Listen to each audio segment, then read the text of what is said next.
with the god-forged pieces secured in a box. The golden chest suddenly lost its glow. In front of them, the stone brick walls parted ways, showing a dark tunnel that led on forwards. Once they entered this tunnel, they would get teleported into the next stage of the Red Ravine, where the major factions were currently embroiled in the expedition. With the Dragonborns raring to go, Michael stepped forward and was about to enter into the tunnel when he suddenly remembered something.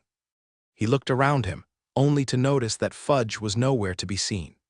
Finally, using his ability vision, he was able to see a stealthy little possessed stone brick start to approach the kneeling knight. "Guardian! Fudge, what are you doing?" Once the possessed stone brick was near enough to the knight, Fudge suddenly jumped out and landed on top of the guardian's head. And upon contact, Fudge's chest suddenly emanated a thread of ability power, as he used his one and only ability to mark the Night Guardian with the devilish Shadow Diva. Fudge was trying to control it. Michael couldn't believe the audacity of the little ninja. He was actually trying to possess the Night Guardian, since he knew that the Guardian contained the power of an 8th stage body formation magnetic. Fudge was most likely going to feel an intense backlash that could threaten his life. After all, he was only in the first stage. Michael immediately moved, ready to use up all of his ability power to execute a quantum step to save Fudge before it was all too late. However, he suddenly noticed something. Beneath the knight's feet, he saw its shadow suddenly morph into a circular form, with white eyes and a devilish grin. He stopped in his tracks. He couldn't believe it was working. Fudge was taking control of the Night Guardian. Slowly, the Guardian moved. It got up out of its kneeling position and held its sword in front. Then its eyes opened, showing red irises. "Hehe, I did it, you jump," Fudge commanded. The stone knight bent its knees slightly before jumping up in the air, landing with a quaking thud on the ground. "Isn't it cool, master? I have a pet now."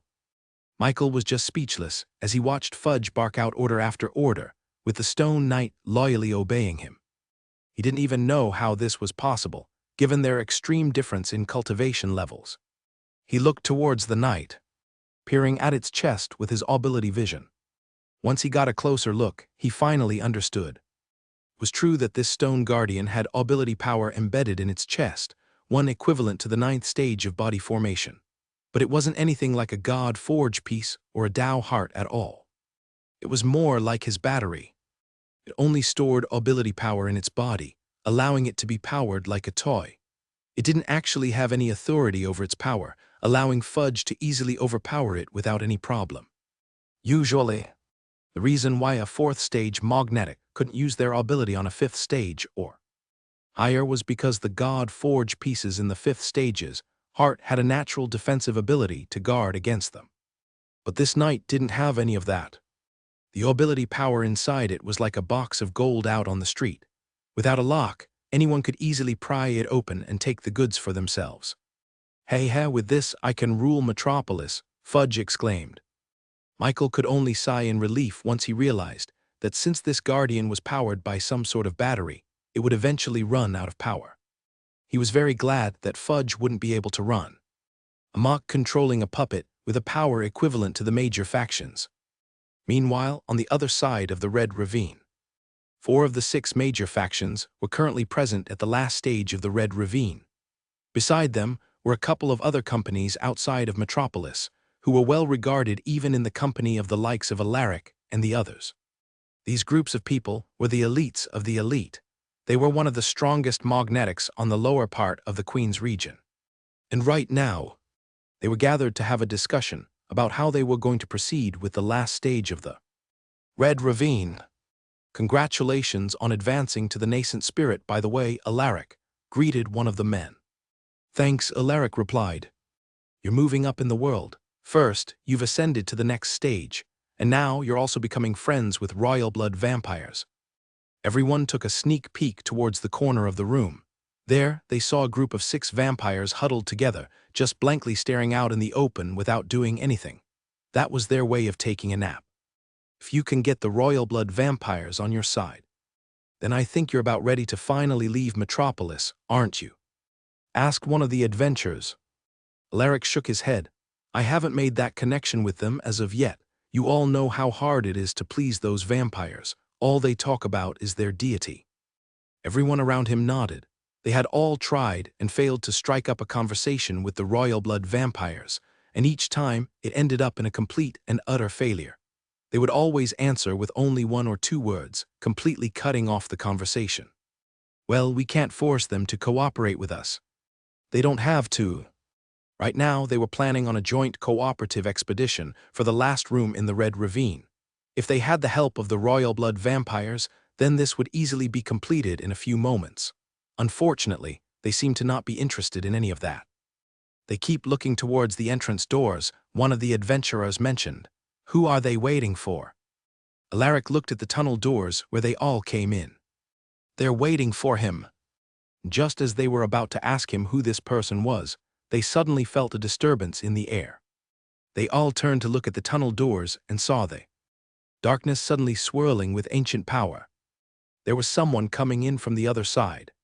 Someone was able to defeat a guardian. Eventually, a man stepped forward from the tunnel. Alaric and the rest of them looked towards this newcomer. Their eyes widened. Besides the clothes filled with leaves and tree roots, the most eye-catching feature they had were the long, sharp ears that almost reached the top of their heads. Then more elves stepped forward from the tunnel, numbering about 10 in total. Everyone was flabbergasted at their sudden appearance. They never thought they'd see the elves before their appointed parade route. Immediately, one man quickly approached the elves in an attempt to be the first one to make contact with them. He thought this would be his opportunity to befriend them. But unfortunately, the elves simply walked past him. We're here for one thing and one thing only, mithril relics. Mithril relics, Alaric muttered curiously. Excuse me, sir and madams, but what kind of mithril relics are you interested in? A female elf, middle-aged, wearing a circlet made out of intertwined wood, stepped forward. Take a guess, she said. Once Alaric took a closer look at the elves, he realized that his question couldn't be any more pointless. Every single elf had a bow strapped behind them, all of them a mithril relic of varying quality. So it was very easy to guess what kind of mithril relic they were searching for. One of the male elves with tanned skin, with a muscular stature, walked up and bowed. You are within the presence of the ethereal Farron, he said, gesturing towards the middle-aged woman next to him. She has traveled to the surface world in order to acquire a certain treasure that can only be found in this specific continent. If you are able to help us in our quest, then we will be willing to pay 10,000 sand dollars for your troubles, and more if we are able to achieve our goal. As soon as he said that, everyone immediately perked up. 10,000 sand dollars and more. That would put them well on their way to purchasing a drop of sue or purchasing a kilogram of God Forge. In this day and age of tourists, nothing was more important than the purchasing power of sand dollars. Practically everyone was trying to think of a way to earn more sand dollars in order to buy the things that would normally be impossible to buy using gold coins. So everyone immediately offered their help. A mithril relic bow, I have one, said one of the adventurers. I don't have a bow, but I have a mithril relic spear that can be turned into an arrow. I'm willing to sell my own mithril relic for 50,000 sand dollars. It just so happened that some of the treasures found in the rooms before this stage contained mithril relics from the ancient era. There were a lot of people who obtained new mithril relics that they probably didn't even need anyway. So if they could offload their new mithril relic and gain a few thousand sand dollars in return, then this would make the trip to the Red Ravine already worth it. The elves looked at the different mithril relics being offered in front of them. The elf called Farron stayed nonchalant, seemingly not interested in seeing any of the weapons being offered to her. It's not what we seek, she said. It seems that this expedition to the Red Ravine will have been in vain. It was a long shot anyway. Many were quite confused as to what the elves even wanted. After all, some of the mithril relics that they offered were of great quality, with minimal wear and minimal rust. Not only that, but there was one of them who offered an actual bow which was also in great quality. Alaric watched the elves with curiosity and noticed something. He glanced at the bows on their back and noticed that its quality was extremely superb. The presence of rust was very minimal, with some not having any at all. They already have quality mithril relic bows, he muttered. If so, then this means that they're trying to find something else, something besides a mithril relic. With the elves not finding anything satisfactory, they quickly turned to leave. However, it was just then that one of the royal blood vampires moved. She bent down to her shadow and picked up a weapon underneath. "Is this what you're trying to find?" the royal blood vampire asked. It was a bow, one whose frame structure was as basic as it could get, without any decorations or carvings inscribed on it. Not only that, but the mithril quality on it was already quite degraded. It was almost fully rusted, having been unused for thousands upon thousands of years. The only thing that seemed to be in good working condition was its string. It seemed to be made out of twisted brown vine that hasn't frayed or unraveled despite the condition of the bow. Where did they get that? Some of the adventurers wondered. After all, vampires had no need for mithril relics as they relied entirely on their own blood to fight. But then they remembered. The royal blood vampires had also gone through a room and defeated a guardian. They were able to defeat a guardian whose power was equivalent to the peak stages of the body formation realm. This meant that the treasures hidden inside it must have been of an equivalent value. However, the bow they acquired seemed to be quite low in quality. The mithril relics that some of the adventurers found were in much better shape, despite the easy difficulty of the guardian they had to face compared with the vampires. But while everyone saw it as a piece of junk, the elves seemed to have seen something else entirely. "Royal blood vampires, would you be so kind as to let me inspect that weapon, please?" Farron respectfully asked. As fellow beast folks, both vampires and elves were respectful and tolerant amongst each other. Certainly, the female royal blood vampire answered. She quickly tossed the bow to the elf. Farron accepted the bow and held it with great care and respect. She ran her hand through the mithril relic and found it to be of genuine quality. Then she turned her attention towards the string. She carefully moved her hand closer to the twisted vines. As soon as she made contact, both Farron and the string seemed to glow with the same green light. She relished in this moment before finally letting go of the string. "This is what we've been looking for," she nodded. "This is real darkwood. As expected, it has survived the test of time, even after being so far away from our homeland." Darkwood, Alaric muttered to himself. He'd heard of that material before in books. As far as he knew, darkwood was something native only to the Elven Kingdom, where the great Yggdrasil tree was planted. Using both mithril artifacts and darkwood to construct bows, elves was said to have been able to shoot an arrow all the way across the world and hit a target as small as a grape. Unfortunately, it seemed that the elves were no longer able to produce darkwood in their native lands, making them lost in time. So that's why they're here in the royal continent. Alaric realized they're here to recover darkwood left behind on mithril relics. Farron then walked over towards the female vampire and personally handed her the bag of sand dollars as payment. "I thank you for helping us recover our ancient treasure," Farron said, bowing her head. "I would like to return the favor someday. If I were to find any clues as to the lost religion of the vampires, then I shall immediately discuss it with you as soon as possible." The female royal blood vampire nodded. "That is much appreciated. We will be staying in Metropolis for the foreseeable future." Farron nodded. "I see. Well, we will also be heading there immediately. Shall we keep in contact?" "Cool. Fudge, make him attack me. I want to see if I can defeat him," Zion said, reloading his biceps and ready to box. "Can't, he's gonna run out of battery," Fudge replied, turning his head away. Jakku then moved in between Zion and the Stone Knight. "Don't waste his energy, Zion. He's going to be my servant from now on." "Nope, he's going to be my friend. He's Grieve 2.0, Fudge said, sniffing, as if Grieve was already dead. Michael didn't know if Fudge knew that he'd be able to command the Stone Knight or not, but he was glad that it ended fine. At least now, they have someone else amongst their midst who could fight in magnetic battles. In fact, 2.0 could even be considered as the strongest fighter in all of Reborn. "Zion, stop messing around. We'll leave you behind otherwise," Shayna said, already near the tunnel room. After Shayna knocked on the heads of Fudge and Zion, they were all finally ready to enter the next stage of the Red Ravine. Michael stepped forth, entering the tunnel. But as soon as his body crossed the threshold, he suddenly felt a strange force tugging on his very soul. He immediately knew that something was wrong. This wasn't the same sensation as when he entered the first tunnel. It wasn't even the same as any teleportation spell. A normal transportation spell tugged on the body. but this one felt as if it was tugging at his God-forged peace. It was the same feeling as when he was using his quantum step. Michael saw himself inside a dark tunnel. With space twisting and creating a rift that pulled him forward, he felt as if he was riding through a wave without using a surfboard. Just his feet. "Chat JK5, get me out," he quickly ordered out. Harbinger said. This was quite alarming to hear. He already considered Alaric as an extremely powerful cultivator, despite being only in the first stage of the nascent spirit realm. But then, he found out that the individual doing this to him was magnitudes much stronger than that.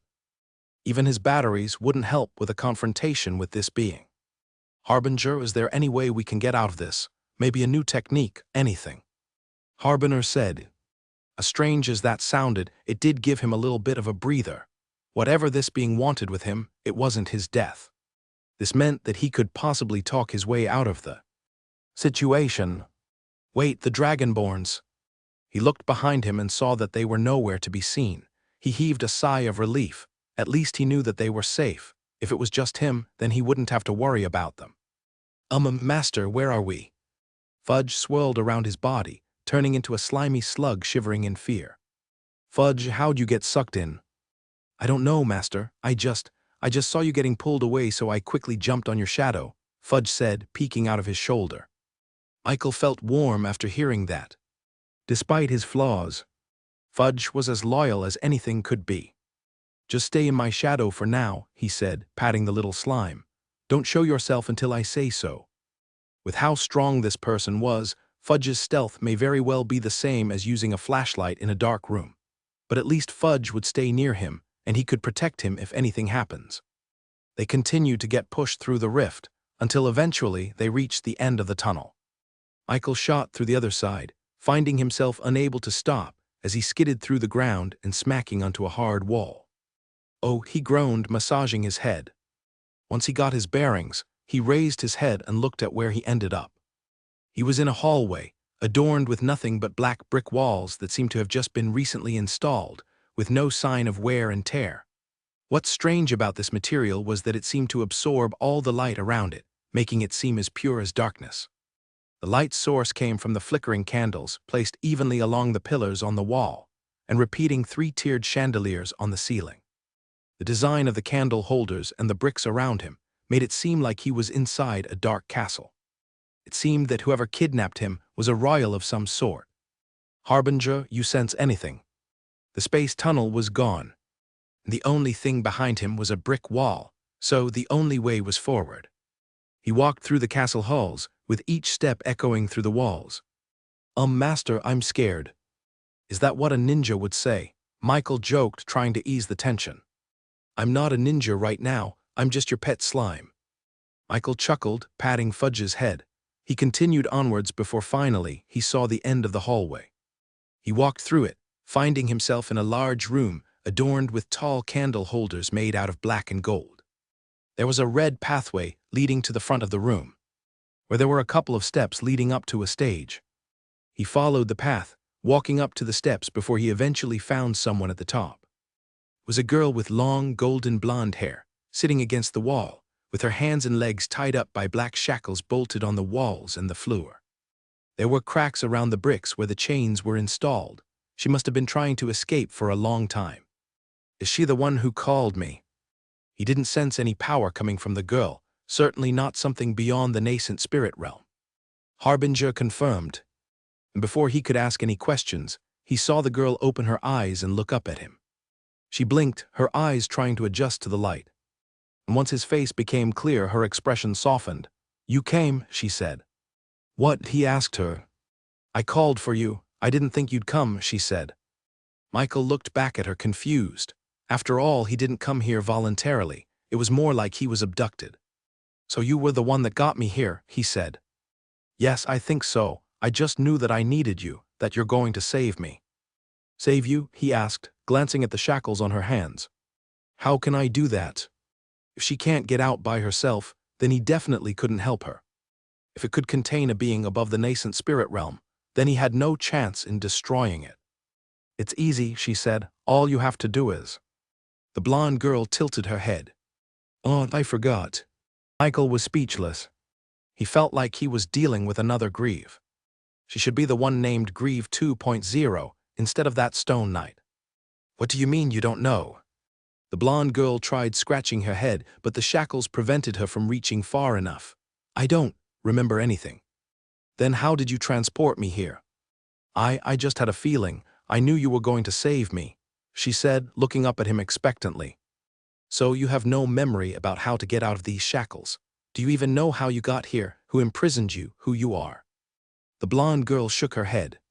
No, I don't remember anything. Michael was exasperated. He was suddenly thrust upon with the responsibility to free her, with no idea how to do it. He didn't even know if he should. What if by freeing her, he would unleash upon a great evil in the world that would kill everyone and himself? Though after looking at that airheaded expression on her face, he seriously doubted that. Just then, Fudge jumped out of his shadow and landed in front of the blonde girl. He looked at her curiously, tilting his blobby violet head, and the blonde girl mirrored his movements. There was a certain invisible connection that happened between the two, one that Michael wasn't entirely comfortable with. Nothing was ever as simple as it seemed if Fudge was interested in it. Master, I like her, Fudge declared. Hehe, I like you too, Slime, I feel like you and I are going to get along, hee. Michael was now more sure than ever that freeing this girl may be a bad idea. If she got along well with Fudge, then that meant that she was probably as mischievous as he was. After all, birds of a feather flock together. Master, quick, how do we free her? Asked Fudge, already gnawing at the shackles. He put his hands on his waist. Just a second ago, you were so scared that your whole body was shivering in fear. What changed? Fudge flashed a cheeky smile. Hee, it's because I saw that she's not a bad guy after all. He sighed. Fudge was usually a good indicator for whether a person had good intentions or not, so he was more inclined to believe the little slime on this matter. All right, do your shackles have any locks? He asked, glancing at the chains restricting her movement. No, she replied, you have to break it. He touched the chains on the shackles, trying to determine its origin. As far as he could tell, the shackles weren't made out of any normal metal or material. ChatJK5, any ideas on what this could be? Took ChatJK5 a few seconds as she tried to analyze the material, which was quite weird since ChatJK5 never took more than a second to identify something. She had gone through 5 updates at this point, and each one only made her processing power a lot stronger. Yet, it took her more than 10 seconds to try and identify these shackles. Blood, how's that even possible? He quick cast a solid 6-star earth ball spell and flung it towards the chains bolted. On the wall. Aside from a few dust on the wall, the chains remained in pristine condition, with no scratches whatsoever. ChatJK5 deduced. It was hard to believe that such a strong material could be made out of blood. Said Harbinger. After realizing the durability of these shackles, he was starting to wonder about the blonde girl's true identity. Who was she, and why was she imprisoned with shackles that only someone beyond the nascent spirit realm could destroy? Or more importantly, who could imprison her here? Is it just you here? He asked her, cautiously looking around the room. Whoever imprisoned her here wouldn't be so happy to find someone trying to break her out of her shackles. I think so. When I woke up I hadn't seen anybody else, she said. When you woke up, and when was that? She shrugged. I don't know, I think it's been a long time. Normal human being wouldn't be able to survive for more than 5 days without food or water. But judging from the cracks and the wear and tear of the walls from the girl trying to free herself, it looked like she'd been here for more than a month at least. So she was probably a cultivator or a magician. It was possible that she was able to sustain herself through the natural mana in the air. That was a brilliant suggestion from ChatJK5. He'd be able to see how long time had passed from how much the candle had melted. He headed down the stairs and saw candles resting on tall holders half the size of a normal human. There must have been hundreds of them. Once he was near, ChatJK5 showed her calculations. He was speechless. 1,000 years. Could the blonde girl really have lasted in this prison for 1,000 years? If so, then who really was she? She definitely wasn't a normal human. She could only be part of the beastfolk race, since they were the only ones with extended lifespans that could reach up to the thousands. I'm rushing to conclusions. The candles have lasted 1,000 years. but it doesn't mean that she has also been in here for that long. Still, there was a part of him that believed her to be some kind of semi-immortal being. After all, she was special enough to be imprisoned here, with shackles made for beings above the nascent spirit. Realmed, he walked back up the stairs, still reeling from the discovery. Then he saw Fudge and the blonde girl giggling to themselves, seemingly having a great time. "Yup, I'll show you later," Fudge promised. He didn't know what they were talking about, but it definitely wasn't good. "Master, can you free her now, please?" He was going to say that it was impossible, because the shackles were indestructible to low-level beings like him. But then Harbinger gave him an idea. He perked up. If there was something that could damage ability power, then it was definitely his unity beams. Michael reached down his shadow and picked up a switch. And as he flicked it open, the unity beam shot up and created his unity saber. The blonde girl looked up at the unity beam, her eyes flashing with familiarity. "I knew it, you're going to save me," she exclaimed. He immediately noticed her reaction. "You know what this is?" he asked, waving his unity saber around. She opened her mouth to say something, but soon showed a confused face as she failed to remember what she was trying to recall. I think so. I just know that you're going to save me with that weapon." She somehow knows what unity is. No modern human aside from researchers even knows of its existence, right? The fact that she seemed to know what unity meant was that she was either a researcher who dug up ancient records, or she personally witnessed ancient humans wielding it herself. Is she really 1,000 years old? Who really is she? "Master, look, your sword is melting the shackles," Fudge exclaimed happily. Unbeknownst to Michael, just having the unity saber in close proximity to the shackles would start its melting process. The chains were starting to sweat blood. He quickly switched off his unity saber, stopping the shackles from melting any further. "Why did you do that, Master?" "She was going to be freed. I don't know what's going to happen once she's freed. Maybe her captor would immediately notice it and try to kill us," he said, cautiously looking back towards the hallway where they came from. He wasn't going to do anything drastic unless he had an escape route ready.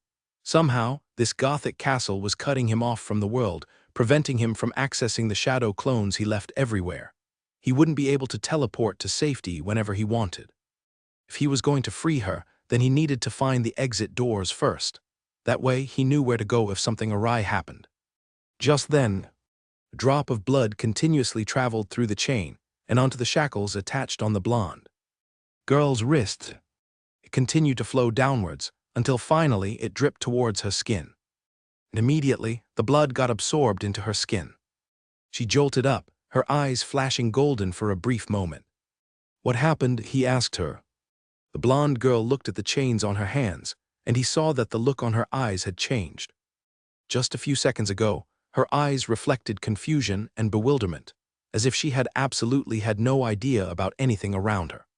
But now there was a tinge of clarity in her look. She eyed the shackles on her hands with curiosity, not one of wariness. It was as if she no longer treated the shackles as something that restricted her. I think I remember now," she muttered. "You know who you are." She shook her head. "No, but I remember the shackles." Then she looked up at him. "You don't have to worry about escaping. No one's going to chase after you." "Really?" he asked, with a hint of doubt. How can she be sure if she doesn't even know her own name? She nodded. "Yes, trust me," she said. Fudge nudged at his legs. "She's telling the truth, Master." After mulling it over for a few seconds, he decided to trust them on this one. If Fudge trusted her enough to give him his word, then that was enough for him.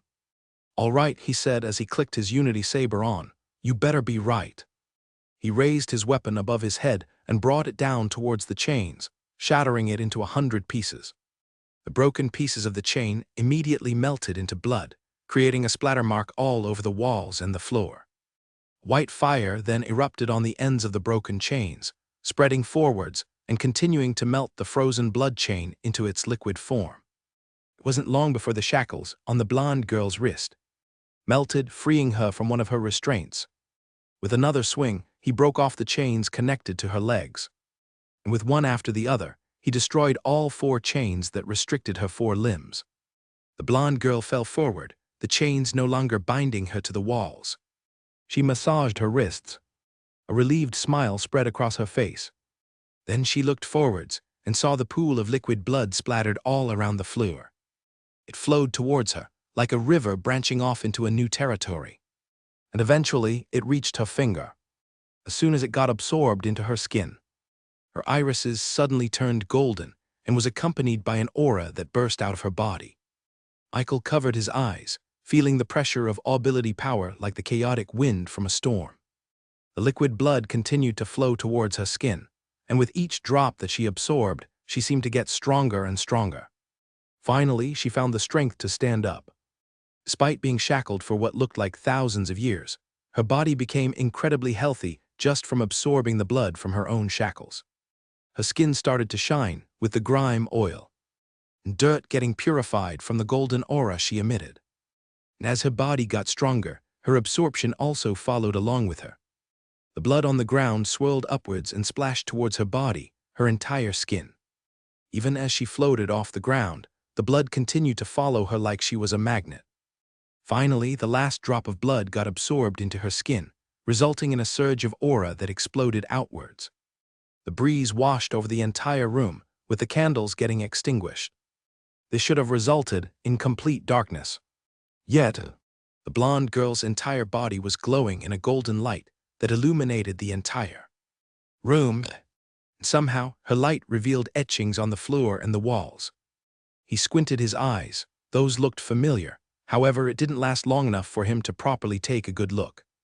Finally, the blonde girl floated down, and the light on her body subsided. "What just happened?" he asked her. She looked at him, and he noticed that she seemed to have gotten taller. It was as if she grew a few years in age. Aside from that, there wasn't that much difference from when she was imprisoned. "I remember now," she said, looking at her own hands. "No one imprisoned me here, I did." She nodded. "Yes, I used my own blood to shackle myself in this place. As for how or why, I don't know. But I do know that the only way I was getting out was if someone with the right power saved me, someone like you," she said, pointing at the unity saber in his hands. Michael looked at her, trying to discern her true identity. Somehow, he had a feeling as to who she really was. He had no true way of finding out the blonde girl's true identity, especially if she didn't even know who she was. But judging from the clues he gathered up to this point, he could make an educated guess. First, she seemed to have been trapped here for at least 1,000 years. This would mean that she must be some kind of human with an extremely long lifespan if she looked this young while being more than 1,000 years old. Then the blood. Those shackles, which seemed to be as strong as mithril, were made out of blood and had an ability power exceeding even that of the nascent spirit realm. If she made those shackles for herself, then that would mean that she could wield blood as her own power, and that her true strength would be something that he couldn't even yet imagine. Blood immortality, just from those two clues alone, is she a vampire? An even more bolder thought came to his mind. The original vampire. After thinking of this, he glanced at the blonde girl again, remembering what Guillermo and the other vampires said about the original vampire. According to the depiction they had sculpted on the Iron Maiden Church, the original vampire seemed to be a figure with immortal beauty and wisdom, with serenity and purity that could rival even that of an angel. But when he looked at the blonde girl, he couldn't help but see her as nothing but a brat, especially with her colluding with Fudge like two mischievous little kids planning a prank. "Haha, I'll show you the ropes when we get home," said Fudge, already treating himself as the senior. "I can't wait," she replied. "You must teach me more about this ninja stuff. It sounds so fascinating." Michael quickly shook his head. No, she can't be the original vampire. He couldn't believe it. He didn't want to. Either way, there was no way for him to learn about the truth, so there was nothing that he could do. He would simply treat her as another ally that he had to keep a close eye on for any hijinks that she could do. Hey, does the word original vampire mean anything to you? Does it ring any bells?" he asked her just to make sure. Thankfully, she shook her head. This looked like the first time she'd ever heard of such a term. "No, I don't know anything about that. What's a vampire?" "They are the inferior version of a ninja," said Fudge. "Don't worry about them and just focus on being a good female ninja or a kunoichi." "Wait, you don't have a name yet, right? Why don't we call you Kuno?" The blonde girl considered it for a moment before innocently nodding her head.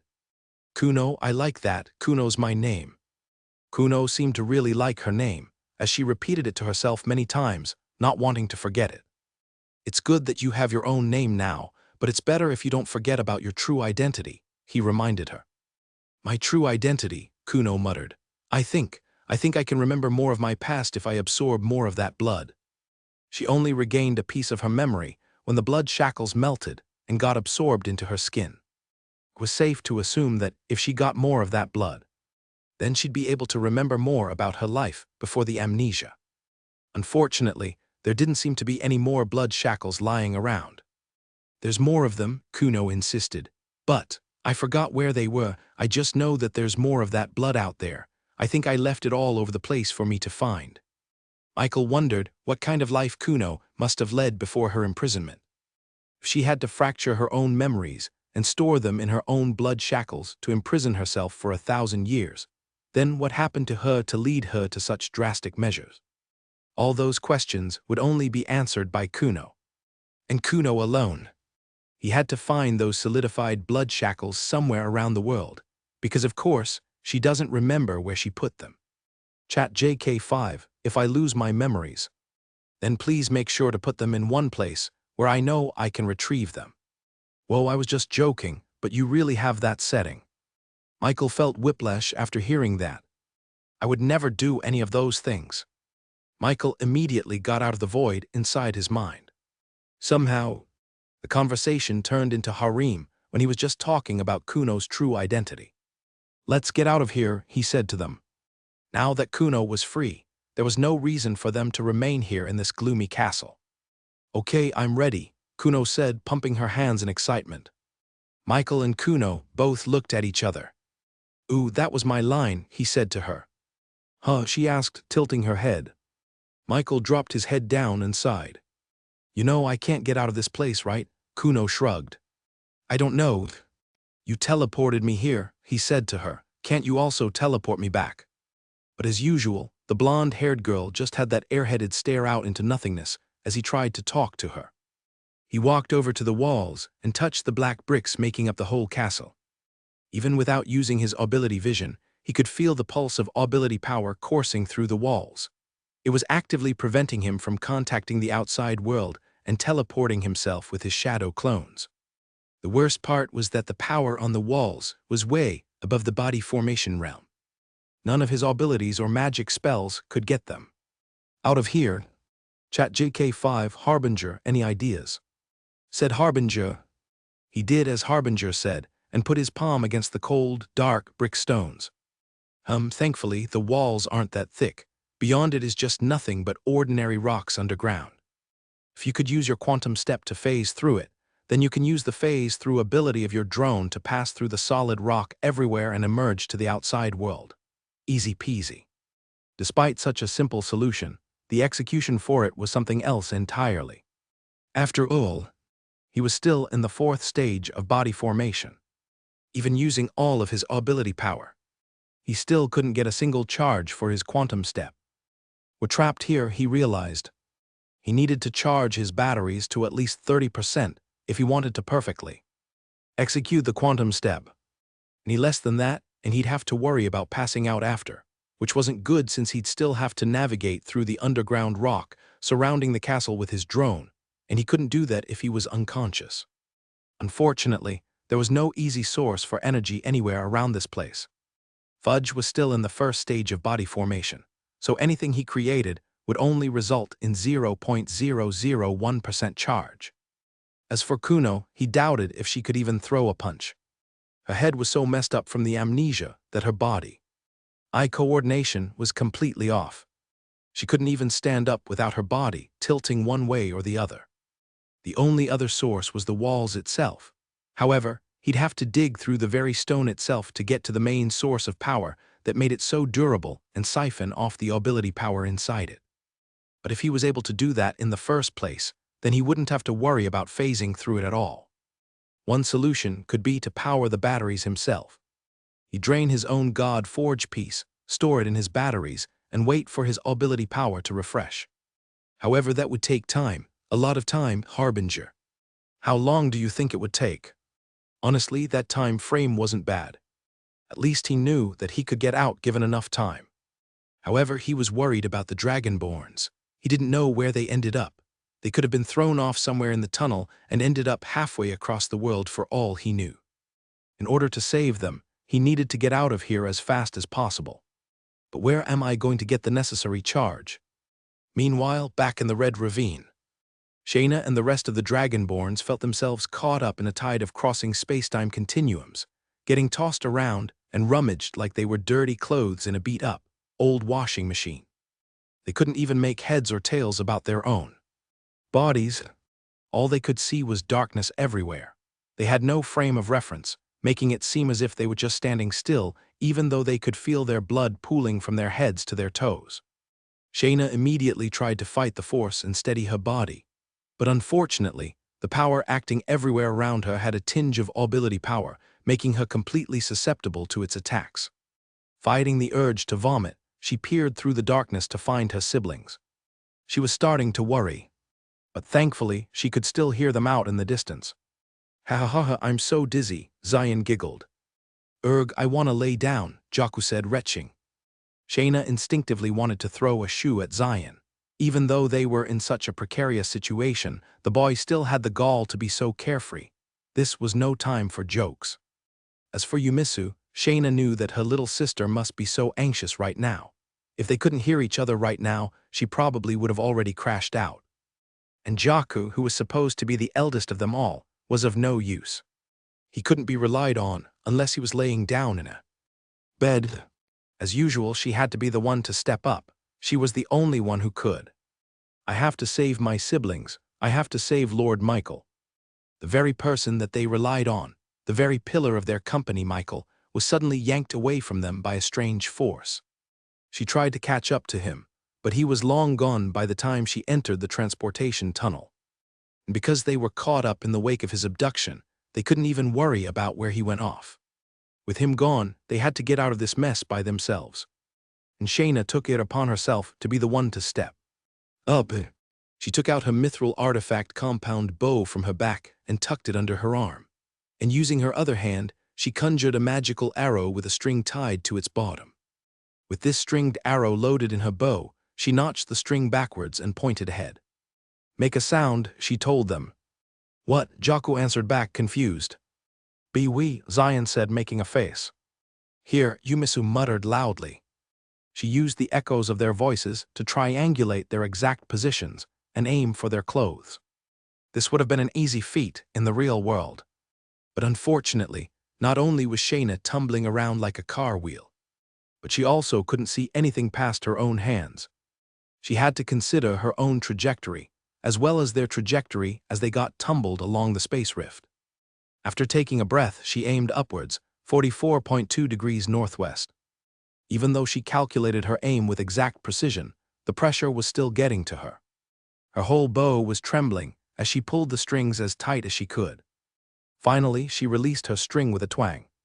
The arrow flew across the dark space, leaving behind nothing but a glowing string attached at its nock. Zion was tumbling around when all of a sudden he heard a whistling sound from his right ear. He turned around and saw the arrow coming straight for his head. He ducked and the arrow shot through his collar and entangled it with the string. The arrow continued onwards, curving and aiming towards Yumisu. The green-scaled dragonborn had her eyes covered with her hands, not even noticing that the arrow had shot through the lower hems of her shirt. And finally, the arrow shot towards Jaku, aiming for his collar. However, a sudden rift in space created an upward draft, with the arrow overshooting a meter above his head. "Catch it," said Shayna. But Jaku seemed to be too lazy to jump up as he simply yawned and let the arrow pass through him. Then he took out his scabbard and hung it above the string tied to the arrow, creating a makeshift zip line. "Yawn, I'm fine," he said. Shayna shook her head as she saw the arrow loop back around her. She quickly caught the arrow with her bare hands and tied the string around her waist. And with a simple pull, she yanked her dragonborn siblings closer to her, allowing them to finally see each other again. "Sis," Zion cheered, "you're the best." But instead of celebrating, Shayna heaved a sigh of relief. They weren't out of the woods just yet. "Don't move, just hang on tight," she commanded. Then she took the tied string again and aimed it forwards. Using her full strength, she shot the arrow. letting its momentum pull them all away from the current of the rift. Shayna found herself tumbling forward as they exited the tunnel rift. With ability power no longer surrounding her, she was able to use her arrow and stick it onto the ground, stopping her momentum entirely. She looked around and saw the rest of her siblings landing safely, skidding across the stone ground. Relieved, Yumisu muttered. Finally a bed, Jaku muttered, kissing the floor and immediately taking a nap.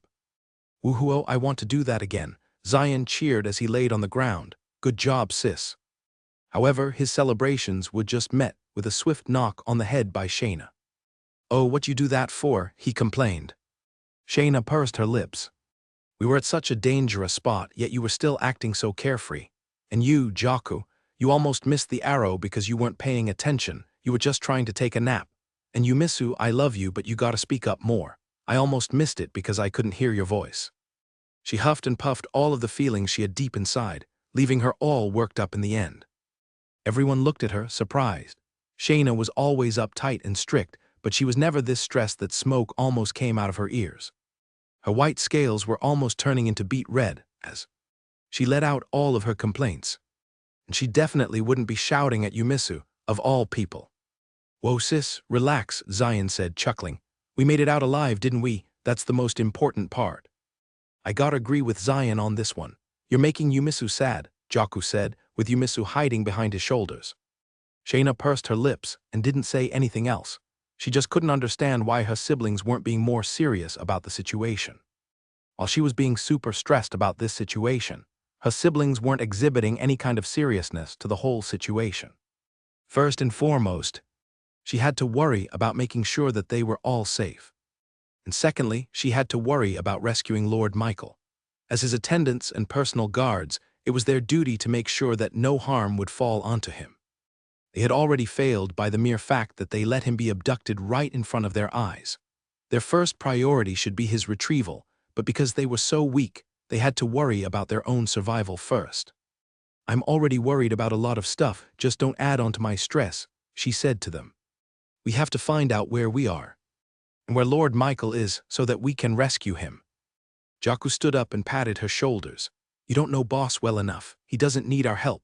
He can manage all on his own. I'm betting he's even more worried about our safety rather than his own. Yup, bro, Mike is super strong, Zion added. Super, Yumisu muttered. We just have to worry about our own safety, Jaku said. Shayna understood what he was saying. However, there was still this underlying pressure she felt that she could not lift off of her shoulders. It was grasping her body, making her movements tight. Fortunately for us, it seems that we didn't get transported that far, Jaku said. Looking around the room, they were located inside a hallway made out of irregularly sized stones, fitted together through thousands of years of natural formation. They were still in the Red Ravine. The biggest evidence of this was the fact that they saw multiple buddings of mushrooms growing around the cracks of the stones, making him realize that they were near the mushroom forest. Where are we? Zion asked. Shayna peered forward, squinting her eyes. She saw that the end of the hallway led to a much bigger, open room, one similar to the one that they just left. And with her sharp ears, she could hear sounds of activity, crashing rocks, clinking metal, and hurried shoutings of groups of people. We're entering into one of the tunnel rooms, she realized. We were transported back. She immediately ran towards the end of the hallway, with her other siblings following suit. As they left the hallway, they found themselves standing on a large cliff that led down into a dark chasm. Beyond that, on the end of the room, she saw a platform that led to a tunnel that let out a huge amount of light. I can't. He's too fast, its movements are unpredictable. Just tens of meters away from them, they saw a group of about 7 humans facing against a giant bee-like creature floating above an abyss. That was a guardian, and the human adventurers were trying to defeat it. One of the female adventurers looked back, noticing the dragonborns. Where did you guys come from? It doesn't matter, we need your help, she pleaded. What's wrong? Shayna said, immediately moving forward. You see that guardian? It's called the Mockingjay, and it's a relatively weak guardian. As long as we defeat it, a bridge would form that would let us cross to the abyss and finally get out of the Red Ravine. However, it's extremely fast and all of the movements do not conform to normal reasoning. We can't hit it at all. Please help us.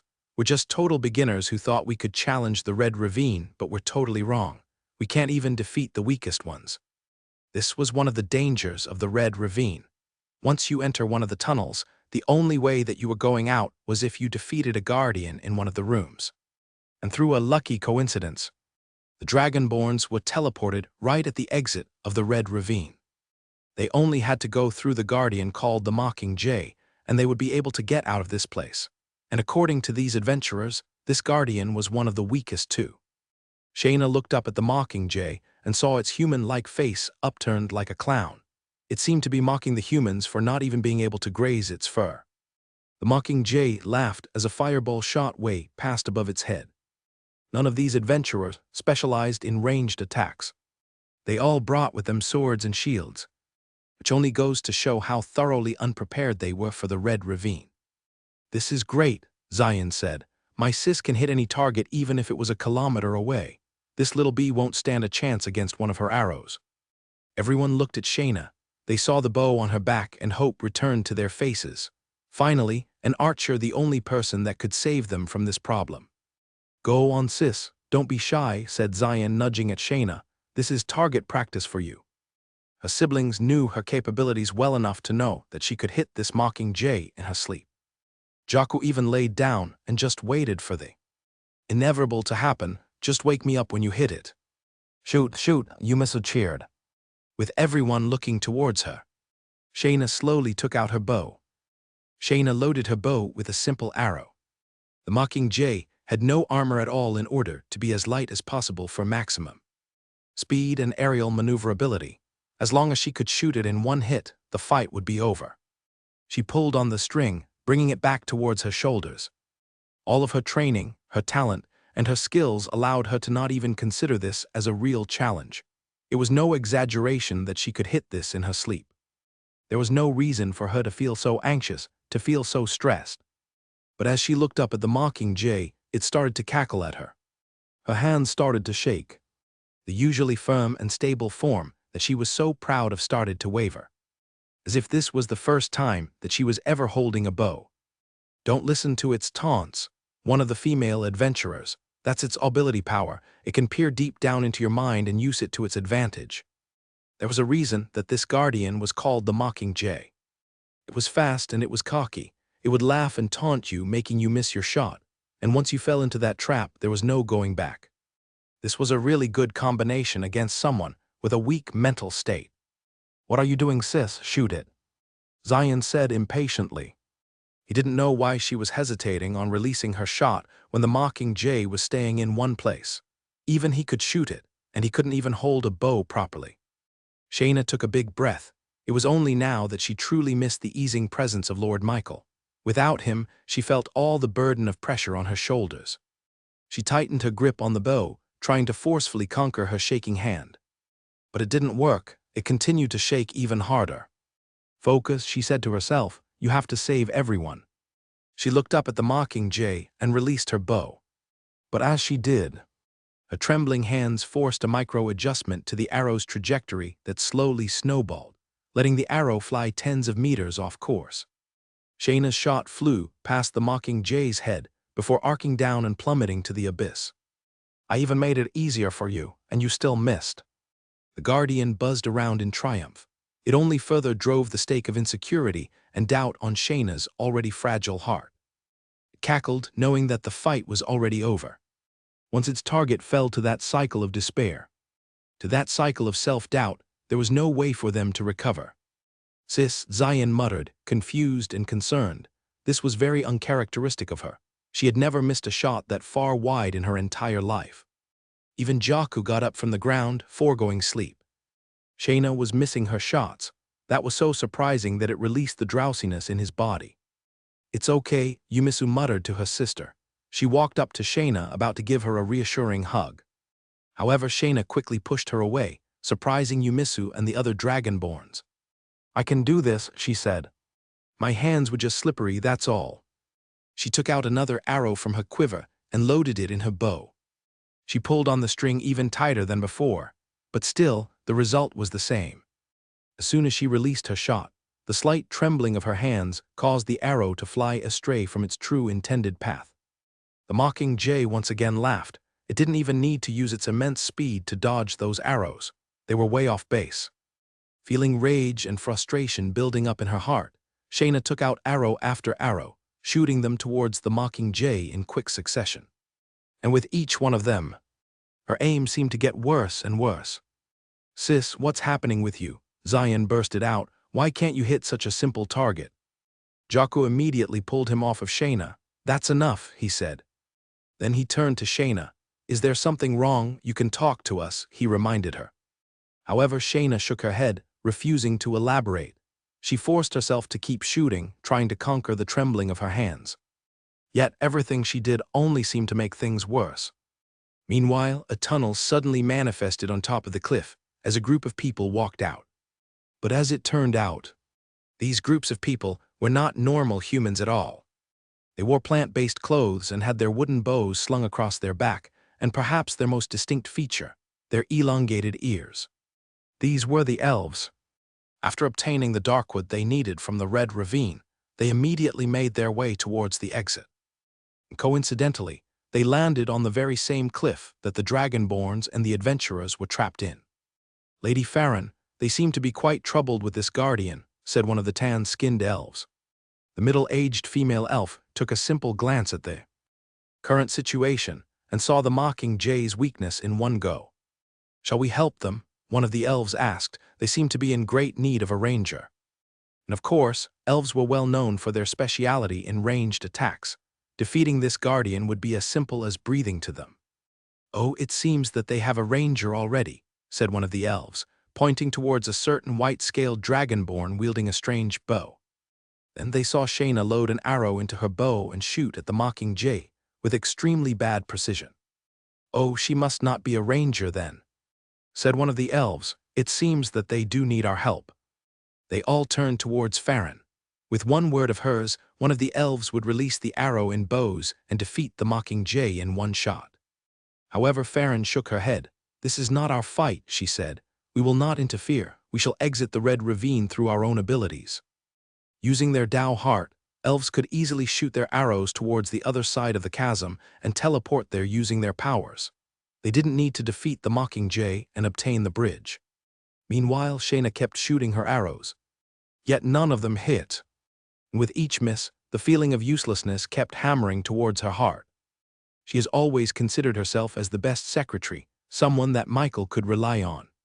She used to feel competent, she used to feel needed. But ever since abilities and divas came into play, she felt as useless as ever. She was supposed to be Michael's guardian, his guard, yet every time she was the one who needed his help. She always touted herself as the mature one, someone that her siblings could rely on, someone who could save them in their time of need. But at this critical moment, she fell short. She couldn't even save herself. How was she going to be someone Michael could rely on if she couldn't even hit a simple target? Failure after failure. Shayna felt more and more alienated from her own body. The bow that used to feel like a third hand to her now felt like something that was actively rejecting her. She couldn't understand it, nor could it understand her body. And all the while, the mocking jay kept hurling insults and taunts her way, perfectly aiming for the weak spots in her mind. That's what it was good at. "You're not good enough. You don't deserve that bow. Michael doesn't need you, nobody does." Shayna tried to fight this feeling. She tried to reject the thoughts in her mind by actively trying to prove it wrong. She could become good enough if she just forced herself to train more. She could become more familiar with the bow if she shoots more. And she could become helpful to Michael if she just took more responsibility in the company. She grasped her bow as hard as she could and tightened her grip on the strings. She pulled the arrow back towards her chin and further back. If only she could force the bow to bend to her will, she could overcome this slew of misses and mistakes. Holding the bow at its tightest and aiming carefully at the mocking jay, she tried to concentrate. However, her thoughts began to wander. "I have to save my siblings. I have to save Lord Michael. I have to keep the Reborn company organized. I have to get stronger. I have to do this." With all of those thoughts running through her head, an eventual seed of doubt formed in her mind. The The tasks burdening her was too daunting for her to complete. She began to wonder if she could even do all of it, if she could even do one. Then Shayna suddenly felt a weakness spread throughout her body. She gritted her teeth and forced the arrow to fly. However, it didn't even leave the bow. The arrow slumped forward, still in its place. "No," she muttered with a broken voice. She fell on her knees, covering her whole face with her fingers still shivering. She forced herself too much, and now her hands were extremely fatigued. She couldn't even hold her bow anymore. It fell on the ground, landing beside her. All of those thoughts haunted her. It had been building up, and only now, when their only pillar of hope, Lord Michael, disappeared, did she truly feel the weight of the burden on her shoulders. She was deluding herself, thinking that she could become the right-hand woman of the prodigy called Michael Vanderbilt. She thought that she had a chance to catch up to him with the God-forged pieces in her heart. By practicing day and night, holding nothing but her bow and arrows, she thought that she could awaken her diva and prove to everyone and herself that she belonged in her position as Michael's secretary. She was even ridiculing and mocking her siblings for not working hard enough, for not spending all of their time in practice. But training or not, the result was the same. She felt no more stronger than when she received her God-forged piece and when she hadn't. They weren't getting out of this place. Just then, Shayna felt a warm hand on her shoulders. She looked up and saw Zion giving her a slap on the back. "Don't worry, sis. I'll grab that mockingjay by the wings and won't let it fly," he said with a reassuring smile. That smile that would have annoyed her any other day was now a silver lining in front of a dark cloud. "No, I'll cut it off," said Jaku, taking out his katana from its sheath. "Let's see if it can still fly away after that." The usually lazy older brother was now taking initiative, leading the charge. He looked dependable. Then Shayna felt a warm hug wrap around her body. She looked to the side and saw Yumisu laying her head behind her back. "You don't have to do it all yourself. You can rely on us," Yumisu muttered before walking off and joining Jaku and Zion in fighting the Guardian. Shayna gazed at her siblings. Zion was punching the air, trying to catch the mockingjay. Jaku turned into pure lightning as he chased the Guardian all over the abyss. And Yumisu used her spear to create a powerful gust of air that disturbed the mockingjay's flight path and forced it towards one direction. Emotions welled up in her chest.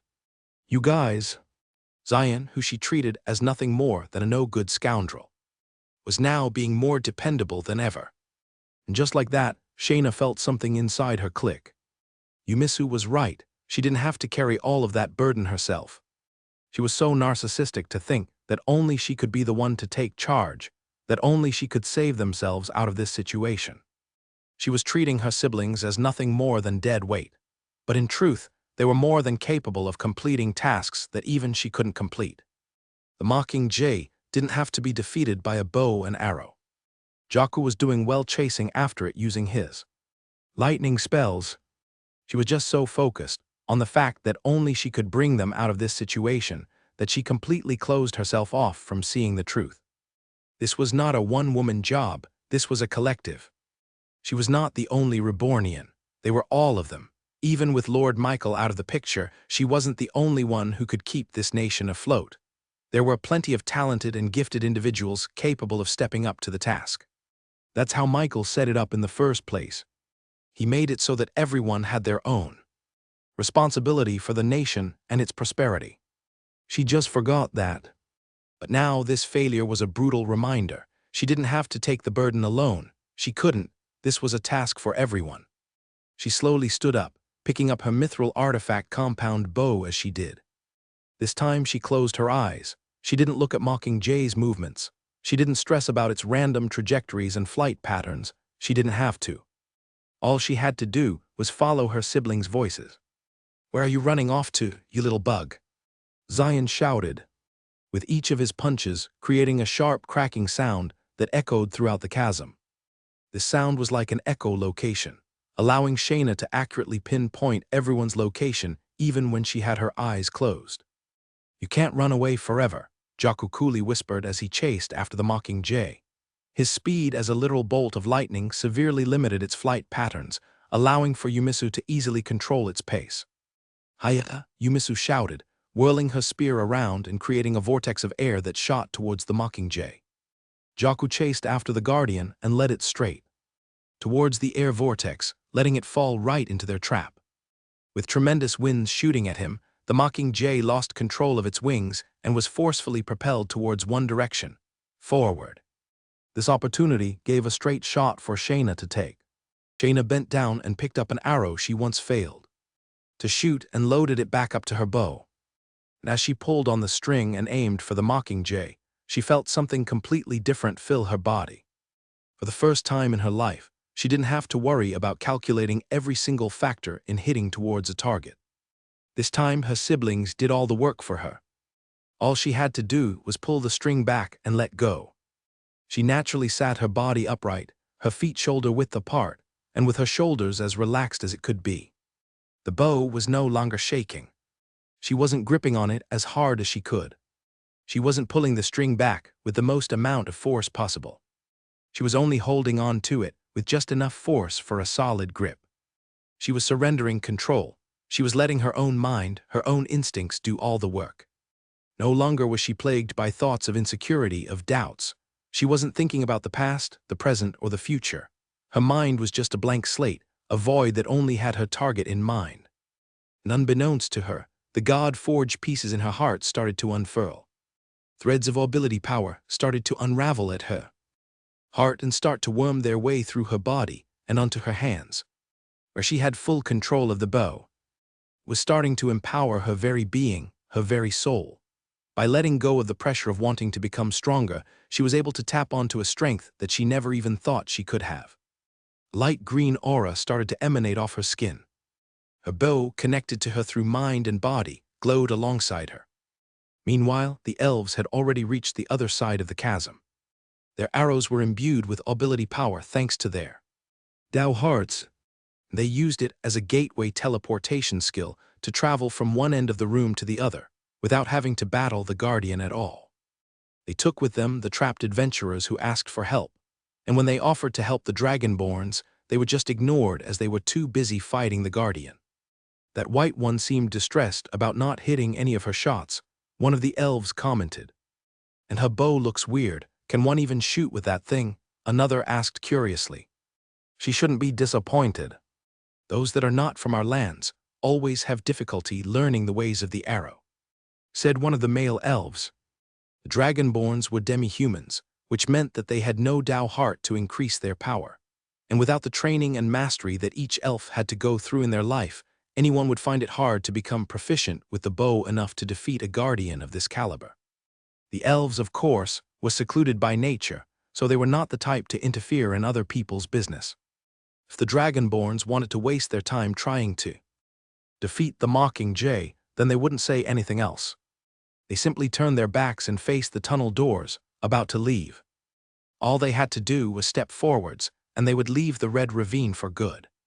But it was at that moment that they felt a gust of wind behind them. They looked back, only to see something that shocked them to their core. The female demi-human, who was having trouble even shooting an arrow with her bow, was now standing completely relaxed, with the perfect stance and posture. If it weren't for her white scales, then they would have thought that she was an elf. She's glowing, exclaimed one of the elves, pointing at the light green glow surrounding Shayna. The force they felt from her felt extremely similar to the power they felt from their own Dao hearts. As a demi-human, she shouldn't have the capacity to command such a power at all. But that wasn't the only thing that Farron noticed. She squinted her eyes and stared at the bow in Shayna's hand. When she first glanced at the bow when they arrived, she thought that it was a weird, experimental weapon not meant for fighting. She couldn't understand how it would even be able to perform compared to traditional bows like theirs. The fact that Shayna kept missing her shots only attributed to that impression they had of the compound bow in her hands. But then, as Shayna experienced a great burst of ability power, Farron and the elves saw that very same weird bow now glowing with the same power as hers. This could only mean one thing. It was a mithril relic. However, in all of the records, books, and scrolls in the Elven Kingdom, there was no such documentation of such a weird bow. Farron noticed that its quality was extremely good, even compared to the well-preserved mithril relic bows in their arsenal. That would mean that the bow should have at least been recorded in their history books at least once. Shayna then pulled at her bowstring with a relaxed grip. "That's not going to be enough," Farron muttered. "This guardian is extremely fast. She'll need to pull her arrow twice as far in order to gather enough speed to hit its target." As experts of the bow, they knew how to properly estimate a bow's power just by looking at it. And in her opinion, Shayna's arrow would fall short of the guardian by a large margin. All elves had the same prediction. Just then, finally, Shayna let go of the arrow. It shot through the air at incredibly fast speeds, surprising the elves. This wasn't powered from ability power. This was purely physical, brought about by nothing more than the mechanical advantage of the modern compound bow. "It's even stronger than my heavy bow. But it looks so light. See how the bow falls over her hand so easily. How does it shoot an arrow so fast?" The arrow shot through the air and headed straight towards its head, surprising the mocking jay. It buzzed its wings and used its innate ability power to change reality upon its own conditions. It started to control the very memory of the arrow. It would normally follow a curve that perfectly coincided with the mocking jay's current flight path. However, its memory seemed to have been tampered with, letting it forget which way was up and which way was down. It suddenly curved upwards and veered off up towards the ceiling. It seemed as though Shayna fell short once again of reaching her goals. It looked like she could not overcome the difference that lay between a normal person versus one that controlled ability power. But when all hope seemed lost, a huge power suddenly burst forth from Shayna's body. Above her, a giant egg suddenly manifested. Carved onto its shell was an eye, which had lines spreading all around its surface, as if symbolizing its omniscience. Farron and the elves were speechless as they saw what seemed to be a diva above Shayna's head. But that wasn't possible. She was a demi-human. If anything, then her power should come from her Tao heart. Yet the evidence was clear. It was manifested above Shayna's head, glowing with a strength unmistakable from that of a magnetic. Suddenly, a thread of ability power shot forth from Shayna's god-forged laden heart and grabbed onto the arrow heading towards the ceiling. The mocking jay's eyes widened as it realized that its very own ability power was getting overpowered. The memory of the arrow was suddenly recovered, allowing it to curve down towards its original target, the guardian. The mocking jay immediately flapped its wings, using its superior speed and aerial maneuverability to dodge out of the arrow's path. Shayna's arrow continued downwards, seemingly going towards nothing but the abyss. The guardian, thinking that it had successfully evaded the attack, opened its mouth and cackled as a way to taunt Shayna's continued miss. But the next second later, it suddenly felt a stinging pain in its body. It looked down and saw a gaping hole in its torso, which seemed to have come out of nowhere. "Look," said one of the elves, pointing towards the abyss. Shayna's arrow was stuck in place, piercing through what seemed to be a mirage image of the mocking jay. "Whoa, you hit him," cheered Zion. "How'd you do that, sis?" Shayna looked at the mirage image of the mocking jay. This was her ability power. She had used it subconsciously, without even thinking about it. She knew that the mocking jay would try to dodge out of the arrow's way, but in her heart of hearts, she knew that she should only think of nothing but her target. She shouldn't think about where it would go next, or how the wind would affect it. She only had to hit her target as if it was completely still, with time no longer moving. And it worked. Somehow, even though the mocking jay moved out of the way, there was a mirage image of its body that was left behind for her arrow to hit. As soon as it pierced through that mirage, then the damage would immediately be transferred over to the original target, no matter where or how far it was. This was her new power. As long as she could see her target at the moment of releasing her shot, then it didn't matter how fast they would still be hit. The mocking jay screamed, feeling the piercing pain in its torso. It had never experienced this feeling before. It felt like the speed that it was so prideful of was useless. Suddenly, its body started to shake. A red glow emanated off of the hole in its chest, releasing the ability power in its body. "It's over," Farron muttered. With the mocking jay leaking out the only source of its life, it would only be a couple more seconds left before it completely died off. But just then, the whole room started to shake. "What's happening?" Zion asked out loud. However, not even the most experienced adventurers could explain this phenomenon. Something was happening, and it seemed that everything was emanating from the deep, dark abyss over the cliffside. A rumble echoed from underneath. Then multiple bodies emerged from the dark, each one as dark as the abyss where they came from. The elves were shocked beyond belief once they saw this. No, this isn't possible. How are they here? Farron looked at these dark creatures with concern written all over her face. She was just as surprised as the rest of the elves. They didn't think they'd be dealing with them here. She immediately shouted towards the Dragonborn, warning them of these creatures. "These are Zephyrs," she shouted. Zephyrs looked like they were made out of a gaseous shadow, whose body greatly resembled that of an elf with wings. They were made out of pure darkness, mirroring that of their evil and malicious nature. "They should only be native to the Elven Kingdom," Farron muttered. "How are they here?" They were almost halfway around the world away from the Elven Kingdom. It didn't make sense that a few Zephyrs were able to cross that much distance without anyone noticing. This was impossible, unless there was a great rift in space that created a portal which allowed these Zephyrs to travel over here. Either way, Zephyrs were an elf's greatest nightmare. They seemed to be creatures made by the gods to counter that of the elven race. They were almost impossible to detect, even with an elf's natural perception skills. Not only that, but their flight patterns were completely counterintuitive to the elves. Zephyrs seemed to know everything about the elves' training and the way they shoot with their bows. Only elves with the right talent and training could deal with these creatures. Unfortunately, there was none in Farron's group. It was usually a custom to have at least one elf know about the ways to defeat a Zephyr in a group. But since Farron and the others knew that they would never encounter a Zephyr outside of their native lands, they thought it would be okay. But they thought wrong. They would have never thought that there would be a spatial anomaly right where they currently were. "We have to leave now," Farron said to the Dragonborns. Thankfully, once the Mockingjay was defeated, a platform made out of pebbles appeared in the middle, allowing Shayna and her siblings to cross. However, Farron was completely flabbergasted to see that they had no intention of leaving. Shayna retrieved another arrow from her quiver and loaded it to her bow. She was attempting to defeat the Zephyrs. Before Farron could continue her warning, Shayna let her arrow fly towards the Zephyr closest to her. The dark, shadowy creature with wings and an elf's elongated ears suddenly disappeared from its original place. And suddenly, two more Zephyrs appeared a few meters away from where it left. This was the most dangerous thing about a Zephyr. Whenever someone shoots and misses it, it will always duplicate itself. That was why Farron wanted everyone to leave.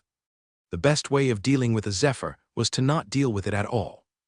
But just then, Shayna's egg diva burst forth with ability power, shaking as it did so. A mirage image of the Zephyr appeared back where it left, and not even a moment later, the arrow directly hit its chest. The two Zephyrs suddenly clutched their chests, feeling an immense amount of pain in their bodies. Then they burst into a cloud of dark smoke. She killed a Zephyr. Farron and the other elves were simply awed at how easily Shayna killed a Zephyr. If the elves back in their homeland knew about this, then they would definitely be extremely shocked as well. Zephyrs were such a problem that there were practically bounties always in place. Shayna's egg diva wiggled in happiness as it defeated its first Zephyr. But it didn't end there. Shayna loaded up another arrow in her bow and targeted another Zephyr. Shayna shot her arrow, with the targeted Zephyr once again easily dodging out of the arrow's path and duplicating itself a couple of meters away. But once again, a mirage image appeared where it left, letting the arrow hit its original target regardless of where it went off to. It exploded into a dust of black smoke, eliminating another Zephyr. Shayna continued to load up arrow after arrow, releasing it in quick succession. She didn't even wait until her arrow hit its target. She knew it would, so there was no need to waste any more time. In just a couple of seconds, 6 Zephyrs were killed. The elves were speechless. When they first saw Shayna, they saw her struggling to even keep her bow steady. They thought she was just a beginner, but now she was killing one of the most troublesome enemies that their entire race had to deal with in such ease that they were starting to even wonder if it was even that hard to begin with. But no, Shayna was just that talented in archery. Just as Shayna finished another Zephyr, she heard a faint cracking sound echoing from everywhere. She looked around the room, wondering if there was another surprise coming. But then she noticed that the sound wasn't coming from the outside. It was coming from the inside. She was hearing the sound directly in her head. She looked up, seeing her diva egg wiggling and shaking. And then she saw it, a crack on top of the egg. Is it hatching? She asked herself. She quickly loaded up another arrow into her bow, hitting and killing another zephyr like clockwork. Then she looked up and saw her diva egg jumping up, causing the crack to develop further downwards. With each confirmed kill, her egg seemed to get happier and happier, becoming more and more lively until it couldn't contain itself and got cracked in the process. Something inside her egg was dying to get out. It seemed that this was not the full extent of her diva. From what she knew about divas, according to what Michael told her, this was supposed to be impossible. A diva could manifest itself in parts until you advance through the stages, but it couldn't change its shape or form. Whatever form it took, that was permanent. But this was not the time for her to ask questions. She still had tens of zephyrs to defeat. The more she defeated these creatures, the more her egg diva would continue its hatching process. By the end of it, she could even break its shell entirely. She continued to load arrow after arrow, defeating zephyrs left and right. There were only 5 zephyrs left in total. But just as Shayna was about to shoot her arrow, the zephyrs suddenly started vibrating at the same time. They buzzed, with their forms starting to get blurrier and blurrier by the second. Now we really have to leave. How unlucky are we? The zephyrs started to move closer towards each other, merging into one being. Destroy it now before it completes its transformation, or else it's going to explode, Farron warned. The elves were starting to panic. One of the reasons why zephyrs were so troublesome was because they had this ability to combine with each other and unleash a terrifying explosion. They were thankful it's just 5 zephyrs left remaining, or else they could destroy a whole chunk off the face of the earth. But still, this could be enough to level the whole red ravine. Shayna quickly loaded up another arrow into her bow and was about to release it, when all of a sudden, the string on her bow splintered into hairs. Before she awakened her diva, she had been pushing her bow past her limits, trying to control her aim. Unbeknownst to her, it had been slowly deteriorating its strings. The frame of her compound bow might be made out of mithril, but its string was made out of ordinary material. With her weapon broken, Shayna couldn't kill the last remaining zephyrs before it completed its combination. The enlarged, blurry figure of the combined 5 zephyrs started to pulsate and blink. It was already too late. Its self-destruction can't be stopped now. All that was left for them to do was to run away fast enough before it demolished the entire red ravine. Run, Farron made a last warning to the Dragonborns. They would leave now, with or without them. But Shayna stood her ground. She looked up at the wiggling egg diva above her head. Somehow, even though no words were spoken, they were communicating. Shayna felt some kind of pride well up in her chest, a kind of pride that wasn't going to back down against the likes of these zephyrs. According to the elves, once these combined zephyrs reached this stage, an explosion was inevitable. But the egg was telling her differently. It wants to fight. It refused to accept defeat. All right. If you want to fight, then I'll fight. As soon as she made that decision, the egg suddenly glowed with a green power. A small piece popped out of its shell, allowing the golden light to leak outwards. Then, as the egg diva continued to shake and wiggle, more and more cracks propagated through its shell. Pieces started to fall out before eventually, what was left of her diva now became a blinding gold light. Then the light exploded. Shayna felt a high-pitched roar inside her mind. She looked up, only to see the true form of her diva. It was a winged creature, one with scales as white as her own. It had a sleek tail, one as smooth and as thin as a snake's. Its torso was connected to 4 limbs, each one being used as a leg to prop itself up. Its neck was long, showing bigger scales that were shaped in an upside-down triangle. And if its body was not enough to identify this creature, then its head certainly would. This was a white dragon, majestic and tyrannical creature of the skies still at its infancy. Its horns were long and located where its ears would be, which bore a resemblance to the elves' long-tipped ears. Above its 2 eyes was another symbol for an eye, made out of small golden scales. As soon as the elves saw the dragon above Shayna's head, they couldn't believe it. Why would one of the strongest creatures of the world be her diva? It didn't make sense. She wasn't a draconian, she wasn't part of their race. But before they could question it any further, Farron suddenly felt something stir in her pockets. She looked down, only to see the darkwood she obtained starting to wiggle out of her possession. She watched as the piece of entangled darkwood suddenly shoot out of her pockets and crossed the abyss in a mere instant. It shot towards Shayna's bow and wrapped itself in its frame, becoming its string. She had completed the bow. Farron couldn't believe it. The darkwood chose her. It chose her to be its wielder. Farron always wondered what kind of species Shayna and the rest of them were. She always thought they were just some kind of lizards, with a lot of other animal mixture seeping into their very natures. It was quite natural to see a variety of demi-human species, especially since their very bloodlines weren't being controlled by the Supreme Being.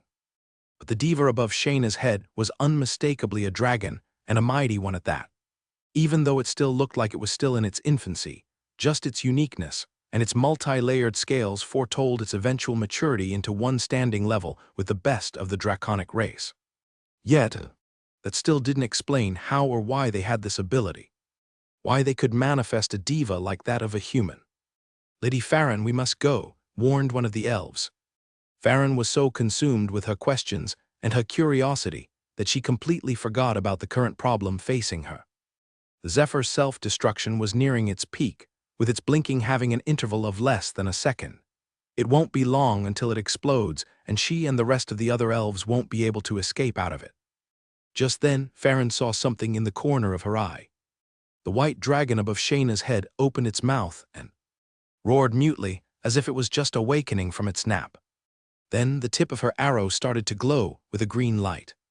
The darkwood entwined into her bow was glowing as well, mimicking the power and aura coming out of the white dragon, as if it had fully integrated into Shayna as part of herself. Shayna looked down at her new string. It was sturdy yet incredibly flexible. She realized that she had been missing out this entire time. It felt like she was just now truly opening her eyes to what a true string should be like.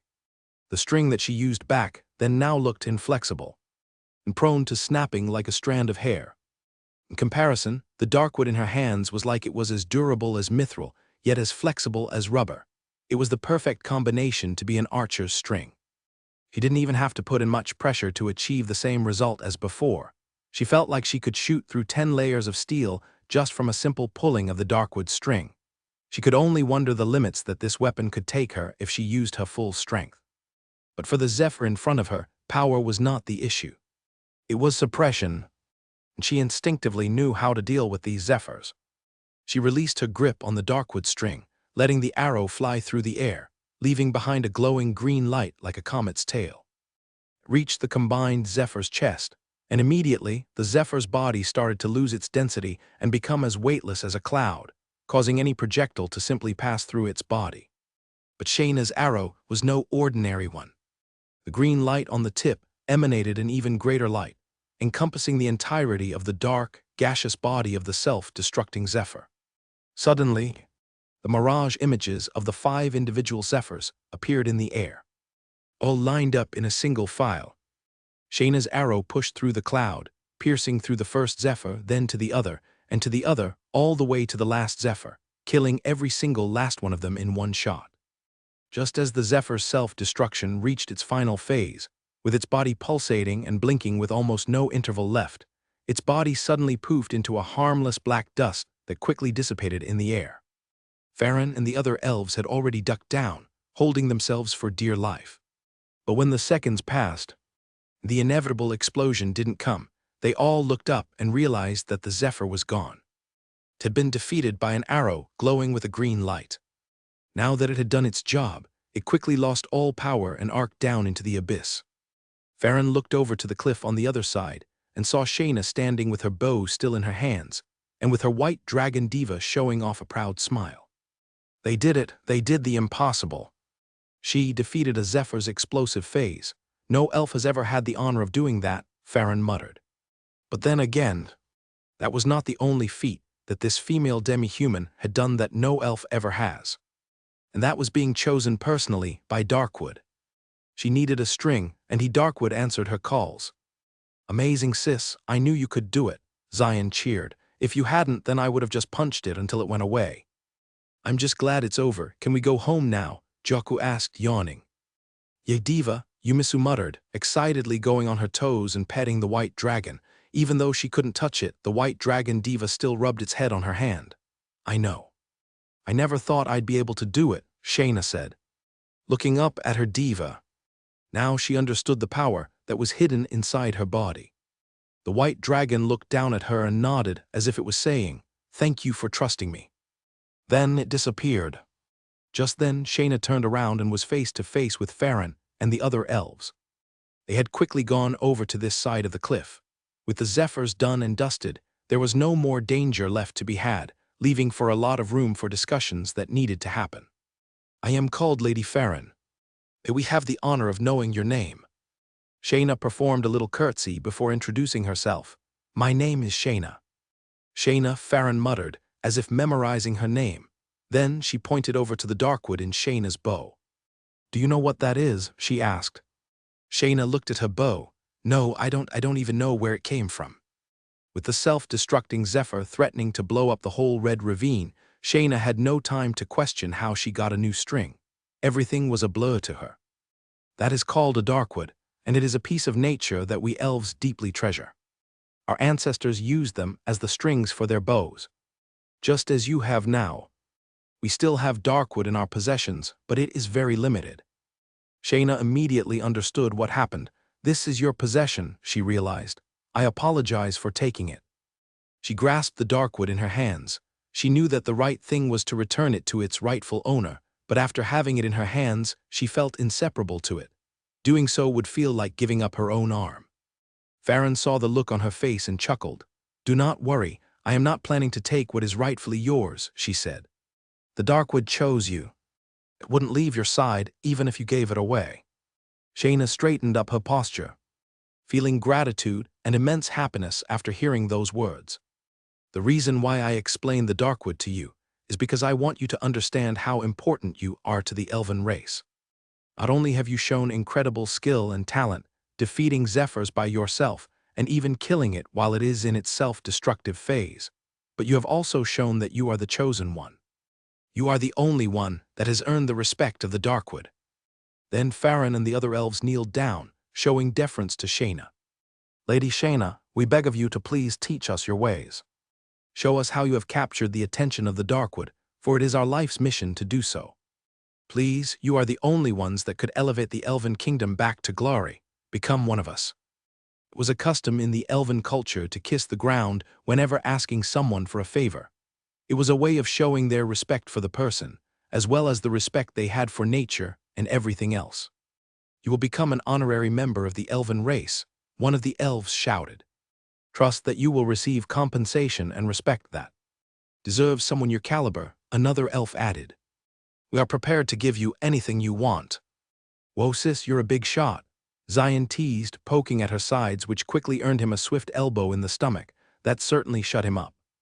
Shayna then faced the elves, fixing her clothes and exhibiting that same upright posture she had whenever she was acting on behalf of the Reborn company as Michael's secretary. I am extremely honored for that offer, Shayna said, bowing. However, I do not want to spend any time away from the nation of Reborn and its grandiose goals. I am not the chosen one that you call me. I am and always will be Lord Michael's secretary. The elves looked at Shayna with confusion. First of all, they didn't know anyone named Michael, and second of all, they were surprised that Shayna didn't even consider the offer for even a moment. Becoming an honorary member of the elven race entailed access to the best training facilities and best training scrolls about archery that could be offered in this world. This was every ranger's dream. No one had ever been offered this choice before, yet Shayna was so quick to dismiss it. You say that you are a secretary, but for someone of your caliber, becoming an owner or a CEO is the least that they could offer you. Said one of the elves. Are you under a contract? Another elf asked. The elven kingdom is willing to buy out your contract and give you your freedom as you so desire. Shayna quickly shook her head and raised her hand, signaling for them to stop.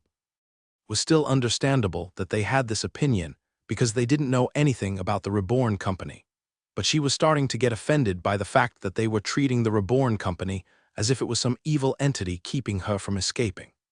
Not only that, but they didn't seem to think much about her job as a secretary. She was proud of being one, and wouldn't choose any other profession given the choice. This was the most helpful job that she could do for Lord Michael. "You seem to be misunderstanding something," she said to the elves. "The nation of Reborn is my home. Leaving it would be like leaving my family. It is simply unfeasible. And you seem to think that I have achieved all of this on my own. But that is wrong. I owe everything in my life to Lord Michael," she declared. Farron and the other elves were speechless.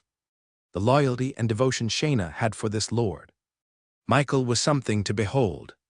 They were starting to wonder what kind of man he was, for her to be so pious. "Who is Michael?" Farron asked.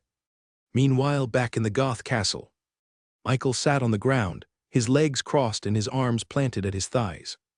He was meditating, trying to recover as much ability power to his god-forged piece as much as he could.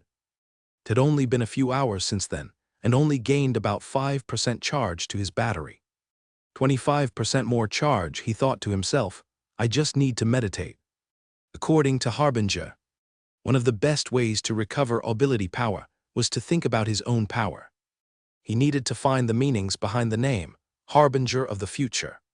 He thought a lot about it in these past few hours, but nothing he thought helped in any way, shape, or form with accruing enough ability power for a quantum step. Of course, it was hard to contemplate about power without actually being in a fight, but it certainly didn't help the fact that Fudge and Kuno were always just whispering to themselves, giggling every few seconds and distracting him from ever forming a complex thought. "Hey, you're so funny, Fudge," Kuno giggled. Fudge tilted his head. Funny, that was cool, not funny. Being a ninja is all about having style and being cool. I call it cool farming." Michael sighed, giving up on meditating. "It's no use. I'm just going to wait a week to replenish my ability power." But it was just in that moment that he suddenly saw a notification pop up in front of his eyes.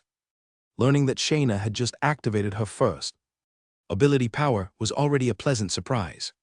But remembering that he would get the excess energy from her breakthrough was an even more pleasant shock. Suddenly, he felt a large surge of power enter his god-forged pieces, making his heart as warm as boiling water. He quickly attached his battery to his chest, allowing all that energy to be siphoned off safely into a secure spot. He remembered that when Fudge awakened his powers, some of his excess energy was transferred over to him, and this was also what allowed him to use Quantum Step when facing the purest vampires. It wasn't long before the charge reached up to a whopping. Although this wasn't enough for a single charge of Quantum Step, he could simply use his own ability power to make up for the rest. "Fudge, Kuno, hop in," he said to them. He quickly deployed his drone to his hands. Then, while Kuno was hugging Fudge in her chest, he grabbed her hands and touched the miniature door on the drone's frame. Suddenly, all three of them were transferred over to the drone's subspace, surprising Kuno. And before she could ask any questions, he quickly piloted the drone. He was planning to escape now and use the drone to execute his quantum step. He had already attached the battery onto the drone, meaning that it already had the necessary amount of energy to pull it off. All he had to do was pilot it. Piloting the drone was essentially the same as putting his own soul into it, meaning he could use spells and techniques that he could normally do with his own body. And of course, this was the same for abilities. It was theoretically fine, but he hadn't tested it out yet to know if it works. Now was as good a time as any to try. "Master, can I borrow this thing some other time? It's so cool that you can see everything from inside," Fudge said, as he jumped from wall to wall looking at the displays showcasing the outside world. "Nope," Michael quickly replied. Aside from the fact that it was a bad idea, it was also unfeasible. No one could control this drone aside from him. ChatJK5 reminded him. Without further ado, Michael piloted the drone to move closer to the black walls of the Gothic castle. His plan was simple. First, use the quantum step to bypass the thick castle walls lined with ability power way too strong for him to break through. Then, once he was out, he would use the ability of the drone to navigate through the underground rock that surrounded castle walls. Here goes quantum step. He visualized gathering enormous amounts of ability power in his hands, and suddenly, threads began to unravel out of the batteries at the bottom of the drone's frame and slowly flowed towards the front two propellers. The very fabric of space began bending, folding in upon itself as the propellers gained more and more ability power. It wasn't long before the technique reached its apex, and to push it to its final phase, Michael tapped into his own God-forged pieces and added the last bit of ability power needed to execute the quantum step. Suddenly, the drone folded into itself, disappearing into a singularity in an instant. Then it reappeared on the other side of the wall, completely bypassing the defensive perimeter that only those above the nascent spirit realm could break. Immediately, Michael, Fudge, and Kuno saw nothing but darkness around the drone. They were smack dab in the middle of a stony layer hundreds of feet underground. Thankfully, Michael anticipated that this would happen, so he had immediately activated the drone's new ability.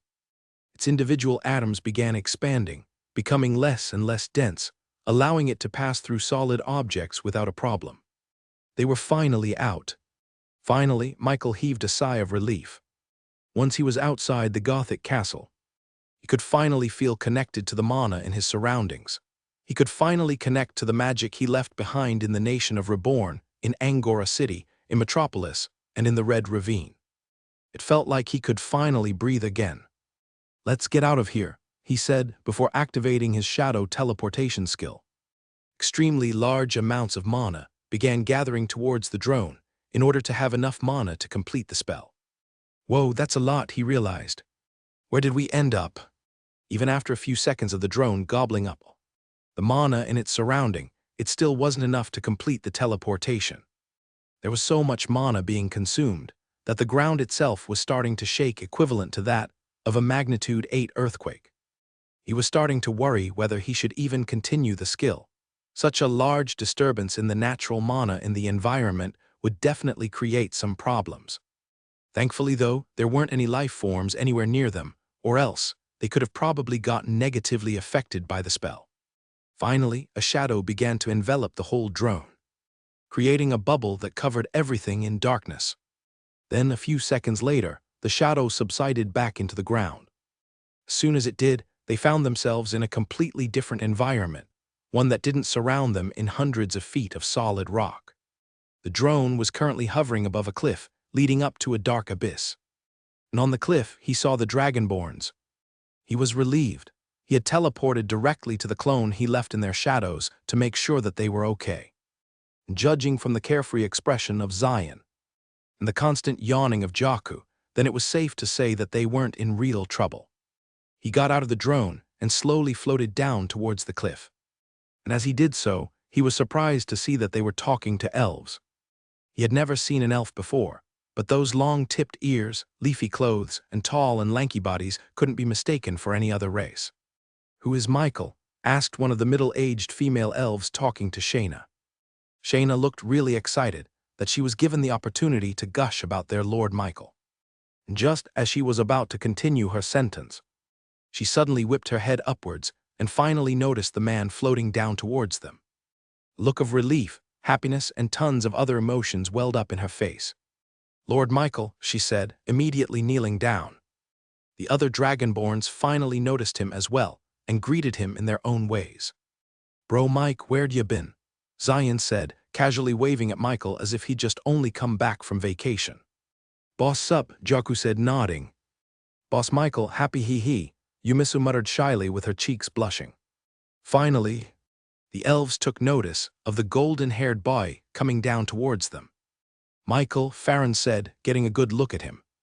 And immediately, she was surprised at his youth.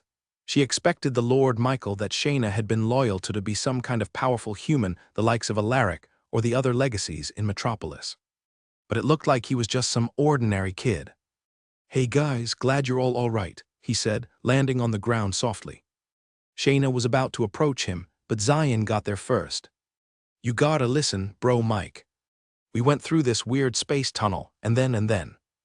Zion began to narrate their troubles in the space rift, and how Shayna was the one who saved them from getting lost in the chaos forever. They were caught in the aftermath of my abduction, but it's good that they got out. And of course, Zion also told Michael about the Mockingjay, Shayna's troubles with the bow, and the appearance of the creatures called Zephyrs. Sis probably didn't wash her eyes this morning, that's why she couldn't hit anything, but in the end, she was able to do it. And get this. She awakened her diva. Shayna immediately smacked him on the head. Hey, I wanted to tell him that, Zephyrs. What's that? Chat JK5 gave him a brief description of Zephyrs. They're native to the Elven Kingdom, I see. They also got caught up in the space rift and somehow ended up here. Wait, was the Gothic castle located in the Elven Kingdom? If the Zephyrs were caught up in the space rift because of his transportation to the Gothic castle, then it was safe to assume that it had to be located somewhere near where the Zephyrs lived, and according to the elves, they only lived in the Elven Kingdom. Would also explain why his shadow teleportation skill required an enormous amount of mana. He had to travel through to another continent. If that is true, then this is good if I ever want to visit the Elven Kingdom. Now that I've been there once, I can always go back. It would just take an enormous amount of mana to do so. It is incredibly fortunate and unfortunate that the Zephyrs appeared here out of all places, Farron said. I haven't introduced myself. I am Lady Farron, and we of the Elven race greet you, Michael of the humans. The elves put their right hand on their chests and bowed. Fortunate, he asked, why do you say that? We do not know how these Zephyrs appeared here, but we do know why. Mother Nature herself sent those Zephyrs to let us know and discover a generational talent none of us had yet seen in our lifetimes, the venerable Shayna. Farron and the elves showed great honor and admiration as they looked at Shayna. I feel like I'm missing something here, he muttered. Shayna, care to explain? Shayna bowed and told him of the fight that happened between the Zephyrs. She told about how she awakened her ability power and killed the Zephyrs one by one. That's amazing, Shayna, he complimented her. I knew that you'd break through when you needed it. Heh, it's nothing special, Master, Shayna said, trying to resist smiling from ear to ear. It is special, Farron insisted.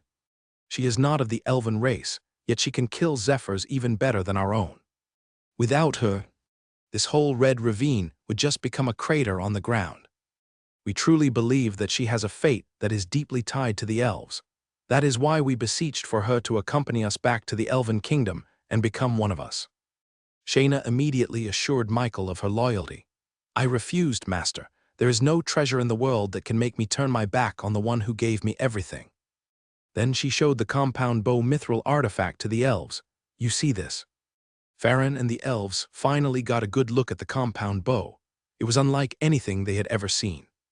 It had bending mechanisms that could turn even the simplest of draws into a powerful yet precise shot that would defeat even the best bows. Made in the ancient era. Yes, this bow is clearly an unknown mithril relic forged during the ancient times. It had hid itself in history, only for it to be discovered by the Chosen One. This bow was also one of the reasons why they wanted Shayna to be a part of the Elven Kingdom. They wanted to treat it as a priceless treasure, a heroic weapon befitting only to the archer chosen by the Darkwood. Shayna could undoubtedly become one of the greatest archers in the entire world. It was only natural that she would side with the elves. Saying that this bow was an ancient treasure that I found would be an insult to Michael and the hardworking dwarves who forged this with their blood, sweat, and tears, Shayna said to the elves. Farron tilted her head. What? I did not find this in a treasure box, nor did it find me. This was forged especially for me as a benefit of being one of Lord Michael's closest aides, Shayna clarified. And as soon as the elves heard this, they immediately went into an uproar of questions. I'm sorry, I do not understand, dwarves. A genuine mithril artifact. Forged, Farron stared at the compound bow. It had no rust, no cracks, and no broken pieces. Unlike most, if not all of the mithril relics found preserved from the ancient era. She thought that this bow was the same. But now Shayna was saying that it was her Lord Michael who personally forged this weapon for her. She was telling her that the golden-haired boy in front of her was the one who forged such a treasure. It was so absurd she thought it was a joke. Not only was it a genuine mithril artifact, one with the same power and durability as the ones in the ancient era, but it was also a weapon that was precisely forged to create even more leverage than some of the best bows in existence. That can't be possible, Farron chuckled. The techniques to create a mithril artifact have been lost in time. Even the mighty dwarven race has forgotten this speciality. If it's not possible, then what about this? Zion asked, taking out his gauntlets. See. As is mine, Jakku said. unsheathing his katana for a little bit to let them see the black blade forged out of mithril. "Me too," Yumisu shyly muttered, holding her spear close to her chest. Farron and the elves had their jaws on the ground. The silent but ever-present power hidden on those weapons were unmistakable. They were all mithril artifacts. "Lord Michael has given everything to us Dragonborns," Shayna said. "He has given us a weapon, a talent, a purpose, and most importantly, he has given us a home. I will never become anything other than a Rebornian." Farron and the elves were completely speechless. They thought they could persuade Shayna if they just offered her benefits to the Elven Kingdom. But clearly, she didn't need any of it. Heck, if Farron was in the same position, she would also do the same. They could create mithril artifacts for nature's sake. This now begs the question, who is Michael? Farron stared at the golden-haired boy and found nothing special about him. He looked like an ordinary human. You can make mithril artifacts," she asked him. "You made that bow." "Yup," he replied, "and that is called a compound bow, but I didn't make that string. By the way, what is that?" While talking about Shayna's bow, he finally noticed the presence of her new string. It looked like it was made out of dried, intertwined vines. When constructing her bow, he just used a normal string that compound bow would use. He always knew that it wouldn't be up to par compared to the frame, but he had no other choice but to use it since he had no better alternative. "That is darkwood," Farron explained. "It was the string that the ancient elves used for their bows. It is as durable as mithril but as flexible as rubber. It is the best material that any ranger could dream of." Shayna demonstrated this by firing off quick shots without any arrows. And with each shot, a sharp whipping sound echoed out of the bow, showing its immense power. With stats like that, Michael considered darkwood to be in the same league as mithril.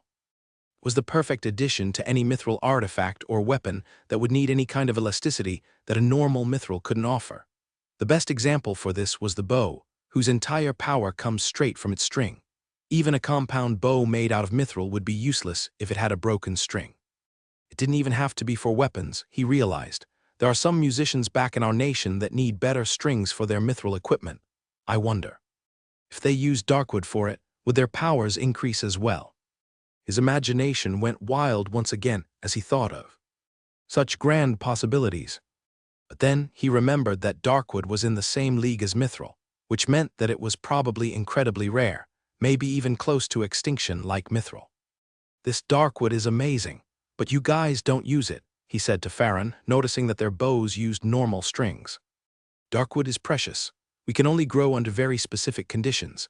It has to have the right amount of light, wind, soil, water, mana, and many more. Even though it only needs a month for it to grow from seedling to maturity, any slight error in its conditions would immediately result in its death. Our success rate in cultivating darkwood is close to 0. That is why we have all resorted to journeying outside of the Elven Kingdom in search for any darkwood relics left behind from the ancient times, and the Royal Continent is the best place to look for it. I was supposed to use the darkwood for my bow, but it has chosen Shayna to be its wielder. It chose to become her weapon, and I am more than willing to step away." Zion then told Michael about what happened in detail, with the darkwood flying across the abyss while the combined zephyr was close to self-destruction. It flew towards her. That sounds familiar. The elves explained the phenomenon by saying that Mother Nature herself has chosen Shayna. But from his perspective, the more plausible explanation would be that the darkwood flew towards her because she was a natural magnetic. It was the same thing as when God-forged pieces got attracted towards his heart. He guessed that the only basis for someone to become a natural magnetic was if they wielded unity, just like the ancient humans had. And since anyone he awakened would immediately wield 8 elements like him, then that meant that once they had God-forged pieces in their hearts, then they would also become a natural magnetic. This seemed to prove that. "It seems that thanks are in order," he said to Farron. "If darkwood is that valuable, then I appreciate you for letting Shayna have it." Farron immediately shook her head. "No, it is my honor to have witnessed such a once-in-a-lifetime event." Michael then bent down into his shadows and picked up a thoughtful gift he thought she'd like. "Here as thanks," he said as he tossed it in her direction. No, I do not need compensation." But before Farron could even finish her sentence, She felt her own Tao heart surge with excitement. She looked down, only to see a mithril artifact compound bow in her hands. This was real mithril. Touching it with her own hands, she realized that its power was completely different from any weapon she had ever wielded before. Her ability power was surging much faster than it normally would using her own bow. It felt clear. It was the same difference between a single flowing drop of water compared to a raging river. It was light, yet she could feel the beast hidden within this weapon. "You're giving this to me?" Farron asked, still doubting the whole situation. "I think this is a fair trade for a Darkwood," Michael said to her. But from her perspective, this wasn't a fair trade at all. He was losing far too much. This was a full mithril artifact, already sculpted and forged to become a weapon. Not just any weapon, but a compound bow. There was only one other compound bow in the entire world. "We have plenty more in store, don't worry," Michael assured her. Farron was about to object, but then she realized that he wasn't playing it down in any way. He really could make his own mithril artifacts, and his nonchalance in giving one away for free was proof of that. This is an immense treasure that you have given me," Farron said, her hands going across the bow's frame. Then she and the other elves kneeled down onto the ground and kissed the soil, giving thanks to both Michael and nature itself for this gift. "Trust that this weapon will be put to good use," she said. "This will be an excellent weapon for Lyra." "Lady Farron, that is a good idea," said one of the elves. "She deserves a superb bow like this after all she's been through. I can't wait to see the look on that girl's face when she sees this." The elves were really excited to receive the compound bow, treating it as a national treasure of some kind. Michael didn't have the heart to tell them that all archers in the nation of Reborn had the same compound bow. "Thank you, Michael of the humans, we will never forget this favor," they all declared. "I know it's not much, but I would like to give you a small token of our appreciation," Farron said, giving Michael a small bag. As soon as he heard that satisfying clacking sound from the bag, he already knew what it was. Those were sand dollars. He quickly opened the bag and counted it to be 20,000 sand dollars. Farron nodded. "For now, we must go and seek out more Darkwood hidden in ruins, but we will be in Metropolis after a month for the parade. If you would like to ask for our help, then all you need is ask, and we shall offer up our bows at the ready." Shayna then stepped forward. "If you'd really like to help Lord Michael, then you can visit our store in Metropolis and check out our goods." "Then we shall do so." The elves then took out an arrow from their quiver and offered them on the ground. This was a custom in elven culture as a way of saying good luck. Giving someone your own arrows symbolizes your desire for them to be safe, even at the cost of their own safety. After that, they left the cave, leaving Michael and the Dragonborns alone. "Lord Michael," Shayna said, approaching him, "now that I have awakened my ability, will I also be given the same mini drone the same as Fudge?" She manifested her diva, showing the white dragon above her head. The cute little draconic diva purred cutely as it saw Michael. "A white dragon's," Michael muttered. "You should name her Artie." As soon as he said that, the white dragon perked up and spread its wings in pride. It seemed to like the name. "Artie," Shayna muttered. "That fits." Since Shayna's talent was then it was only appropriate to give it a name related to it. "Once we get home, I'll give you the M&I drone," he said. It would be a good idea to purchase the mini drone link for Shayna so that her weapon could be upgraded in the future. And thankfully, with 20,000 more sand dollars in his inventory, he had more than enough to purchase another mini drone for Shayna to use. "Great," Shayna cheered. "Oh, I wanted one too," Zion complained.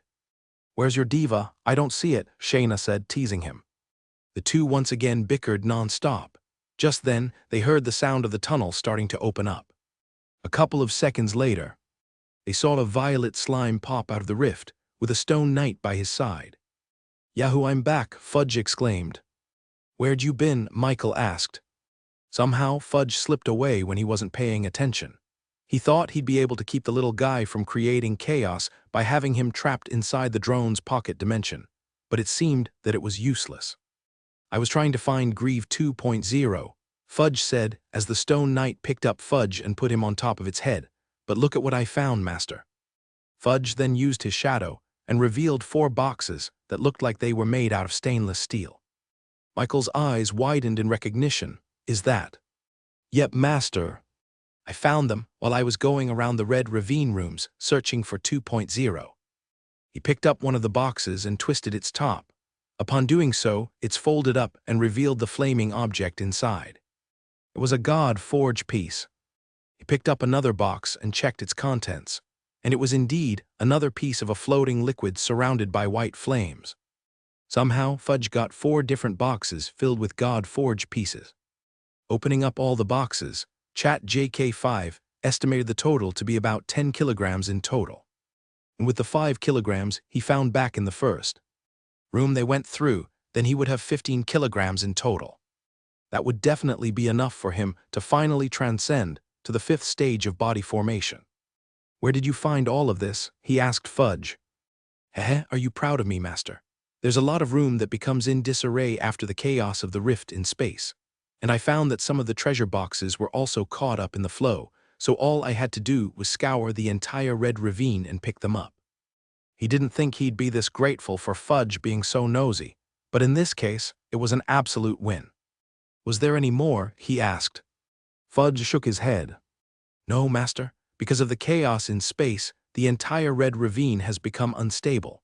Almost all the companies have already left the place, including the major factions in Metropolis. It seemed that by Kuno, summoning him created a lot more chaos than he could have ever imagined. But if his guess was right, and that he was forcefully transported to the Elven Kingdom, then it would make sense why there was so much chaos that happened. I guess it's time to go home, he said. Yes, finally, Jaku cheered. Michael transported everyone back to the nation of Reborn to regroup. Once they landed on the Rebornian mansion's courtyard, Shayna immediately clapped her hands and rallied her siblings. Okay, it's time for practice. What? Zion shouted, we just got home. Nope, I wanna sleep, Jaku said, already sleepwalking towards his room. Shayna didn't take no for an answer. You said that I can rely on you guys. How can I do that if you can't use any ability? So, we're spending all our time training. Zion and Jaku immediately bolted out, with Shayna and Yumisu chasing after them. Once Michael was alone, he brought out his drone and talked to it. Why didn't you come out? He asked. A second later, Kuno manifested out from the drone and landed on her feet. She had been staying in the drone's subspace all this time, simply observing everything that happened through the control room. Ooh, I got shy, hee. Fudge immediately shook his head. A ninja shouldn't be shy, they should be proud. Come, I'll introduce you to the Dragonborns, they're nice. Kuno nodded. Yes, they did look nice, maybe I will do that, but... She then pointed upwards, seemingly pointing at the canopy's ceiling. I can't go outside, she said. Michael found this weird. Why? Kuno demonstrated by slowly walking towards the edge, where the shadow of the ceiling no longer blocked the sun's bright rays. As soon as her hand was illuminated by daylight, a sizzling sound echoed out as her hand got immediately burned, as if the sun's rays were literally scorching hot. You can't go out in the sun, Michael asked her. I don't think I can, she replied. Can't go out in the sun, has blood powers, there's no way, is she really the original vampire? However, that still didn't make any sense. After all, Guillermo and the other vampires could walk fine in the sun without their skin burning up. He found out from them that the usual clichés about vampires weren't entirely true. Nah, I'm overthinking it. Maybe it's just because she hasn't seen the light of day in 1,000 years, he guessed. He bent down and took out an umbrella from his inventory. Here, use this. Kuno fumbled around with the umbrella before she finally pushed on the button on the handle, opening it up. He showed her how to hold it properly, and she was able to finally walk out in the open without worry. Haha, this is nice, she said, twirling around with the umbrella. You should introduce yourself to Shayna first. No, wait, Grieve first. Both of you have something in common, Fudge said, pushing Kuno by bumping into her legs. He led her into the Rebornian mansion, where they all each had their own rooms. Fudge excitedly burst open the front door. However, Kuno didn't follow after him. What are you doing? Follow me, Junior, Fudge said, but Kuno wasn't budging. She remained in front of the doors, standing still. She raised her hand, trying to cross the boundary, but as soon as she did, her hand got burned again, causing her to recoil. There seemed to be an invisible barrier that prevented her from entering inside. "Why aren't you following me? Come inside," said Fudge. And finally, after saying those magical words, Kuno finally felt the barrier disappear, allowing her to tumble inside the Rebornian mansion for the first time. She can't enter any private premises until she's invited. The more she learned about Kuno, the more accurate his guesses became. Is she really? No, that's way too coincidental. How could I meet the original vampire just a month after finding out about her existence? Hee hee, you'll meet everyone at dinner, Fudge said excitedly. There's lots of good food to eat like pizza, fried chicken and garlic bread. Kuno suddenly covered her mouth and nose. After being released into the world after 1,000 years of being chained and trapped inside a Gothic castle, Kuno remembered that couldn't go out into the sun without burning her skin, she couldn't enter into someone's home without their express invitation, and she couldn't stand the sight of garlic. The only thing she needed was an insatiable need for blood, then she'd be the textbook definition of a vampire. "Master, we're going out for a walk," Fudge said while being hugged by Kuno. Kuno was in full gear, a long-sleeved shirt, long pants, socks, closed shoes, a giant wide-brimmed hat, and even a mask to cover half her face. And if that wasn't enough, she was carrying the biggest umbrella that Michael had ever seen before. "This place is so interesting," Kuno said, looking around the bustling streets of the nation of Reborn. "Even if I'm afraid of the sun, I can't wait until nighttime to explore." Seeing her excited expression, he couldn't really deny her wish. He just hoped that it wasn't Fudge who would be guiding her. After all, the little slime had a tendency of influencing people into becoming troublemakers with him. Unfortunately, the Dragonborns were busy training, with Shayna pushing her siblings to awaken their abilities as fast as possible.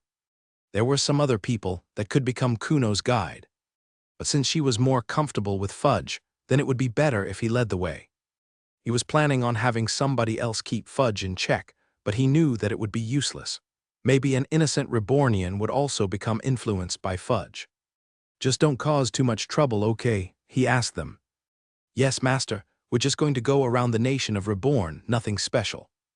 Kuno nodded with him. For some reason, he doubted that, but either way, he couldn't come with them because he was also busy doing his own thing. So while Kuno and Fudge went on their tour, he busied himself with all the things he had to take care of. First and foremost was his own cultivation. Although it had only been 3 months tops after his advancement to the 4th stage of body formation, he felt like it had been ages since he had broken through. With strong competition like the major factions, he knew that he could always use more power. But the problem, of course, was his God Forge pieces. For some reason, he was the only one among them who needed a lot of God Forge pieces. And by a lot, he meant 3 times more. A normal magnetic would only need 5 kilograms of God Forge pieces in order to advance to the 5th stage of body formation. But for him, it would take him a whopping 15 kilograms. If he wanted to buy it using sand dollars, then it would cost him 150,000 in total. And it would only continue to go up as he advanced through the body formation stages. This was why he hadn't spent a single sand dollar purchasing God Forge pieces. He almost shuddered at the thought of spending that much just to achieve the same advancement as others. But I shouldn't complain. The large requirement for God Forge probably contributes to the fact that I have a much stronger power than other magnetics.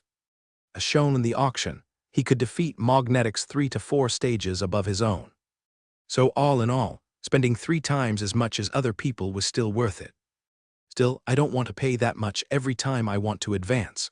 My only choice is to try and find more discoveries like the one in the Red Ravine. Thanks to Fudge, he did obtain the 15 kilograms he needed to advance. But he'd have to find 18 more kilograms if he wanted to advance to the 6th stage after that. As a natural magnetic, God Forge pieces had a tendency of becoming attracted to him, whether he liked it or not. And this proved to be useful, as that was how he advanced to this level without having to purchase his own. But all his unsuspecting donors were people that were not so good people. They were people who didn't deserve to have a reality-bending power at their disposal, as it would only enable them to cause even more harm. That was why he didn't bat an eye when he stole their God Forge pieces. "I would rather spend sand dollars than steal an innocent person's God Forge," Harbinger quickly quipped. Harbinger's solution was to just let the villains come.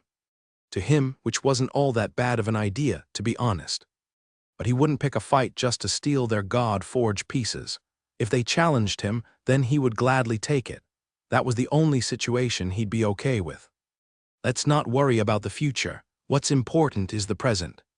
He sat down on his floor and put down all the boxes they found in the Red Ravine. All of this totaled 15 kilograms, enough for him to finally advance. He picked one up and twisted its top. The frame became bent and revealed an open face. The white flames of the god-forged pieces flickered in his presence. It was as if it knew that there was someone near that could finally touch its flames without getting hurt.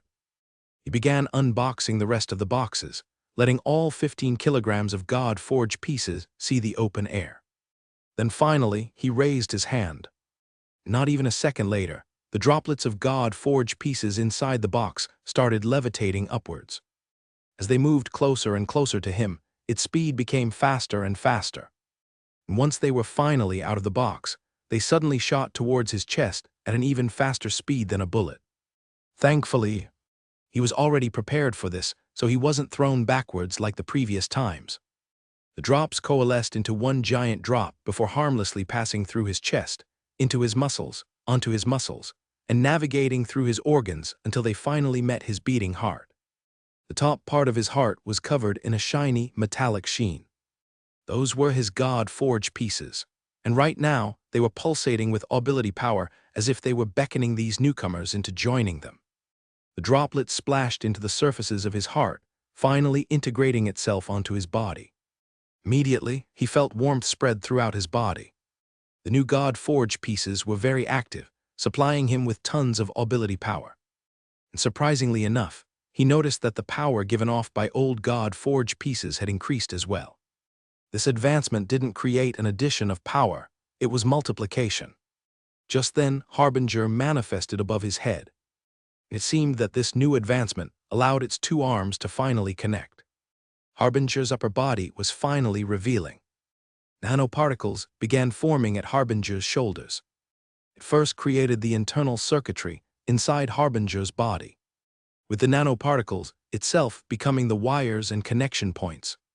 Then came the armor, forming a paradoxically tough but flexible exterior that protected the internal circuitry. It formed around the trapezoids and shoulder blades, with lights pulsating around edges. Above the upper right chest, there was an inscription molded into the very armor itself. It harbored its name, Harbinger. Now that I'm getting a good look at you, you kinda look similar to those mechs that were popular back in my previous world. Michael scoffed, "We'll see when you show your true form." Judging by this rate, Harbinger would show his full torso at the 6th stage, its legs at the 7th and 8th, and finally his head at the 9th stage, completing the body formation realm. "We'll deal with that later," he said, as Harbinger's body stopped manifesting. "For now, the only thing I can buy with sand dollars is more upgrades to my drone." He closed his eyes and focused on the upgrade shop. Magnetic Vision 3. Beastfolk Vision. Unity Gun. Switch Inventory 1. Mini Drone Inventory 2. Muffled Propeller. Mini Drone Link 1. Of course, the main thing that he wanted to buy right now was a mini drone link for Shayna. Linking a mini drone to her weapon would not only open it up for upgrades in the future, but it would add a little bit more protection for her when she truly needs it the most. After all, he found out that even after linking his mini drone to Fudge, he realized that he could still control it as much as he wanted. If he wanted it to turn back into a M&I drone, then it would do so in an instant. And since he bought the upgrade, this meant that all of his M&I drones would all have a barrel attached to them for a. So if either Fudge, Shayna, or any other magnetic he links these drones with are in a position where they couldn't defend themselves, then he could turn their weapon back into a drone and give them a lifeline that could save their lives. And speaking of which, it seemed that there was exactly a new type of upgrade he could buy called the and the that. Specifically helped in that type of situation. These two were very good upgrades. The grenade upgrade would act as sort of a last resort for the Dragonborns, since it would create a tremendous amount of explosion that would disable all mana and even abilities for a certain amount of time. As for the mini drone inventory, that would just be a good upgrade in general. He could store switches in there, meaning that if the Dragonborns needed it, then they could take out a switch and invoke his ability power even from a distance. He could store a normal switch, or maybe even a Unity Saber in there as an emergency weapon. The best thing about these upgrades was the fact that it applies to all current and future mini-drones in existence. Since he was planning on buying a mini-drone for each Dragonborn, then investing 4 drops for that would totally be worth it in the long run. I would buy this if I had the drops to spend for it. Right now, he had 0 drops of Su left in his arsenal. Not only that, but he still also had to buy the for him to even get the chance to purchase more mini-drones. Since that would cost 2 drops, and each subsequent mini-drone would be 1 drop each, then that meant they had to use 3 drops just to have a mini-drone ready for Shayna. And if he wanted to link it to her, then he'd have to spend another drop. That was 4 drops in total. Thankfully though, his money was just enough to purchase those upgrades. He had 41,523 sand dollars to spend thanks to the generous donation of the elves, which would amount perfectly to 4 drops. Why do all my sand dollars drain so fast? After these upgrades, he would once again go back to near 0. Thankfully though, the Merman theme parks were doing extremely well. According to Cassell, it was doing even greater numbers than last month, which meant that his potential income for next month would be more than 30,000 sand dollars. If it wasn't for that, then he'd have gone crazy having all these upgrades, but having no money to buy them. He quickly visited Serena in their temporary residence in the nation of Reborn and asked for her help to convert his sand dollars into Su. She happily obliged, doing the same ritual into the water and creating a vortex that seemed to connect into another dimension entirely. Once he dropped the bag containing 40,000 sand dollars into the vortex, it then shot out 4 identical vials of Su directly towards his palms. "Pleasure doing business with you," Serena said, bussiness. "I thought you were just a middleman." Serena smiled. "Of course I am, but I also get paid. How else am I going to afford going into Cthulhu's void every day with Nixie?" He almost forgot that Serena was an actual princess of Atlantis. She's loaded. Well, at least she's spending her money here. Meanwhile, as Michael was progressing his drone, Kuno and Fudge continued on their way to a certain spot in the nation of Reborn. Eventually, they came across a structure that seemed recently built, but was designed to look old but timeless. "What is this?" Kuno asked, grabbing her chest. "Oh, this. It's just the Church of the Iron Maiden." "This is what I wanted you to see," Fudge said, nudging Kuno closer inside. As she walked closer to the entrance of the church, she carefully raised her hand and waited until that invisible barrier prevented her from entering. But surprisingly, her hand went through. She pushed her hand all the way over inside the church. And still she was fine. Kuno entered the Iron Maiden Church cautiously. Meanwhile, Fudge strolled in very confidently, greeting the people and vampires that were either praying on the pews or simply just socializing normally. "Hey Guillermo, what's up?" Fudge greeted. Guillermo shifted his focus away from a mural being painted and greeted Fudge back. Honorable Fudge, it is great to see you. The construction of the church is going very smoothly. It won't be long until this masterpiece of ours will be available to the general public." For now, the only ones visiting the Iron Maiden were those already loyal to it, like the vampires and some humans. However, if they wanted to spread the Iron Maiden far out into the world, then they had to increase the number of believers they had. Now, Fudge's motivations for doing this may not be as pure as one might think. But for the vampires, this goal couldn't be more honorable. Finishing the church meant that they would be one step closer to achieving their goal of reconstructing the ancient religion for Gaia and hopefully trigger her revival. That was why they were working on the church day and night with complete and utter devotion. They meticulously curated the decorations, the furniture, and everything else in accordance with what they knew of Gaia, or who was now known as the Iron Maiden, in hopes of it being enough to satisfy her on her arrival. Looking good, Fudge compliments. "Oh hey, I want you to meet someone. Kuno, come on." Kuno shyly approached Guillermo, who took a second of pause to look at her. This girl looked familiar.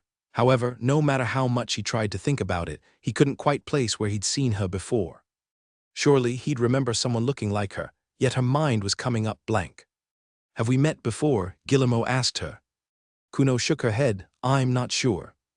Fudge then leaned into Guillermo and whispered, she lost her memory. Guillermo nodded his head, finally understanding the context.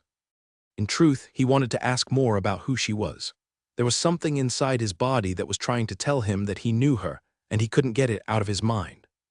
But after hearing about her story, Guillermo chose to not ask any more questions as it could cause her undue mental distress. Oh, is Michael back home yet? Asked Guillermo. I wanted to talk to him about the royal vampires. I'll tell him that you're trying to find him. While Fuge and Guillermo were having a conversation, Kuno pulled ahead and walked over to the giant statue in the altar. She looked up and saw the Iron Maiden as she was seen when she manifested above Michael's head. There was something about the Iron Maiden that fascinated her. It made her want to stay here and stare at her figure for months on end. I see you've taken a liking to our deity, said Guillermo, smiling. This is the Iron Maiden, or also known as Gaia. She created the very earth you're standing on today. She created the air you breathe. She is the mother of creation. The other vampires inside the church murmured their own praise of the Iron Maiden, letting them all echo through the precisely engineered walls and domed ceilings, which all led towards the altar, where the statue of the Iron Maiden could hear their prayers. Kuno looked around, hearing the sounds of hope and desire all converging towards her location. You like it? Fudge asked. Kuno nodded. It's dark in here, no sunlight, but it's still very windy. I'd like to spend a lot of time here. She really appreciated the fact that she didn't have to wear 20 layers of clothes just so that her skin wouldn't constantly burn. No one was more happy than Guillermo. Well, I for one am glad that we have another member for our community. By the way, if you don't mind me asking, who are you? I already told you her name, Fudge exclaimed. No, I mean, who is she in terms of her connections? Is she just a friend, a new ally of Michael, or is she his sister? That blonde hair was very striking, almost as striking as that of Michael's, which made him think that the two were related to each other. Oh, sure, she's Master's sister. Meanwhile, back in his room, Michael had just returned after purchasing the 4 drops of Sue that he needed. Hachu, he sneezed. Is someone talking about me? Why do I have the feeling that Fudge is up to no good? With his instincts riling up, he knew that he had to finish up his tasks and check up on how Fudge and Kuno were faring on their little tour. He quickly uncapped each vial and poured them directly onto his main drone. Immediately, the transparent droplets got absorbed into the mithril, with the change reflecting into the upgrade shop window in his mind.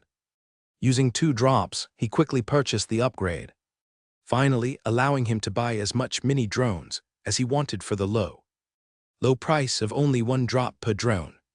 He purchased 1 extra mini drone, and a pop-up window immediately appeared in his vision. He immediately said yes, spending his last drop to finally add Shayna to the official list of Rebornian magnetics. Nanoparticles, similar to the phenomenon of his diva growing its limbs, started to cover the drone's very top frame where the mini drone was supposed to dock. It was now constructing the new mini drone from the bottom to the top. It only took a total of 30 minutes before the new upgrade was finally ready to be used. Shayna, he called out to the shadow underneath his feet. Can you come here for a second, please? Not even a few seconds later, a large shadow emerged in his room as Shayna, and a shadow orcupine teleported directly in front of him. With his job done, the shadow orc bowed to him before disappearing back into the shadows. Shayna, on the other hand, quickly tidied up her slightly messy clothes scuff marks from her sparring sessions with her siblings and greeted Michael with a bow. You called, Lord Michael. Can I see your bow? He asked her. She immediately took out her mithril artifact bow and presented it to him proudly.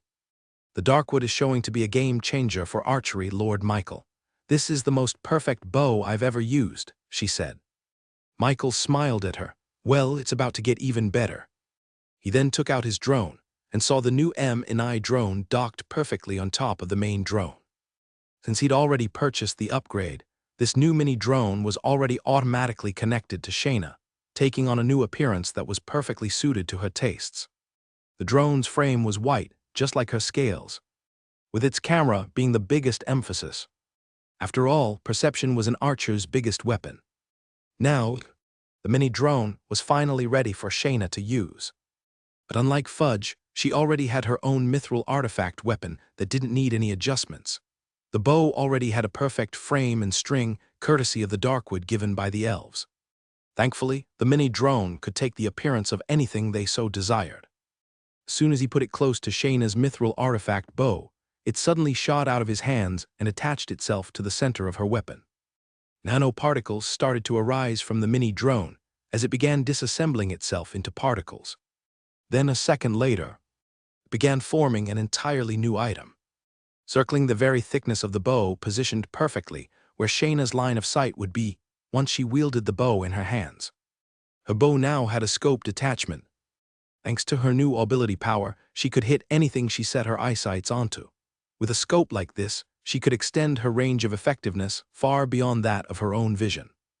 Right now, the scope only had about an 8x magnification, but since this was a mithril relic weapon, there was lots of potential for upgrades in the future. "Try ID out," he said to Shayna.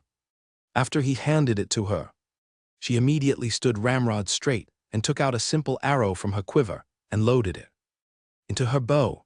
She then grabbed its strings, pulling it towards her chin before looking down the scope. She squinted as she looked in the distance. "How do you like it?" And before he even finished his sentence, she suddenly released a shot out into the distance, with the arrow quickly disappearing into the skies. With quick succession, she took out another arrow and fired it in the same direction. Those were real arrows. He thought that she'd just look through the scope just to see what it would be like, but he didn't actually think that she'd take a shot, much less two. The arrows traveled through to the other side of the nation of Reborn, before finally arcing down towards a specific courtyard, where Rebornian soldiers were practicing their skills.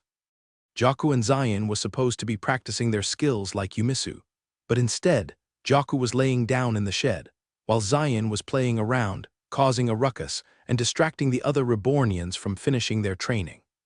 They thought they were free from the tyrannical gaze of Shayna. But suddenly, an arrow suddenly grazed past their ears and landed into the ground, scaring them witless. Jaku and Zion looked around, anxious as they thought that Shayna was out there somewhere, staring at them. They quickly got up and joined Yumisu with their training. "Fufu, this new scope is very useful, Lord Michael, thank you," Shayna said gleefully. Since Shayna wasn't that irresponsible, he knew that she wouldn't accidentally hit someone just innocently walking in the streets. But to think that she would even shoot her own siblings. Shayna was quite strict even more than before. "Did something happen?" he asked her. Shayna bowed towards him. "It has come to my attention that I, alone, cannot hold up the entirety of the Reborn company without your presence. I need their help. I need my siblings to awaken their abilities as fast as possible so that we could be of use to you. That is why I have increased our training time, Lord Michael. I want to someday have you rely on us, instead of us relying on you." He wasn't going to argue with that, since he truly did need the Dragonborns to awaken their divas.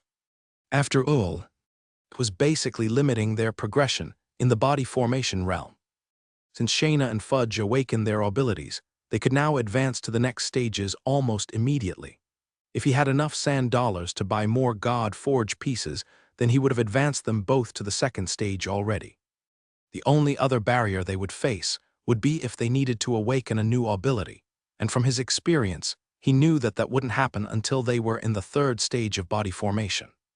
So he was planning to get 10 kilos of God Forge pieces to advance them both to the third stage as fast as possible. A kilo goes for 10,000 sand dollars. So he had to save up for a few more months until he could buy it. "I really need to find a way to earn more sand dollars."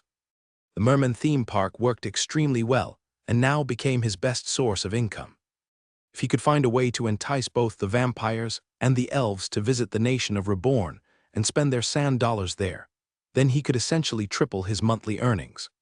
After Shayna left to continue her practice with the Dragonborns, he began thinking up of ways to target the elves and the vampires. "I could make a new roller coaster for the elves." And to Sithalhu's void worked so well because all mermen had an instinctual fear for the ancient primordial beast hiding under the sea.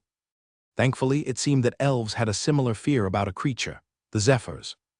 According to Shayna and the others, Zephyrs were non-living creatures whose nature was completely opposite to that of the elves. They were born simply to cause destruction to the entire elven race. Not only that, but they seemed to have powers that completely countered an elf's perception and natural aim. Most of their race were completely helpless when dealing with zephyrs. Only a select few had the talent and ability to defeat them. Suffice it to say, elves definitely had some strong emotions regarding zephyrs. But it's not fear. I bet most of them are angry at zephyrs. Is that enough to stimulate their Tao hearts? After thinking about it some more, he decided that it was worth at least a try. If he could make a roller coaster focused on zephyrs, he could target the elven demographic that would be coming to Metropolis in a month. This time, though, he was planning on creating a really bold idea. Instead of realistic animatronics, he wanted to have real zephyrs in the roller coaster. He didn't even know how he was going to do that, or if that was even possible, but if he were to succeed, then it could have the same success as into Seathelhu's Void. He was basing this all off of some themed rides back in his previous life. There were some roller coasters with built-in play guns that each rider was equipped with, and once the roller coaster set off, they would shoot targets found in the environment and score points based on their performance.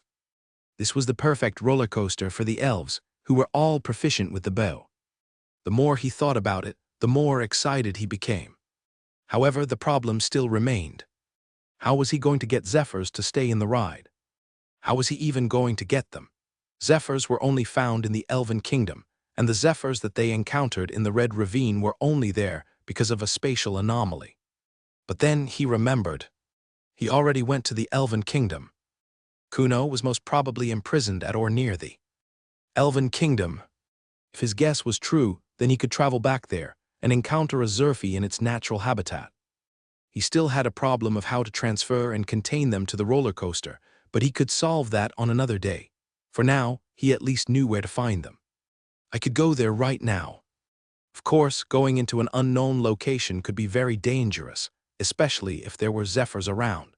And since he'd be going to their homeland, he could encounter tens or even hundreds of them at the same time. Combined, the explosion they created could level the entire continent off the face of the earth. Even he wouldn't survive from that. If he did go there, then he had to be extremely prepared to fight them off, or be prepared for a stealthy entrance. Thankfully, though, he had a vehicle specifically upgraded for stealth. He prepared his main drone exactly for this occasion. It could turn invisible, it could pass through solid objects, and it could turn itself into something as small as a bird and soften the propeller's noise to effectively only a few meters in diameter. If he really wanted to, then his drone could take him anywhere undetected. However, he still wasn't in a hurry to go off on another adventure. If he went there now, he'd basically be going in blind. He knew nothing about the place he'd be going to. He didn't know its inhabitants, its dangers, and lots more. He didn't even know how he was going to take those zephyrs back home, or if he should even do it at all. I guess it wouldn't hurt to take a look. His plan was to just look around the environment and make a mental map of what he could see. That way, if he ever saw a landmark, then he could cross-reference that with a map of the world and actually see where he ended up. This way, he wouldn't have to explore the unknown lands and put himself in unneeded dangers. I should get out of the house first. Teleporting will definitely cause major mana disruption in the entirety of the nation of Reborn. He grabbed his main drone and touched the miniature doors on the backside, teleporting him inside the control room. Once there, he was ready to pilot it to find a suitable spot for him to teleport from. But just as he was about to move, he realized that there was something different inside the control room. Every wall was surrounded by monitors that let him see the outside world from within. Placed around the room were these futuristic computer terminals showcasing the various telemetry of the environment like temperature, wind speed, etc. But in the corner of his eyes, he saw something different. He saw an inconspicuous door on the other side of the room, right next to new terminal screens that were turned off, showing only a black image. He walked up to the door and saw the circular lock on the front. This door was designed like the doors on ships, where one had to twist the wheel in order to get the lock to open. Curious about this new addition, he tried to twist the lock. But it wouldn't budge. The wheel was rock solid, even when he used magic that enhanced his physical attributes. It made him doubt if it was even possible to open it. Chat JK5, what is this? She said. To answer his question, Chat JK5 showed the upgrade shop window to a nearby screen on the wall. Once displayed, he saw all the usual upgrades, but this time there was an option that was pulsating and glowing, attracting his attention. This was a new upgrade for the pocket dimension, one that he had yet to unlock. So this door leads to that isolated room, and I have to purchase the upgrade first before this door is open. What does this upgrade entail? A room that doesn't let anything in or out. It was basically a completely sterilized space, which was completely cut off from reality itself. It was basically an upgraded version of a pocket dimension. What would I even use this upgrade for? I'll just spend my drops on something else. Maybe I'll buy it if I succeed in building the roller coaster for the elves. Wait. Upon first thought, it didn't seem all that useful for him. After all, he had no need for a completely isolated room. He couldn't even think of a way that this would be useful. Even the other useless upgrades for his drone would have been a much better use for his money. But then he remembered. What is an isolated room good for? Well, a room cut off from everything meant that there would be no contaminants present inside. There would be no unaccounted changes in air quality, temperature, and heat. In short, this place would be a perfect greenhouse. A greenhouse for what? According to the elves, darkwood was an extremely volatile material that was incredibly hard to grow, even under the most optimal conditions. It needed to be built in elven soil. There needed to be just enough sunlight, enough water, enough wind, and everything else. Just one mistake from those very numerous requirements would cause the plant to die out almost immediately, with no recovery whatsoever. It was so hard to grow darkwood that even the elves were unable to succeed. They had to journey out of their homeland to try and find darkwood left behind by the ancient humans just so that they could use it for their bows. If the elves weren't able to do it, then no one else could. But maybe, just maybe, he could grow it using this isolated room. Although this room didn't have the elven soil that the darkwood required, he could always dump soil inside and create a mini farm inside. It was perfect because he was already planning on going to the elven continent anyway to see if he could catch some zephyrs. On the way, he could pick up some quality soil and cover the entire floor of the isolate room with it to grow his darkwood into. If he succeeded, then he would have found a way to make an obscene amount of money from the elves. They would definitely pay top dollar to buy the legendary darkwood from him. At the very least, he expected it to cost more than 20,000 sand dollars each. And the best thing about this was that if he succeeded, then he could plant more and more darkwood and effectively farm them for sand dollars. This idea was so good that he had to table the roller coaster for another time. Planting darkwood would be so much more luxurious. Planting darkwood would be a complete game changer. But there was just one problem. He didn't have enough Su drops to buy the upgrade. It only cost 1 drop, but he currently had 0 in his inventory. He didn't even have enough sand dollars to purchase it. I guess I have no choice. I really do have to wait until next month. Darkwood only needed a month before it grew mature enough to be harvested. That was why he wanted to plant the darkwood as soon as possible so that he could have it ready by the time the elves arrived in Metropolis. But that wouldn't be possible now. It's fine. This month will give me enough time to prepare and do research on my own. Just like with the Zephyrs, the best way to learn about cultivating darkwood was through the elves. Only they knew those 2 concepts well enough to help him in his goals. But since they wouldn't arrive until a month later, this meant that he could either wait or search for answers all on his own. Of course, a good place to find some general knowledge about the world would be a magic tower. They hoarded all kinds of information ranging from magic spells to bestiaries to almanacs and everything else in between. They weren't dubbed as scholars for nothing. It's also good to visit Braxton. I still owe him a mithril artifact. He briefly visited the dwarven blacksmiths in the nation of Reborn and tasked them with their help in creating a suitable wand for Braxton. About an hour later, he received the finished product in a nice little rectangular wooden box. Then he quickly transported himself to Metropolis, right on the footsteps of the magic tower. He could have teleported directly inside, but he wasn't that familiar with Lucius and the other mages yet, so he didn't want to come off as rude, especially when he was going to ask them for a favor. He entered the portal, finding himself back in the magical hallways filled with floating candlesticks, moving paintings, and paradoxical staircases that seemed to be upside down and right side up at the same time. As soon as he walked through the hallways, he suddenly heard excited murmurings and shoutings echoing across the whole room. This was quite unusual since magic towers were famous for being places of peace and quiet. This was supposed to be a space where one could study and read at peace without anyone interrupting them. But this shouting made it look like they were at a wet market of some sorts. He followed the direction of the sound and found himself entering a completely new hallway that he hadn't been to before.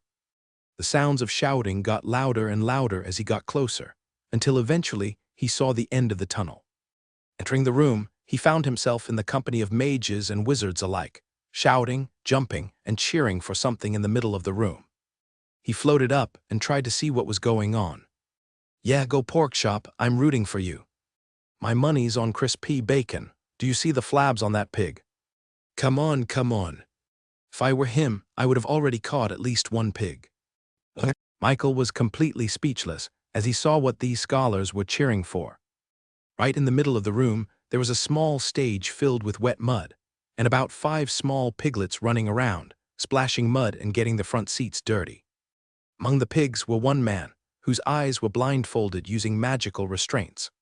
He was fumbling around, following the sounds of oinks, oinks, and trying to catch at least one of them in his arms. Unfortunately, the pigs proved to be far more intelligent than normal. They evaded the man's grasp with a scoffing expression. Painted on their faces, these were intelligent little piggies. Once the time ran out, the man disappointedly took off his blindfolds and exited the arena. With the game over, Braxton finally noticed him. "You're just in time. Do you want to see if you can catch any pigs? If you do, you can win them yourself." Michael turned silent. "For eating? No, no, no. As a pet, I bred these pigs to be very intelligent. I'll pass on that." Michael replied, "Oh. I see," Braxton said, disappointed. "What did you come here for? Did you miss your best friend?" "Ooh, you can say that.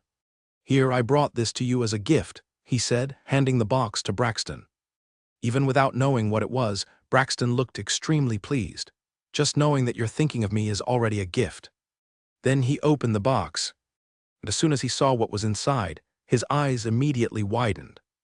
He carefully took it out of its container, holding it with both his hands. This was a very special wand, one that had an orange body and a leafy green handle. It was a wand in the shape of a carrot, with very realistic grooves and coloring that made it look like the real thing. A carrot wand, OMG.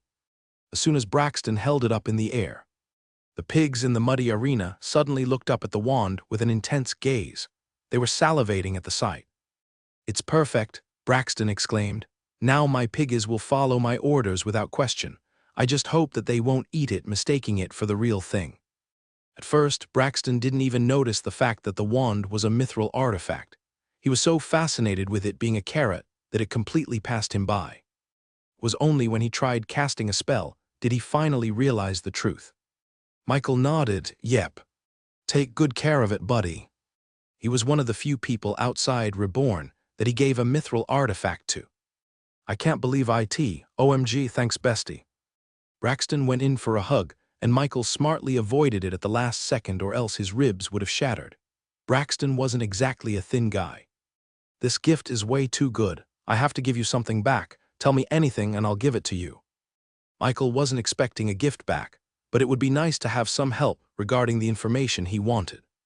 "Actually, I came here to find something about Darkwood, Zephyrs, and everything elf-related. Do you know where in the library I can find it?" Braxton grabbed his shoulders. "Foo-foo, don't you worry, bestie. I'll show you what you want. Just give me a moment." Then Braxton quickly left the room, rushing past wizards and bumping them out of the way. Michael thought he'd only be gone for a few minutes at least, but an hour had already passed by and he still hadn't returned yet. Thankfully, the pig games were still ongoing, so he had something to keep him company while he waited. Then 2 hours after he first disappeared, Braxton finally came back carrying many scrolls and books in his chest. "Here, everything you need to learn is in these books." Braxton plopped all of the books and scrolls onto the ground, producing a hefty thud. Michael began looking through the literature, noticing that most of them were quite extravagant. Usually, books found in the magic tower were ancient scrolls, and torn up books that were stored to preserve the history of the world. But these were different. Some were lined with actual gold, making them look like it was a holy artifact. Some were made out of material that were extremely rare according to ChatJK5.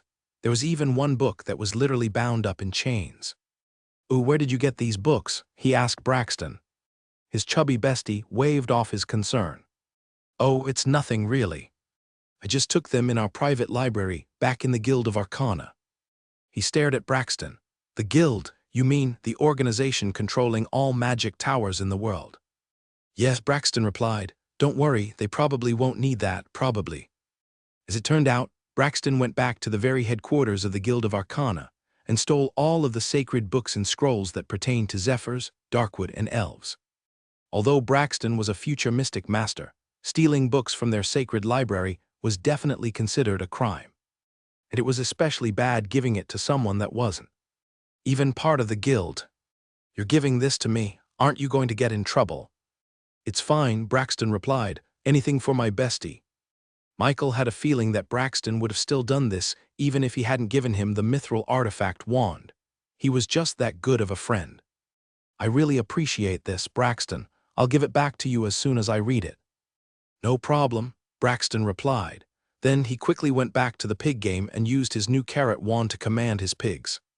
It seemed to be working, as they all followed the wand like a mindless hive. Michael then picked up every single one of the books and found a nice quiet spot on one of the winding hallways of the magic tower. Then he began reading the titles and found them to be exactly what he wanted to read. The History of the Elven Race, Elven Kingdom Topography, Darkwood Experiments Ver. 284, Zephyr Expedition by Lazarus Cadaver, Secrets to Elven Archery Unfinished. There were about 15 books in total, each one tackling a specific area of the Elven Kingdom. Some of them were nice to know in general, like their hierarchies, culture, and other things that would be useful if he wanted to visit the Elven Kingdom in the future.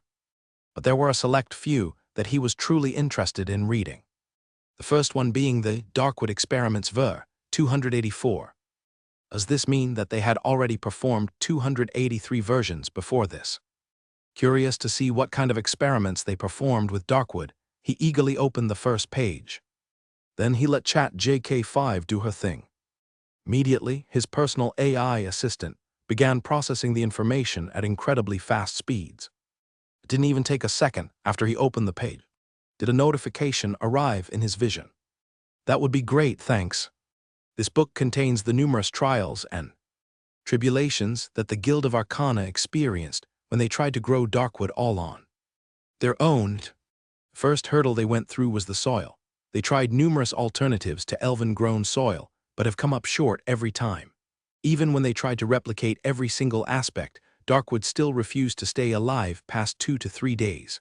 They have concluded that elven soil has an intangible aspect that Darkwood needs to survive. The second hurdle was finding the perfect balance for heat, wind, and sunlight. Darkwood needed to face the sun constantly, even during nighttime. This is possible in the furthermost point of the Elven Kingdom, where the days are longer than the nights. But in the Royal Continent, there is no such place that receives more sunlight than others. The unnamed experimenters used magical light mana to replicate the effects of sunlight to no avail. Darkwood refused to grow. They have yet to find a suitable solution to this problem. Its heat and wind conditions are also one of the things they struggled with the most. Darkwood needed the right amount of wind and heat at different points of the day, needing constant care and attention. The experimenters struggled to keep up, and one slip-up caused the Darkwood to immediately die. Another aspect they had to worry about was moisture. Darkwood needed a constant watering source, but only in its roots. Once its main stem receives too much water, it will soften up and become unrecognizable to Darkwood. ChatJK5 continued on, giving him an extensive summary of the hardships that the experimenters went through, only to fail in growing Darkwood beyond 7 days. They weren't kidding when they said it's hard to grow Darkwood. And surprisingly, the experimenters also thought of growing Darkwood in a completely isolated space. They did most of their experiments in a pocket dimension, as they tried to get rid of any unnecessary contaminants. This meant that having an isolated space won't necessarily allow him to be able to magically grow Darkwood. But he wasn't planning on doing that in the first place. He was going to use his good, old-fashioned knowledge from his previous life. Agriculture back there was on a whole other level, with farmers being able to control temperature, water quantity and quality, and even soil acidity to make sure that crops grow with the best conditions possible. Mages and wizards may be able to make fire out of nothing, but they couldn't quite measure how hot it is compared to normal humans. With technology, controlling every single aspect of farming could be very feasible. With ChatJK5 at his side, creating those high-tech measuring technologies would be easy.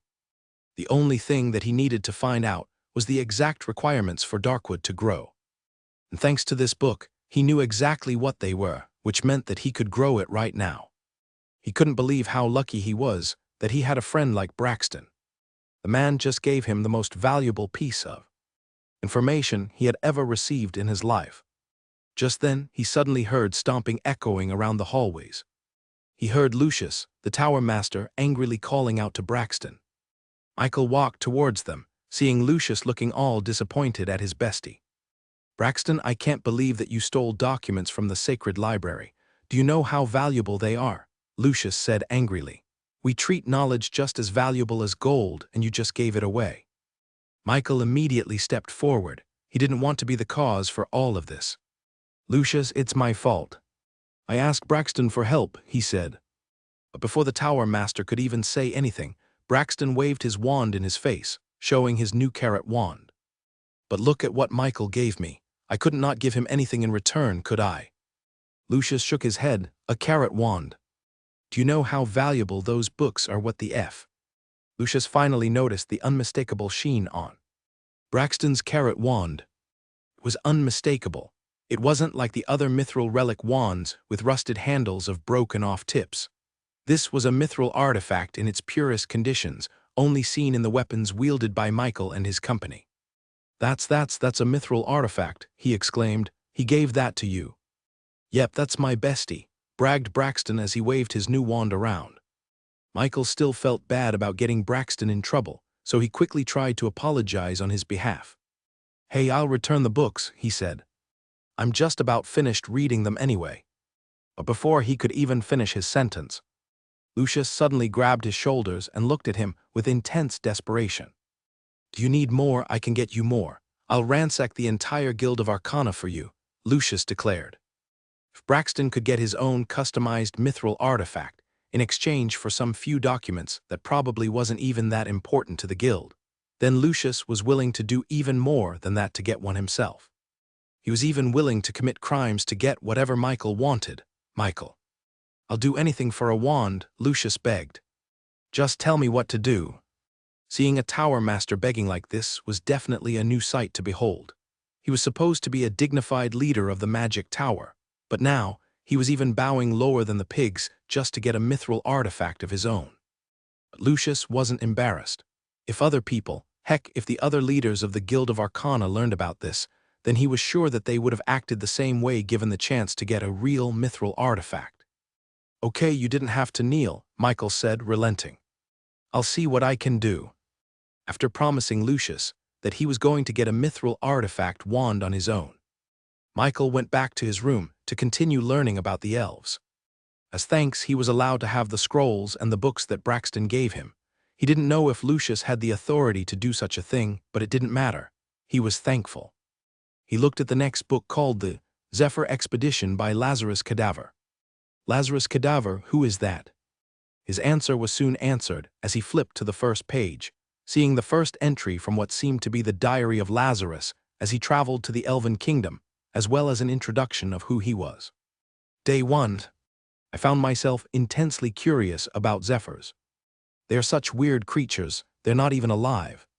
Cerberus and the other mystic masters are busy teaching their own prodigies and protégés for the next generation. But I can't be bothered. I have to learn more about the zephyrs. And so here I am, in the middle of a forest with zephyrs hot on my tail. Didn't expect to see the name of that old man here. He only ever saw Cerberus as a chill, laid-back old man who lazes around in the nation of Reborn without doing anything, that he forgot that the man was actually a genuine mystic master.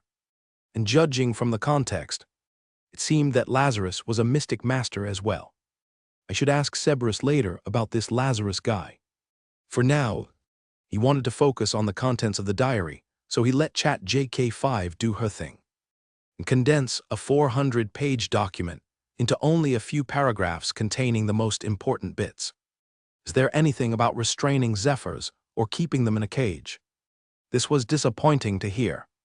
If Lazarus had somehow found a way to basically neutralize a zephyr's explosive tendencies, then that would have basically solved his roller coaster problem. I'll have to do an experiment of my own once I get there. Thankfully, journeying out into the zephyr's homeland wouldn't be that dangerous anymore thanks to Lazarus' extensive detailing of the whole map. ChatJK5 showed him the sketch and converted it into a full 3D map, allowing him to see where zephyrs were usually located, or what Lazarus called as hotspots. Then Michael read the other 13 books on elves, allowing ChatJK5 to basically become fluent in the elven culture. If he needed to know something, then she could tell him the answer in an instant. He won't be clueless anymore if he travels to the elven kingdom. I'll deal with the zephyr/roller coaster idea later. For now, I want to focus on Darkwood. He basically had everything he needed to start his farm. Building the technology for automated sprinklers and temperature regulators will be easy. As for the elven soil, he just scooped them up once he goes to the elven kingdom. He didn't even have to worry about the seed. According to the Darkwood Experiments book, one could simply splice a tiny portion of stem from a Darkwood and use it as a seed to grow more. All he had to do was ask Shayna for a tiny little favor, and then he'd have the seed to grow Darkwood. The only other problem that he faced now was the fertilizer. According to the book, the experimenters found that using moral spores achieved the greatest results. It was what the elves also used in their attempts to grow Darkwood. Where am I going to get moral spores? He didn't even know what kind of material that was. But according to the book, moral spores weren't super rare. They weren't prevalent, but they also weren't that hard to find if one looked for it. So it was very well possible that someone in Metropolis knows, or even sells moral spores that he could use. Back to Metropolis I go, he said as he transported himself into Barnaby's vault. Barnaby would surely know where to find some moral spores. He quickly went up the stairs and entered into his room, finding Barnaby looking over some paperwork. "Ah, Michael, it's great to see you. What brings you there?" Michael told him about his need for moral spores. Thankfully, Barnaby knew just the place. There's this small store called Sporatastic located on the lower left quadrant of Metropolis. They sell all kinds of mushroom spores wholesale. If anyone's got moral spores, then it would be them. "No problem," Barnaby said. "If you're planning on selling your mithril artifacts for a very hefty price, then you know where to find me." Michael was surprised that Barnaby already heard about the incident in the magic tower. "I'll think about it," he replied. Then he set off to find his fertilizer. Michael followed the directions for Sporatastic and found a quaint little shop shaped in the form of a mushroom in the corner of a street. He opened the door, immediately smelling mushrooms and seeing spores flying around in the air. "Excuse me, is anybody there?" he asked. A peculiar old man with a bulbous nose reminiscent of a mushroom got up from the counter, having bent down to pick up something from the floor. "Yes, have you come to experience a new world?" the old man asked creepily. No, I just wanted to buy some moral powder," Michael replied. The old man walked closer to him. "Really? I assure you that taking a small bit of this thing can make you feel like you're in another world. You'll see the cosmos in its entirety." He was presented with a vial containing a single mushroom. Michael thought that this store only offered mushrooms meant for medicine or cooking, but as it turned out, this place was for people who like to get high. "Oh, you seem to know about this," said the old man. "I got something a little bit stronger in the back. Those will work best with magicians." Michael had no doubt that whatever the old man offered him would be effective even with magically inclined people. However, he had no intention of participating in this hobby, at least for now. "No thanks, I don't want another out-of-body experience," he said, rejecting the offer. "Well, too bad," said the old man.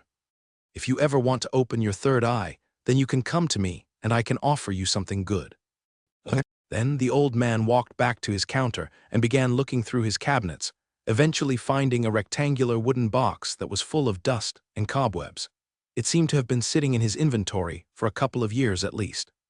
"Here it is, moral spores," said the old man unenthusiastically, pushing the box towards Michael. Michael then opened the box, seeing a balled-up roll of paper. He carefully unfolded it and saw a pinchful of reddish-gold powder inside. Said Chat JK5. This was what Darkwood loved to consume the most. They absorbed this powder even more than water, which meant that this paltry amount wouldn't be enough to even sustain Darkwood for 2 days. The old man leaned on the counter. "Are you sure you want to buy this? More spores barely gives me any hits. It doesn't even my third eye." So moral spores are a bit hallucinogenic. That's good to know. He didn't want to accidentally ingest it and suddenly hear new voices in his head. Harbinger and Chat JK5 were already stressful enough. Commented Harbinger. Michael ignored him and asked the old man about how to get more moral spores. "Do you have more?" he asked. "How much do you want?" "About 30 times as much," Michael replied. "Do you have that much?" The old man raised his eyebrows, wondering what Michael would use those spores for, but he didn't ask. "No, I don't," he replied, "but I can make more." "Really? That would be great." But the old man leaned on the counter and gave Michael a sleazy look. "Growing that much moral spores will take away from me growing more of the good shrooms, if you get what I'm saying." Michael nodded. Price wasn't an issue for him. "I can pay a lot for it," he said. But the old man wagged his finger. I don't want money. I want you to take one of these."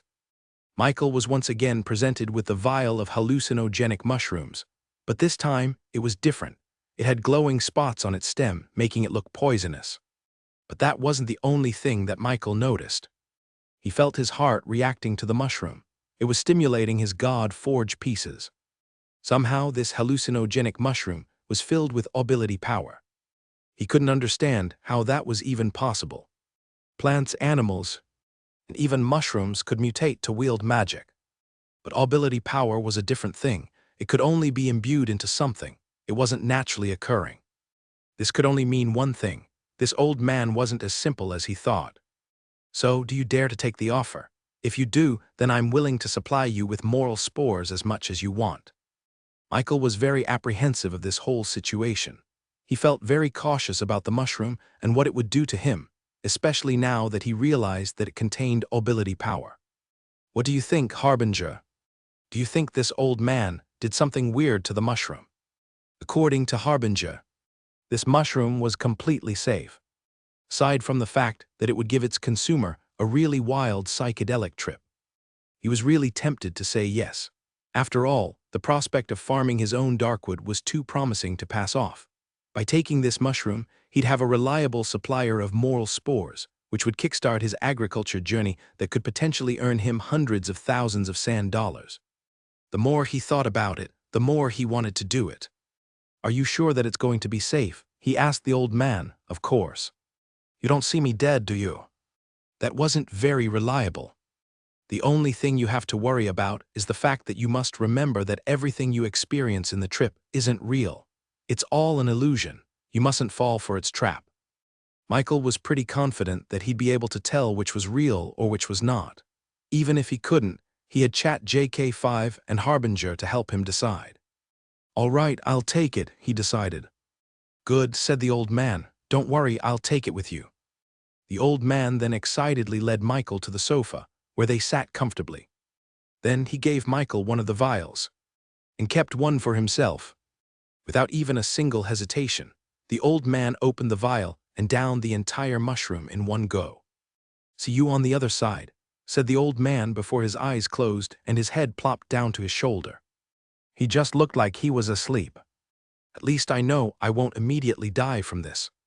Michael took the top off the vial and took one last look at the mushroom before putting it in his mouth. Surprisingly enough, it tasted a little bit sweet. He began chewing on the mushroom, but felt nothing different at all. Even when he consumed all of it, he didn't fall asleep like the old man, he just stayed conscious. Said Chat JK5. Just then, Michael felt a little bit drowsy. Then his eyes closed. Michael opened his eyes and saw himself staring at it. Dimly lit ceiling. That looks familiar, he thought. He looked to the side and saw an unfamiliar woman sitting right beside him.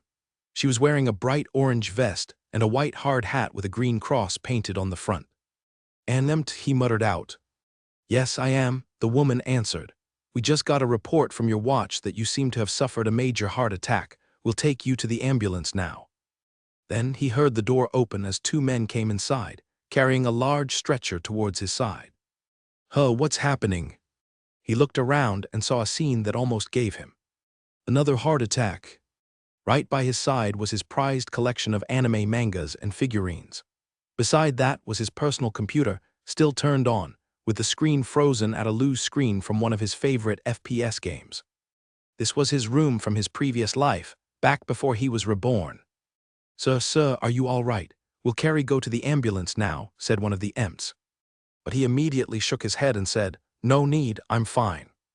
He stood up, stumbling for a few seconds before he finally found his footing. "Are you sure, sir? It looks like you still need some first aid," said the woman. "I'm fine," he insisted.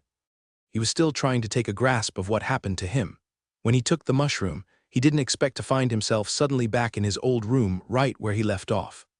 For a brief second, it made him think that everything he experienced in the royal continent was just a dream. The realness of this situation made him think that he just had a lucid near-death experience. Reborn, Metropolis, his family. It was surreal to believe that everything was just a dream. Going to the hospital certainly wouldn't help him now. After all, no one would ever believe him when he tells them that he experienced 13 years in another world where magic and monsters existed. This is just a hallucinogenic experience from the mushroom, he tried to convince himself.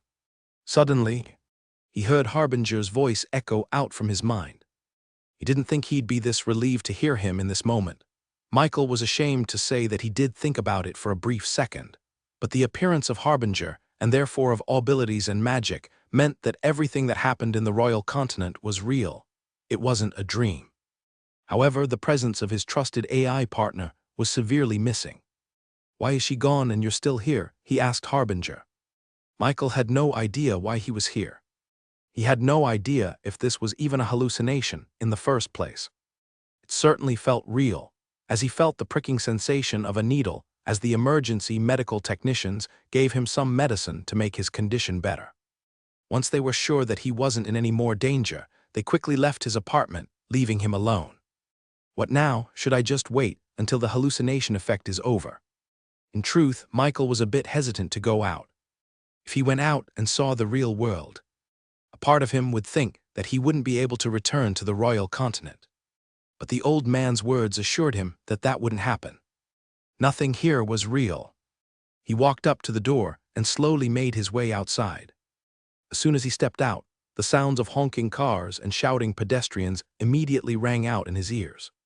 I guess some things don't change. When he was first reborn, he thought the world of the royal continent was crude and basic. After all, they had no advancement in technology whatsoever. But after seeing the real world again, he was changing his mind. The nation of Reborn was definitely much more refined than this place. There was no trash littered around in the streets, no rats sneaking around in the sewers, and definitely no drunk guy sleeping on the floor. Just then, he suddenly felt a vibration in his pocket. He took out the phone from his pocket and saw a myriad of missed messages written inside. "You're not coming on your shift. We're swamped over here, can you come? The manager asks if you can take an extra shift." It had been so long that he had completely forgotten his job in the first place. Of course, he ignored the text messages. He wasn't going to spend his day here hunched over in a cubicle. Just then, he heard screams on the other side of the street. It wasn't screams of terror, it was excitement. He saw people rushing through the streets, holding up their phones and a piece of paper for someone to write a signature with. He went up on his toes, peering through the crowd to see which celebrity it was that graced the streets with their presence. Unfortunately, there were too many people for him to take a good look. He walked closer, eventually finding himself at the edge of the crowd. And finally, he saw her. Hair as black as the night, skin as flawless as a pearl, eyes shining like a star, and lips as luscious as a cherry. She was currently signing vinyl albums and taking selfies with her fans. Despite being overwhelmed with literally 1,000 people screaming at her face, wanting to get her attention, she managed to keep her composure and smile at everyone she met. If it was before his reincarnation, he would have just been satisfied with standing by the sidelines and observing her from afar. But now he wanted to go up and greet her like an old friend.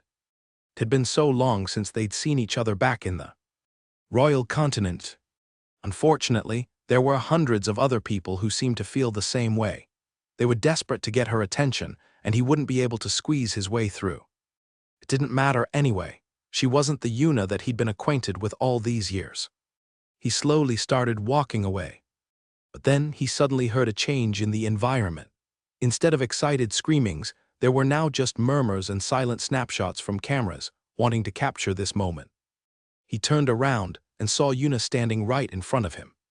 He almost couldn't see her from all the camera flashes that were simultaneously going off at the same time. He would certainly find his face in tabloids and newspaper articles the day after this. Yuna Kim looked at him, her eyes seemingly confused. She was trying hard to understand where or how she recognized him. Then, at the same moment that a camera flashed behind her, she realized it. Michael was speechless. He didn't think she'd recognize him, because they were only acquainted once he had been reborn. Yuna shook her head before massaging her temples. Is this a dream?" she asked. Those few words from Yuna was like a bombshell that dropped in front of Michael. This whole experience was supposed to have only been an illusion, something that was completely fake and only made in the confines of his own mind. But judging from the fact that even Yuna seemed to have been pulled into this world meant that something else was happening entirely. Maybe this world wasn't as fake as he thought it would be. As he tried to reach out to her and talk to her, he suddenly felt a tugging force pulling him backwards. It was inescapable, like a black hole yanking on his very soul. Then the world around him seemed to warp, stretching forwards like rubber until finally, he saw himself in a completely different environment. He looked around, only to see himself standing in the middle of a busy street. There were carriages being pulled by horses beside him, some others using a rickshaw. As he was taking in the new environment, someone accidentally bumped shoulders with him. "Sorry," he apologized. The man seemed annoyed. "Don't stand around, man. There are lots of people walking around here." Despite being scolded, Michael just stared at the man with a shocked face. The man he just bumped into was someone who wielded magic, and not just any magic, but all 8 of them. As impossible as it may have sounded, the seemingly normal guy he just bumped into was also someone who could use unity. He knew this because he could feel the movements of the mana in the air exhibit the same reactions as it would have if he messed with it. And as he looked around at the people around him, he realized that this wasn't a special case at all. Everyone around him had 8 elemental masteries. What the hell? I don't recognize any of these people. And where am I? This isn't the nation of Reborn. After seeing the horse-drawn carriages, he thought he finally returned to the royal continent. But he didn't recognize this place. None of these people were Rebornians who he had awakened. As far as he knew, people who could wield unity had long gone past extinct before he was able to awaken more. "Excuse me, but where is this?" he asked a walking pedestrian. A woman wearing what seemed to be a kimono paused and looked at him strangely. "Are you lost, boy?" said the woman. Michael looked at himself and finally realized that he was back at his 13-year-old self. He became Michael Vanderbilt once again. "This is Tara," she answered. "If you're lost, then you should head over to the church. I'm sure the goddess would answer your prayers." Although her intentions seemed to be good, her advice wasn't all that helpful at all. Prayers won't get him the answers he needs. He needed a map. "Is this place owned by a duke or a duchess? Maybe I can ask for their help," he said to the woman. She just laughed at his words. Phew, how funny. Why would this place be owned by a human? That's preposterous. Only a goddess could own the land.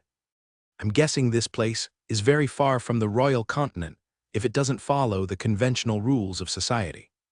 "I'll take you there," she said, taking his hand and leading him through the busy streets and into a giant church made out of white limestone. "What church is this?" he asked her, rubbing his hands across the unknown symbols etched on the walls. "It's the Church of Gaia, of course." Michael just stood there in utter shock as the woman continued on inside. "Gaia. Does she mean the Gaia that the vampires worship?" He couldn't believe that there would be a church, which seemed to be newly built, dedicated to Gaia. According to the vampires, all churches and religious relics of that religion were either lost in time, destroyed, or buried under the lands. If this church was still here, then the vampires should have found it by now. A guess was starting to form on his head. It would explain all the things he had seen in this strange new town. And as he walked further inside the church, he saw something that further solidified his conclusion. He saw a female priest, praying up to a statue of a goddess, wearing a genuine mithril artifact necklace. He didn't make that mithril artifact. All weapons were strictly monitored by him and the dwarves, meaning that he would have known if there was ever a necklace like that.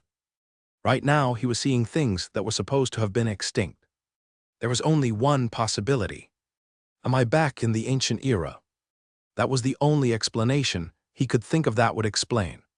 The people mastering unity, the church, and the mithril artifact.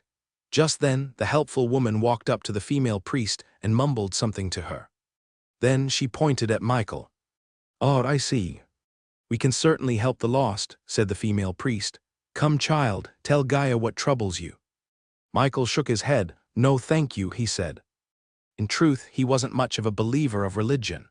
Praying wasn't his sort of thing. "All right," said the female priest, "then let Gaia handle everything."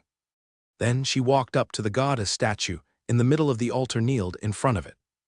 She grasped her mithril artifact bead necklace and kissed it with her lips. She began mumbling prayers to the goddess. And then suddenly, a white light came from the ceiling, shining down on the altar. "The goddess has answered your prayers," said the female priest. "She will answer any of your questions." Michael looked at the ray of light shining down from the ceiling with confusion. It wasn't made out of mana. It wasn't even made out of ability power. It was made out of something else entirely, something that he couldn't understand. The only thing he felt from the ray of light was its divinity. Is this still a hallucination? At this point, he was wondering if he was still under the effects of the mushroom. Things were far too real for it to simply be an illusion made by his own mind. He walked up to the ray of light, letting it envelop him in its entirety. Then the light subsided. As he opened his eyes, he saw himself once again in a different environment. He saw nothing but a horizon field with nothing but white clouds. And in front of him, he saw the figure of a giant woman looking down at him.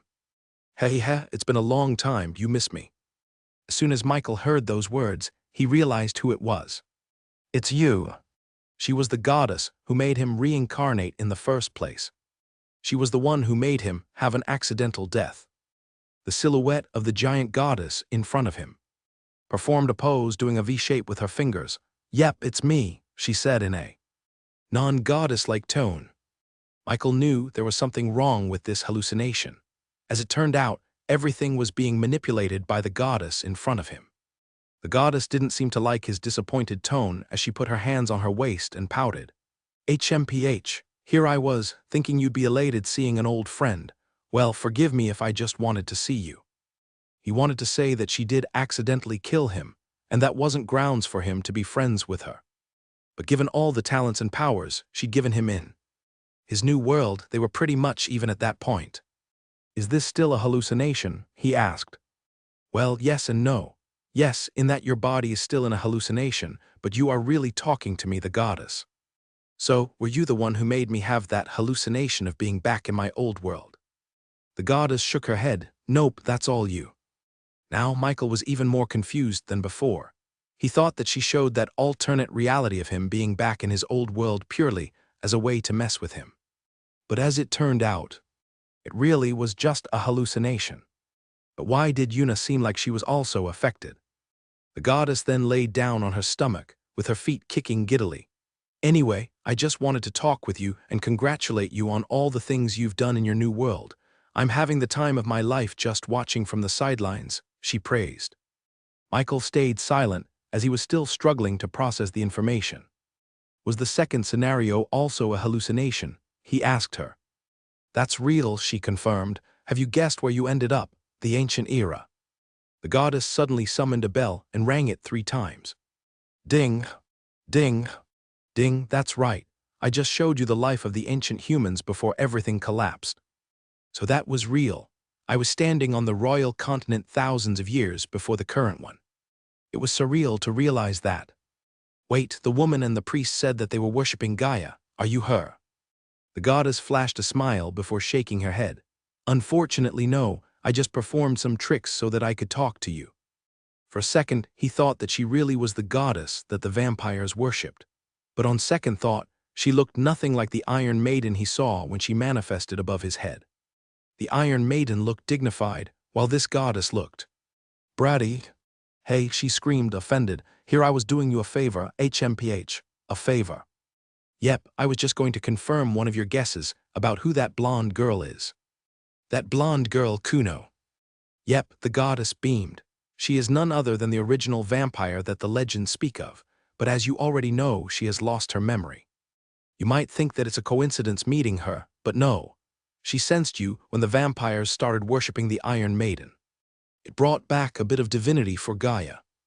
Michael would have never thought that one of Fudge's little pranks ended up becoming so big. It was literally involving deities. I'm so excited, said the goddess. Things are heating up, things are finally changing. Gaia's on her way to revival and the Dragonborns are close to their awakening. Michael noticed a slight change in the goddess' voice. There was a slight emphasis on the word awakening. On the surface level, it just looked like she was talking about the Dragonborns awakening with their divas and their ability powers. But given the context of the situation, he was starting to think that she was talking about something else entirely. It was weird that she would mention the Dragonborns when the conversation wasn't anywhere close to them. Awakening, what are you talking about? He asked her. The goddess smiled and turned up her head. Oh, you picked up on that, huh? Well, let's just say that they are finally close to realizing their true latent talents. Michael did remember something. When he evolved the siblings from a Komodo species to the Dragonborns that they were now, he noticed that the supposed talent rating that they had was blank, meaning that not even ChatJK5 could properly assess their true talents. Was the goddess talking about this? Can you give me any hints? What kind of power do they have? The goddess crossed her arms on her chest and turned away. HMPH. Now that you want something from me, you're suddenly acting so. Well, I can't tell you. Literally, or else space and time itself would rip this whole world apart. All I can say to you is that you're on the right track. You have nudged them in the right path. Just keep on doing what you're doing. Then suddenly, Michael felt the goddess' voice start to move further and further away from him, her words starting to turn into an echo. See you later, she said, winking. Then, as his whole world turned white, he suddenly jolted awake. Finding himself back in the dimly lit room, with mushrooms growing on the walls and the cracks on the ceiling. Right next to him was the same old man, who was still fast asleep, but with a wide smile on his face. He seemed to have a grand time with his. ChatJK5 voice was full of worry. For the first time she was completely cut off from Michael, leaving her all alone and filled completely with worry. Even if it only lasted for a couple of minutes, for her, it felt like an eternity. It's fine, I just had a chat with an old friend, he replied. What? You didn't seem to be affected by the mushroom, so I thought that you were immune to its effects. However, you suddenly fell into a coma with no warning. If it had lasted for a few more minutes, I would have activated the death protocol. That seemed ominous. What exactly would you have done? I would have taken control of your body and laid waste to this land as a way to honor your life. Michael shook his head. He definitely couldn't die now after knowing what ChatJK5 and Harbinger planned to do post-mortem. If those two started working together, he feared for everyone's life. Suddenly, the old man next to him jolted awake. Whoa, that was a good one, the old man said, raising both his. Then he turned to Michael. Did you have fun? You did right. Want to have another one? Michael didn't want to experience that again. After seeing his old life, he realized that he truly loved to be in this world, and given a chance to go back, he would still remain here. No thanks, he replied. Now about the moral spores. After that hallucination trip, the old man promised to supply Michael with all the moral spores that he would ever need. All in all, the new experience was definitely worth it. First, he was able to finally start his Darkwood farming journey, and second, he was able to speak with the mysterious bratty goddess. She basically confirmed the original vampire's identity and gave him clues about the Dragonborn's true talents. Although she didn't specifically tell him anything, she did tell him that they were very special. Through context clues, he was able to surmise that the Dragonborns must have had some special identity or purpose. Are they related to the ancient humans? There must have been a reason why she showed him a vision of the world 1,000 years ago. Perhaps they were descendants of the ancient humans. Perhaps they were their creations. He didn't know. The only way he'd have a clue was if they started to awaken their true latent powers, as the goddess called it. Either way, he could only see that if he had enough God-forged pieces to advance them through the stages of body formation. And the only way to do that was if he had enough sand dollars. It's time for me to plant some darkwood. He immediately teleported himself back to the nation of Reborn. Then he traveled outwards, towards the desolate desert in the parched lands. He made sure that there was absolutely no one near him in a 20-kilometer radius. After all, he planned to travel back to the place where Kuno was imprisoned. All signs pointed it to be a part of the Elven Kingdom, where he could get Elven soil. That was his first goal. Standing above in the middle of the desert, he looked around and saw no signs of light mana in his vicinity. Then he took out his drone and entered into its pocket dimension. If he was going to transport himself to an unknown location, then it would be much safer if he was inside his drone. If something bad did happen, or if he was suddenly attacked by a Zephyr, then at least his drone would be his first line of defense, giving him enough time to either escape or fight back. Once inside the control room, he started the cast. Mana suddenly swirled around the drone, gathering on the shadows cast underneath its frame. As Michael continued his spell, more and more mana got caught up in its enormous energy requirement, until a visible tornado of mana emerged in the desert. If any mage were to see this, they would lose their mind. So much mana was being pulled from the environment that there was an obvious shift in the density of air, making it a lot harder to breathe. Michael concentrated hard until finally the spell reached completion. The drone's shadow grew outwards, enveloping its whole body before blinking it out of existence. Then finally, the storm in the desert died down. However, the change was still ever present. The air grew staler, the sunlight grew dimmer, and the individual grains of sand stopped dancing in the air. The low density of mana in the environment wouldn't get totally fixed until days later. The shadow enveloping the drone soon recessed back underneath the frame, and immediately, the drone's very atomic structure started to spread apart, letting it have the ability to phase through solid objects. Right now, the drone was buried deep underground, with nothing but pure, solid rock weighing down from above. If Michael hadn't purchased this upgrade, the drone would have been unable to move. "It's time to see where I'm at," he said as he started to pilot the drone upwards. Michael was surprised to see how deep they currently were. Why did Kuno imprison herself so far underground? Being so far down, he could definitely see why the original vampire had disappeared for thousands of years without anyone finding her. Aside from being chained up with solidified blood that only unity could melt, she was also so deep underground that practically no human would ever accidentally stumble onto her. At least now I know where to look when finding the rest of Kuno's solidified blood. All he had to do was dig deep and hopefully find another Gothic castle. Easy, right? Michael finally reached the surface, with the drone phasing out of the ground, barely disturbing any blade of grass nearby. This is definitely not on the royal continent. The plants and vegetation around were completely foreign to him. The fact that the majority of plants weren't colored green was the most glaring clue he could see. Not only that, but they all seemed to be growing weird tentacles that swayed like seaweed in the ocean. Said ChatJK5. Thanks to the scrolls Braxton gave him, he was finally certain he was in the Elven Kingdom. He quickly piloted the drone to fly upwards, towards the clouds, to see a top-down view of the whole environment. One of the books he got was a full map of the Elven Kingdom, which meant that he could pinpoint his exact location as long as he saw a. As he rose up in elevation, he noticed that all he could see around him was an entire forest filled with those tentacled plants. This doesn't seem like anywhere in the Elven Kingdom. According to the maps, the Elven Kingdom was mostly flat, which meant that one could see a giant tree castle from all the corners of. But he couldn't see that anywhere he looked.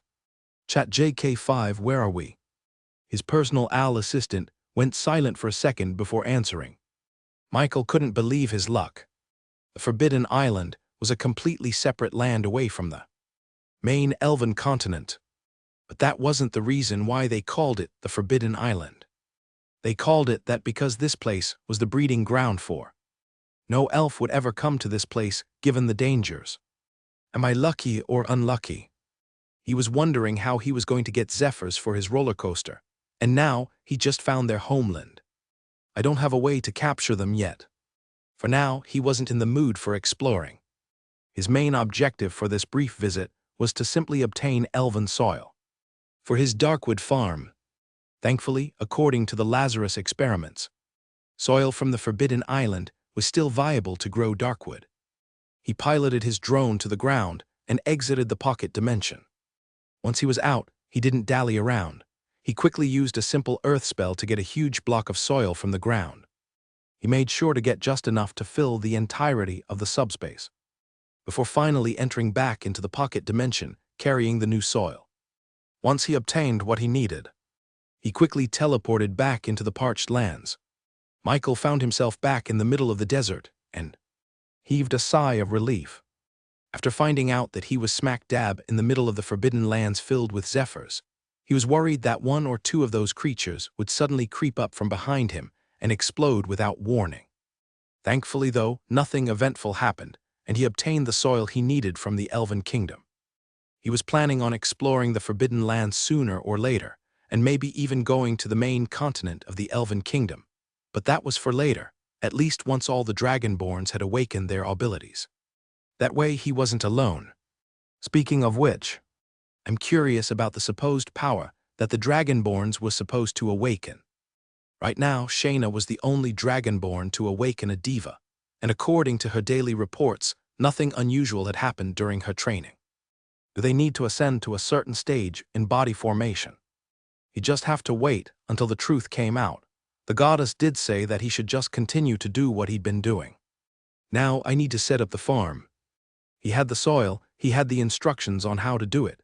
He now only needed the actual subspace itself. He just needed one drop of Su to purchase that. Upgrade the. Problem was, he had no more left to spare. He spent all of his drops and his sand dollars on the mini-drone upgrades. Hopefully, the roller coaster has been doing well.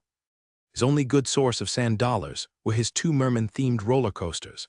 It was raking in hundreds of sand dollars in a single day, which meant that even though a month had yet to pass, there were probably already a lot of sand dollars earned from ticket sales. He immediately transported himself back to the nation of Reborn and sought out Cassel. The CEO maid had been busy these past few days, traveling back and forth from Metropolis to the nation of Reborn every couple of days as she had to take care of their company in Main Street, as well as the theme park itself. Cassel peeked out from the mountain of paperwork in her desk and bowed at his presence. "Young master, how's it going with the roller coasters?" he asked her. "It's doing tremendously well, young master. We are marked to surpass our ticket sales last month." "That was very good to hear. Has it reached 10,000?" Cassel didn't even look at the record books before she replied. 8,566 sand dollars exactly, sir. 8,600 at the end of the day. He had exactly 1,523 sand dollars left in his inventory, and added it with the 8,500 sales just these past few days alone. Then he had just about enough to buy a single drop of Su. "I'm going to need those sand dollars for now," he said to her. "All right," Cassel replied. Then she reached down in her shadows and took out a pouch containing all the sand dollars they'd earned. Michael happily took the money, said thanks, and teleported out towards the merman's temporary home in the nation of Reborn.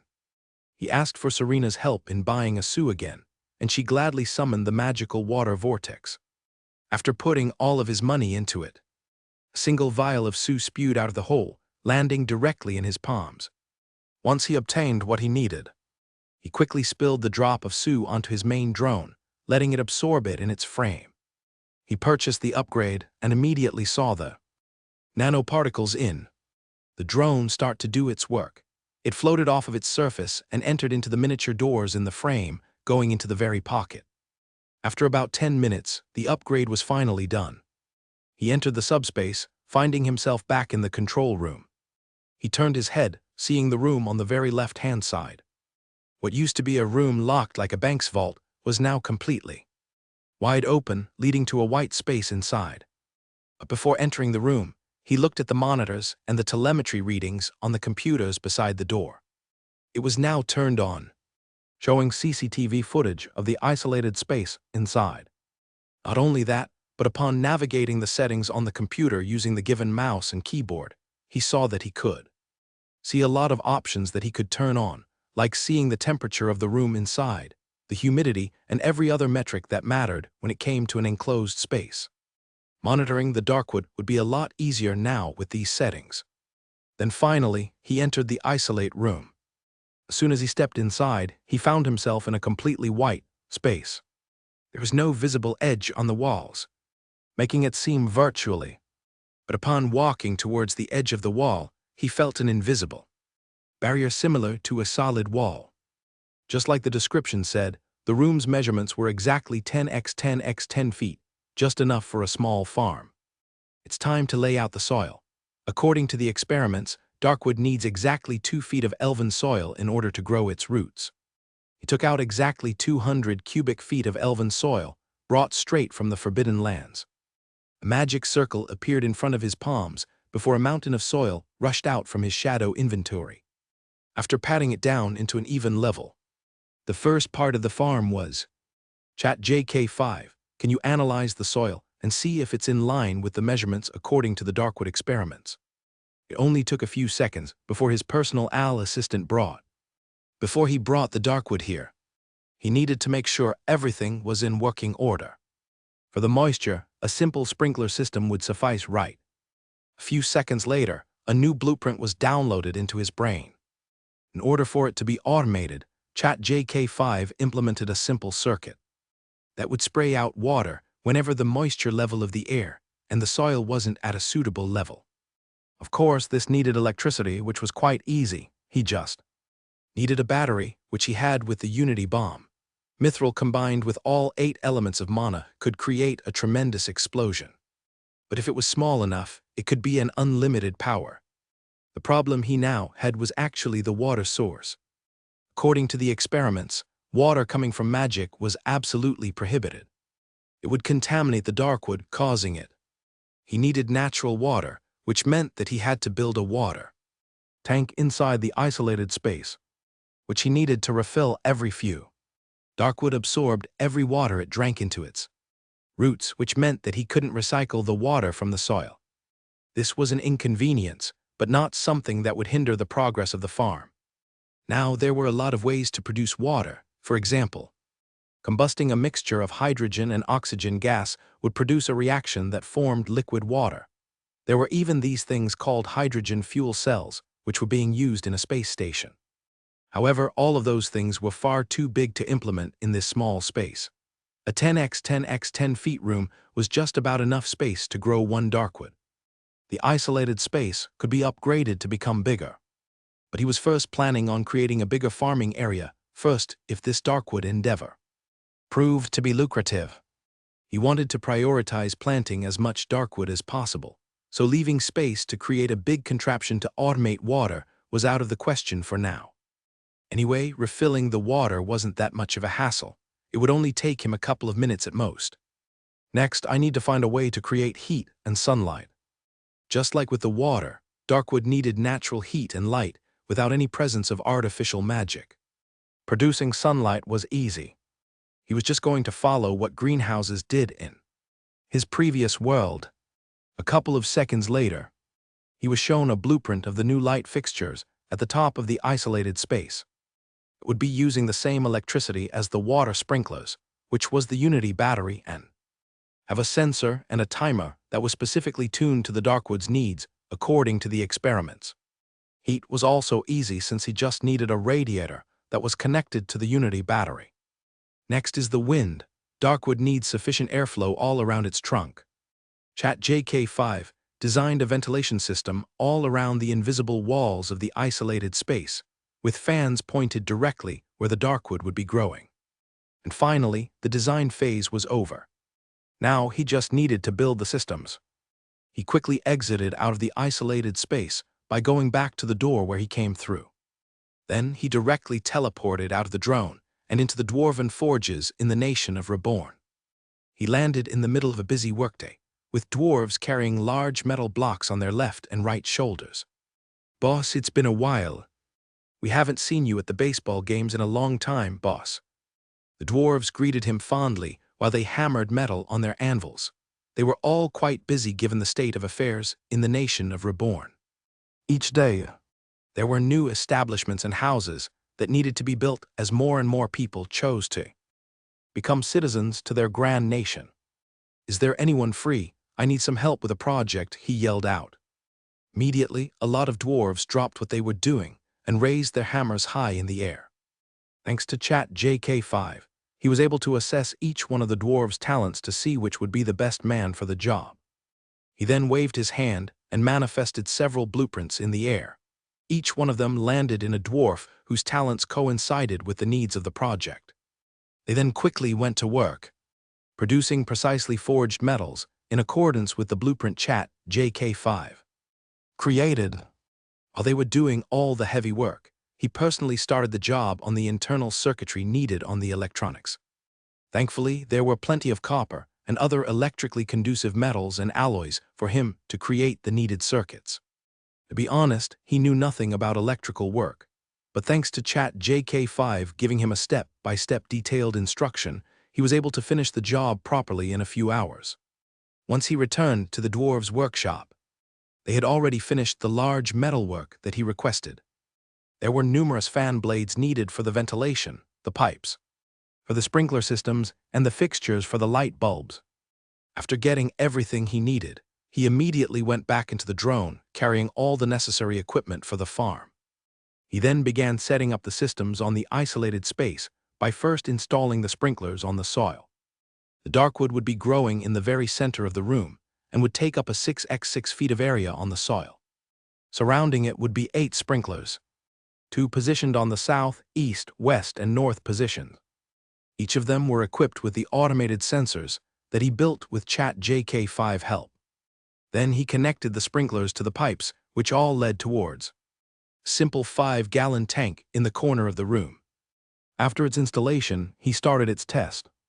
He manually turned on the sprinkler and saw a mist of water spraying towards the very center of the room.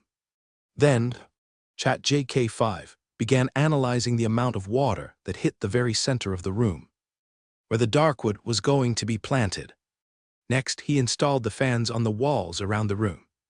This one was fairly simple, as all he had to do was fit all the pieces that the dwarves worked on. Then he connected its wiring onto the small Unity battery located right next to the water tank.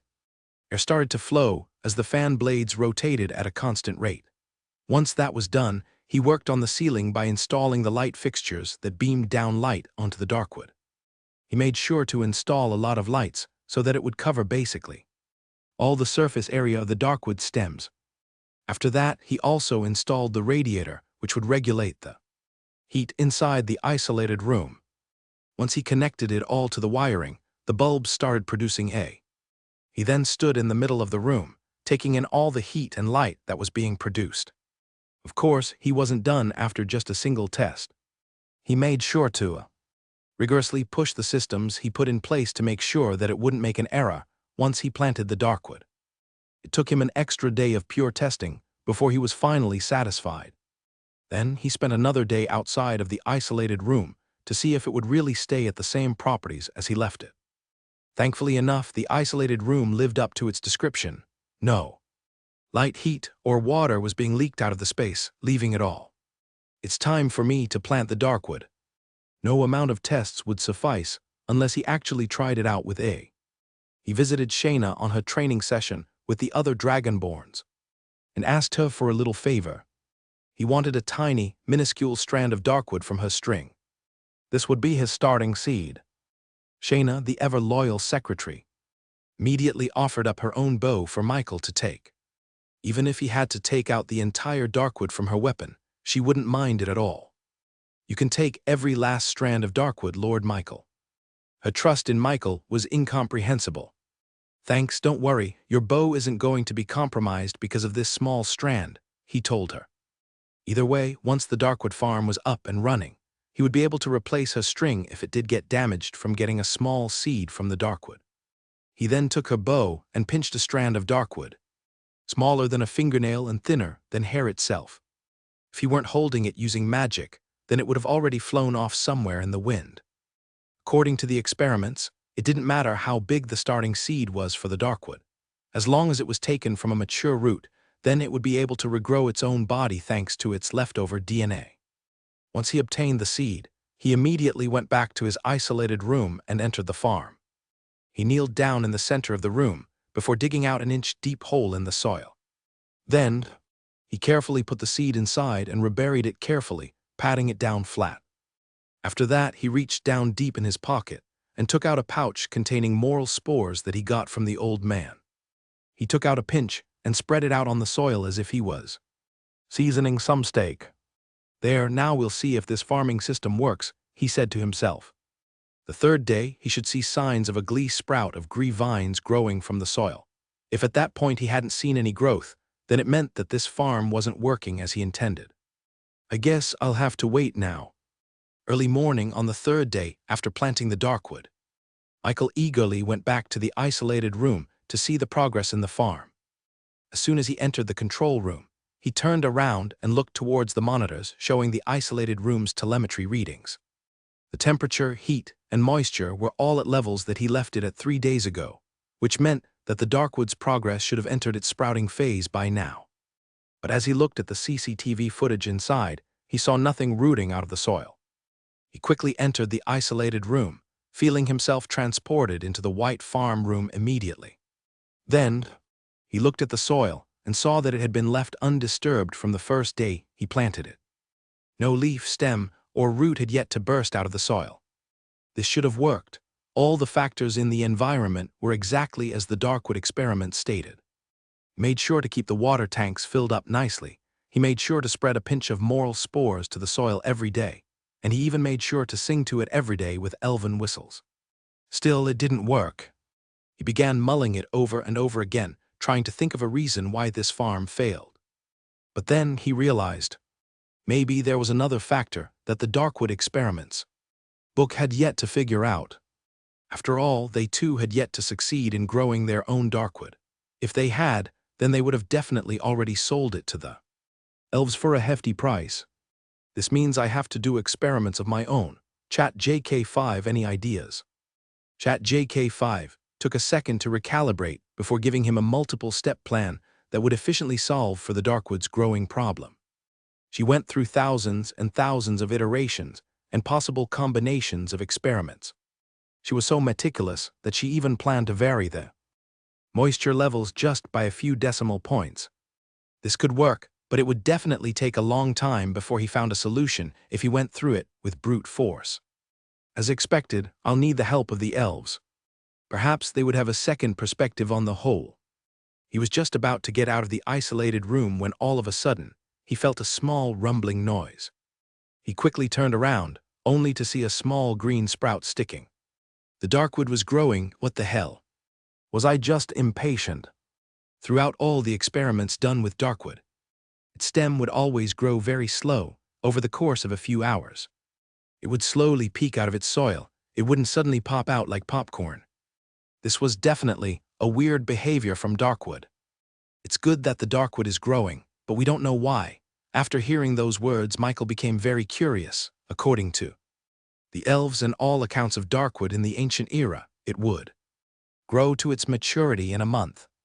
But this unknown factor could clearly accelerate its growth, meaning that if he fully understood how it worked, then he could possibly shorten its growing period tremendously, thereby increasing the ChatJK5. Analyze all factors this instant. Think of everything from mana to ability power. He and ChatJK5 began testing out their theories left and right. He was so focused on these experiments that he spent nearly 3 days cooped up in the isolated room trying to find the unknown factor. Unfortunately, all of their experiments were useless. He couldn't make it grow extremely fast, unlike that one instance. He was starting to think that he was still under the mushrooms. effects and he just hallucinated the whole thing. ChatJK5 reminded him. After spending hours on end doing experiments, he couldn't take it anymore and needed a break. He exited the isolated room and laid down on his bed. This unknown factor was impossible to track down. He just wasted his days trying to figure it out. The only good news that came out of this was the fact that the Darkwood was growing as expected. At this point, it will probably reach its maturity next month. For now, he was satisfied with that. The fact that he could even get it to grow in the first place was a tremendous win in his book. While Michael was busy with his experiments, a lot of things were happening in Metropolis. Alaric, Bobby, Aerith, Lucius, and every other leader in the major and minor factions were gathered in one place. "Alaric, why are we here?" asked Aerith. This was the question on everyone's mind as soon as they got the letter summoning them to Alaric's estate. It must have been something major, since he basically gathered every important person. "This is a matter that involves everyone," said Alaric. Everyone was glued to Alaric, waiting on him to say the next words out of his mouth. But before he could continue, Reina raised her hand. "If this matter involves everyone, then where is Michael?" she asked.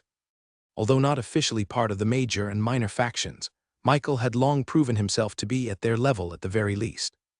"I have sent him a letter and even personally visited his store in Metropolis, but according to his companions, he is currently away on business. This is the same for the Duchess. She should be here right now, but I was unable to get a hold of her, even through courier pigeons." Those two figures were the only ones not present in this meeting. "Is the Duchess okay? She's been out of Metropolis for a really long extended period," said Lucius. Unbeknownst to all of them, the Duchess was currently enjoying her vacation in the nation of Reborn. And as for Michael, even though he wasn't present at the meeting, that didn't mean that no one from Reborn was. There was a certain shadow in the corner of the room that was silently observing the whole situation. "As you all know, the Duchess and I have planned for a parade to welcome the tourists to Metropolis. This was supposed to help them get to know our city better and help facilitate a trade between us, or maybe even have them move into our city permanently." Everyone nodded. This was a pretty good plan so far, with many companies benefiting thanks to the burst of tourists coming into Metropolis. Of course, only those that were in the parade route could benefit directly from those tourists, but that would change if there were more visitors in Metropolis. That was why everyone was waiting for the next batch of tourists to finally arrive. There were still the elves, the werewolves, and the draconians still left. "Has something happened to the tourists?" asked Erlos. Alaric nodded. "There has. Unfortunately, it seems that they no longer have any plans on visiting Metropolis." As soon as he said those words, everyone stood up and started complaining. "What? How could that be? No more tourists in Metropolis? Then how are we going to earn more sand dollars?" "You're kidding, right?" Alaric shook his head. "No, I am not. I thought we had reached an understanding with the tourists. But they changed their minds." "How could they change their mind? Where are they going? They can't just camp out in the wilderness forever," said Aerith. Then Alaric took out a giant map of the royal continent, highlighting 3 specific locations. In the very left part of the map was Metropolis, where they were currently at. At the very right was where the wyverns dropped off the tourists after traveling in between continents. They were all familiar with this map, and knew that there was almost a straight line of easy travel from the shore to Metropolis, making it easy for tourists to go to their city. But now, in between those 2 landmarks, there was a newly. Of course, only those that were in the parade route could benefit directly from those tourists, but that would change if there were more visitors in Metropolis. That was why everyone was waiting for the next batch of tourists to finally arrive. There were still the elves, the werewolves, and the draconians still left. "Has something happened to the tourists?" asked Erlos. Alaric nodded. "There has. Unfortunately, it seems that they no longer have any plans on visiting Metropolis." As soon as he said those words, everyone stood up and started. "What? How could that be? No more tourists in Metropolis? Then how are we going to earn more?" "You're kidding, right?" Alaric shook his head. "No, I am not. I thought we had reached an understanding with the tourists, but they changed their minds." How could they change their mind? Where are they going? They can't just camp out in the wilderness forever, said Aerith. Then Alaric took out a giant map of the royal continent, highlighting 3 specific locations. In the very left part of the map was Metropolis, where they were. At the very right was where the wyverns dropped off the tourists. After traveling in between continents, they were all familiar with this map and knew that there was almost a straight line of easy travel from the shore to Metropolis, making it easy for tourists to go to their city. But now, in between those 2 landmarks, there was a newly. What do you think other territories would think after they hear this news? Do you think they just feel sorry for us now that they're not coming to Metropolis? She asked Reptor. No, they take advantage of the opportunity, he muttered. Alaric sighed, and therein lies the crux of our problem, ladies and gentlemen. The Draconians have given the other territories a chance to gain an advantage over us and trust that they will take it. If they successfully lure the tourists over to their territory, then we will lose our title as one of the biggest capital cities in the royal continent. Now, I know that we all consider ourselves as rivals, opponents, but in just this one instance, I hope that we could all come together and move as a unified group. The Draconians are a prideful group. They do not believe that we deserve the right to grace us with their presence, so we must show it to them. We must show them why Metropolis stands at the top. Once Alaric finished his words, everyone had the same goal in mind. They wanted to prove their strengths in New Sparta. They would have to set aside their differences and work together. After all, the other territories would certainly want to work together. In short, being at the top for so long put a target on their backs, which meant that they all had to cover for each other's if they wanted to survive this new era of tourists. Meanwhile, a certain shadow in the corner smiled before moving out. After a good night's sleep, Michael was suddenly awoken by a cluster of knocks at his door. He got up and opened the door. What is it? He asked groggily. To his surprise, it was actually Guillermo and the other vampires. It was quite weird to see them here and not in the church, so he immediately knew that something was up. Is there a problem? Guillermo nodded. We have been trying to recruit all the vampires that we could contact into the religion of the Iron Maiden. But lately, we have seen less and less vampires coming towards Metropolis. Something is happening, Michael. And thanks to Sir Fudge and the Shadow Orcs, we were able to find. It's the royal blood vampires. All the other vampires are following their lead. And they are being led away from Metropolis, and get this. They say that they found Gaia. Michael was planning on meeting the royal blood vampires in the Red Ravine, but the unexpected encounter with Kuno delayed his plans. In truth, he wanted to talk with the royal blood vampires to find out more about the supposed artifacts and documents left behind by the original vampire to learn more about Kuno. However, his obsession with the Darkwood Farms occupied him as of late, so he was unable to catch up to them after that. Did you say that the royal blood vampires found Gaia? The goddess basically confirmed that the Iron Maiden truly was the Gaia that the vampires had been searching for. So unless they were talking about a different god, then they were definitely mistaken. That's what we've been hearing, Guillermo replied. We tried to persuade the other vampires, but they truly believed that the Iron Maiden is not the goddess we've been searching for. Michael was curious to know what kind of evidence did these vampires see to have them believe so adamantly that they found their supposed Gaia. What made them believe so? Guillermo paced back and forth in the hallway.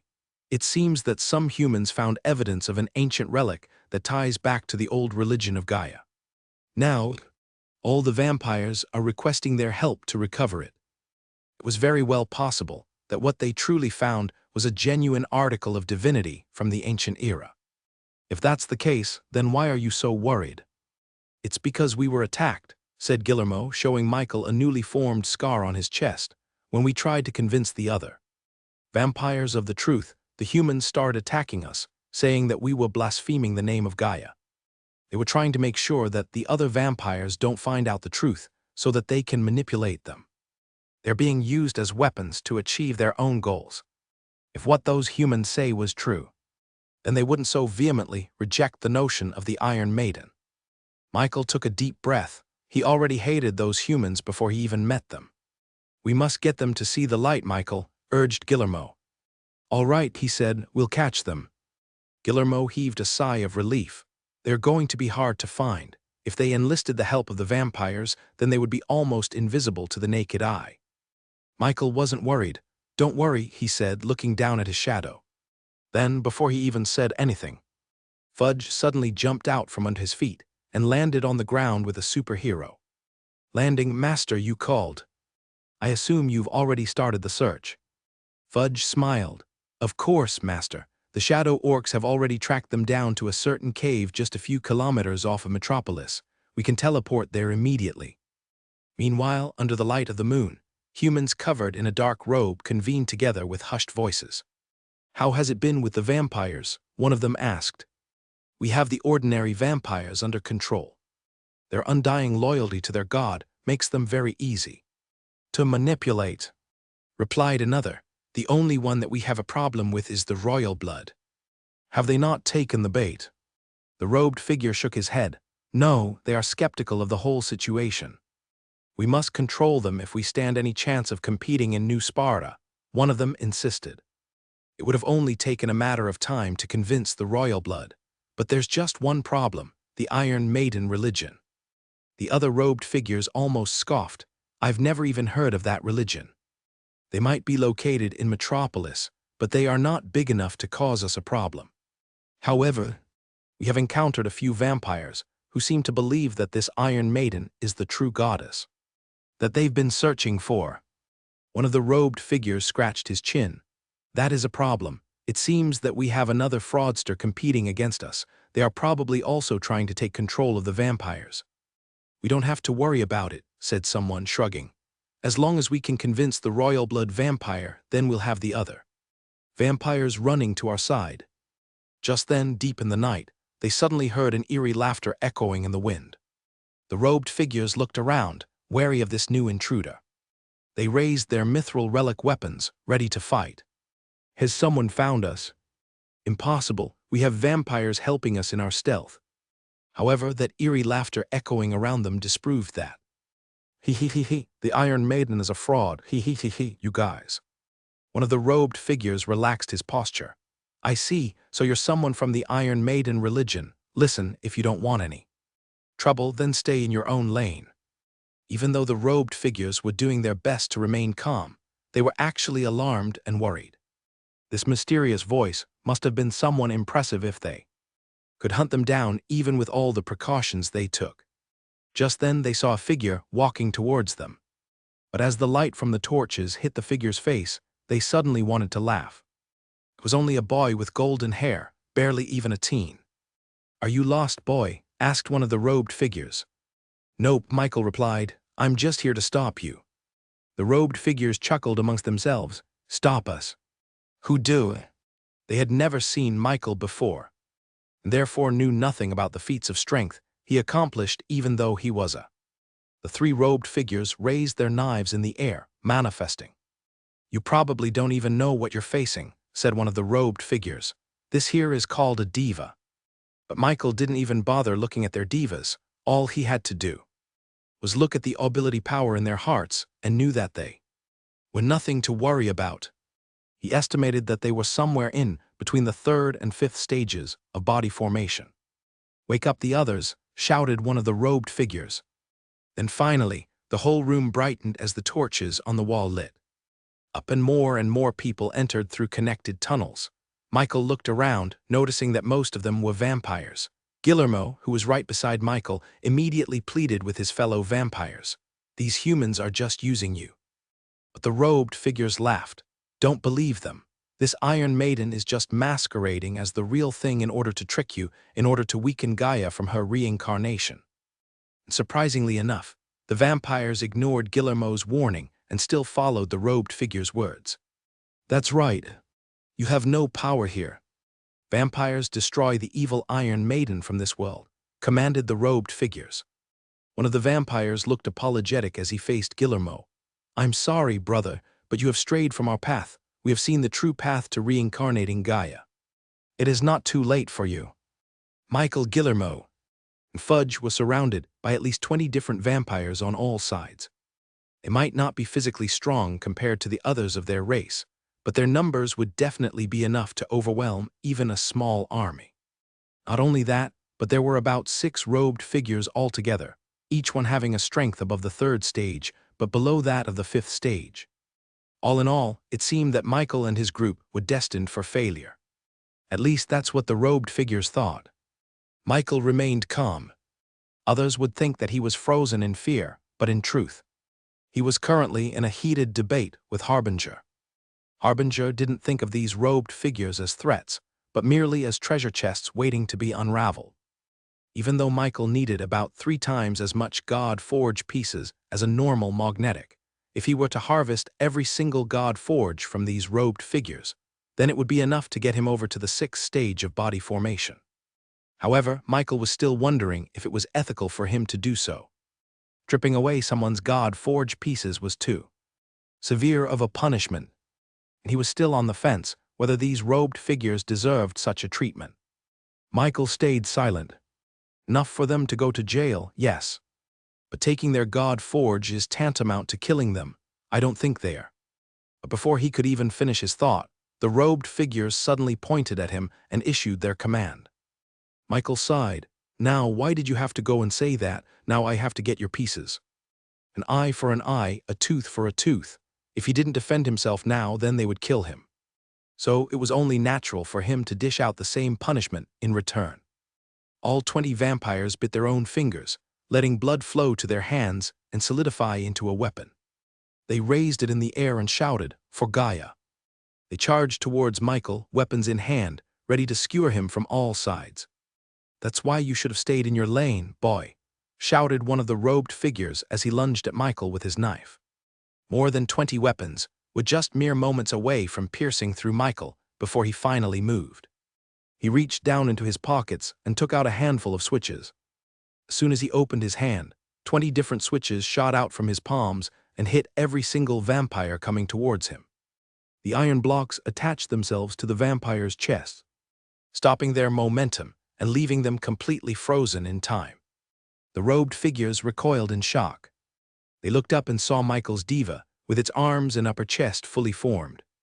The fact that his diva was only about halfway complete meant that he could have only been in the middle stages of body formation.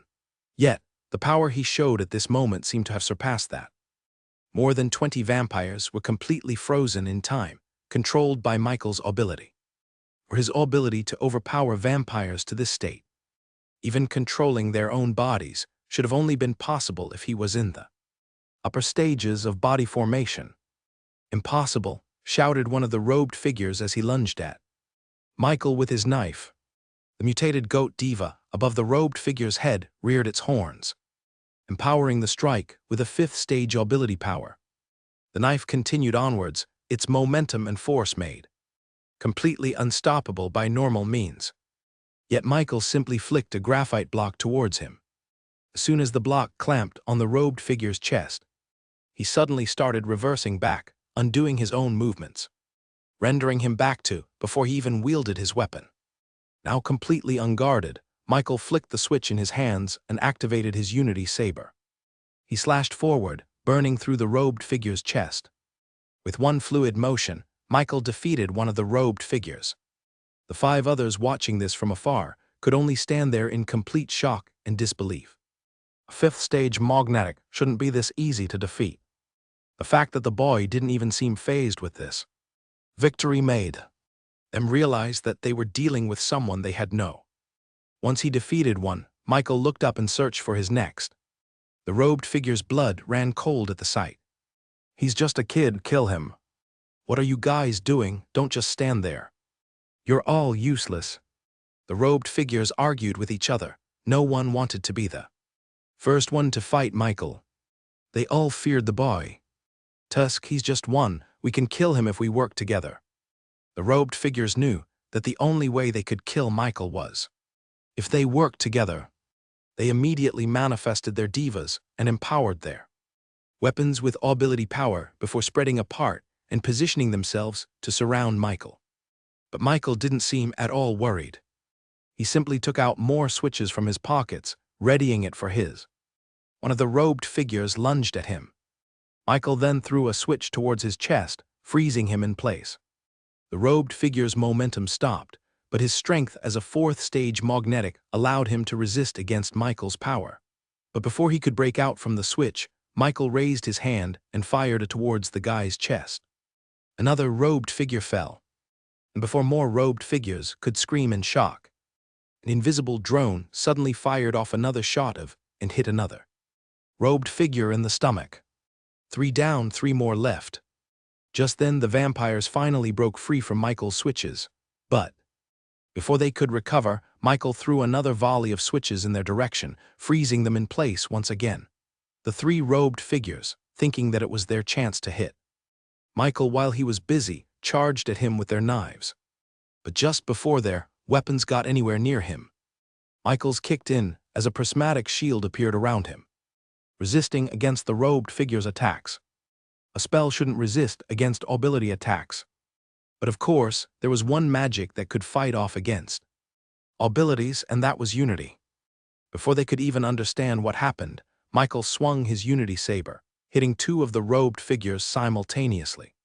The 2 screamed in pain before falling down, defeated. Now there was just one of them left. The robed figure fell on the floor and crawled backwards as he stared. He couldn't believe that he was facing against a monster like this. "Stay away from me." Michael kept walking towards him, ready to deal the finishing blow. When all of a sudden he suddenly felt a new presence behind him, he turned around only to see a woman standing in the darkness. "Oh, you were able to sense me," she said.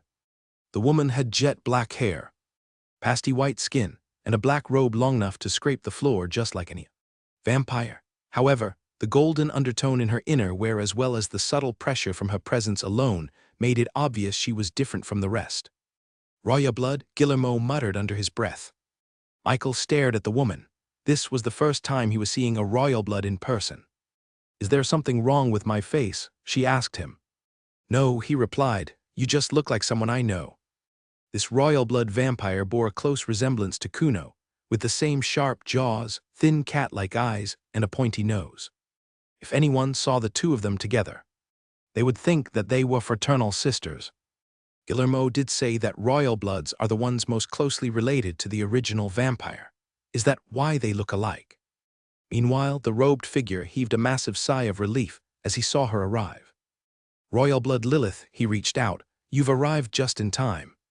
There's a heretic trying to kill me. Dispose of him and you will please the goddess Gaia." Lilith spared a glance at the robed figure before scoffing.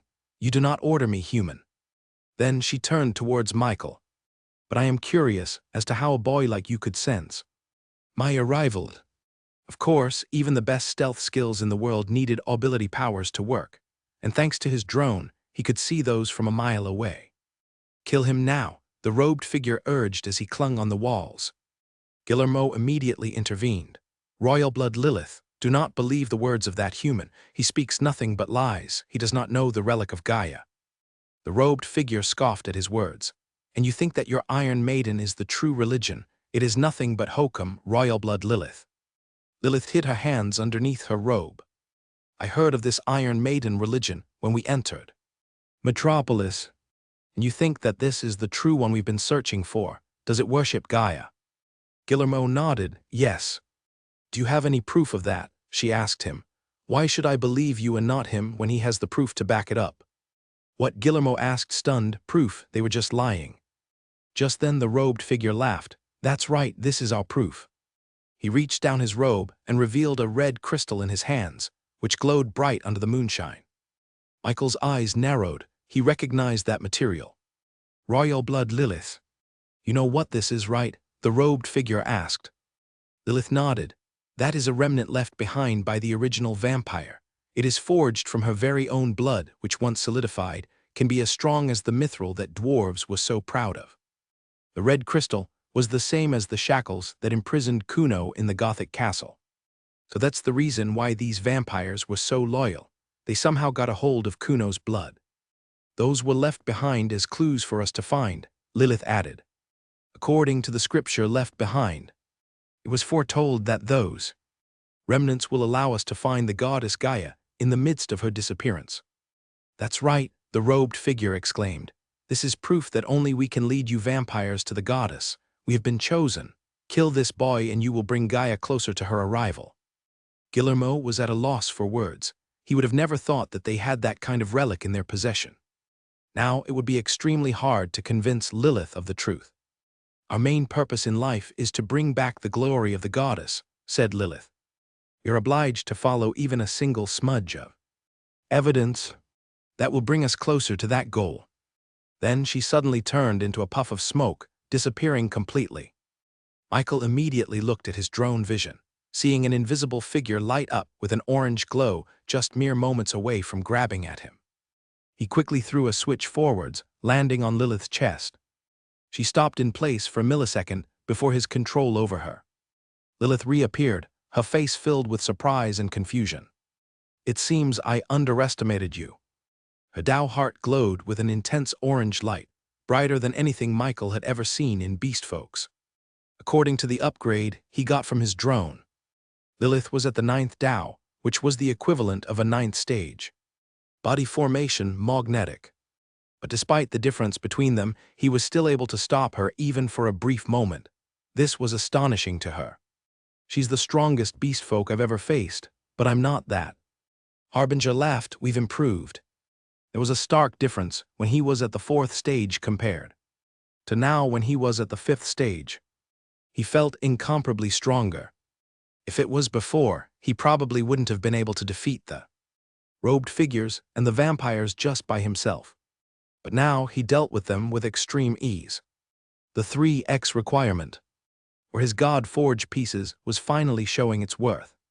So he wasn't that at all worried about fighting Lilith. And besides, he wasn't thinking of truly fighting her. He just needed to fight her long enough to convince her. You don't have the luxury to daydream, Lilith said as she summoned. Blood drops in the air, each one packed with ability power. Warn chat JK5. Lilith swung her hand, and tens of blood drops shot towards Michael, whizzing faster than a bullet. Michael swung his Unity saber in a circle, destroying as many blood drops as he could make contact with. But Lilith kept appearing and disappearing incompletely. Different spots, randomizing her blood drop shots. Some were able to pass through his stance, coming towards his body, before his kicked in and nullified its effects. The prismatic shield shattered as it took on the full brunt force of a 9th Tao blood power. It would take a few more seconds before it completely regenerated. But the shield did its job. As the blood drops sizzled out, Michael immediately used his battery and siphoned off the remaining ability power from the blood drops. The battery charge went up incredibly fast before finally reaching. He was just 5% short of activating his quantum step. Michael's eyes widened. Harbinger was right. Back then, he needed to siphon the full 30% battery charge outside of his own, or else he'd be completely depleted. But now he could spare a little bit without exhausting his God Forge. He now only needed 25% battery charge.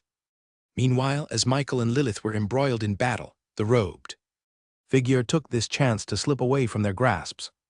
He crawled on all fours, struggling to escape, but just then he felt a hand cling onto his feet.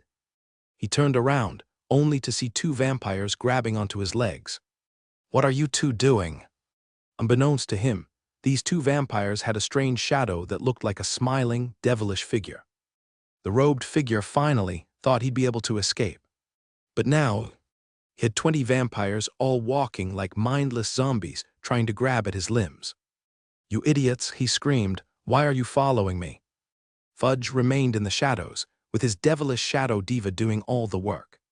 Thanks to the new cape Michael gave him, his shadow ability wasn't just limited to one person. He could be a malevolent passenger to multiple targets at once. Kurg, the robed figure, groaned. He raised his knife with a dark, obsidian owl diva appearing above his head. Just as a vampire was about to grab onto his shoulders from behind, the robed man lunged his knife forwards. Suddenly, his mithril relic knife disappeared in his hands, only to reappear behind him, lodged inside the vampire's stomach. Just like an owl, the robed figure's ability allowed him to turn all his attacks in a free 360-degree motion. Each stab of his targeted a vampire that clung closely to him from all sides. One by one, they fell, leaving the robed figure free to escape. He was mere moments away from leaving out the top of the cave. Michael quickly turned his attention towards him. If the robed figure left with the Kuno's blood relic, he wouldn't be able to explain the truth to Lilith, and they would be embroiled in battle till the very end. He turned around, ready to pull back the robed figure from escaping. "Where are you looking?" Lilith asked before swiping both her hands. Thousands of blood droplets appeared in a straight line in front of her. She grabbed the droplets, pulling it towards her and creating a whip made entirely of blood drops. She raised the whip up and snapped it towards Michael. As the force of her swing traveled through the whip, the individual blood drops that made the weapon suddenly exploded backwards, creating an accelerating force that further pushed the whip's end faster than possible. No one in the body formation realm could ever hope to escape from the whip's grasp. At least that's what she thought. Michael didn't even bother glancing back at Lilith before activating his batteries. The very fabric of space and time warped around his wrists before he grabbed it and pulled him forward. Just as the whip was about to wrap around Michael's body, he suddenly disappeared completely, leaving the whip to grasp at nothing but the air. Lilith stood in shock, her face completely shocked. What she saw was impossible. Michael reappeared right in front of the robed figure, giving him a heart attack. He struck his finger at the guy's chest before firing his point blank. The robed figure fell backwards, his chest still smoking, before the red blood crystal rolled out of his hands and towards Misael's feet. He bent down and picked it up. He then switched on his unity saber, intending to melt it. Seeing this woke Lilith up from her stupor. "What are you doing?" she asked hurriedly. But he didn't stop to answer her question. He pushed the unity saber into the blood-red crystal, piercing through it like butter. The solidified blood started to smoke before it started to perspire and melt, dripping all over his hands. It didn't take long before the whole thing turned into a puddle. "Do you realize what you've done?" Lilith bellowed. "I'm giving it back to the owner," he replied to her. A large shadow shot forth from his feet, growing into the shape and a second later the shadow subsided, only to show a young blonde girl. Kuno looked around confused. "Michael, where am I?" Lilith looked at Kuno and felt her own Tao heart beating wildly, pounding at her chest trying to tell her something. Perhaps it was because the resemblance between them was uncanny. It was as if she was looking at a mirror from way back when she was. But there was something different about this girl. Looking at her activated a natural instinct within Lilith's DNA, within her very soul. Reverence, obedience, and gratefulness. Those were the three emotions boiling in Lilith's mind as she gazed at Kuno. Michael looked back at her. "You already know who she is." Lilith shook her head. "That's not possible. She can't possibly be the original vampire." Just then, the puddle of blood underneath Michael's feet started to flow upstream towards Kuno. As soon as the first drop made contact with her bare feet, a tremendous surge of power exploded out of her body. Michael and Lilith had to cover themselves from the gust. The blood rushed towards Kuno, its speed getting faster and faster as her feet started levitating off the air, and the blood followed with her, flying off the ground as droplets. Kuno's eyes were slowly turning golden as she absorbed more. And as the last bit of blood returned to her body, an invisible force flowed outwards and made contact with all the vampires in the Lilith, Guillermo, and the other vampires felt an uncontrollable urge to kneel down in front of Kuno. They knew in their heart of hearts that they were looking at a legendary figure, the progenitor of their kind, the original vampire. Finally, Kuno's body lost the golden glow around her, turning her eyes back into its original black color. Her blonde hair fell back neatly on her shoulders. Her body seemed to have grown again, but this time by only I remember now, Kuno muttered. "This place used to be a church. Many people were worshipping someone here. I was worshipping." Then she looked at Michael, embarrassed. "Sorry, Michael, I still don't." Suddenly, she heard a thud. She turned around, only to see the vampires kneeling towards her in. "It is a miracle," Lilith exclaimed. "Oh, how long we have waited for." All of them were welling up with emotions, Guillermo especially. He felt extremely blessed to see not only a semblance of Gaia's figure with the Iron Maiden, but also the reappearance of the original. He felt ashamed that he didn't recognize her the first time he saw her. "Michael, what are they talking about?" Kuno asked. Lilith grabbed her hands. You are the original vampire hour. Kuno recoiled from her touch. Original vampire? What? No, I don't want to be that. I want to be a ninja. Lilith and the vampires were frozen in place, as if they were affected. Michael sighed. Fudge's influence yet again claims its victim. She's lost her memory, he explained. She doesn't remember her past. Lilith bit her lips before determination flashed across her face. I understand. Those blood crystals contain your very essence. And by returning it to your body, you will gain back what you have once lost. Do not worry, progenitor. I know we will make it our life's mission to gather all blood crystals in the world and make you remember your true identity. You can swear it on Gaia. Lilith and the other vampires continued pestering Kuno about her supposed fate as the savior of the vampire race. Lilith completely denied any of this, stating that she was just a normal, ordinary human who wants to be a ninja like her good old friend Fudge. So even though the vampires were completely offering their undying loyalty to her, she just wouldn't take it. But of course, there was someone there who was more than willing to accept it. Hey, Kuno, let me talk to you for a bit, Fudge said, whispering in her ears. You should let them serve you.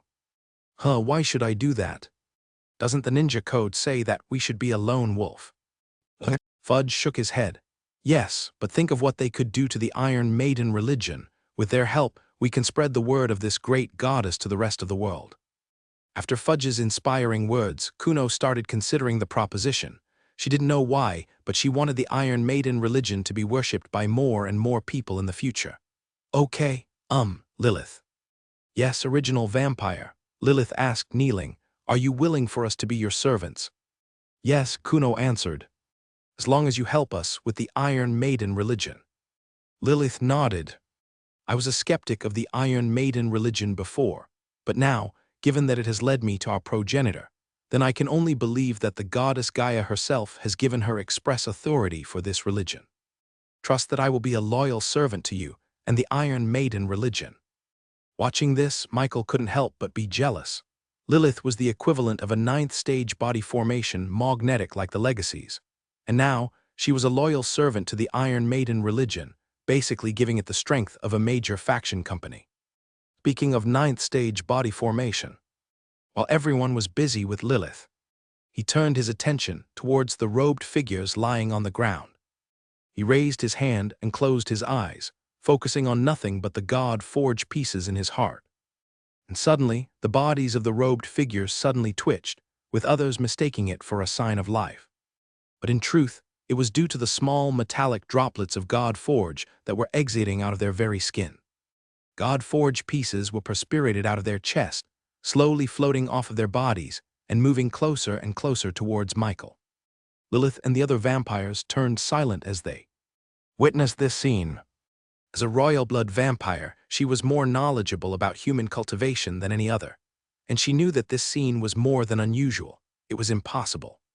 The droplets of god-forged pieces rotated in the air, forming a galaxy-like cluster around Michael.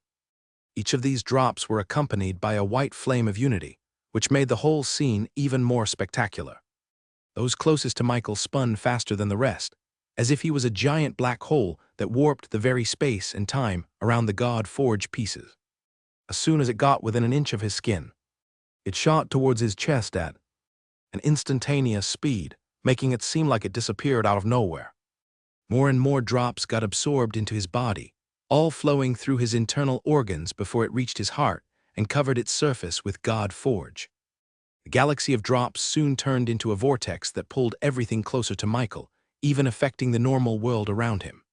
Everyone felt the gusts of wind in their faces as the drops whizzed by their faces. They felt the vibrations in the ground as a subtle but ever-present surge of ability power emanated out of Michael.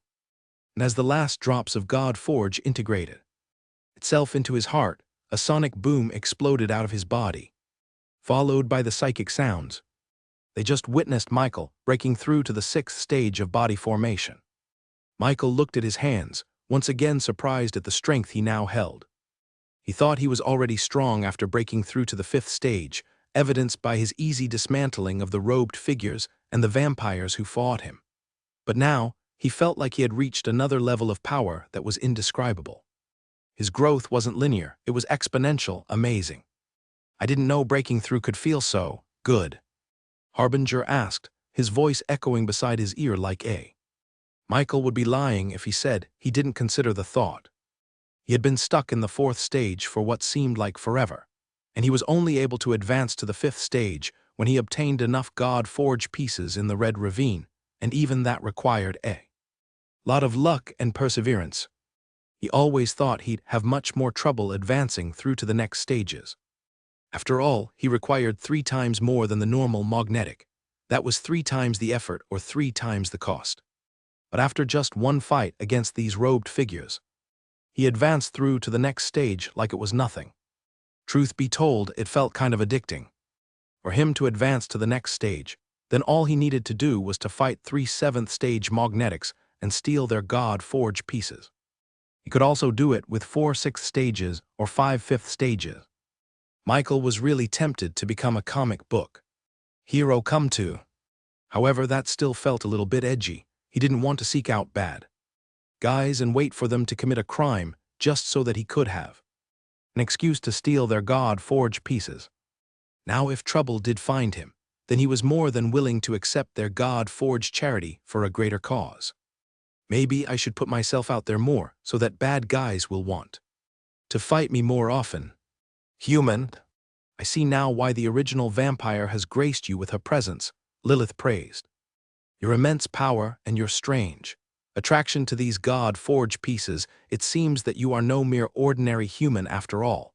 It must be because you are a chosen of the. Michael immediately raised his hand to stop the misunderstanding, but Fudge got ahead of him first. Yes, Fudge exclaimed. She has given her his blessing by showing herself to Master. Would you like to know more about the history of? Lilith's eyes widened. Is this true? Guillermo nodded. That is what I have been trying to tell the others. The Iron Maiden is the true religion we have all been seeking. Gaia is the Iron Maiden. Soon after, Michael transported everyone back to the nation of Reborn. Lilith was once again surprised at his ability, but simply just reasoned it to the fact that he was the chosen of Gaia. Once they were there, all the vampires were taken to the Church of the Iron Maiden, where they were warmly welcomed by its loyal believers. The vampires who were already there, and some humans and demi-humans who started to believe in the religion. Amazing, you have done a great job, Lilith praised as she ran her hands through the mural on the wall depicting the first creation of the vampires. Progenitor, does this not feel familiar? Kuno shook her head. Please call me Kuno, that's my name. As you please, Progenitor Kuno. Hestu and Viperian then came out of their rooms wearing a robe made out of a metal like fabric reminiscent of stainless steel. Then, they gave a tour of the whole church to the vampires. This place is more than adequate for now, Lilith said, but we are going to need a lot more space to accommodate the vampiric race. All of them, Michael asked her. Yes, we must build more churches, a lot bigger than this one, reaching through the far corners of the world. Heh. I like the sound of that, Fudge muttered. We must spread the Iron Maiden religion to the rest of the world, Lilith said, with urgency in her tone. I still couldn't believe that I was almost led astray by those humans. Those robed figures would have had the vampires wrapped around their fingers if Michael wasn't there to intervene. The fact that they had a blood crystal artifact meant that they could make any vampire believe in their words, therefore easily tricking them to do their bidding. Lilith almost fought Michael, a chosen of the goddess. If something happened to him, it would have been a crime worthy of a punishment worse than death. Do you know who they were? He asked Lilith. They presented themselves as a group of people wanting to form a bond with us vampires. They sought me first, as they knew that my status as a royal blood will allow them to much more easily control the vampire populace. Why? Michael asked. She looked at Michael. Do you not know about New Sparta? As soon as Fudge heard those words, he suddenly jumped up. Oh, Master, I forgot to tell you something. It seemed that while he was busy with his Darkwood farm, there were major developments in Metropolis that he wasn't aware of. He was completely clueless about everything. Lilith nodded. We were approached by the Draconians, asking us to partake in their new region. They intended to gather all beast folks in one place so that instead of us having to visit humans, they in turn would have to visit us.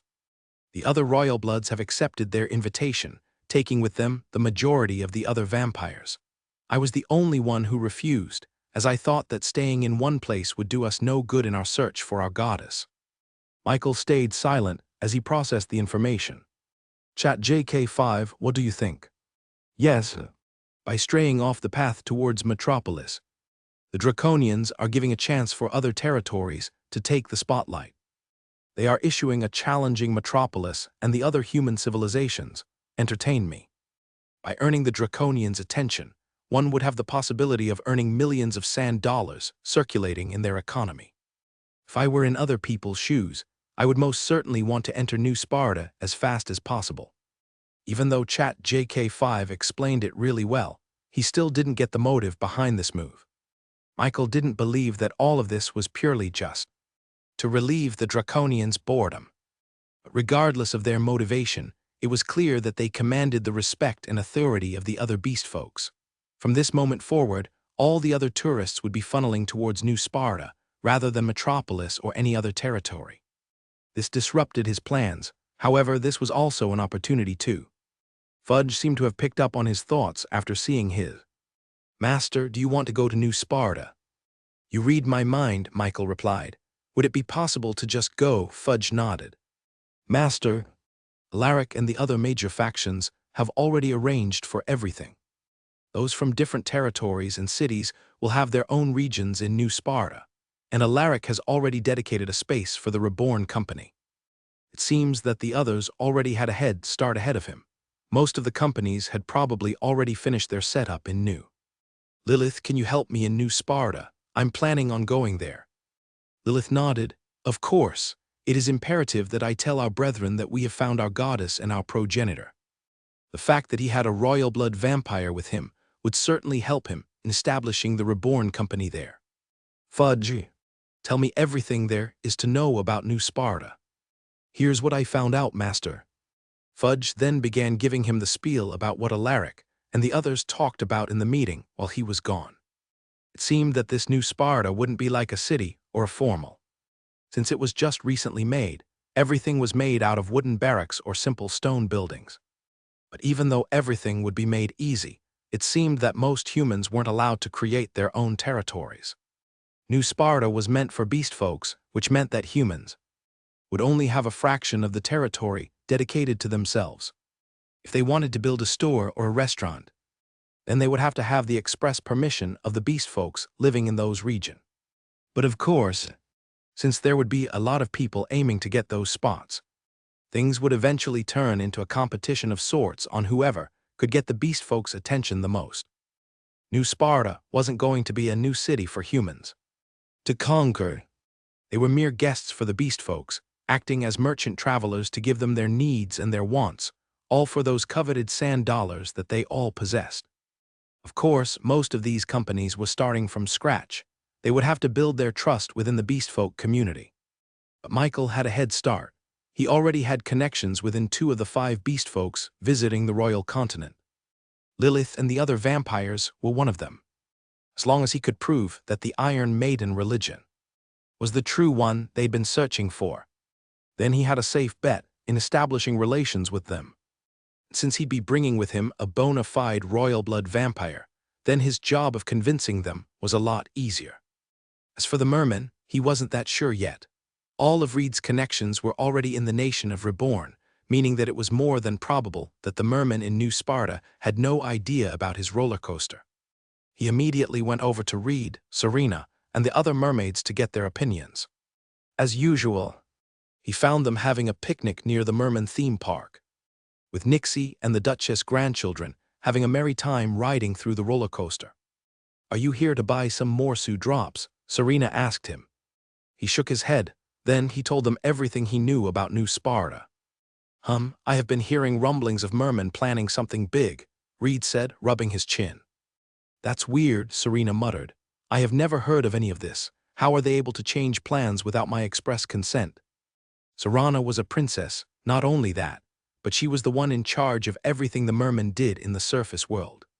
A big change like this should have definitely been through to her, yet she heard not even a single peep. How is this possible? Reed raised his head, realizing something. Serena, I think your sister's there.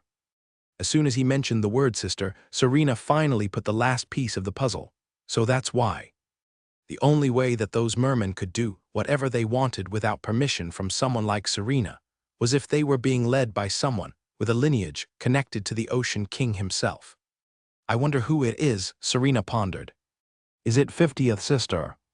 The Ocean King made it a point to spread his genes quite liberally, which led to Serena having a lot of sisters. So you think that the mermen are being led by your sister? Michael asked. Sisters, probably, she replied. We have no way of knowing unless we go there. Having Serena accompany him to New Sparta was definitely welcome. How about you read? I'll catch up with you a little while later, he replied. I still need to take care of my little Nixie. Although Nixie had improved tremendously well, to the point where she was acting more and more like a normal child each day, Reed still made it a point to watch over her like a hawk in case her curse acted up. Juniper already assured Reed that her life was no longer in any danger.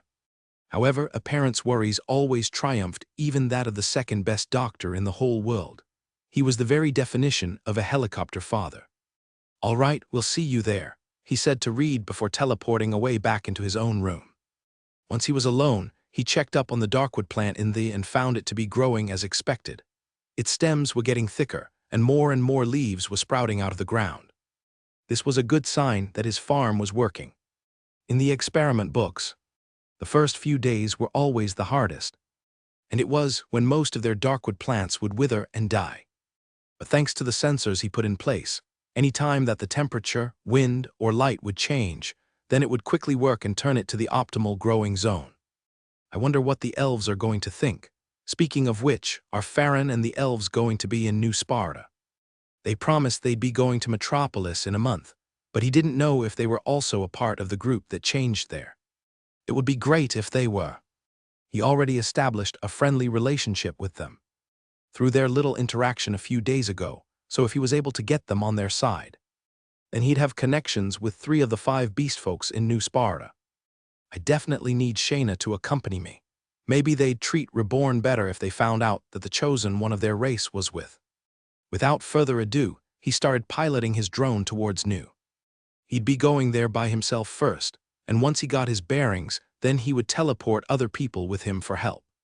Traveling through the endless lands for hours on end, he finally saw a glimpse of New Sparta in the distance.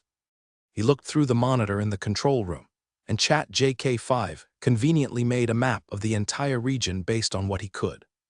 The map showed him a circular region divided into 5 distinct parts. There were 4 quadrants on the outer side, surrounding a smaller circular region in the middle. So these quadrants represent the regions for the beast folks, right?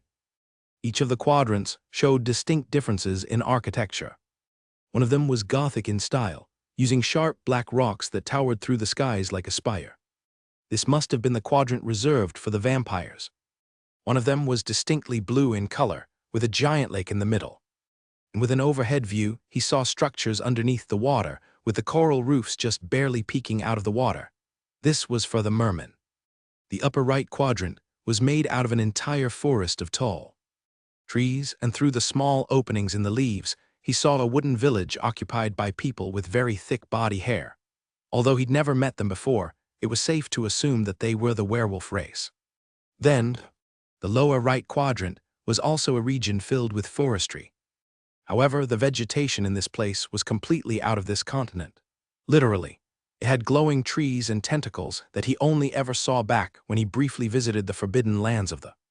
Then, located at the very center of the region, was a place which most resembled that of a human civilization. There were these giant, towering castles that, from above, looked like stone spikes that one would see in a trap underground. He didn't have to guess who inhabited this region. He saw wyverns flying across the skies, landing on these towers with their limbs hugging the entire structure. Well, in a gathering of beast folks, I would have thought that the arrangement for regions would be a lot more equal.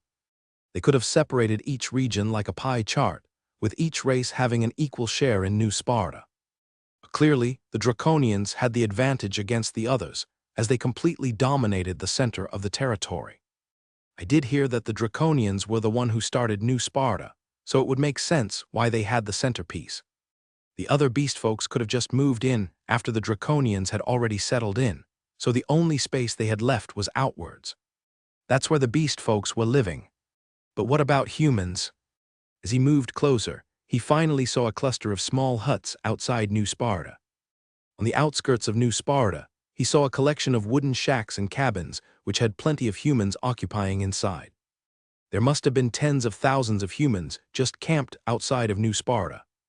He then began scanning through the crowd, searching for a familiar face when he finally found someone in the huts. He immediately exited the drone's pocket dimension and floated down towards a small hut near the lower left quadrant of New Sparta.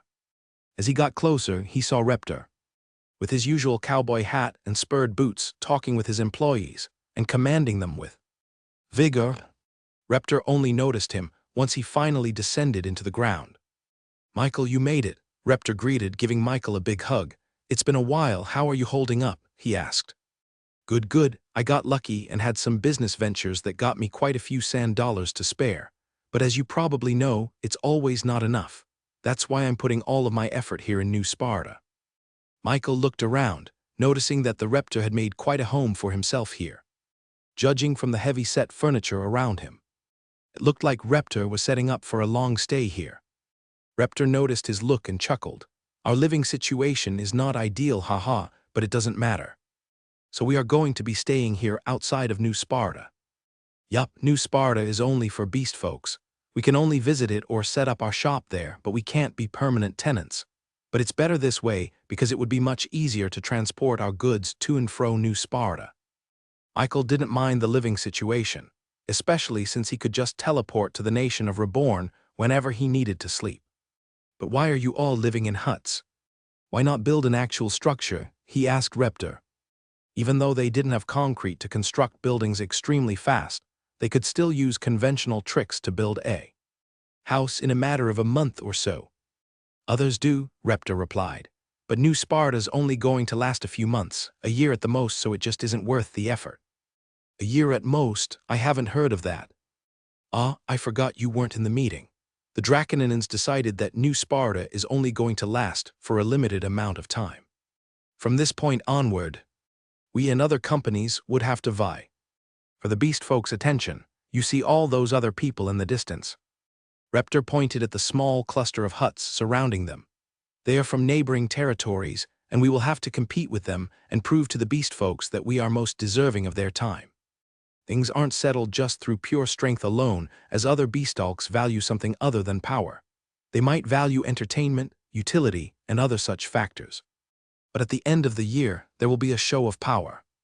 The Draconians are going to be setting up a massive tournament involving all companies and all beast folks in New Sparta.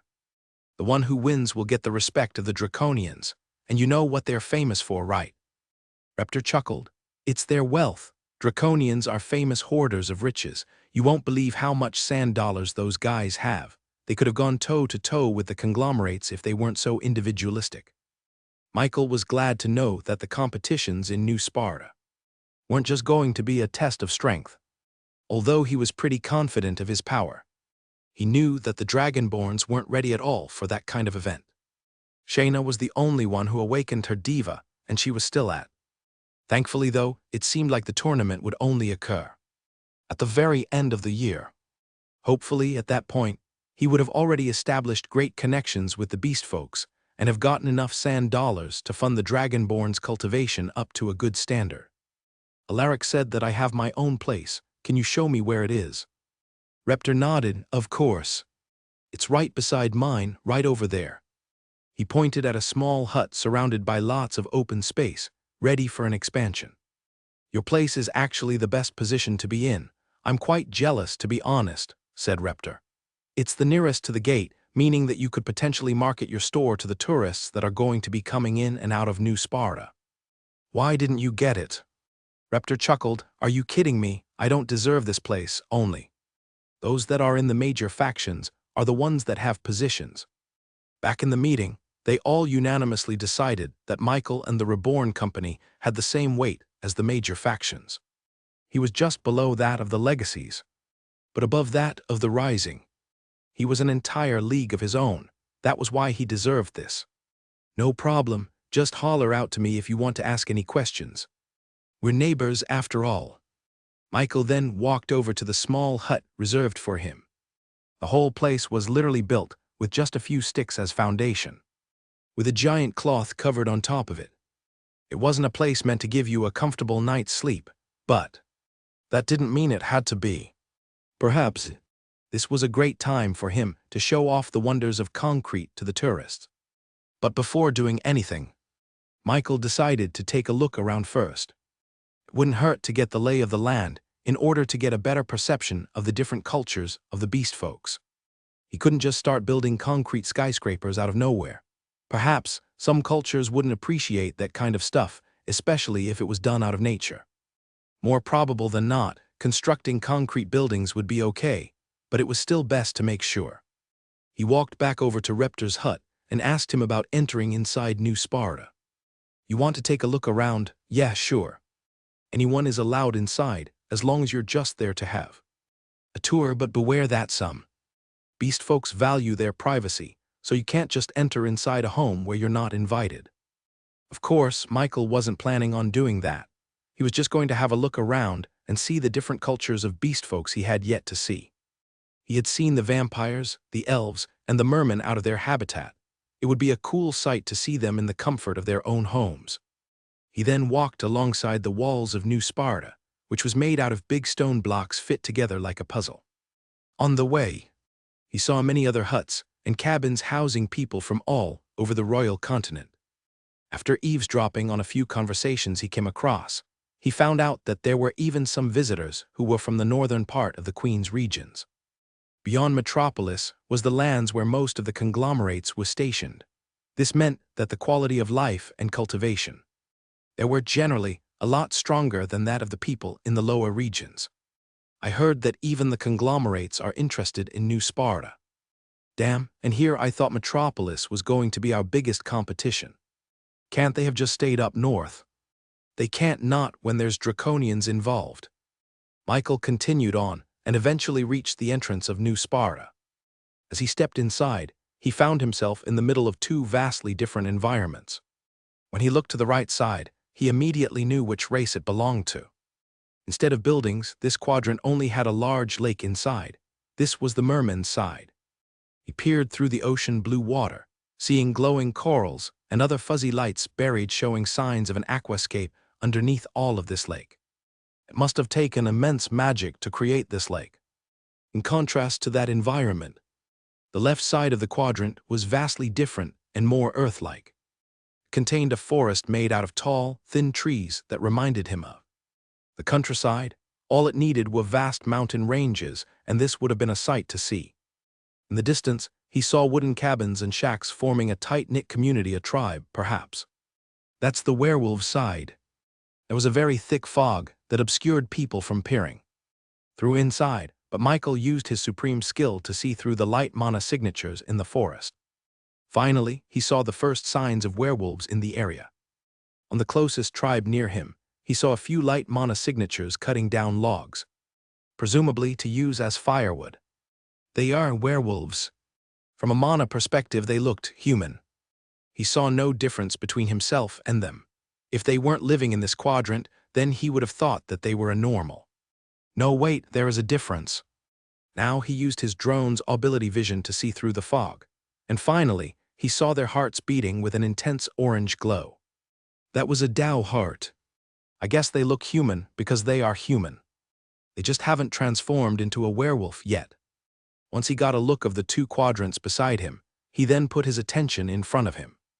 Following a straight path of the rough road head, he would be face to face with tall spires that littered the skyline. That was the draconian side. He was interested in meeting them as well. Which place should I go to first?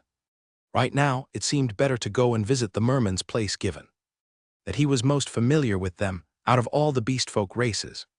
He walked to the edge of the lake and readied a simple water breathing spell to keep him alive as he dove down to the. But before he could even take a single step into the water, someone. You can't enter through there. He turned around and saw a human man wearing an attire that wasn't a custom in Metropolis. No one's able to visit the merman as of late, the man replied. Try it out, you can't enter the water. Michael turned around and dipped his feet into the water, only to find himself walking on a solid surface. It was as if he was walking on ice.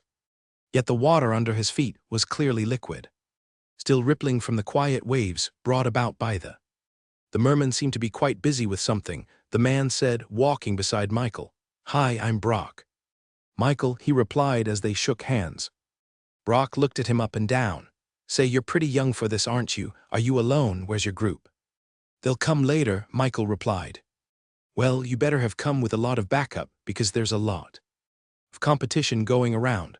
Metropolis, Zenthaven City, and Bonacore Town. There's lots of big names that I do not want to cross. I'm just from a small town near the eastern shore. Nobody even knows its name, so nobody is going to take me seriously. That's why a small group should work together. We stand no chance against those big guys if we fight each other. It seemed that Brock approached Michael in the hopes of recruiting him for something. Seeing his obvious youth, Brock thought Michael was a young, scrappy businessman who hoped to make a name for himself in New Sparta. Michael didn't correct him. What do you say? Brock asked him. Sure. What are we doing? Come, I'll show you around, Brock said, gesturing for him to come. Brock led him near the boundary of the werewolves' quadrant. There, he saw a big gathering of humans who all seemed to be ready and geared up for a fight. Judging from the look on their faces, as well as the heavy armors and well-polished weapons they had on their backs, it seemed that there was something going on in this place that involved a fight. What's happening? He asked Brock. These are all the people who are going to be fighting for a chance to enter the Brownblood tribe, Brock replied. Brock nodded. Yep, that's one of the tribes in the werewolf race. They are currently one of the few who are offering a chance for humans to enter into their place and have a chance to establish a relationship with them. Michael was pleasantly surprised to have lucked in on this event. After all, that was exactly what he wanted. He wanted to try and meet with the werewolves, and it seemed that this competition was what was going to give him that. What's the competition about? We still don't know, but given that most of the werewolves value physical strength above all others, we think that they are going to be giving out a test of physical feats. That's what we are all preparing. Brock and the others were looking as prepared as possible, bringing all kinds of weapons and armor that would make them seem appealing. To the werewolves, they didn't want to look feeble. Just then, Michael heard some murmurs coming out of the group. They seemed to be talking about a person in the far distance. Michael saw an old man with white hair and a hunched back, walking along with a few other tanned humans wearing fur clothes. Those are werewolves, Brock whispered to Michael. Even that old man? Michael asked. Those brawny men looked like the typical werewolves he saw in fantasy. But not the old man. He seemed more fit for sci-fi books. No, that old man is different. Don't you know him? Michael shook his head. That's Professor Lichtenstein. He's a famous historian that even is Vanderbilt greatly respects. He might not be physically strong, but the knowledge he possesses makes him a very powerful human. Michael stared at the professor, seeing him walk with the werewolves, who gave him respect by walking at his slow pace. Why is he here? He asked Brock. That I don't know, but if Professor Lichtenstein is here, then there must be some kind of discovery that has been unearthed. That's the only reason why he has shown himself in New Sparta. Professor Lichtenstein looked to be the type of person obsessed with history. He looked like the typical nerdy hermits who would know everything about a specific niche topic that was thought to have been lost in history. What kind of discovery are they talking about? Michael couldn't help but be curious about whatever Professor Lichtenstein was interested in. Perhaps it was something that he too would like to know. So he secretly brought out his drone and piloted it to fly closer to the professor and the three werewolves right next to him. The drone's surface flickered, with its individual hexagonal shapes slowly becoming more and more transparent as they took on the exact color and light intensity of their environment, effectively turning it invisible. Of course, there was still the problem of the propellers making too much noise to be stealthy, but he already had a solution to that by shrinking it to a size that can fit squarely on his palms. At this size, the propeller's noise would be reduced to a mere buzzing sound that could only be heard in a few meters. Still, there could be a chance in which the werewolves had a distinct sense of hearing that surpassed that of humans. After all, that was what werewolves were famous for back in his previous life. The werewolves still looked human and had mortal characteristics for the most part, but he still didn't want to risk it. He decided to submerge the drone underground, making use of the upgrade that he purchased a while back. As soon as the drone sank into the soil beneath his feet, the buzzing sound practically turned non-existent. The deeper he went with the drone, the more stealthier it became. He didn't go too deep, though, as he too wouldn't be able to hear the conversations between Professor Lichtenstein and the people next to. Once he was directly under the professor, he slowly ascended the drone. He finally picked up on the sounds above him. "I can't be late for this meeting. Tell your patriarch that I appreciate his hospitality, but I cannot stay here for much longer. I must leave. I'm so close to finally discovering the history of modern humans," Professor Lichtenstein said, looking haggard. "The patriarch insists. He greatly values your insight in werewolf history," said one of the tanned humans next to him. For a brief moment, he could hear a sound of a low growl emanating from the humans. It didn't look like it was on purpose, but rather a product of their nature as half-man, half-wolf. "Don't you get it?" the professor asked, grabbing his hair passionately. "We can finally find out what happened in the ancient era, why we lost our ability to wield all 8 elements." Michael was shocked as he heard the professor's passionate words. If what he said was true, then his impatience definitely made a lot of sense. If he was in the same position, he wouldn't have even bothered with honorifics and would have teleported away without a second thought. The professor seemed to have been searching for the lost history that separated the ancient era to the modern one. It seemed that he was finally close to getting an answer to why humans lost the ability to use unity, Michael muttered to himself. As soon as he said that, the professor turned his head towards the group of humans in the distance. His eyes were searching for someone, with insanity almost reflected in his irises. But a couple of moments later, he shook his head. "Look, I must be getting crazy because of my impatience. I'm sorry, but I must go now," Professor Lichtenstein said, pulling on the rucksack on his back and turning away from the persistent werewolves. He wasn't entertaining any of their arguments and kept on walking. Seeing this, Michael had an intense urge to follow after him. Whatever the professor was about to discover, he wanted to discover as well.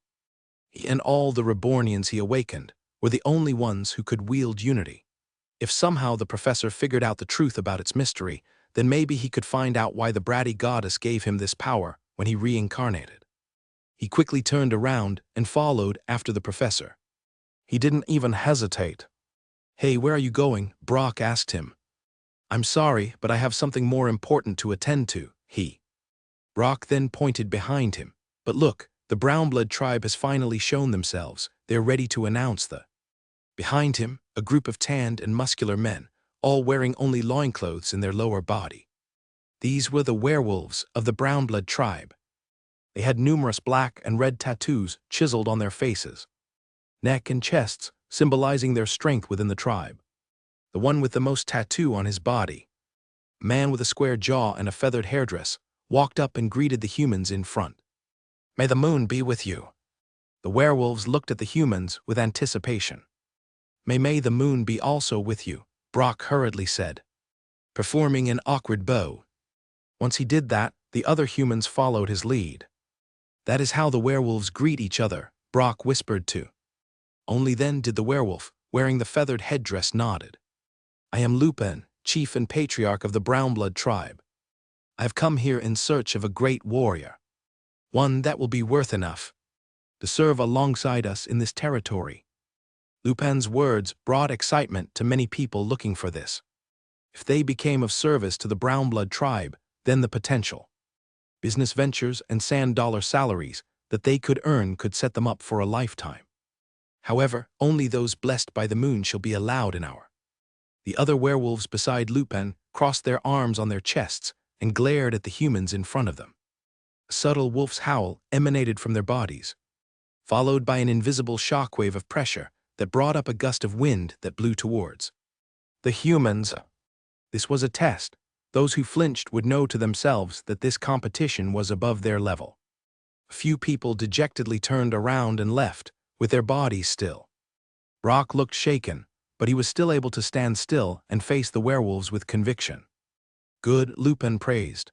We value humans who show great talent with the sword, one that could cut even the toughest of hides. We are not looking for mediocre. We only want the best, therefore. You humans must prove yourselves to be worthy by besting other humans of your level. Duel. Brock inwardly celebrated as he heard that. Did you hear that, Michael? They're searching for swordsmen. It's going to be a tournament that I have a chance to win in. But contrary to Brock and the rest of the humans around him, Michael was way too caught up in another thing to be excited at this revelation. Should he follow Professor Lichtenstein? Or should he pursue the chance to make a connection with the werewolves? He was having quite the problem. On the one hand, he could be on the verge of unraveling a mystery that plagued the entire world. And on the other, he could open himself up to an entirely new source of sand-dollar revenue. Both were extremely important. He wasn't willing to give up on either one of them. What are you doing, Michael? We have to go write our names in the tournament. Brock urged Michael to line up alongside the other humans waiting to show their swordsmanship to the werewolves. There were only limited slots, which meant that Michael could very well miss this opportunity if he kept on hesitating. After a few seconds of deliberating, he made his choice. He turned around, intending to catch up on the professor. "You're not going to join the tournament?" Brock asked him, disappointed. Michael looked back at him. "I am going to join," he replied. "It's just not going to be me who's participating." This was a competition meant for swordsmen. Michael was a little bit familiar with the sword, given that he frequently used his unity saber to fight. However, it would be a disservice to all swordsmen if he were to proclaim himself as one of them. Just because he used a sword didn't mean he had mastery over it.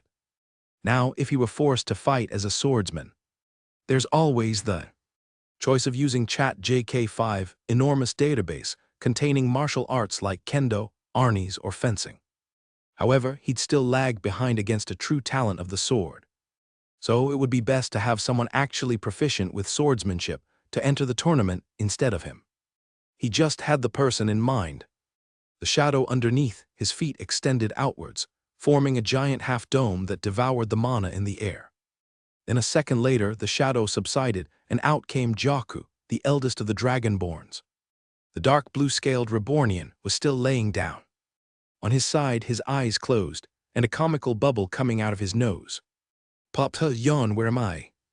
Jaku looked around, grasping for the comfortable bed and pillows around. Except he felt nothing but cold, hard ground underneath him. "Get up, Jaku, I have a task for you," Michael said, grinning. After leaving Jaku in charge of the swordsman tournament, Michael immediately ran off to catch up with Professor Lichtenstein. Despite looking frail and old, the professor moved spryly, almost running as he charged towards his destination. Thankfully, Michael had the foresight of having his drone follow the professor from behind, or else he would have lost him in the enormous territory of New Sparta. The space in between the quadrants for the beast folks was massive. There were inner walls and watchtowers separating the boundary and the territory inside the quadrant itself. And in between these walls, there were some fortunate humans who were able to set up their own stalls and shops along the path. Many humans were shouting to the passerbys, luring them to try out their unique products. "Werewolf cologne here. Just one spray and werewolves will find you more. Pleasing to the nose, you can have it now for just 10 sand dollars.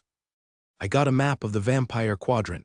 You won't get lost in the darkness and accidentally find yourself buried in tombs. It's just 5 sand dollars. Those were just two of many merchants shouting their offers out in the path, making the boundary between the quadrants quite lively. Michael squeezed his way through crowded streets, with humans and carriages alike moving through the path cramped up like sardines. After following the direction of his drone, he eventually caught up to the professor, seeing him look around him anxiously before running towards a corner. He ran after him, finally pushing past the crowd and into the isolated corner. As soon as he turned the corner, Professor Lichtenstein suddenly jumped out in front of him with a crazed look on his face. "Who are you? Who sent you?" Michael immediately raised his hands and tried to portray that he had no harmful intentions. "No one sent me," he assured the professor, but it didn't seem to work. The man was too paranoid to believe anything right now. "Tell me now or else I'll destroy what you value the most." Professor Lichtenstein took out a knife from his pockets. Then he pointed it towards his own head. "If you don't confess now, I'll destroy my own brain, Liechtenstein." Michael underestimated how crazy the professor would be. He didn't think that following him would lead him to be suicidal. One would think that he'd use the knife to try and kill his oppressors, but instead, his first thought was to destroy his own brain. How crazy would one have to be for that to be their line of thinking? "I'm not here because someone sent me. I'm only here because I'm curious about what you said earlier." The professor still pointed the knife in his own head, just a mere inch away from penetrating his temple. But thankfully, though the craziness in his eyes lessened, he seemed to be starting to believe in Michael's words. The professor looked behind Michael. "Looks like you really are alone. But I'm still not convinced. How would you even know what I'm?" "I have my ways," Michael said. "But does that even matter? Why are you so paranoid anyway?" The professor stared at Michael before he paced back and forth, biting on his nails. "I'm so close I can feel it. It's going to be the discovery of a lifetime and will change the world as we know it. I've spent my whole life searching for this answer, and you can be damn sure that I'm going to protect it for myself." Michael was starting to understand what kind of person the professor Liechtenstein was akin to a person holding a winning lotto number. Anyone would feel anxious holding that ticket. After all, if he was the one who solved the lifelong mystery about the ancient era, then his name would be hailed in the history books as one of the most influential figures of the world. For a historian and a professor like Liechtenstein, that would be the greatest honor one could have in their profession. So it made sense why the professor acted like this, thinking that he was mere moments away from a breakthrough. "It's fine if you don't believe me," the professor said somberly. "Everybody thinks I'm crazy, but I know it. If I could get the last piece of the puzzle, then I'll finally know why we lost the power to wield all 8 elemental mana, the one called unity," Michael muttered, finishing the professor's words for him. And as soon as he said that, the professor backed away from him in, "How? How do you know that?" Michael looked at the professor. "Unity is what happens when all 8 elements are combined, and it's what allowed the ancient humans to wield the immense power that they had." The professor stood there speechless. He didn't think anyone other than him would know about that. But just as the professor was about to speak, the door behind them opened, and a man wearing a hoodie that covered half his face appeared before them. He clearly valued his privacy, seeing as he kept on looking around as if wary of any people that would eavesdrop on their conversation. "Professor Liechtenstein," the man greeted, "our leader will see you." But before he could even finish his sentence, he noticed that there was one other person that was unaccounted for. "Excuse me, who is this?" the hooded man asked, gesturing towards Michael. Professor Liechtenstein, without a moment's hesitation, made up an excuse for Michael. "He's my protege. He's studying under me to learn more about the world's history." The man stared at Michael, looking at him from head to toe. Even though his eyes were obscured from his hoodie, Michael could feel the man observing him with the utmost intensity. Unfortunately, the professor's excuse didn't seem to work on him. "Professor, you do know that our leader wants this meeting to be as discreet as possible. We do not want unknown people finding out about this," the hoodie's man said. This would have been the greatest excuse for the professor to leave Michael behind. However, Michael's mutterance of the word unity made him all the more curious about the boy's true identity. If Michael knew about that mystery of the world, then perhaps they had more in common than he first thought. "He has to be with me," the professor insisted. "I won't be able to do my work if I don't have him by my side, or do you not need my help anymore?" Liechtenstein's threat of completely abandoning this meeting seemed to have finally worked on the hooded man. He bit his lips before eventually nodding his head. "All right, both of you follow me. Under no circumstances are you to leave my side," he instructed them. After that, the man pulled his hoodie down, further obscuring his face, before he started walking back through where Michael and the professor came from. "Follow me," the professor said to Michael, signaling for him to stay by his side. While they were walking, the professor leaned in towards Michael and whispered, "If they ask you any questions, just say that I'm your teacher and I instructed you to not say anything." Mickey looked at him. Why did you have to lie? He appreciated the professor for covering for him, but Michael didn't see the need to lie in the first place. The meeting that I'm about to have is supposed to be as discreet as possible. They could get in trouble if people find out that they are about to give me this information, so you'll have to excuse them if they seem a little paranoid." Michael understood that and didn't question it any further. He just followed behind the professor and the hooded man before they eventually exited out of New Sparta and came across a hut out in the distance. The hut was hastily made. He couldn't see any signs of furniture inside after peeking through the small gap in between the cloth door.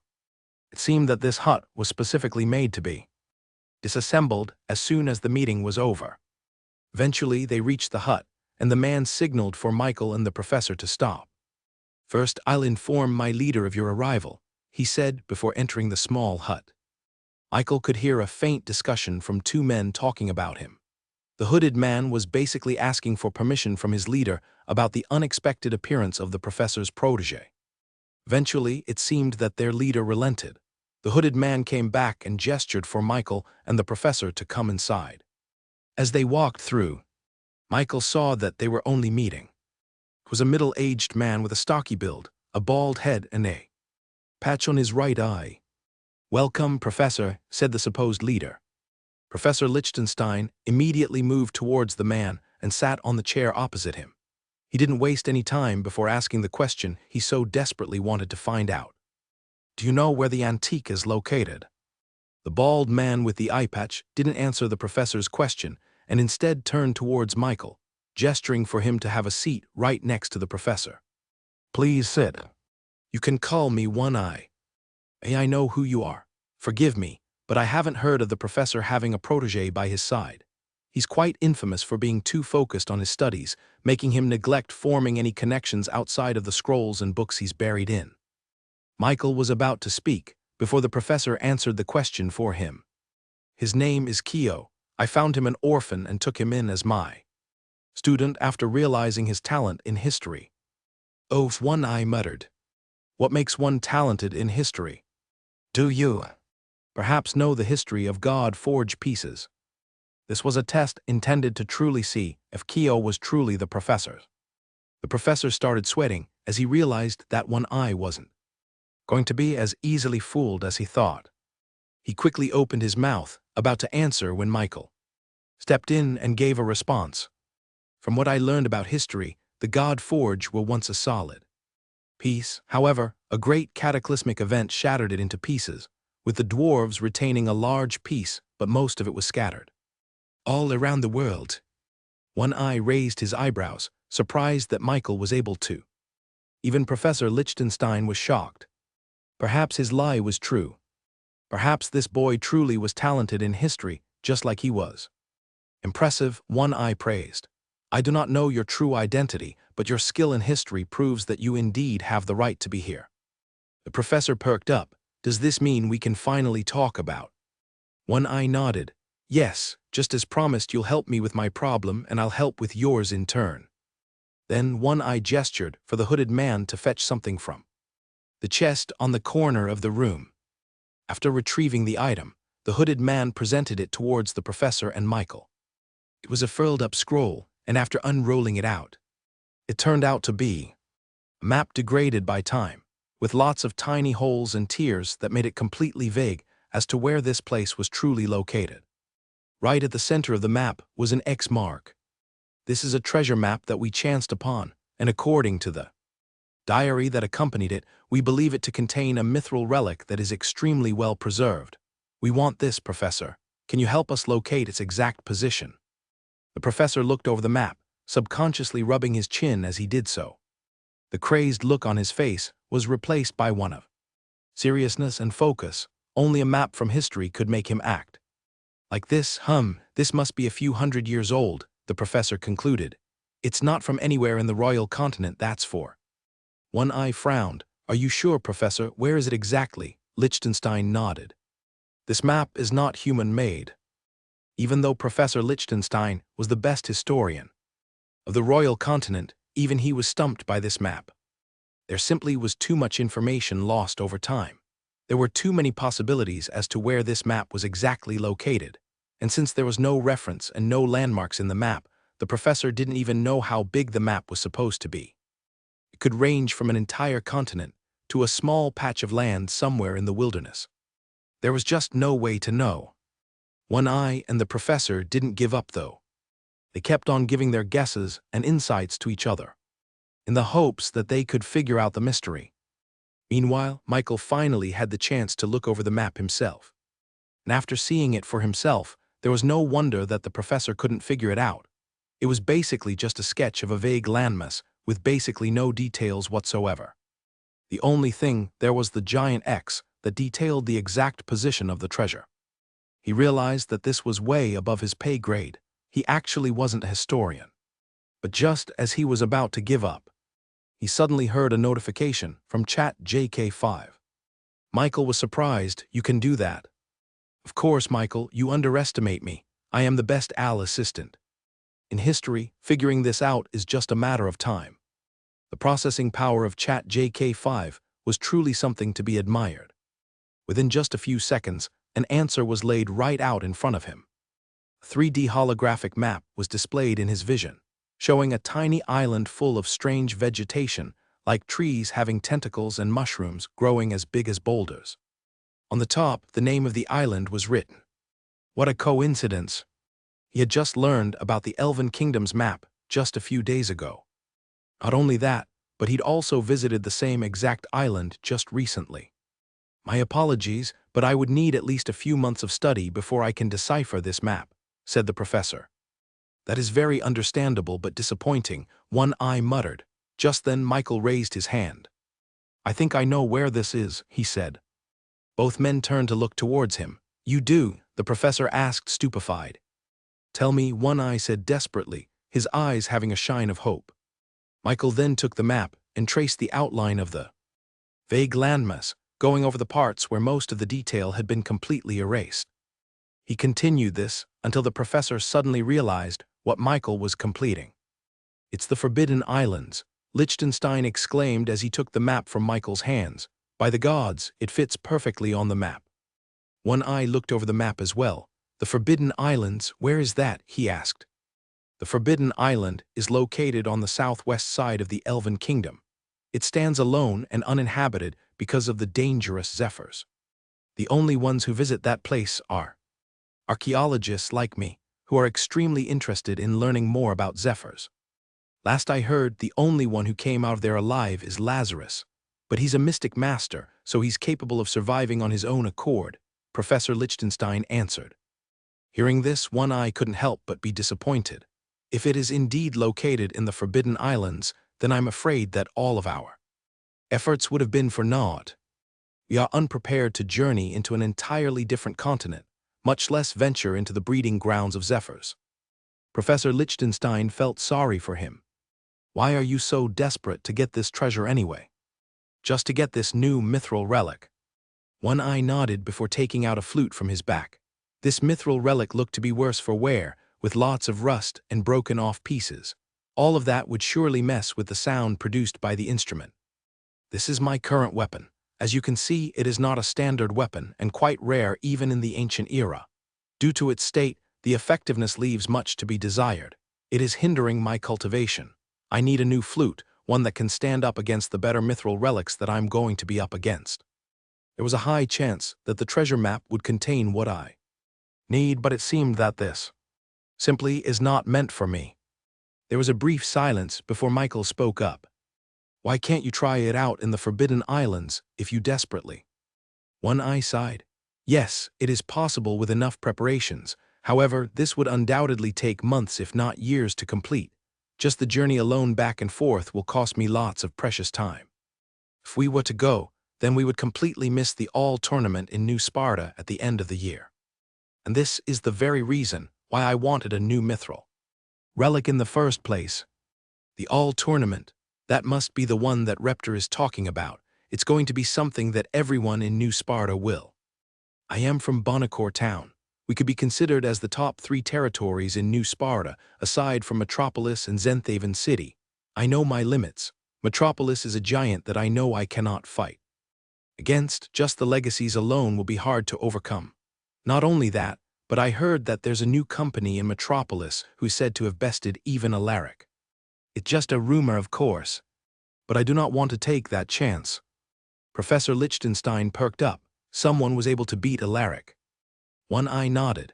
There is a rumor that a magnetic, barely in the 4th stage of body formation, was able to beat Alaric who, as it turned out, had advanced to the nascent spirit realm. The professor couldn't help but express his shock and surprise at this. You mean to tell me that someone was able to beat Alaric, even though he had already awakened in the nascent spirit realm, and his opponent was only in the 4th stage? Preposterous. One Eye couldn't help but chuckle. That's what everyone thinks as well. It is too far-fetched to believe that it is true. Many think that it is just propaganda meant to scare off Metropolis opponents in New Sparta, but I do not want to take that chance. I will stay away from any of them. It's not just far-fetched, it's impossible, Professor Lichtenstein declared. There is no way that someone in the body formation realm could beat someone in the nascent spirit realm, even if for a second. Even a 9th stage body formation magnetic will barely last a second against someone like Alaric now that he'd advanced to the next realm. And a 4th stage doing that, it's simply not true. The only thing that would make it possible is if they are a natural magnetic, but they're gone just like the ancient humans. Michael stayed quiet as One Eye, and the professor talked about the supposed rumor involving him. He couldn't blame them for their disbelief. It was only natural to think that it was a lie after putting out all the facts in that manner. Anyone would think so. Heck, unless one witnessed it for themselves back in the auction, then anyone would have thought it was an exaggeration. Natural magnetic, he asked Lichtenstein. Can you explain more, Professor? As a historian, there was no one better to ask other than the professor about natural magnetics. They have a natural affinity to the God-forged pieces, wielding them with power beyond a 100% efficiency. Only they can produce a force much greater than those who are on the same level. Some even say that the divas born from their awakening are much more advanced, gaining sentience in their birth. After hearing this, One Eye couldn't help but be interested. Sentience? I can only imagine what a natural magnetic will become after reaching the nascent spirit realm. The professor chuckled at the man's worries. You need not worry so much. Natural magnetics are purely theoretical. The rumor about that genius in Metropolis is surely just that, a rumor. Meanwhile, back in the Brownblood werewolf tribe territory, Jaku found himself trudging his feet as he walked towards the registration. Michael instructed him to win the tournament, and he will, but he just didn't get why he had to go through all of this tournament. This type of competition meant that there were many rounds he had to go through, which he considered a hassle. I'll win this tournament for boss and treat myself to a 3-day sleeping sesh. Just then he felt a nudge on his back. He turned around and saw Brock looking at him with a curious expression. You're with Michael? Brock asked. Yes, boss instructed me to participate in the tournament. Brock couldn't help but look at Jaku from head to toe with a concerned look. He saw the sword tied around Jaku's waist, which meant that his skills were perfectly fit for this tournament. However, Jaku was clearly not a human. He wasn't even part of the beastfolk race. He was a demi-human. Everyone knew that demi-humans do not have the ability to wield ability power, unlike humans with their God-forged pieces and the beastfolks with their Tao hearts. The only thing that demi-humans had up their sleeves was magic, and most species weren't particularly adept with those. I'll help you out whenever I can, Brock said, but good luck. Clearly, Brock didn't think that Jaku would last long in the tournament. Jaku didn't seem to notice Brock's look of pity. He was too lazy to care about what other people thought of him. He simply needed to do his job and return back to his bed as fast as he could. After one of the werewolves took his name for the registration, Jaku went to the very back of the group while the announcement was being made. I have before me the list of great warriors seeking to become an aid to the Brownblood tribe, said Lupin, their chief. The moon decrees a fair trial. For us to do so, a simple test must be enforced. Just then, one of the muscular, tanned men right next to Lupin walked up and showed a straw dummy of a human figure in front of the crowd. Each of you will be given a chance to show your skills in this straw dummy. It has been enchanted with lunar magic to move and dodge like that of a cheetah. What you have to do is simple. The more you kill, the better your position will be in the tournament. Lupin then nodded to his fellow tribesmen. Follow these men, and they will lead you to your different testing areas. Multiple werewolves walked forward and began pointing at a specific human in the group. Then, They began leading them towards the forest quadrant of the werewolves. It wasn't long before the thick crowd had lessened, and only a few left. Just then, Brock was finally given a designated area of his own. Before he left, though, he gave a second look to Jaku. He was about to say good luck to the Dragonborn, but he noticed that Jaku wasn't even paying attention. He was sleeping on the grass. Finally, a female werewolf approached Jaku. "You follow me." She was tall, muscular, and tanned just like the other werewolves. She could definitely tussle if she had to. The female werewolf immediately walked out, expecting Jaku to. Annoyed, she turned around to scold him, but when she looked, she quickly turned forwards, seeing Jaku walking beside her while. A look of surprise flashed across her face. He was fast. "Your testing area is this way," she said to him. Finally, she led Jaku to a private clearing in the woods containing more than 20 straw dummies scattered around the area. "Are you ready?" she asked him. Jaku stifled a yawn. "Not even grabbing his sword yet. How many you defeat will decide your ranking in the tournament. It can even disqualify you if not enough have been killed," she reminded. But he just nodded along while yawning, seemingly not worried at all. The female werewolf was annoyed and immediately howled at the wooden dummies. As soon as her voice reached the straw targets, they suddenly burst forth with life, moving and strafing around hastily. Their movements were fast and completely random.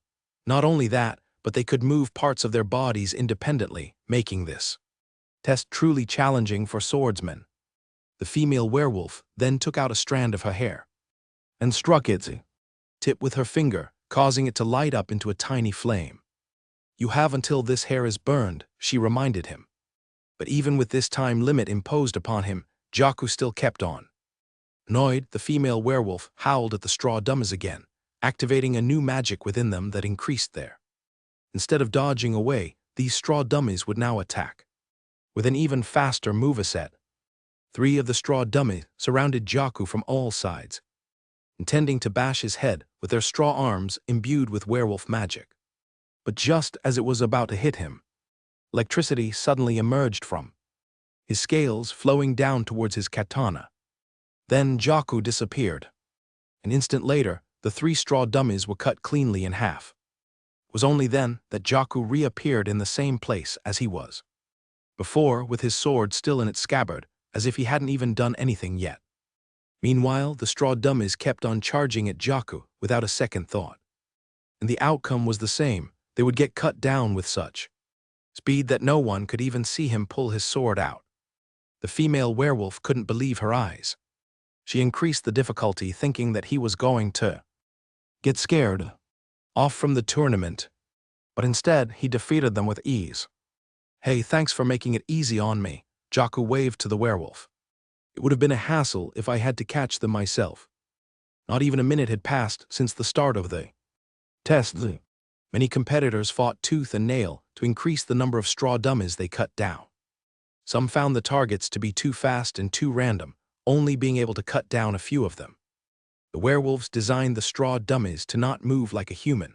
This would challenge a swordsman's ability to think on the spot and not rely on rigid stances. Eventually, the test finally ended, and the competitors were led back into the group. Lupin looked at all of them and nodded. "Many of you have shown great skill," he said. Many werewolves were standing behind Lupin, all of whom had observed a swordsman on their test. One of them was the female werewolf assigned to Jaku. And even now, she couldn't help but sneak glances at him past the crowd. He was still acting as aloof as before, not even paying attention to their tribe chief's announcements. He was just laying down on the grass, already half asleep. "These humans may be weak, but they are great at using weapons," said one of the werewolves beside her. "There's a lot of promising talent," another one said, "but I think that my swordsman will prevail." He was able to kill 50 dummies in the whole span of the test. Many werewolves were gladly surprised to hear that. They were intrigued to know who it was. "Do you see that human there, with a green head of hair and a sword as big as he is?" They all turned to look at the man standing proudly in the crowd. He was quite young, but full of hardened muscles that the werewolves appreciated. He was leaning on his giant greatsword, standing proudly and bragging to the people beside him. Just then, Lupin was given a scroll from one of the werewolves, and his attention turned to the same exact human with spiky green hair. This test does not decide the winner of the tournament, but it has shown who among here has great potential. He has bested 50 targets, cleaving them cleanly in half. Mauricio Aubert. The group started clapping for Mauricio, congratulating him for his amazing performance. They were all competitors in this tournament, but it wouldn't hurt to establish friendly relations with someone who could eventually become allies with the brown blood werewolf tribe. As expected, he's going to win this tournament, said Brock. He's the proud prodigy of the Aubert Company after all. Brock knew then and there that there was no chance for him to win this tournament. He could only hope that the werewolves would appreciate his skills and deem him worth enough to be allied with. He quickly turned back to Jaku, who didn't seem all that interested in the outcome of the test. Jaku shrugged. I did fine, he answered, not even opening his eyes. Why are you not worried about the tournament? Don't you see how strong Mauricio is? He cut down 50 of those dummies. I don't know who that is. Brock couldn't believe Jaku hadn't heard of Mauricio or the Aubert Company. He was about to explain when Jaku raised his hand. I don't need to know, Jaku said. It doesn't matter who he is. Then Jaku went back to sleeping on the grass without a care in the world. Brock was speechless. He couldn't understand how Jaku was so confident that he didn't even care about any of his competitors. Did he not care about losing, or did he know that he wouldn't lose? Meanwhile, as the werewolves and the humans were praising Mauricio for his achievements in the test, the female werewolf stayed silent. One of her friends noticed her unusual quietness. What's wrong? The tribe chief instructs us to keep a close eye on this Mauricio. He may be the one that we are looking for, he said. But the female werewolf shook her head. I don't think so. Because I think it's going to be him who's going to win, the female werewolf said, pointing at Jaku. Her friend was obviously confused. He is not a beastfolk nor a magnetic. Yes, she nodded, but his skill in the sword is undeniable. How did he perform in the test? Was he close to cutting 50 targets as well? The female werewolf shook her head. No, he got 40 targets. Then why would you think? 40 werewolf targets, she added. As soon as she said that, her friend couldn't help but gasp out loud. No, you didn't. Keep your voice down, she warned him. And yes, I did. I was getting annoyed at him, so I activated the transformation of the straw dummies. Those targets were no simple creations. They were meant to simulate two sides of a werewolf. The human side, the one that all the competitors were fighting, and the werewolf side. Since the dummies were supposed to mimic a real werewolf, the human side was incomparably weak and slow compared to the werewolf side of the target. The difference between the two was massive. So much so that their tribe chief instructed them to only use the human side of the straw dummies because the werewolf side would be too hard for the competitors to defeat. If the average dummy kill in the competition was around 25 targets, then it would go down to a staggering 2 or 3 kills if they faced against a werewolf dummy instead. This meant that those 40 targets that Jaku had were not equal to the 50 targets the Mauricio killed. It was so much greater. He defeated 40 of those. The female werewolf nodded. I saw it with my own eyes. His skill in the sword is the real deal. Meanwhile, back to Michael. One Eye and the professor was still continuing on with their discussion. Professor, even if you say that the genius in Metropolis is only a rumor, I do not want to take that chance. I will not antagonize those guys from Metropolis. I will let them have first place in the All Tournament a year from now. But this means that second place is still up for grabs, and this will be between Zenthaven City and us from Bonacore Town. Zenthaven City, Professor Lichtenstein pondered. They used to be a capital city, one that used to house a conglomerate on par with the 5 we have now. One Eye nodded. Yes, the Aubert Company. They used to be a conglomerate but had fallen down in recent times, but I think they are about to have a comeback. They have numerous talents in the old and young generation. They will surely try to attack us first, weaken us to secure their position in the second place, just like what I would do to them. That is why I needed this mithril relic, Professor. With a new and better flute, I will be able to triumph against the Auberts and secure the future of Bonacore Town with the tourists. Professor Lichtenstein completely understood his worries. Yes. I seem to have seen a young man with green hair back in the competition set up by the Brownbloods. That must be Mauricio, One Eye muttered. It seems that they are now trying to secure their relations with the werewolves by using their prodigy. One Eye and Professor Lichtenstein thought greatly of Mauricio.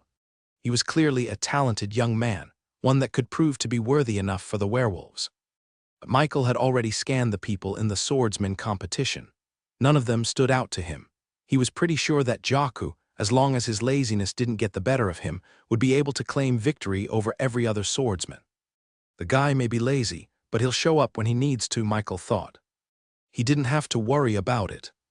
Let's talk about your objective desires, Professor, said One Eye. Ah, yes, the professor beamed. As we agreed upon, I will help you with your problems. Even though One Eye didn't get the answer he expected from the map, he was still honorable enough to go through with his deal with the professor. Is the antique real? The professor asked seriously. Thankfully, One Eye confirmed it with a nod. I saw it with my own eyes, Professor. It's real. My goodness, Professor Lichtenstein muttered, his hands shivering from excitement. You've seen it, is it as I've described? Seeing how the professor was acting, Michael became quite curious as to what this supposed antique was supposed to represent. Was it an ancient weapon, a book? Yes, Professor. It was ancient, yet filled with power. Even from afar, I could feel its immense weight in history. The professor, unable to hold down his excitement, rushed towards One Eye and stood with him face to face, their faces merely a few inches away from each other. It was as if Professor Lichtenstein wanted to steal the very memory of the antique from One Eye's mind. That was how obsessed he was with this piece of history. Tell me where it is, now, the professor demanded. Calm down, Professor, said One Eye, pushing him away. Just as you said. This antique was being smuggled out through secretive means. There are lots of companies and organizations who want to have this antique for themselves. Just the mere knowledge of this object is reserved only for those incredibly powerful or influential. Thankfully, I was able to happen upon it through my secretive channels. Professor, the antique is in New Sparta. It is currently being housed in the Merman Quadrants, held by a mermaid princess.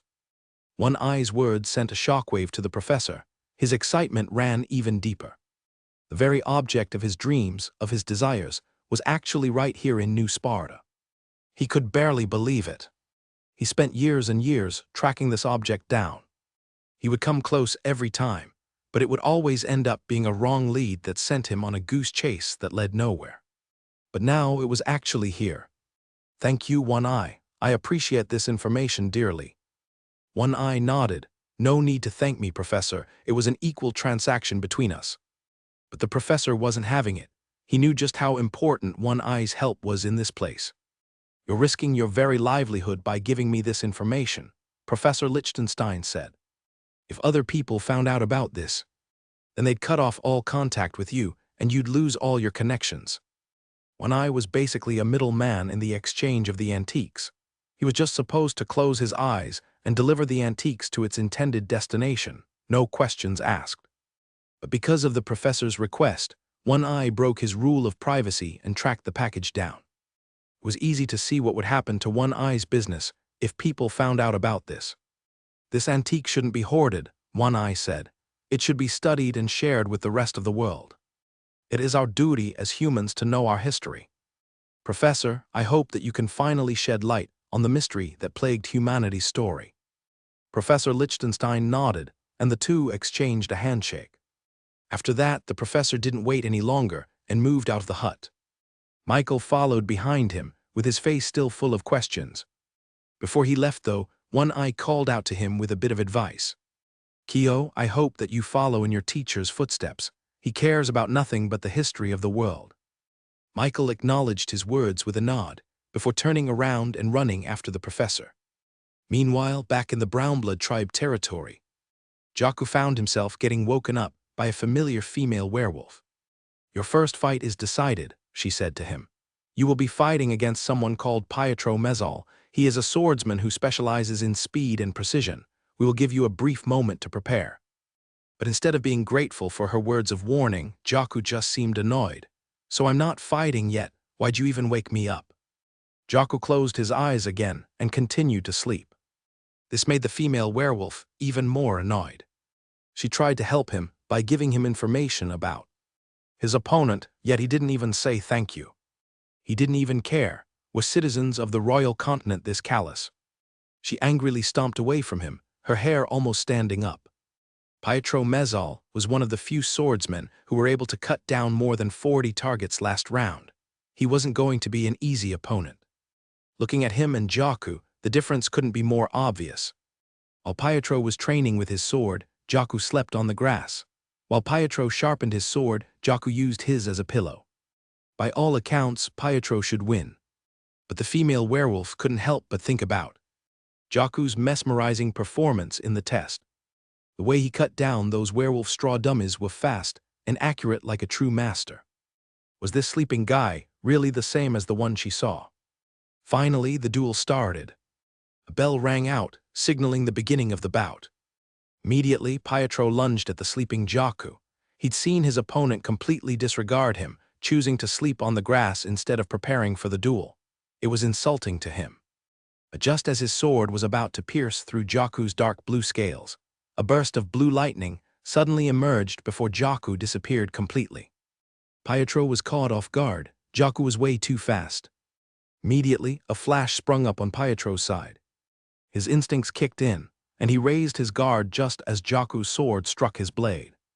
Pietro immediately dodged out, but before he could even take another step back, he saw another flash as Jaku swung his blade more than 10 times in a short instant. This left Pietro completely stunned, unable to do anything except block his attacks. Pietro didn't think that the sleeping demi-human could perform such fast moves. Just when it seemed as if Pietro was going to lose, he decided to unleash his diva. An image started to shimmer above Pietro's head, with his heart starting to release threads of ability power that would power his sword. This would completely change the game.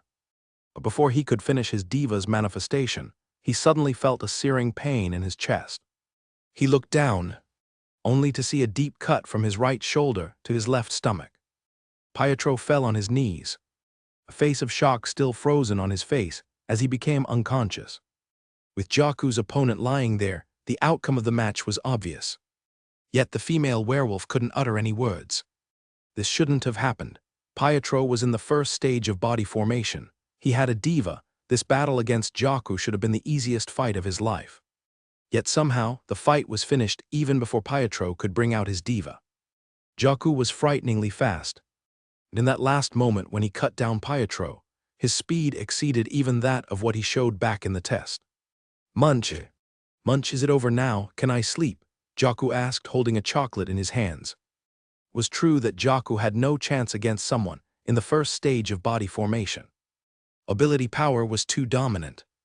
Jaku used his speed, magnified thanks to the ability after consuming chocolate, and cut down his opponent before Pietro could even utilize his advantage. Coupled with his mithril artifact katana, there was basically no one among mortals that could catch up with him in speed. Pietro was essentially just a normal human at that point, easily defeated. You advanced to the next round, the female werewolf muttered. Good, Jaku said, laying down on his side. Wake me up then. Meanwhile, Michael followed Professor Lichtenstein as he crossed to the other side of the boundary, leading towards the giant lake on the other quadrant. This was merman territory. He already tried to enter into the lake before, but he was unable to submerge himself into the water. There was some kind of ability power that prevented anyone from entering merman territory without their express permission. But the professor kept on walking towards the lake, eventually crossing the wall that separated the boundary and the quadrant. Now that the professor knew that the antique was here, there was nothing stopping him from getting what he wanted. He was now just a few steps away from diving feet first into the deep water lake in front of him.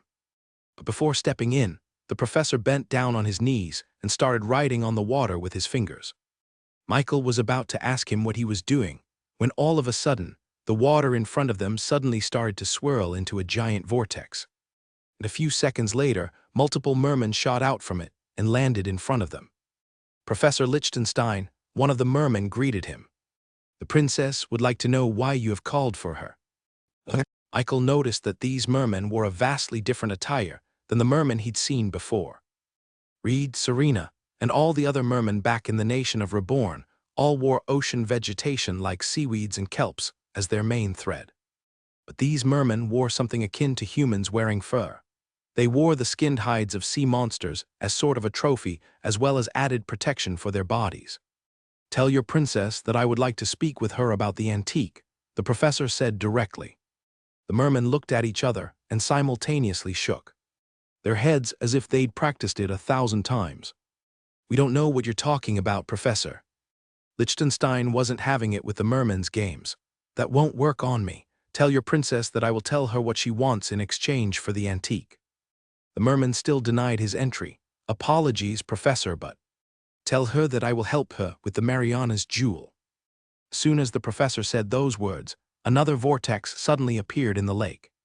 The mermen turned around and immediately bowed their heads at this new presence. A couple of seconds later, a mermaid shot forth from the vortex and floated down towards Michael and the professor, carefully carried down by bubbles that fit perfectly around her like a chair. "Professor, welcome to our humble abode," said the mermaid warmly. "Princess, let's not dally around. You know what I'm here for," said the professor. "Give me the antique." While the two were conversing, Michael couldn't help but stare at the mermaid in front of him. She was different from what he expected. Serena looked like the typical mermaid one would see in fantasy shows and movies, with her flowing orange hair and skin as spotless as pearls. Not just her too, but the other female mermaids he'd seen before were much more like humans rather than mermen. The only thing differentiating them from humans were the gills on their necks, as well as the few scales that surrounded their faces. But this mermaid looked more fish rather than human. She was still beautiful on many accounts, but her features were distinctly non-human-like. Her face was that of an octopus, with tiny tentacles around her that acted like her hair. Her arms were webbed and her feet were a fish's tail. She had no legs. She was using the bubble chair as a way to get around in the surface world without having any conventional lower limbs. So she's Serena's sister. I wonder if the two know each other. According to Serena, she had lots of siblings due to their father's love of procreation. Once again, Michael stayed silent, choosing not to tell them about his connection with other mermen. He was still undercover as Kyo, the professor's protege. He had a much higher chance of getting inside by going with this identity. After all, he didn't know if Serena and this mermaid princess had a good relationship. "Professor, did I hear you say something about Mariana's jewel?" the princess asked him. "Yes," Professor Liechtenstein confidently answered. "I can tell you all that we humans know about it." A glint flashed across the princess' eyes. She clearly yearned for this Mariana's jewel. "All right, Professor, let us talk under. Guards, escort them to my chambers, please." Then the mermaid princess dove back down in the lake, never making a single splash. The merman guards then performed a few motions with their webbed hands, controlling the water underneath their feet with ability power. A giant bubble emerged from the water, which slowly floated towards Michael and the professor. This was how they were going to go underwater safely. As Michael and the professor entered the bubble, Michael couldn't help but ask, "Do you know her, Professor?" "Then how did you know she was going to want information on this Mariana's jewel?" The professor scoffed. "She's a princess, of course she's going to want it." Seeing the look of curiosity on Michael's face, Professor Liechtenstein knew what he was going to ask. "You want to know about Mariana's jewel too, right?" Michael nodded. "And the antique too. What is it about? What even is it?" "Both are incredibly important pieces of history. One involves the humans, the other involves the mermen. Just like me, these mermaids search for answers as if it was their life's mission. It's because solving these mysteries gives us insight into what happened in the ancient era, and how we can replicate it in the present." As Michael and Professor Liechtenstein continued their conversation, their bubble started descending down into the depths of the lake. They found themselves looking down at a sunken city made out of large coral reefs complete with a kelp sea forest. Bioluminescent clumps of algae lit up the whole lake floor, allowing mermen and fishes to swim comfortably even hundreds of feet deep underwater, where not even light could touch its surface. They've done a great job in trying to recreate Atlantis," Professor Liechtenstein commented. "But this is nowhere near as grand or as beautiful as the real thing. Since this whole territory was entirely made in only a few months' time, it was understandable that it wasn't up to the same standards as what could be seen in the ocean floor. But for Michael, This was already impressive enough. "Have you been to Atlantis, Professor?" "Yes," the professor answered proudly. "One needs to be well versed in the world if one intends to study it. If you really want to find answers to mysteries, then traveling all over the globe will help tremendously." The professor, without knowing it, started treating Michael as if he was truly his protege. Perhaps it was because of the talent Michael showed with deciphering the map that the professor realized that there was finally someone who he could endow his numerous bits of knowledge to. "We're here," said the merman guiding the bubble. Michael noticed that the man's mouth didn't move at all as he spoke. Yet, the voice that came out of him sounded as clear to him as if the man had been speaking right in front of him.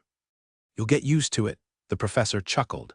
"Mermen communicate by vibrating their voice nodules, just like how a whale or a dolphin uses clicks and whistles." Eventually, the giant bubble descended down into a giant coral reef, bearing a great resemblance to a sunken ship. Michael could even see the mast broken in half. "Now covered in barnacles.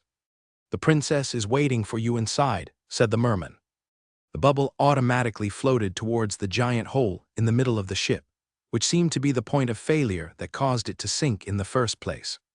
Entering inside, Michael and the professor saw numerous other mermen and mermaids, all untypical of the beast folks he'd seen before.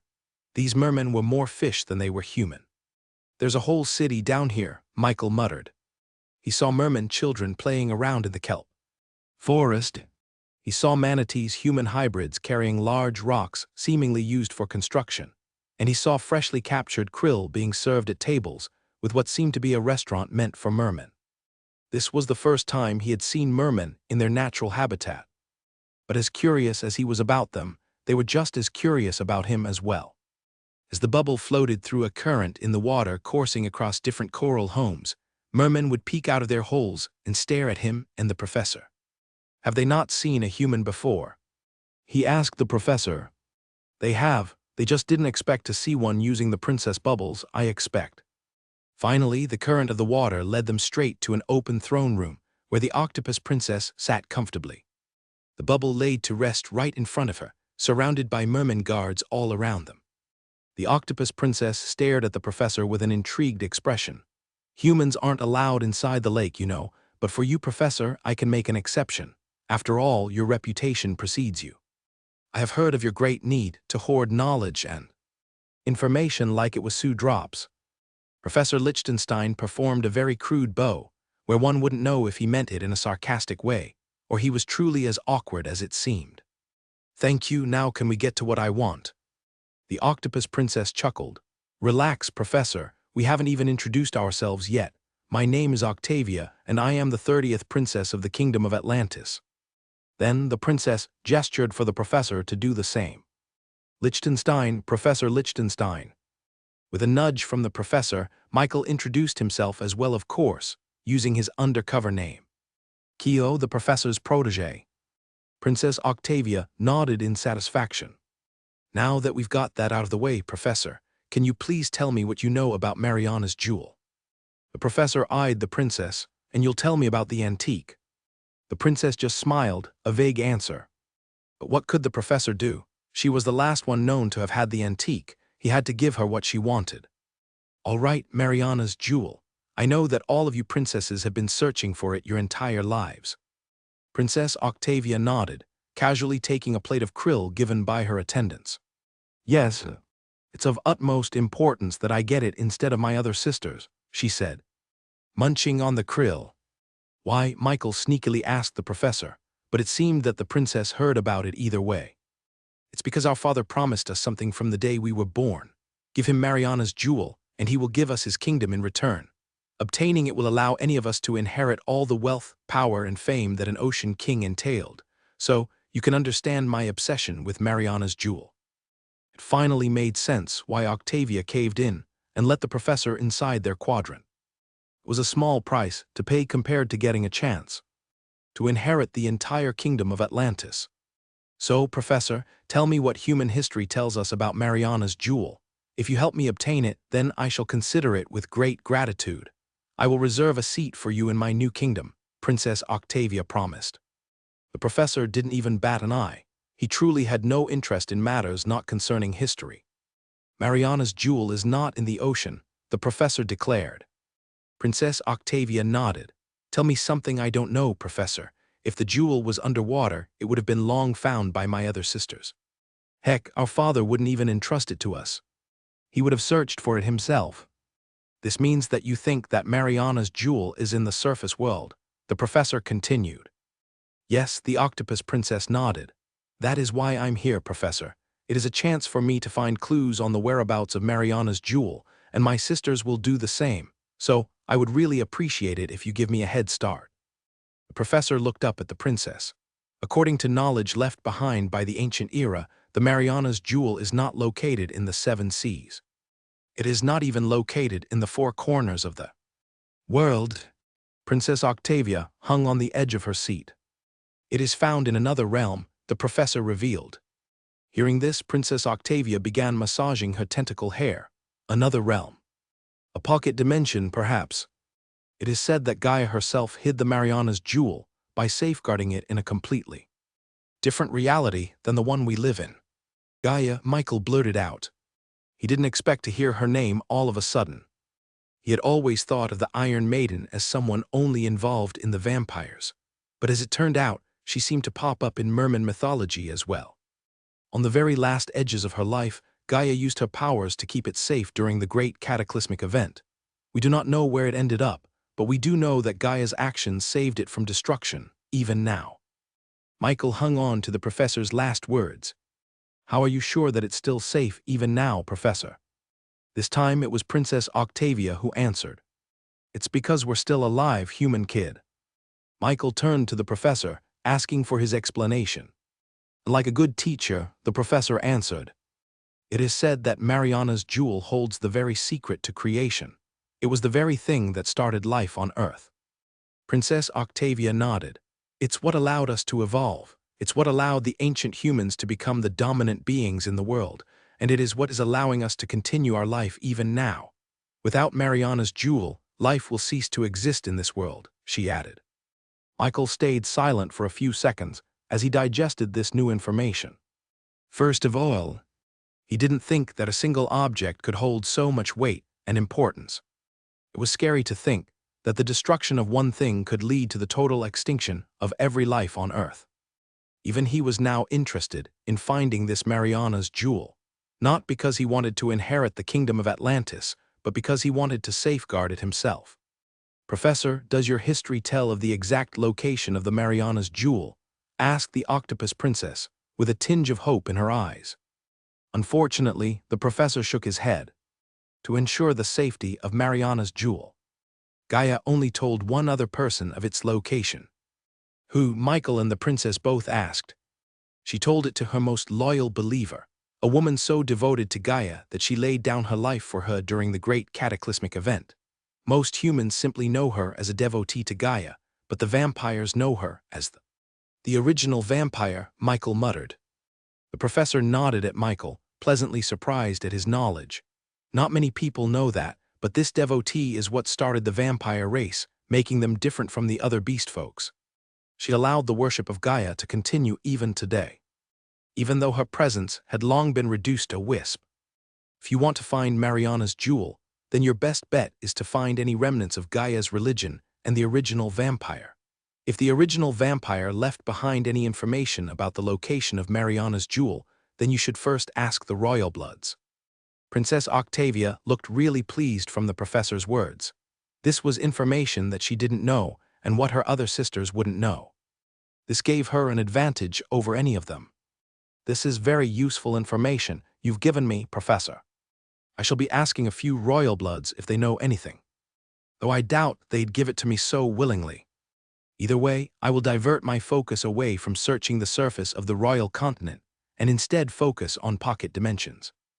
After finding out that Mariana's jewel was in another realm, the princess took that to mean that it was in a hidden pocket dimension that no one had ever been in before. But of course, she had her work cut out for her. She'd be searching for millions and millions of pocket dimensions if she did it without any help. Michael, on the other hand, didn't have to bother with that. After all, according to the professor, the only other person that knew the location of the jewel was none other than the original vampire. Kuno, There was just one extremely unfortunate thing. She lost all her memories. If she couldn't even remember her own name, then of course she wouldn't remember anything about a top-secret location that, in the wrong hands, could spell the doom of the entire world. Wait, is that why she doesn't have her memories? Did she purposefully make herself have amnesia to forget the location of Mariana's jewel? Her amnesia could be about the jewel, or it could have been about a million other reasons. After all, it seemed like Kuno and Gaia had a very good relationship. Seeing as how she entrusted Kuno with the secret to finding Mariana's jewel, it wouldn't be surprising if Kuno was given more secrets that were equally as world-breaking as the jewel. With such dangerous knowledge, it was only logical for Kuno to erase her memories. Either way, if he wanted to find Mariana's jewel, then he'd have to help Kuno regain her memories. Truthfully though, a part of him wanted Mariana's jewel to remain a secret. If no one knew where it was, then no one could use it to destroy all life on Earth. But his intuition told him that Mariana's jewel was important. Everything was too big of a coincidence, from him unknowingly reinstating Gaia's religion, to finding the original vampire, and to now finding out about Mariana's jewel. It felt like fate was leading him towards its discovery. But I don't have to think about this now. I promised Kuno I'm going to help her with her memories, and if one of those memories ended up being about the Mariana's jewel, then it's only then that I could make a decision on whether to find it or not. But for now, with no leads, it's useless for me to worry about such things. "Thank you, Professor," said Princess Octavia. "I have held up my end of the bargain. Now give me the antique," demanded the professor. "With how helpful you've been, Professor, I would like nothing more than to give you what you want, but unfortunately I do not have the antique." "What?" the professor bellowed. "Now, I did have it for a brief period of time, but I have already returned it to its rightful owner," Princess Octavia said, trying to calm down the professor. But it seemed that this only made the professor become even more agitated. Being so close to his goal, yet so far away was infuriating, to the point that the professor looked a little bit crazy. The antique, so close," the professor muttered, grabbing at his hair. "Truthfully, I wanted to borrow the antique because I thought it held the secret to Mariana's jewel. But it didn't, so I quickly returned it without a second thought. I had no interest in things of the surface world. But if I had known that you were going to visit me, Professor, I would have held on to it a little bit longer so that you could have had a good look at it," said Princess Octavia with pity. She seemed genuinely sorry that she couldn't help the professor. Then, with a moment of clarity, the professor turned back to the princess. "Where is it then? Who has the antique?" Princess Octavia leaned back on her seat and answered, "The Draconians, Professor. They have the antique." The professor turned silent for a moment, struggling to digest the words that came out of the princess' mouth. The Draconians, he doubted. Why would the Draconians want the antique? He couldn't understand it. Like Princess Octavia, the Draconians should have no business in wanting an antique that involved humans. It held no value for them except for a good mantelpiece on their tables. Purely for its exotic value? No. If it was, they would have been bragging about it to the rest of the world. Is it because they want to sell it for a high price? No. As much of a hoarder Draconians might be, they have other means to exchange to gain much more monetary value. Professor Lichtenstein began muttering out different reasons as to why the Draconians would possibly want the antique, leaving Michael and Princess Octavia to themselves. "What is the antique anyway?" he asked the princess. As brief as it was, she held the antique in her hands. Perhaps she was the only other person who knew what this antique looked like. Princess Octavia smiled at Michael. "It's a bone." "Yes, a bone, like the ones you humans have under your skin." Michael was shocked that all this time, the piece of antique they were talking about turned out to just be a piece of bone. He thought it would have been the equivalent of the Rosetta Stone with its significance, but it was just a bone. How important could it be that it could solve one of the greatest mysteries in the world? Wait, could it be a bone from an ancient human? "How big is it?" he asked her. "As tall as me," she answered. That was one big piece of bone. If it was just one piece, then it definitely couldn't have been the bone of a human. He'd seen ancient humans from his brief, hallucinogenic visit to the past thanks to the bratty goddess, and they weren't gigantic. They looked like normal humans, so it's not a bone from the ancient humans, he muttered. As soon as he said that, the professor suddenly turned his head towards him. What did you say? That it's not a bone from the ancient humans, he repeated. Professor Lichtenstein suddenly slapped his own forehead before chuckling like a maniac. Of course, how could I have been so stupid? You're right, I was so tunneled on the ancient humans that I forgot they weren't the only ones there. Professor, Michael asked. But the professor was so absorbed in his discovery that he didn't even hear Michael's words. They have no need for the antique. Unless they do, Princess Octavia, did the Draconians say anything about heritage? The octopus princess smiled while nodding. Now you're asking the right questions, Professor. Yes, indeed. I heard them talk about the antique being their rightful heritage. The professor suddenly jumped up while pumping his fist as if he just discovered something. I knew it. Michael couldn't help but be caught out of the loop. Knew what, Professor? The antique didn't belong to the ancient humans. They belonged to the mythical beasts. Princess Octavia seemed to have understood the professor's words as well. I see, that would make sense as to why they valued the antique so much. What are the mythical beasts? Michael blurted out. Back in the ancient era, it wasn't just the ancient humans who lived on this green earth. They coexisted with the mythical beasts, an ancient extinct race of monsters that battled against the ancient humans for supremacy. Michael hadn't heard of these mythical beasts before, so it was hard for him to imagine that they were in the same time frame as the ancient humans, let alone be powerful enough to rival against them. After all, ancient humans could not only wield unity, but they could use ability powers as well. Each of them were powerhouses. How could mythical beasts even battle against the ancient humans? I thought they were the apex creatures of the world. They were, the professor answered. Ancient humans were the most powerful beings in this world, but that doesn't mean that they were invincible. Mythical beasts could still kill an ancient human, especially if they were caught off guard or without support. Mythical beasts have this unique strength, which allows them to seize control of ability power and render them useless. It's been written in the history books that ancient humans must not, under any circumstances, fight these mythical beasts without their mithril artifacts, because they would find themselves unable to control their own ability powers, and therefore fall prey to these monsters. In other words, mythical beasts were akin to tigers, lions, and sharks in the modern world. Although humans controlled the world with technology, had guns and weapons at their disposal, a tiger could still easily kill a human if they got ambushed. If this bone belongs to mythical beasts, then why would the Draconians need it? The professor smiled, pointing at Michael. That's the thing. They shouldn't unless the theory about the convergence of races is correct.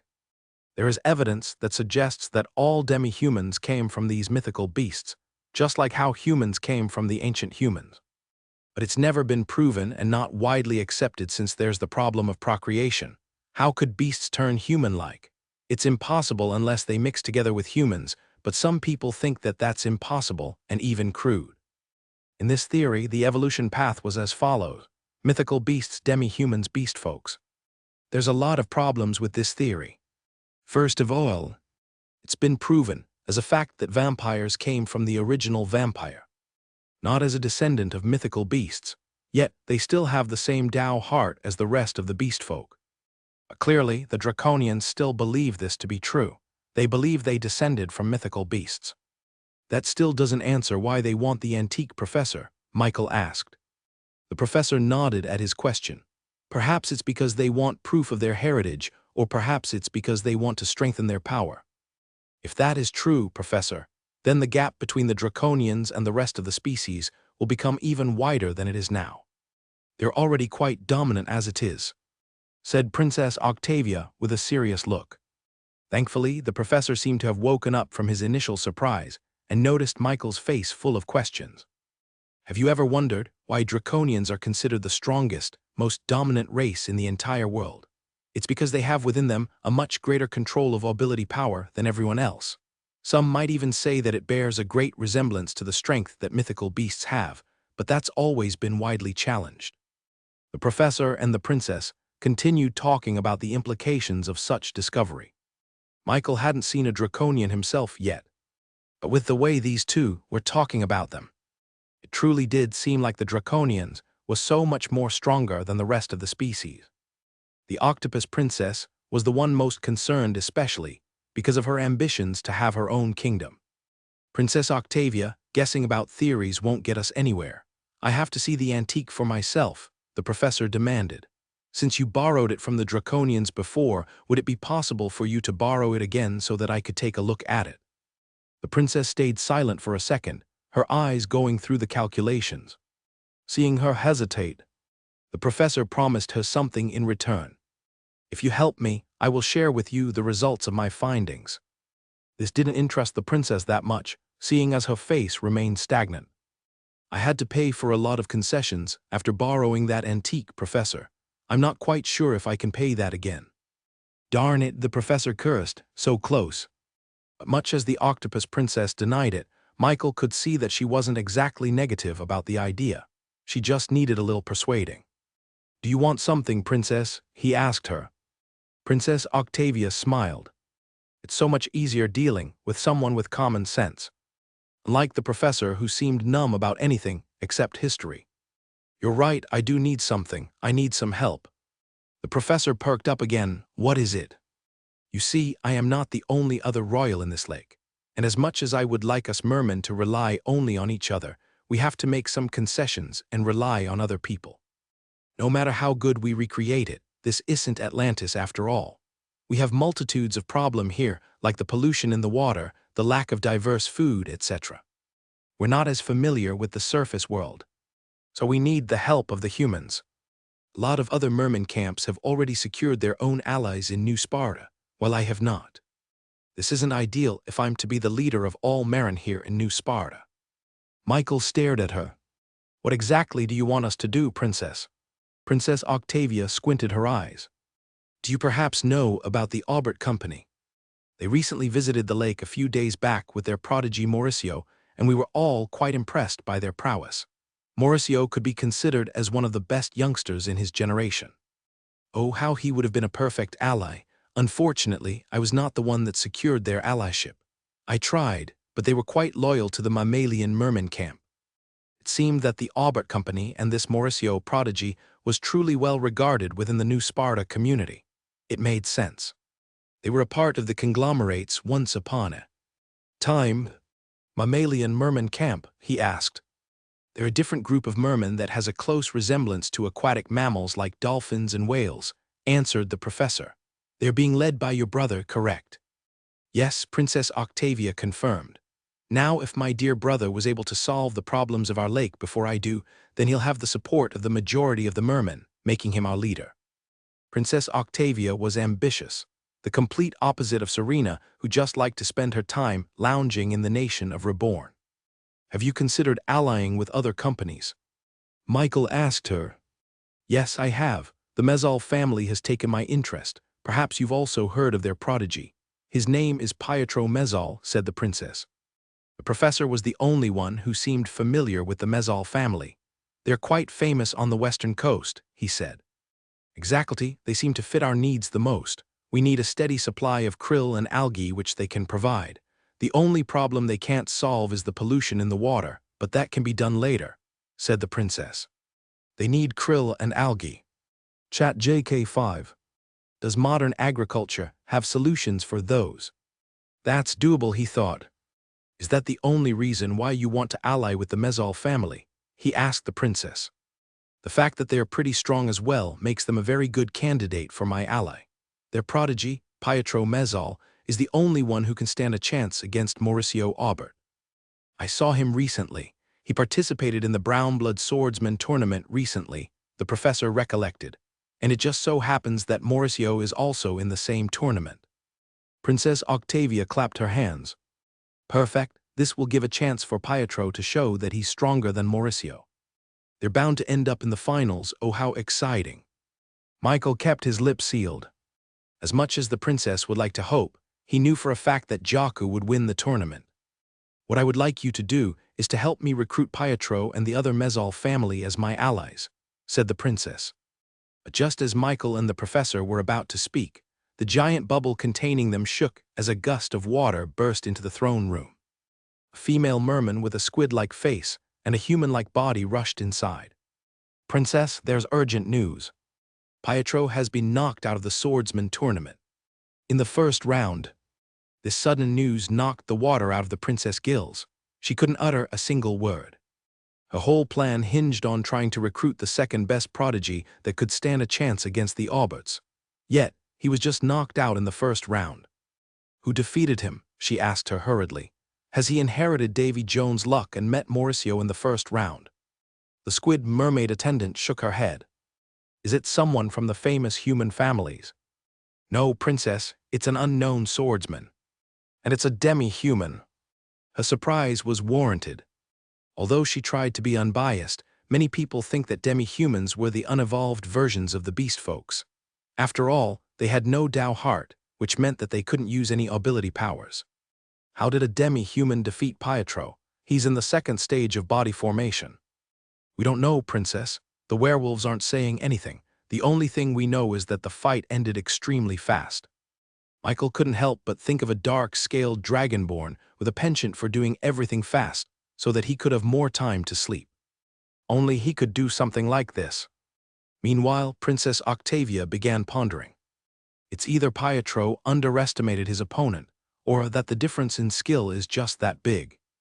A thought popped up in her head, one that told her that this demi-human held incredible skill. No, she said, denying the thought. It must have been luck. Kyo, Professor, I have a new task for you. If you can help me recruit the eventual winner of the swordsman tournament, then I will consider us even. Professor Lichtenstein looked up at her. You mean?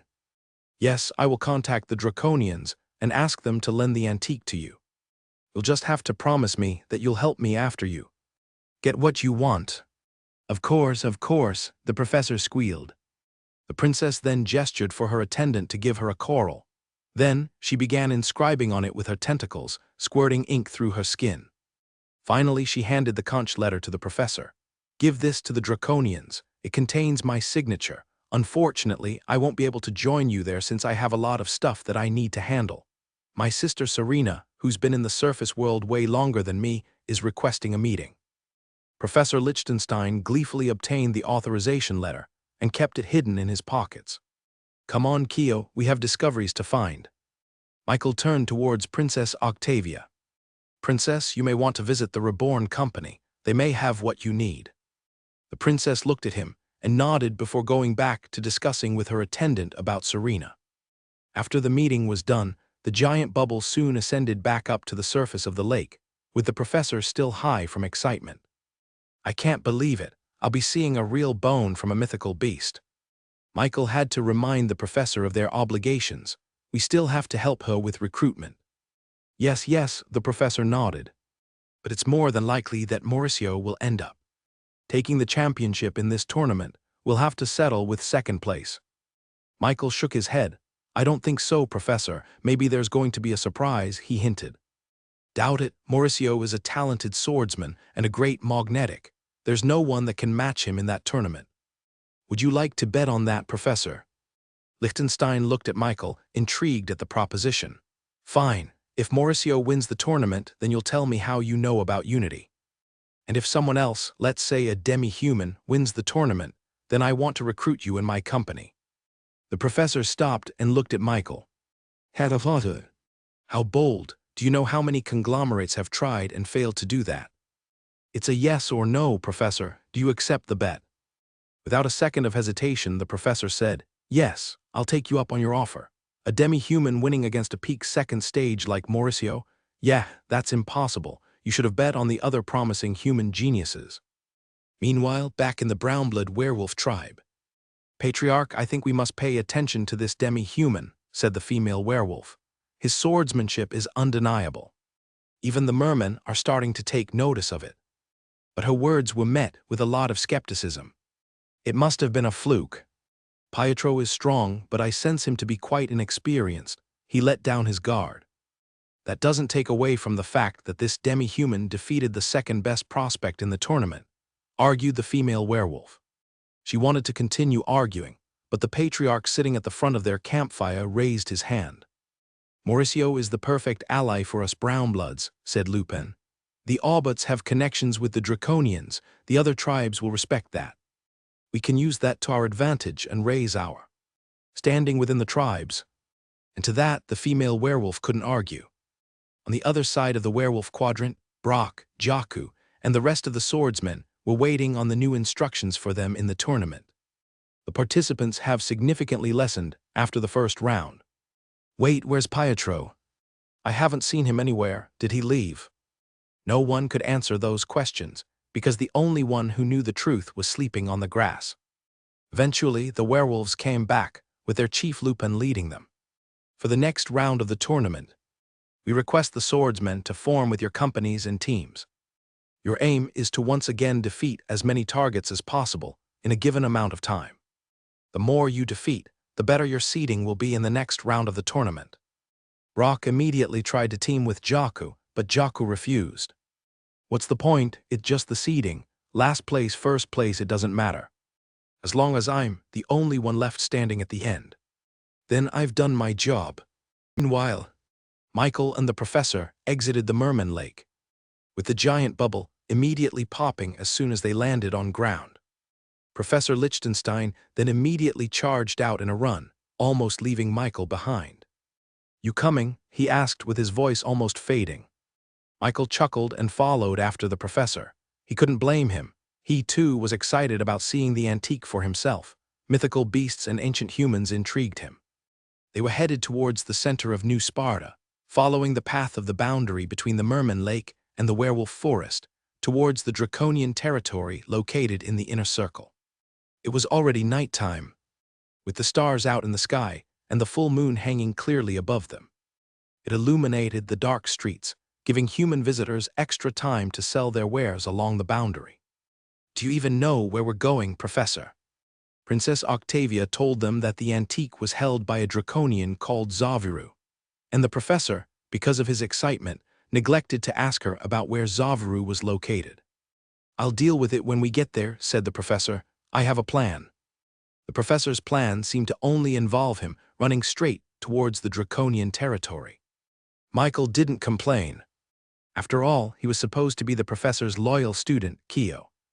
Eventually, as they got closer to their destination, the roads got narrow, the people got lesser, and the fog seemed to have thickened past the point to become a cloud. They could barely see past a few meters ahead of them. Just then, Michael felt his senses stir. Professor, he muttered, stopping in place. The professor, albeit his hyperfixation on the antique, seemed to have noticed the visitors as well. He stopped right beside Michael and looked around the fog. Michael secretly used his drone and piloted it to fly up in the sky.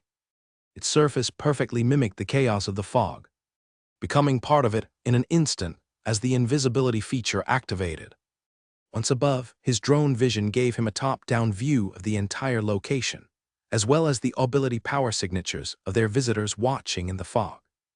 There were 5 of them exactly, and each of them were large, tanned, burly men wearing black-skinned fur around their shoulders. They were werewolves. The brownbloods, no, they looked different. The werewolves he saw in the tournament wore brown fur around their necks, with plenty of tattoos that seemed to indicate their standings within the brownblood tribe. These werewolves, on the other hand, wore black fur and had no tattoos on their skin. But they did wear gold earrings around their noses, ears, and lips. Who are you? The professor shouted. But silence replied back. Michael leaned in to the professor and whispered, Professor, do you know of any werewolves who wear gold earrings on their body? Professor Lichtenstein looked back at him. The gold-bloods, why? The professor's words were a little bit too loud, and a couple of moments later, the werewolves finally showed themselves from the fog. It seems we underestimated you, Professor. We didn't think you'd be able to sense us. The gold-blood werewolves were very impressed with the professor, eyeing him with respect. But the professor was just looking at Michael, shocked that his words turned out to be true. The professor looked up at the skies, seeing the full moon above them. The werewolves were strongest tonight. All of their senses, their physical and magical, were amped up multiple times than normal, both human and wolf side. This was one of the few times in the month where the werewolves equaled that of the draconians. With the fog added, no normal human nor magnetic could sense them this easily. He looked at Michael and had one thought. Was his protege actually a prodigy? Professor, forgive us for our little prank. We mean no harm in stalking you, said one of the werewolves. Let me introduce ourselves. My name is Ernest Goldblood. My father is the tribe chief of the Goldbloods. Ernest and the Goldbloods howled in a high-pitched tone, showing their goodwill to the professor and Michael. "I do not appreciate this sudden visit," said the professor sternly. "I'm in the middle of a very important task and you're in the way." "That's a shame, but my father insists on your presence, Professor," said Ernest. But Professor Liechtenstein wasn't having it. He didn't care about pretenses and walked out of the encirclement that the werewolves had them on. Michael followed behind the professor, and the werewolves let them leave. "Professor," muttered Ernest, "Father knows about the antique, and he has information that he assures you that you would like to know." Liechtenstein stopped in his tracks. The werewolves knew exactly what to say to bait the professor in. "What type of information?" the professor asked, turning around. "It's about the ancient roar," Ernest said, smiling. Michael, as usual, turned to the professor for any explanations as to what this ancient roar meant. But the professor seemed far too interested in what the werewolves had to say to notice Michael. "You better not be lying," he warned Ernest. "Professor, please, it's the full moon, we dare not anger it." Michael whispered to the professor, "Can we trust them?" Unfortunately, his words mean the truth. Like in tradition, greatly dishonors those who perform sins during a full moon. Rumors say that werewolves would lose their ability to transform if they angered the moon, the professor answered. "Then you know us well, Professor. Now would you please follow us to the tribe?" Ernest said, gesturing for them to follow. The professor started angrily following the werewolves before signaling Michael to tag along. As they were walking, Michael couldn't help but ask, "Professor, who are the Goldbloods?" "The werewolves are separated by tribes. It's too complicated to discuss each one as the history between them is deep and familial. All you have to know is to never mention the Brownbloods in front of the Goldbloods chief. There's bad blood between them." "I never knew you could make puns, Professor." Eventually, the fog lessened, and they saw a lively town of cabins in the midst of the forest. Houses made of dark wood were arranged in a circle, facing a giant campfire whose flames reached twice as high as the ceilings. "We've arrived just in time," said Ernest. "The lunar campfire is about to start." Ernest and the werewolves rushed towards the campfire, sprinting on all four of their limbs like an actual wolf. "This would have been quite a sight to see any other day, but why did it have to happen when I'm so close to the antique?" the professor grumbled. Then he turned to Michael and explained. "The lunar campfire is their day to worship and give sacrifice to their god, the moon. They go through a lot of posturing, so don't be surprised when—" Before the professor could finish his words, Michael heard one of the werewolves howl to the moon.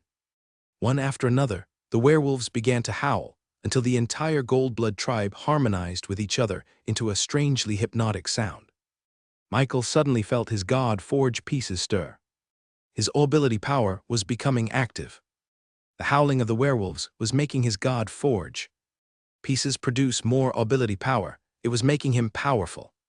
"Do they have something special with those howls?" he asked the professor. "Not particularly. I heard it's just a motivating factor for them." "Come on," said the professor. "Let's speak to the tribe chief and get back to finding the antique." The professor led Michael inside the Goldblood tribe, squeezing themselves past the werewolves who were drinking some kind of liquid and getting drunk. "Visitors, come drink and worship the moon," said one of the werewolf, handing Michael and the professor their own wooden cup. "Don't take it," the professor warned.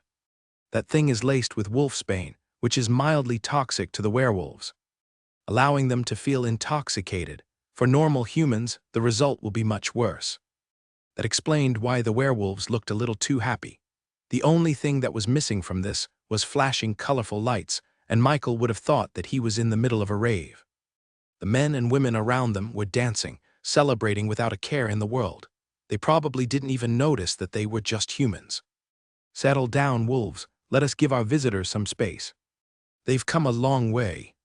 The crowd parted ways as an old man, with plenty of gold rings in his ears, limped towards them. His left leg was noticeably thinner than the right, with barely any muscle or fat inside it.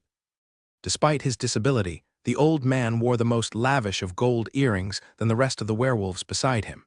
It was easy to guess that he was the chief of the Goldblood tribe. "Welcome. I see my son has succeeded in persuading you to have a little detour into our humble abode." The professor cared not for pretenses and just went straight to the point. "He promised me that you have some information that I'd like." "Chief Klaus, is that true, or has he lied in front of the full moon?" Klaus chuckled. "It is true, Professor. Come inside and we'll have our discussion." They were led towards an unassuming log cabin near the raging campfire. Despite being a home for the chief, it didn't look different from any of the other cabins nearby. It wasn't extravagant either. Once inside, Michael noticed that the furnitures around them were topped with skinned fur. It made him wonder if those were from animals or their fellow werewolves. If it was the latter, then he would have to rethink how he thought about these tribes. The ancient roar. Explain, the professor demanded as soon as he sat down. Chief Klaus took his time as he limped towards the chair opposite the professor, asking for no help from his attendants. "Truth be told, Professor, we've been hearing about the antique for a while now, and I also had plans to get it for myself." The professor immediately turned protective of the antique, eyeing Chief Klaus with suspicion. "Ho ho, don't worry, Professor. I've long abandoned those wishes when I found out that the Draconians owned it. I have no intention of having a long drawn-out war with any of them, especially when I'm already so busy with the other tribes." "But why would you want it?" the professor asked. "The same reason why the Draconians want it, Professor. It's because I believe we're the descendants of the mythical beasts." Michael found it weird that all of these strong species want so badly to be the descendants of the mythical beasts. As far as he knew, it wouldn't change anything. Thankfully, the professor asked the very same question: why? Chief Klaus itched his bad leg. According to the rumors, the antique is not just a remnant of the past. It's also a clue on how to evolve into the future. Some say that deciphering the antique will lead its discoverers to awaken the ancient roar. The professor laughed out loud. "PFFT, preposterous. Only mythical beasts could use the ancient roar. Their specialized bodies are what produces that tyrannical sound that can even dominate ability power. No modern demi-human or beast folk can reproduce it. It's physically impossible. That's the same as someone saying that they could awaken the power of unity in humans. We've long lost that power when we devolved into our current state." But Chief Klaus remained adamant. "Why do you think the Draconians want it so bad, Professor? It's because they believe that as well. They want to be the one to awaken the ancient roar." "Ancient roar," Michael pondered. "It dominated ability power. No wonder the Draconians and the werewolves want it." Even he was tempted to get it for himself. "I got a brief glimpse of the antique, Professor. It has leftover ability power that pricks anyone who holds it for their blood." "What?" the professor yelled. "It must be testing the lineage of whoever holds it," Chief Klaus said. "Only those who have a clear heritage to the mythical beast are worthy to get the treasure inside the bone. That must be it." The professor paced back and forth as he digested all of this information. The fact that the antique had that sort of security protocol meant that it truly must be hiding something worthwhile inside. The werewolves and the Draconians concluded that it probably contained the secret to the ancient roar. "Why are you telling me this?" the professor asked. "What do you stand to gain from giving me this information?" Chief Klaus shrugged. "If the antique proves to be what we think it is, then a lot of people stand to gain a lot from it. Those that are allied with the Draconian Zaviru will find themselves in an extremely comfortable position." The professor was able to read in between the lines. "Someone like your brother." The Goldblood chief's eyebrow twitched. "Ahem, yes, my brother is allied with Zaviru, and if his swordsman tournament goes as we expect, then he's also going to be allying with the Aubert Company. That will give him two very reliable allies that will give him a good chance in the all tournament. So the Brownblood werewolf chief is his brother." As it turned out, the professor was right. There truly was bad blood between the two. "I see your problem," the professor said, "but do you want us to do? I will not steal the antique for you." Chief Klaus shook his head.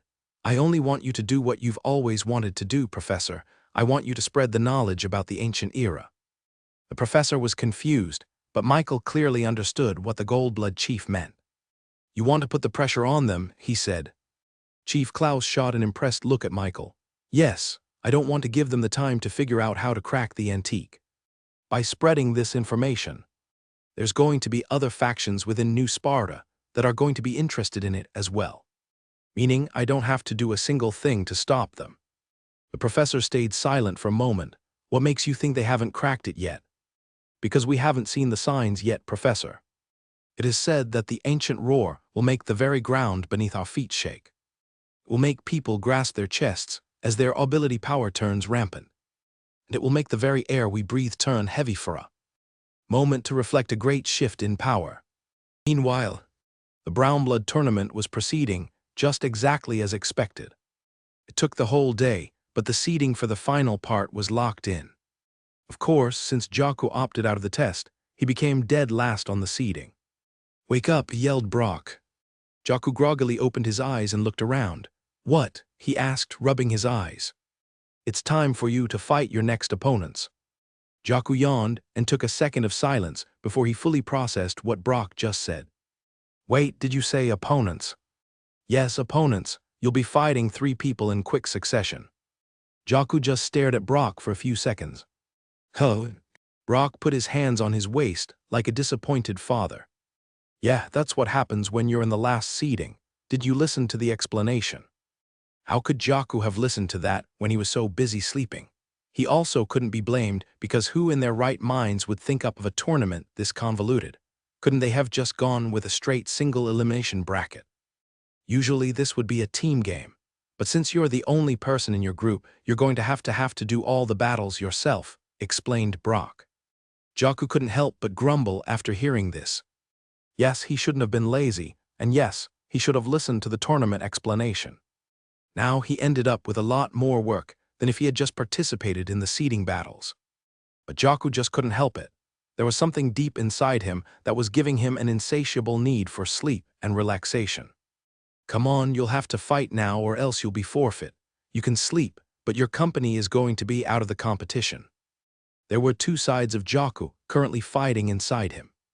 One was telling him to lay down on the grass and enjoy some nice sleep while the skies are dark and the full moon is above his head, while the other part of him wanted to complete the task that Michael set out for him. As contradictory as it may seem, Jaku wanted nothing but the best for the Reborn company. He would do whatever it takes to make it succeed the way that Michael envisioned it to be. But he also wanted to sleep. So which should he do? Should he continue to lay on the grass and do nothing? Or should he just pull himself by the bootstraps and defeat as much opponents as he had to so that the Reborn company would come out on top? While Jaku was having this existential crisis inside his head, unbeknownst to him, the God-forged pieces in his chest were starting to light up. He was starting to awaken his ability power. Jaku grumbled, "I just want to be lazy." As soon as he said that, a subtle earthquake spread around all the lands. Everyone within a few-mile radius of Jaku found themselves steadying their footing as the ground underneath them started to feel unstable. "Did you feel that?" Brock asked Jaku while clutching his chest. Brock didn't know if it was because of the sudden earthquake or what, but he felt something tighten around his chest. It felt as if his heart was being pushed with a non-negligible pressure, not enough for concern, but enough to be noticed. The werewolves noticed it the most. With the full moon up above them, their senses were amped up to the maximum, which meant that they would feel any kind of anomaly around them. And they knew that this wasn't a simple earthquake. It didn't come from deep within the ground. It came from something on the surface, they just didn't know what. Howls echoed in the night as the brown blood werewolves rushed to their chief's house to convene. "Chief Lupin." "What's happening?" "There's something wrong with the air. I can feel it." "That's not a normal earthquake either." And when they arrived at their chief's private room, they saw him pacing back and forth with a serious look. Lupin snapped his head towards them, surprised at their presence. The chief was so caught up in his thoughts that he didn't even notice their presence at all. The fact that the chief of the werewolves was this distracted meant that something truly serious was happening right now. Finally, Chief Lupin made a decision. "We must go to the Draconian's tower." Lupin looked up at the moon. "Because I think they cracked it." Meanwhile, in the middle of the meeting between Michael, the professor, and Chief Klaus Goldblood, they suddenly felt the ground shake underneath their feet. "An earthquake?" the professor asked. But Chief Klaus immediately knew that something was wrong. "No, Professor, this is much worse." Michael knew that something was happening too, but he just couldn't put a name to it. There was a strange power that came with the earthquake. It was very weak and subtle, but he could feel it. It felt familiar but unfamiliar at the same time. Harbinger laughed to himself. "What is it?" he asked. Clearly, his diva knew more about this situation than he did. But before Harbinger could answer, Chief Klaus suddenly howled from the top of his lungs. Immediately, Ernest, and a couple of other werewolves rushed inside. "What's happening?" the professor asked. "Didn't you feel that, Professor? The earthquake, the change in the air, that subtle feeling of someone grabbing your heart." The professor put it all together. "The signs," he said. "You think that the Draconians finally cracked the antique?" Chief Klaus nodded. "That's the only explanation. This has to be a manifestation of the ancient roar." The Gold-Blood Werewolf Chief didn't want their rivals to have this sort of power for themselves. "Professor, we have to go meet with the Draconians now," Chief Klaus insisted. "Yes, we are going to escort you there. I have no doubt that the other werewolf tribes noticed the signs as well. Most of them will remain neutral, but my brother will be there to celebrate the news of his allies' breakthrough." The professor nodded. "Then what are we waiting for? Let's go." Chief Klaus may not be feeling good about the supposed ancient roar discovery by the Draconians, but the professor held a different opinion. This was a joyous occasion for him and the rest of the world. If this proved to be true, then this would completely revolutionize the way they thought about the ancient era. Ernest howled at the moon, and suddenly, his body started to bend and expand as if the bone inside his body grew to twice its original size. He bent down, with his posture changing from a straight standing position to one where his torso was parallel to the ground. His hair started to grow wildly all over his body, growing thicker and longer than what was normal. Michael watched as Ernest turned into a massive gray wolf right in front of his very eyes. Seeing it up close, even he felt intimidated by their size. They looked nothing like the wolf-dog breeds that were popular in his previous life. They were more akin to trucks than dogs because of how big they were. Werewolves could swallow an entire person in one bite.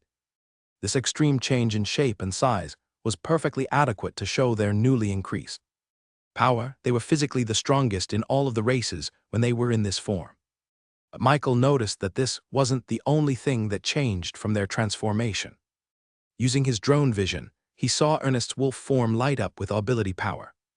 His Tao heart had hundreds of threads that connected to different parts of his body going from his legs, toes, and even his tail. This meant that every single one of his moves, be it a simple step, was boosted by ability power.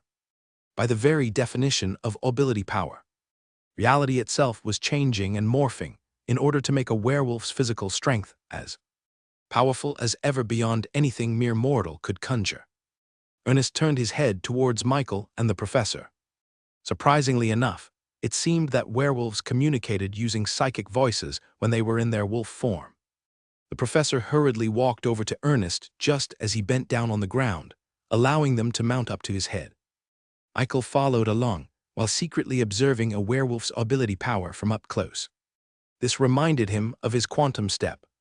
Those techniques that Harbinger showed him also used ability power to strengthen his physical strength above that of what was normally possible, i.e., being able to move faster than the speed of light, so there should be no difference in how he used his technique and how the werewolves moved with theirs, but he noticed that there was a difference. It was subtle, but he saw that the threads of ability power in Ernest's body weren't actually in his body. The threads acted like actual threads, puppeting Ernest's limbs and giving it more power. Meanwhile, his quantum step and quantum slash were both being powered by ability power that was coursing through his veins. The power was coming straight from his hands. The werewolves also need less ability power to function. Because they were coming straight from their Tao hearts, they didn't need an enormous amount of ability power like his quantum techniques. It meant lesser power overall compared to his moves, but better reliability. For example, Ernest just needed a single thread to empower one of his legs. But Michael had to use hundreds of threads, all tied together, to get it to course through his veins and empower his body to create the quantum techniques. But how strong are the werewolves? Just as he asked that, Ernest suddenly voiced out a warning. "Hold on to my fur," he said before suddenly accelerating forwards faster than a sports car. The pine trees around them flashed by like a blur as Ernest began weaving through the forest expertly. Even at this insanely fast speed, he was able to avoid any obstacles with ease. They are this fast and agile. Thankfully, he had retrieved his drone before Ernest ran off, or else it would have been left behind in the Goldblood tribe. Meanwhile, for the professor, He had to hold on for dear life as Ernest took him for a wilder ride than a roller coaster. His legs were flailing behind him as they zigzagged their way across the werewolf forest. "I'm slipping," the professor shouted. "Don't worry, Professor. My brothers will catch you if you fall," said Ernest telepathically. The other gold-blood werewolves following behind them howled in unison. It looks like Chief Klaus brought the armada with him. The professor was too worried about his own safety to wonder how Michael could hang on to Ernest with just one hand. Not even 2 minutes had passed before they came to a stop. The professor was still clinging tightly on Ernest's fur, not even noticing that they were already in front of a draconian tower. One of the werewolves walked towards him, licking his head to appease his nervousness, causing his messy white hair to become slicked back with gel. "Professor, we're here," Michael said. "The antique, remember?" Right, the antique," the ancient roar. Michael's reminder seemed to have finally woken the professor up from his stupor. He shook his head and resumed that crazy look in his eyes. They both turned their head forwards, seeing a giant stone brick tower reaching high up in the skies. It was like one of those buildings where one would find a princess at the top and a real dragon guarding it. But these draconic towers look thin. How can a dragon even fit inside? There isn't even a door that leads inside. Just as he thought that, a red portal suddenly appeared right in front of them. "Chief Klaus, do I take this as an invitation to war?" A man with red hair and thick, wild eyebrows walked towards them with a great big smile on his face. His demeanor would make everyone think his previous words were meant as a joke, but those who knew anything about draconians would know that they could have easily meant it as real. "I would think you've already asked for war given your obsession with hiding the antique," Chief Klaus said telepathically. A gigantic gray wolf, bigger than even that of Ernest, with multiple bald spots and scars around his body, walked towards the red-haired man. Michael couldn't help but raise his brow as he saw Chief Klaus' wolf form. He didn't expect such a grand transformation, given how the chief couldn't even walk straight while he was human. But a chief was a chief after all. "Please, you're giving the wrong impression with our new friends here," said the red-haired man. "Forgive our little banter, we've just missed each other, that's all right, Chief Klaus." The scarred wolf just growled. "Anyway, my name is Zavru, and you're Professor Lichtenstein, correct?" The professor nodded. "That's right, and you're the guy with the antique, correct?" "Ha ha ha ha, I like you already, Professor." Michael didn't know if the professor was just that bold, or he simply didn't care. He noticed that the other werewolves from the Goldblood tribe, except for Chief Klaus, all had their fur standing up, as if wary of this red-haired guy, 5 times smaller than them. "The antique, did you really crack it?" the professor asked. Zavru smiled, giving no indication as to what the truth really was. "I hardly think this is the right place to discuss such important matters. Why don't we go inside my tower? Of course, you'll have to turn back into your human form if you want to join." The professor didn't hesitate and walked towards the red portal, but Chief Klaus blocked him with a single paw. "Wait, Professor. We can't protect you if you go in alone," Chief Klaus warned. "Their pocket dimension completely blocks the lunar light." "You really think that I would do something to the professor?" Zavru asked, with a tone as if he was really hurt. "Bring the antique here and let us have the professor inspect it, in neutral ground so we can be sure there's no funny business," Chief Klaus demanded. "Ha or else?" Zavru asked, excited. It was as if he was just waiting for a brawl. Chief Klaus growled. "Or else you feel the wrath of the Goldbloods under the full moon. Wolves." Ernest and the other werewolves growled, sending a visible shockwave that ruffled Zavru's extravagant red-scaled cloak, but the man himself remained smiling. "You know you can't afford a full-scale war against us," said Chief Klaus. "I feel draconic gazes from the other towers, just waiting for a chance." For a brief second, Zavru seemed to finally show a change in expression. He looked to be on the verge of relenting to the Goldblood chief's demands. Another set of howls echoed off from the distance. Michael and the others turned their heads back from where they came from, seeing a pack of gigantic wolves running towards them at full speed. The one leading them, a brown wolf whose fur was filled with symbols that littered around his body, lunged towards them. Its eyes were blood red under the light of the moon. Chief Klaus intercepted the giant brown wolf, meeting him in the skies. The two used their reality-altering physical strength to keep themselves afloat, fighting on nothing but the air beneath their paws. Just as the two were about to meet under the moonlight, the brown wolf stepped to the side and opened its jaws wide, intending to bite at Chief Klaus' left leg. Chief Klaus countered with a swift turn around, protecting his limbs. Both gigantic wolves then clashed their heads in the air, their fur creating sparks upon contact. Even without using his drone vision, Michael could feel immense ability power emanating from that one single clash. With such a simple attack, both of them showed powers equaling that of a ninth-stage body formation magnetic. Michael could only guess that their real strength must be above that. "You," Chief Klaus shouted, "what are you doing here?" The brown wolf snarled. "Come on, brother. You think I wouldn't come to my ally's rescue with you hounding him in front of his tower?" Michael already guessed it, but the brown wolf turned out to be Lupin, the chief of the Brownblood tribe and Klaus' blood brother. Behind Lupin was the other Brownblood werewolves, ready to go in an all-out war against the Goldblood tribe. The two tribes were in a standoff, snarling at each other. A single sneeze will set them off like hounds. But despite facing a Draconian and their rival tribe, Chief Klaus and the other Goldbloods didn't back off. Instead, they became even wilder, growling and snarling with intent to sacrifice their lives if they had to. "I promise you this, we'll all find ourselves buried in this place if you don't give us the antique. Now." Chief Klaus' words did not mean he would win the war against them. Instead, he assured them that there would be mutual destruction if a war came to be. Judging from the faces of Zavaru and Lupin especially, they knew that the old limping werewolf was serious. The Goldbloods were nothing if savage. Michael started to think of an escape route if things really did go south. "Professor, are they really going to have an all-out war?" The professor leaned in towards him. "I don't know, but I wouldn't worry. They wouldn't dare battle it out here. Zavaru is not bloodthirsty, most dragons aren't. They appreciate entertainment more than fighting, and for now he finds entertainment in teasing Chief Klaus here with war." Just as the three beast folks were in a standoff, Michael suddenly felt another presence approaching them from the side. "I'm afraid that I'm going to have to intervene." A young man in his late teens or early 20s with striking green hair approached them. Michael didn't recognize him, but the others surely did.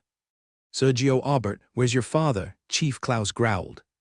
"My father originally sent me here to oversee my little brother's performance in the swordsman tournament, but as you all know, something interesting happened with that little earthquake." As it turned out, Sergio was the older brother of Mauricio Aubert. Michael saw great resemblance between the two. "Chief Klaus," Sergio called out, "you cannot force Zavaru to give you the antique. We have the upper hand now." It wasn't just Zavaru and the Brownblood tribe they were fighting against. Now it was the Aubert company as well. Chief Klaus knew this and could only grumble to himself. He could still fight if it progressed to that, but even he knew that going against three factions was too much, even for him. It looked like they weren't going to get the antique this time. Suddenly Zavaru sighed.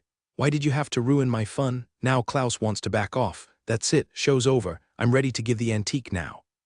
Sergio and the werewolves were surprised at Zavaru's sudden words. "What fun is it to fight when we're clearly overwhelming them? That's boring. Instead, I'm planning to give the antique to any of you. I have no need for it anyway." The professor found that curious. "Why?" "I've had the antique for a while, studying, testing it, but it has never made a reaction from all my prodding. It's clearly not meant for me. I would rather give it to one of you and watch as you all fight each other for its possession." Zavaru then walked back to his red portal and put his hand through it. A second later, he brought it out, carrying something in his hands. The professor's eyes immediately widened, just from the sheer grandiosity of the object. He immediately knew that it was a genuine remnant from the ancient era. It was a large black tibia bone from a mythical beast's legs as large as Zavaru himself. It was very thick, where even a Draconian's hands couldn't grab a hold of it properly. "This is the antique," Zavaru announced. The professor immediately stepped forward, the inner historian within him unable to hold on any longer.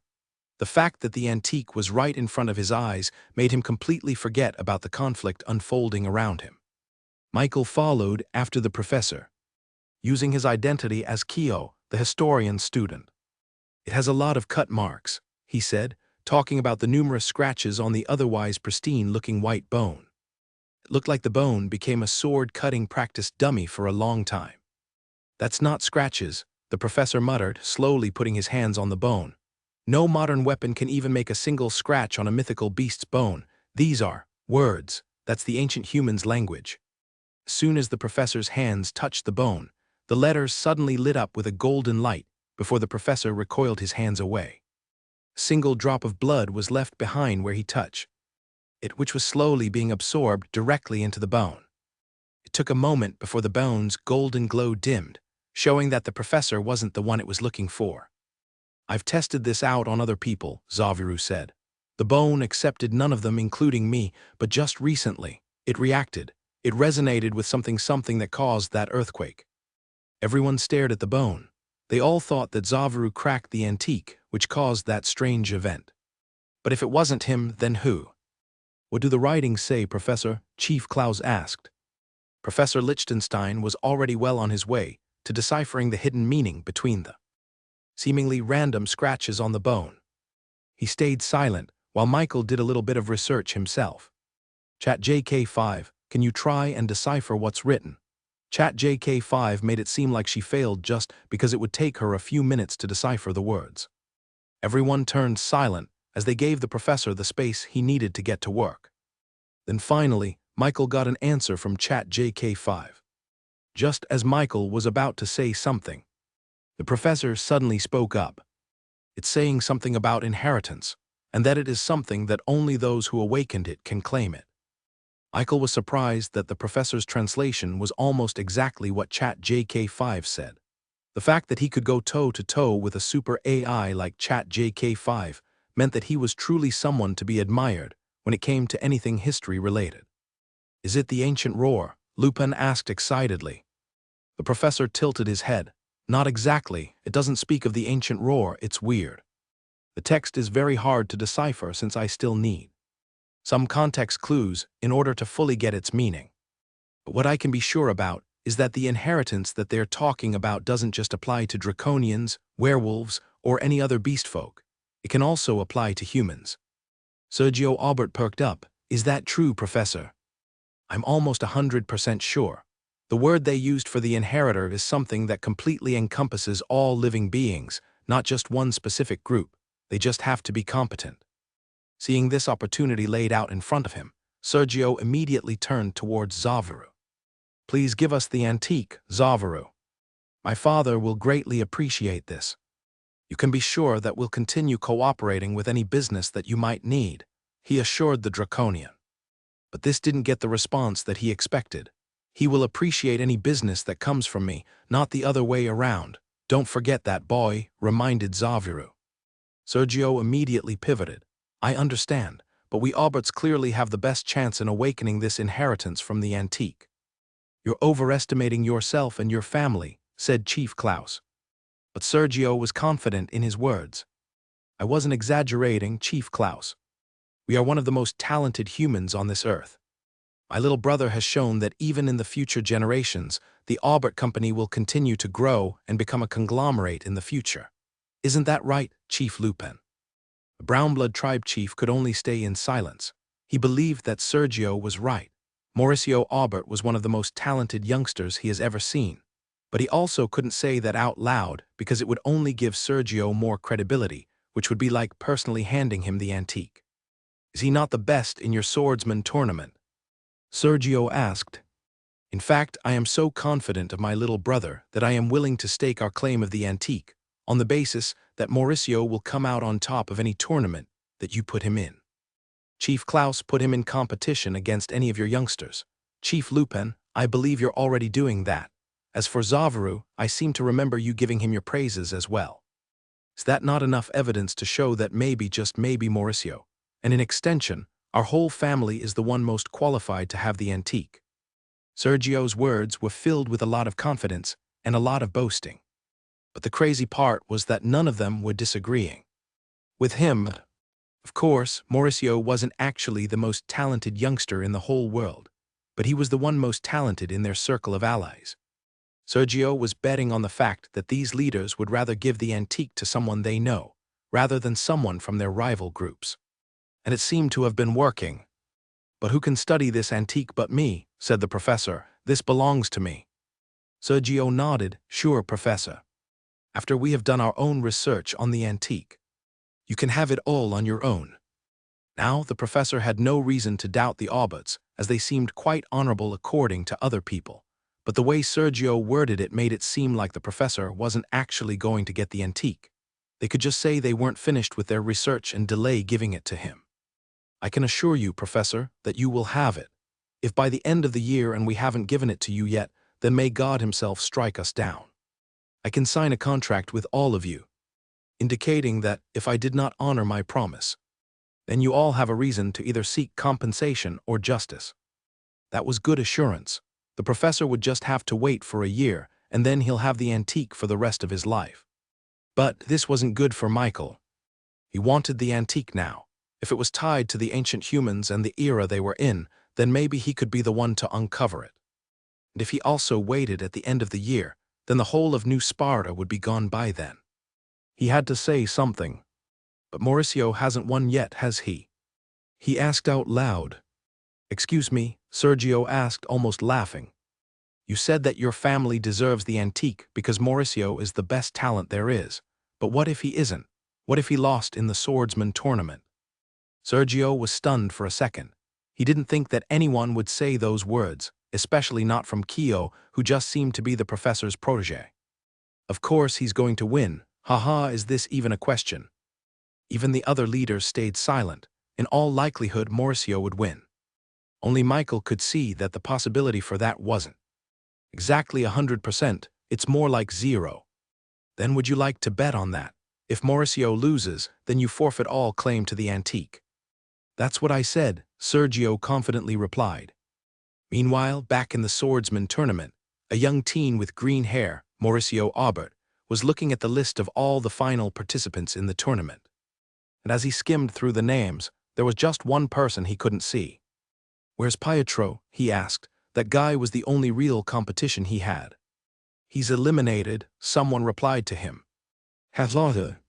Really? Then this competition is easier than I thought. The win is basically mine. The female werewolf, in charge of Jaku, looked at the opponents lined up for the demi-human. She bit her lips. 2 opponents, can he do this? She looked at Jaku, who was still laying down on the grass after all this time. Thankfully, he wasn't asleep. However, he was just biting on a blade of grass, enjoying his time as if the tournament wasn't currently ongoing. Get up, you have to fight 2 opponents this time, she said. Urged, he groaned. Fine, where are they? He asked. Then the female werewolf pointed in 2 different directions with her hands.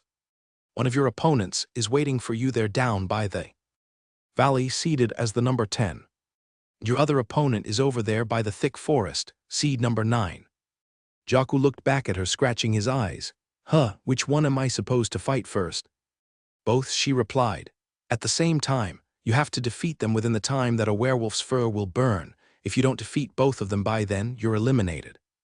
What? Jaku grumbled. What kind of tournament is this? He noticed that one of his opponents was about half a kilometer away from his current position, while the other was another half a kilometer on the opposite side. To win this round of the tournament, he had to defeat one opponent, travel by a kilometer, and defeat the next one.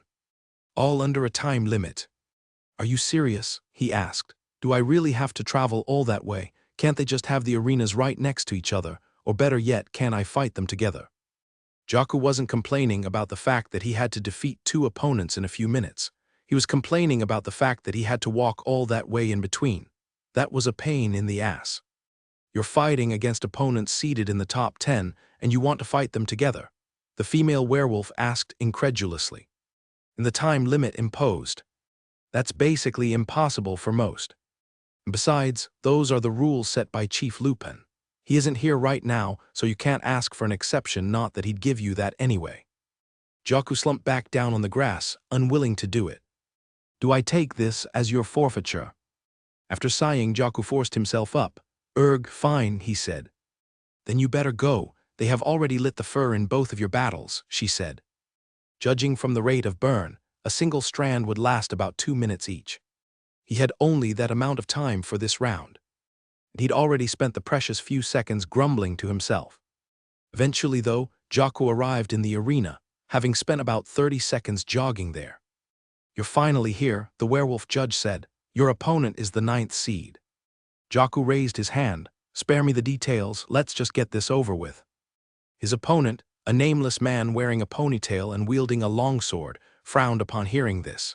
He was in the top 10. He couldn't believe that he would get disrespected from his opponent that was in the last place of the seeding.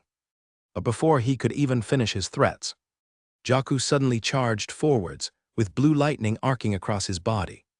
His opponent, surprised with this kind of speed, hurriedly tried to block with his longsword. The two blades clashed, sending sparks. Jaku's opponent took half a step back, positioning himself for a counter-attack. But Jaku was faster. He performed a barrage of slashes that completely overwhelmed his opponent. It only took a couple of seconds before Jaku was able to break his opponent's stance, parrying the longsword away from the body and allowing for a quick attack in the torso. Jaku performed a slash, creating a cut on his opponent's chest. And then it was over. His opponent fell to his knees, clutching his injury, no longer able to go on. The werewolves watching this couldn't believe their eyes. The fight was over that fast. The only one who had an inkling that this would happen was the female werewolf. Jaku was unbelievably fast, giving his opponents no time to even process what was happening. Now I have to walk all the way there. Stupid tournament rules," Jaku grumbled. He sheathed his katana and began stomping his foot angrily towards his next opponent. Meanwhile, the werewolf judge was still stunned. The winner is." He didn't even know Jaku's name. "Finally, I was getting bored waiting for you." Jaku was welcomed with a snarling face from his opponent, who was just as unhappy about the situation as him. Except his opponent wasn't grumbling about having to walk a kilometer for the fight. He was grumbling because he had to fight someone at the very bottom of the seed, a useless fight, he thought. "Can we get this over with?" his opponent asked. "You're reading my mind. Let's just fight," Jaku replied. As soon as the werewolf judge howled, the fight officially started. Jaku's opponent rushed towards him, barely even holding his sword. Clearly, Jaku was being underestimated once again. Blue lightning arced on Jaku's scales as he activated his innate skill, increasing his speed multiplifold. His opponent made a simple slash, his face making his thoughts obvious. He won't be able to dodge this. But with a simple adjustment of his posture, Jaku evaded his opponent's blade by the slightest margin. Surprised, his opponent thought Jaku got lucky, so he performed another slash right down the middle of Jaku's face. This time faster, but once again, Jaku barely dodged out of the slash, using his sword to gently push the sword out of his way. With each slash, his opponent got more and more serious, until he was putting all of his effort on each swing. Sweat started to pour down his face, yet he was still unable to get a single hit in.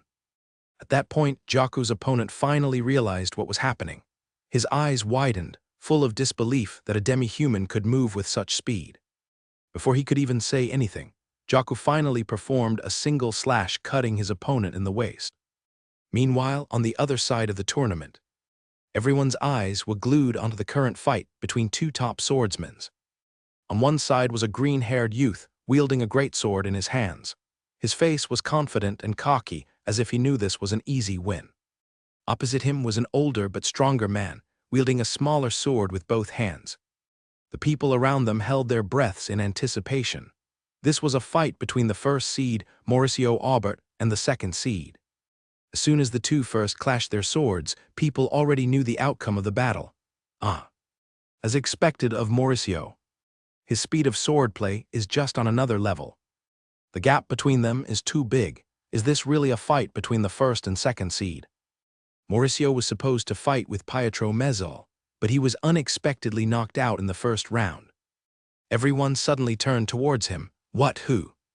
It's a guy called Jaku, but look at the tournament list.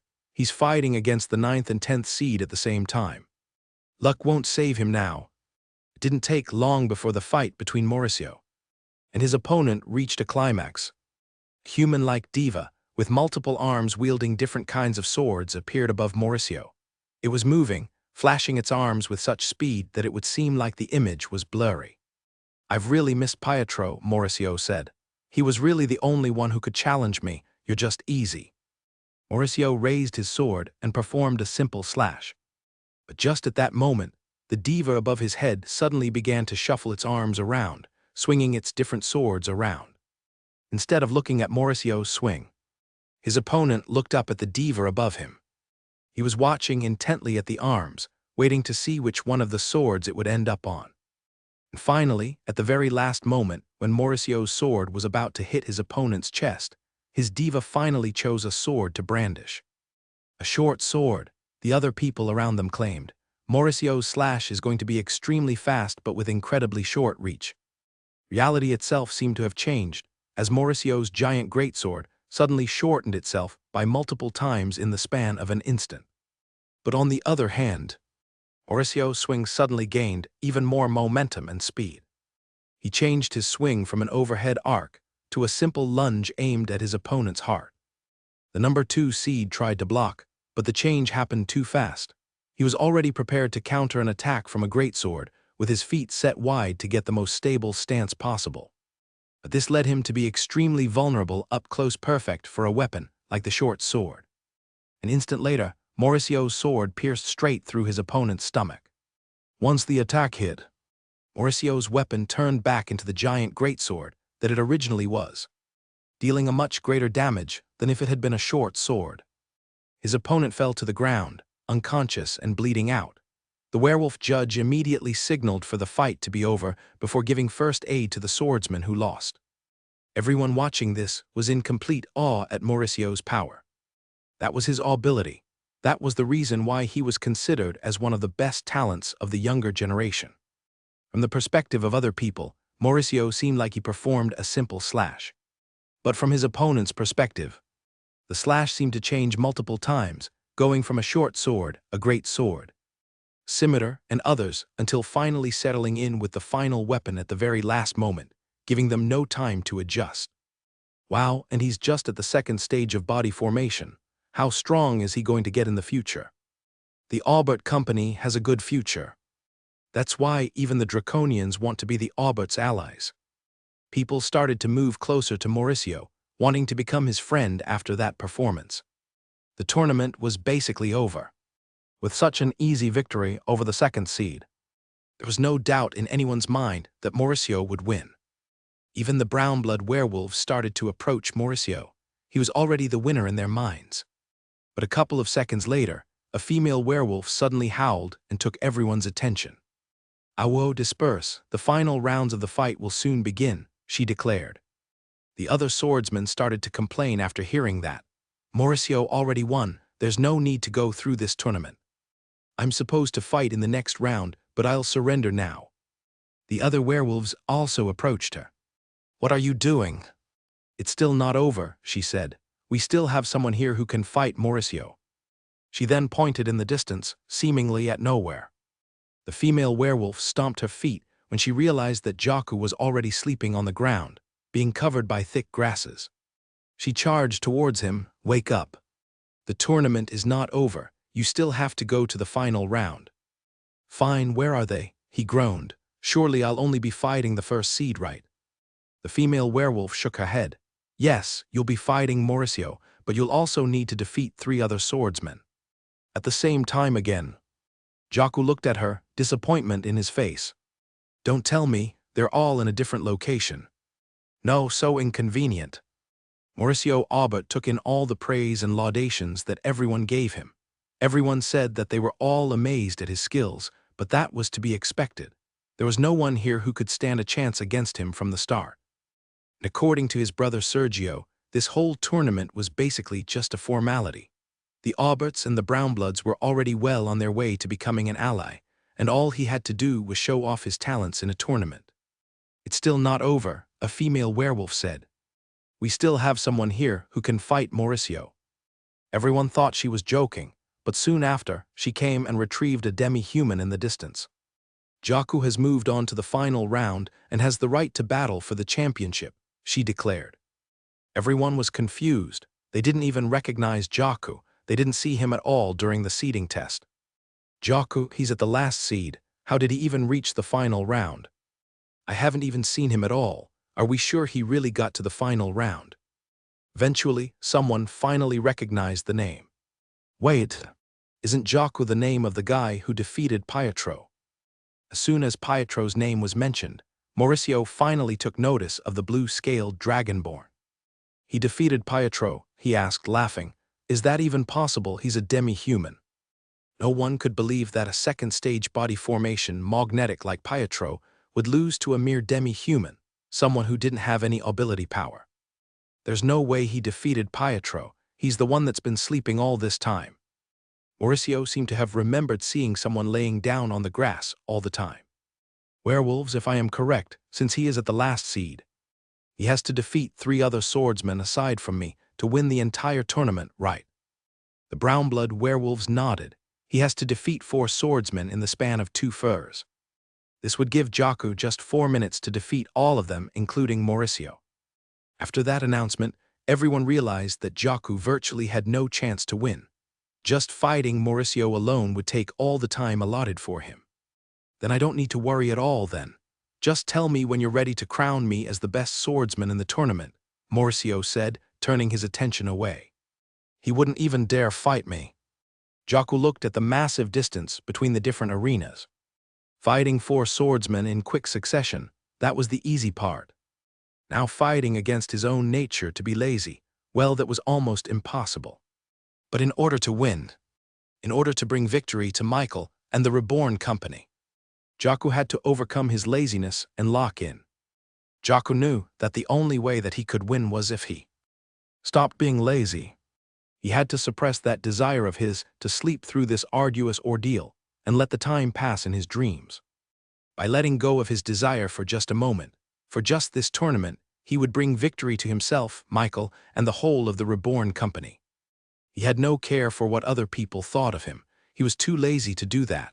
However, he could see in the eyes of everyone in the tournament that it wasn't just him they were underestimating. It was the Reborn company as well, and by extension, Michael. Jaku wouldn't have to fight 4 opponents at the same time if his company had other swordsmen to spare. Does anyone even know who they are? It says here they're called the Reborn company. Never heard of them. If they don't even have a single magnetic swordsman, then they must be a small, low-time company. All they have is a demi-human. Jaku couldn't let them think that, not when he knew that his boss was the greatest person to ever be in his and everyone's life. I'll stop being lazy. I'll stop being myself for this tournament. That was a small sacrifice for everything that Michael did for him and his siblings. Jaku started to stand up. He was going to stop being lazy. Just as he was undergoing this switch, there was a subtle difference happening in his body. If Michael was here and he saw Jaku's heart, then he would see that the fire in his God-forged pieces was starting to dim. Jaku's ability power, which was on the verge of awakening, was slowly receding back into its dormant state. Even that strange power, one that was located near his throat, was slowly losing its power as the threads in Jaku's God-forged pieces started to unravel and retreat. Somehow, if he continued down this route of thinking, he was on course to delay his awakening. Jaku stood up and began walking towards Mauricio. His hand was on the hilt of his sword, what could only be described as a declaration for a duel. Oh, finally decided to straighten yourself up, have you? Mauricio asked, his greatsword hanging on his shoulder. The crowd parted, letting Jaku and Mauricio have the arena all to themselves. One of the werewolf judges took out a single strand of fur, lighting it up with a snap. This signaled the official start of their fight. Jaku uncharacteristically unsheathed his sword first and swung it towards Mauricio, his scales buzzing with electricity. But strangely, no blue lightning arced across his body. Mauricio let down his greatsword with a thud on the ground, casually blocking Jaku's attack. Then he kicked his own greatsword, breaking Jaku's stance and making him retreat a few steps. Jaku bit his lips and charged forwards, forcing himself to move faster than he had ever been before. His body soon began to blur as he unleashed a multitude of slashes aimed towards Mauricio's weak point. Finally, blue lightning emanated out of his scales. Mauricio's face changed, his posture became one full of guard. Even the spectators around them couldn't help but gasp at the natural speed that Jaku showed them. He was even faster than Mauricio. This was unexpected, coming from a demi-human. They finally understood that Jaku didn't get here through pure luck. His insane speed is what allowed him to defeat the other swordsmen and reach the final round. Meanwhile, Jaku was deaf to all the surprise around him. He kept on swinging his sword, hoping that his speed could break through Mauricio's defense. But Mauricio skillfully maneuvered his greatsword to block any of his attacks. Even though Jaku was faster than Mauricio, a big blade like his allowed for a much greater degree of freedom for blocking. And after a few seconds from the initial shock, people realized that nothing was happening. Jaku couldn't break through Mauricio's defense. Mauricio smiled. "I was a little bit shocked that you were fast, but you just have a little speed, that's all. You don't even have a proper stance." Then Mauricio finally picked up his greatsword in one hand and timed his swing perfectly.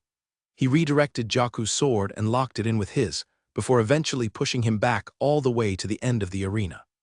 While the crowd was starting to feel as if Mauricio's victory was all but confirmed, there was someone in the crowd who thought differently.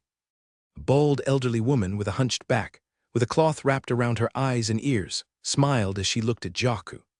She was dressed simply, with nothing but a yellow robe that was loose around her body, allowing for versatility in her movements. Just then, one of the fully armored younger women next to her gently grabbed onto her hands. "Sword mistress, we should leave. We have confirmed Mauricio's talent in the sword. There's nothing else to see here." The bald woman didn't speak and simply pointed at Jaku, who was just standing up and recovering after Mauricio's recent counterattack. Her attendant asked. "He's fast, I'll give him that, but his skill in the sword is quite average compared to Mauricio.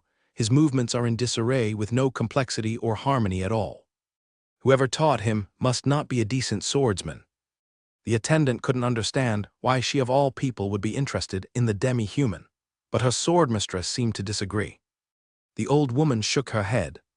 This confused the attendant. "What do you mean?" "No one taught him yet," the old woman said. "What you're seeing right there is pure, unfiltered talent. It's an unpolished stone buried underground." Her attendant took a good look at Jaku again, but still couldn't see the talent that the swordmistress was talking about. "This is not his natural state," the old woman explained. Somehow, even though her eyes were fully covered with a cloth, she could see everything much more clearly than others. "The sword feels chaotic simply because its wielder is in a state of confusion. He's doing something he's not used to. He is betraying his own nature, causing such a disharmonized state in his swings." Finally, the attendant understood. It would be like using a sword with your foot. Certainly, someone could become competent in sword fighting using the lower limbs, but that is not where the sword could display its full potential. "Then my original assessment of him was correct, swordmistress. He is not worthy of our time," the attendant said. "If he continues in a state of contrast with his own nature, then his talent will be lost whatever it may be." The old woman stayed silent before she eventually turned around and left with her attendants. But even as they exited the werewolf forest, the attendant still couldn't get Jaku off her mind. "I still can't believe that demi-human's sword talent was good enough to impress even that of the swordmistress." At that moment, the old lady stopped in her tracks. "He was a demi-human?" she asked in complete shock. Her attendants had never seen their swordmistress so shocked. They thought she already knew that. "Yes, swordmistress, he was a demi-human, not a human or a beast folk." The old lady took a second to process that information before she eventually started smiling. "Ha ha ha ha, forgive me for being blind and deaf. It should have been obvious, given the cloth that wrapped around the old lady's eyes and ears, but her attendants had been so used to their swordsmistress seeing things much better than others that they completely forgot that she was even disabled. I really thought he was human because of that thing in his chest. It seems that there's more to him that meets the eye," the old woman said. Her attendants looked at each other, confused. "Saw what in his chest, swordmistress?" "It's nothing," the old lady replied. "It's a shame. It seems that fate already has something in store for that unpolished stone. If not, I would have liked to take him in as my student." As soon as she said that, her attendants suddenly went into a complete uproar. "There will be a riot if people find out that a nobody became your student. Swordmistress, you cannot be serious." The old lady simply chuckled seeing her attendants act this way. "Maybe, maybe not. We'll see. I'll let the strings of fate work her magic." Jaku stood up again, his face indignant, before he charged towards Mauricio again and kept on barraging him with ultra-fast moves. The two kept exchanging clashes, with Jaku on the offensive and Mauricio on the defensive. And he thought this would be an easy win for Mauricio. But as the seconds passed by and the fur burned in the werewolf judge's hands, people noticed that the two were on equal footing. Mauricio noticed it too. The only time that he could hit Jaku was if he countered one of his wild attacks that seemed to have no rhyme or reason. However, when he attacked Jaku, forcing Jaku on the defensive, the demi-human seemed to suddenly become an impenetrable fortress. It was weird. On the offensive, Jaku's speed made his moves chaotic and unorganized, making him look like an amateur. But on the defensive, his speed complemented perfectly when trying to evade or block attacks. His moves were efficient and confident, as if he was a master. Did his teacher only train him in defensive moves? Mauricio wondered. Despite this obvious flaw, Mauricio still couldn't get the finishing blow on Jaku. The two were evenly matched. The worst part was that the other people were beginning to notice this as well. Why isn't he defeating Jaku? Does he want to let the time run out? Or maybe he can't. Gritting his teeth, Mauricio decided to establish his dominance over Jaku. "I'm getting tired of you," he said to Jaku. "I'll show you why demi-humans can never become the best swordsmen." A powerful shockwave emanated out of Mauricio as he began to tap into a power hidden deep inside his chest. Threads of ability power unleashed out of his god-forged pieces, allowing the diva above his head to manifest. A human-like figure with a black hood that obscured half. His face appeared above Mauricio. It had about 10 arms in total, going around his body and even on the back of his neck. Each of its arms held different swords, some small, some thin, and some curved. However, its 10th arm was still manifested only up to its wrist, showing that more arms would develop as he cultivated to the upper stages of the body formation stage. Once the diva had shown itself, the gap between the two swordsmen immediately became as wide as a chasm. Jaku found himself unable to move forwards. His instincts told him that this was someone he could not yet defeat. It was no longer a battle between swordsmen. It was a battle between magnetics, and as of right now, Jaku had no connection to his god-forged pieces.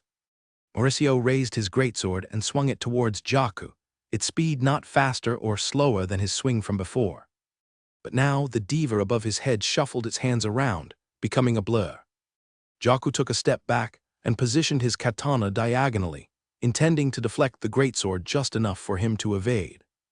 But just as Mauricio's blade was about to clash with his katana, Mauricio's diva finally decided upon its weapon. It stopped moving, showing a single weapon in all of its arms, a rapier. The greatsword in Mauricio's hands suddenly started to shift and morph into an entirely different weapon, becoming thinner and lighter than its original properties.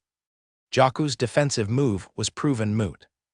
Mauricio changed his moves at the very last instant, easily bypassing Jaku's katana and straight into his chest. The weapon was about to pierce Jaku's scales, but an invisible prismatic shield appeared and clashed with the tip of the rapier, causing a miniature explosion that knocked Mauricio a step back, and Jaku flying off into the crowd. Wow, as expected of Mauricio. His ability is truly overpowered. How can anyone counter that? Even Jaku's insane speed can't keep up with the reality-altering speed of Mauricio's ability. But while everyone was praising Mauricio, thinking he'd already won, the man himself was staring at his weapon, surprised. It was now a greatsword again, but now there was a single scratch on the tip. Somehow his mithril relic weapon was damaged just from that attack. Yet when he looked back at Jaku, he was still uninjured, hurt but not bleeding. Mauricio couldn't understand how that was even possible. His attack was laced with ability power, no metal or magic should stand a chance against it. "There's something wrong with you," he grumbled to Jaku. With much more ferocity than before, he charged at Jaku and began to barrage him with unrelenting attack after attack. With each swing, his weapon changed its shape, speed, and size randomly, giving Jaku no chance at all to dodge. Jaku got battered constantly, with his only saving grace being the prismatic shield that protected him from harm. But even that won't last forever. Mauricio's weapon turned back into a greatsword as he swung it down towards Jaku's chest, finally breaking through the.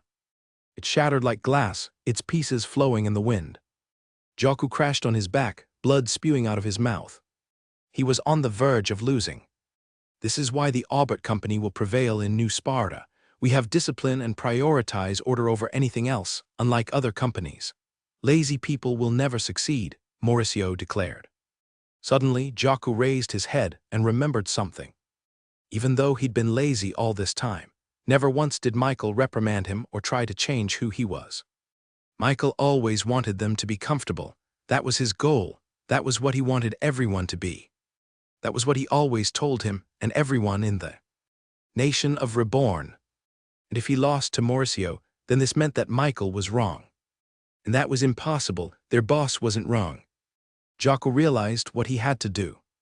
If he can't win by being lazy, then he'll win by being lazy. It was as if a switch had been flipped in Jaku's head. If the world wouldn't permit him to be lazy, then he'll change the world itself. That's how Michael would have done it. He couldn't help but laugh at himself for not realizing it sooner. "What are you laughing at?" Mauricio asked, pausing mid-swing. "I've been doing it all wrong," Jaku said. "I don't know why I was trying to change myself. I'm lazy. I'm always going to be lazy." Mauricio scoffed at him, "And that's what made you lose." But Jaku shook his head. "No, it's what will allow me to win." One could only laugh at Jaku's words, seeing as how he looked like he was on the brink of defeat. Just then, Jaku changed his posture. His previously straight and taut stance was now loosened, becoming a little bit slouch. He was in his most natural state. He put his katana on his shoulders and almost leaned on one foot. This was a stance that any sword teacher would hate.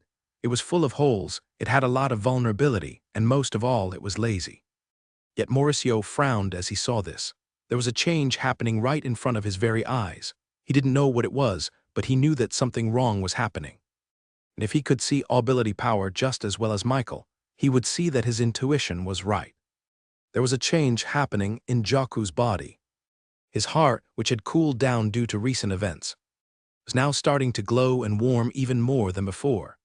The God-forged pieces in his chest were becoming more and more active, pumping faster and faster until strands began to form from it, which slowly slithered their way towards Jaku's hands. An invisible force began to emanate from Jaku. Mauricio was the first one to notice. His diva twitched, feeling the presence of another slowly starting to form. A figure started shimmering in and out of existence above Jaku's head until eventually, his diva was finally able to manifest itself. It was a giant egg, dark blue color, with multiple lightning streaks going around its surface. "That's a diva, there's no way." People in the crowd began gasping and shouting at seeing a diva manifest above Jaku's head. They felt like they were dreaming. Jaku was a demi-human, not a human who could have God-forged pieces in their heart, or a beast folk who had a Tao heart in their chests. Yet the invisible power emanating from that giant egg above Jaku's head proved its existence to be the same one as other magnetics, the same one as the one above Mauricio's head. Right now, they saw a miracle. Mauricio's hair stood on end as he saw this. He knew that there was something going on with Jaku. And as it turned out, he was right.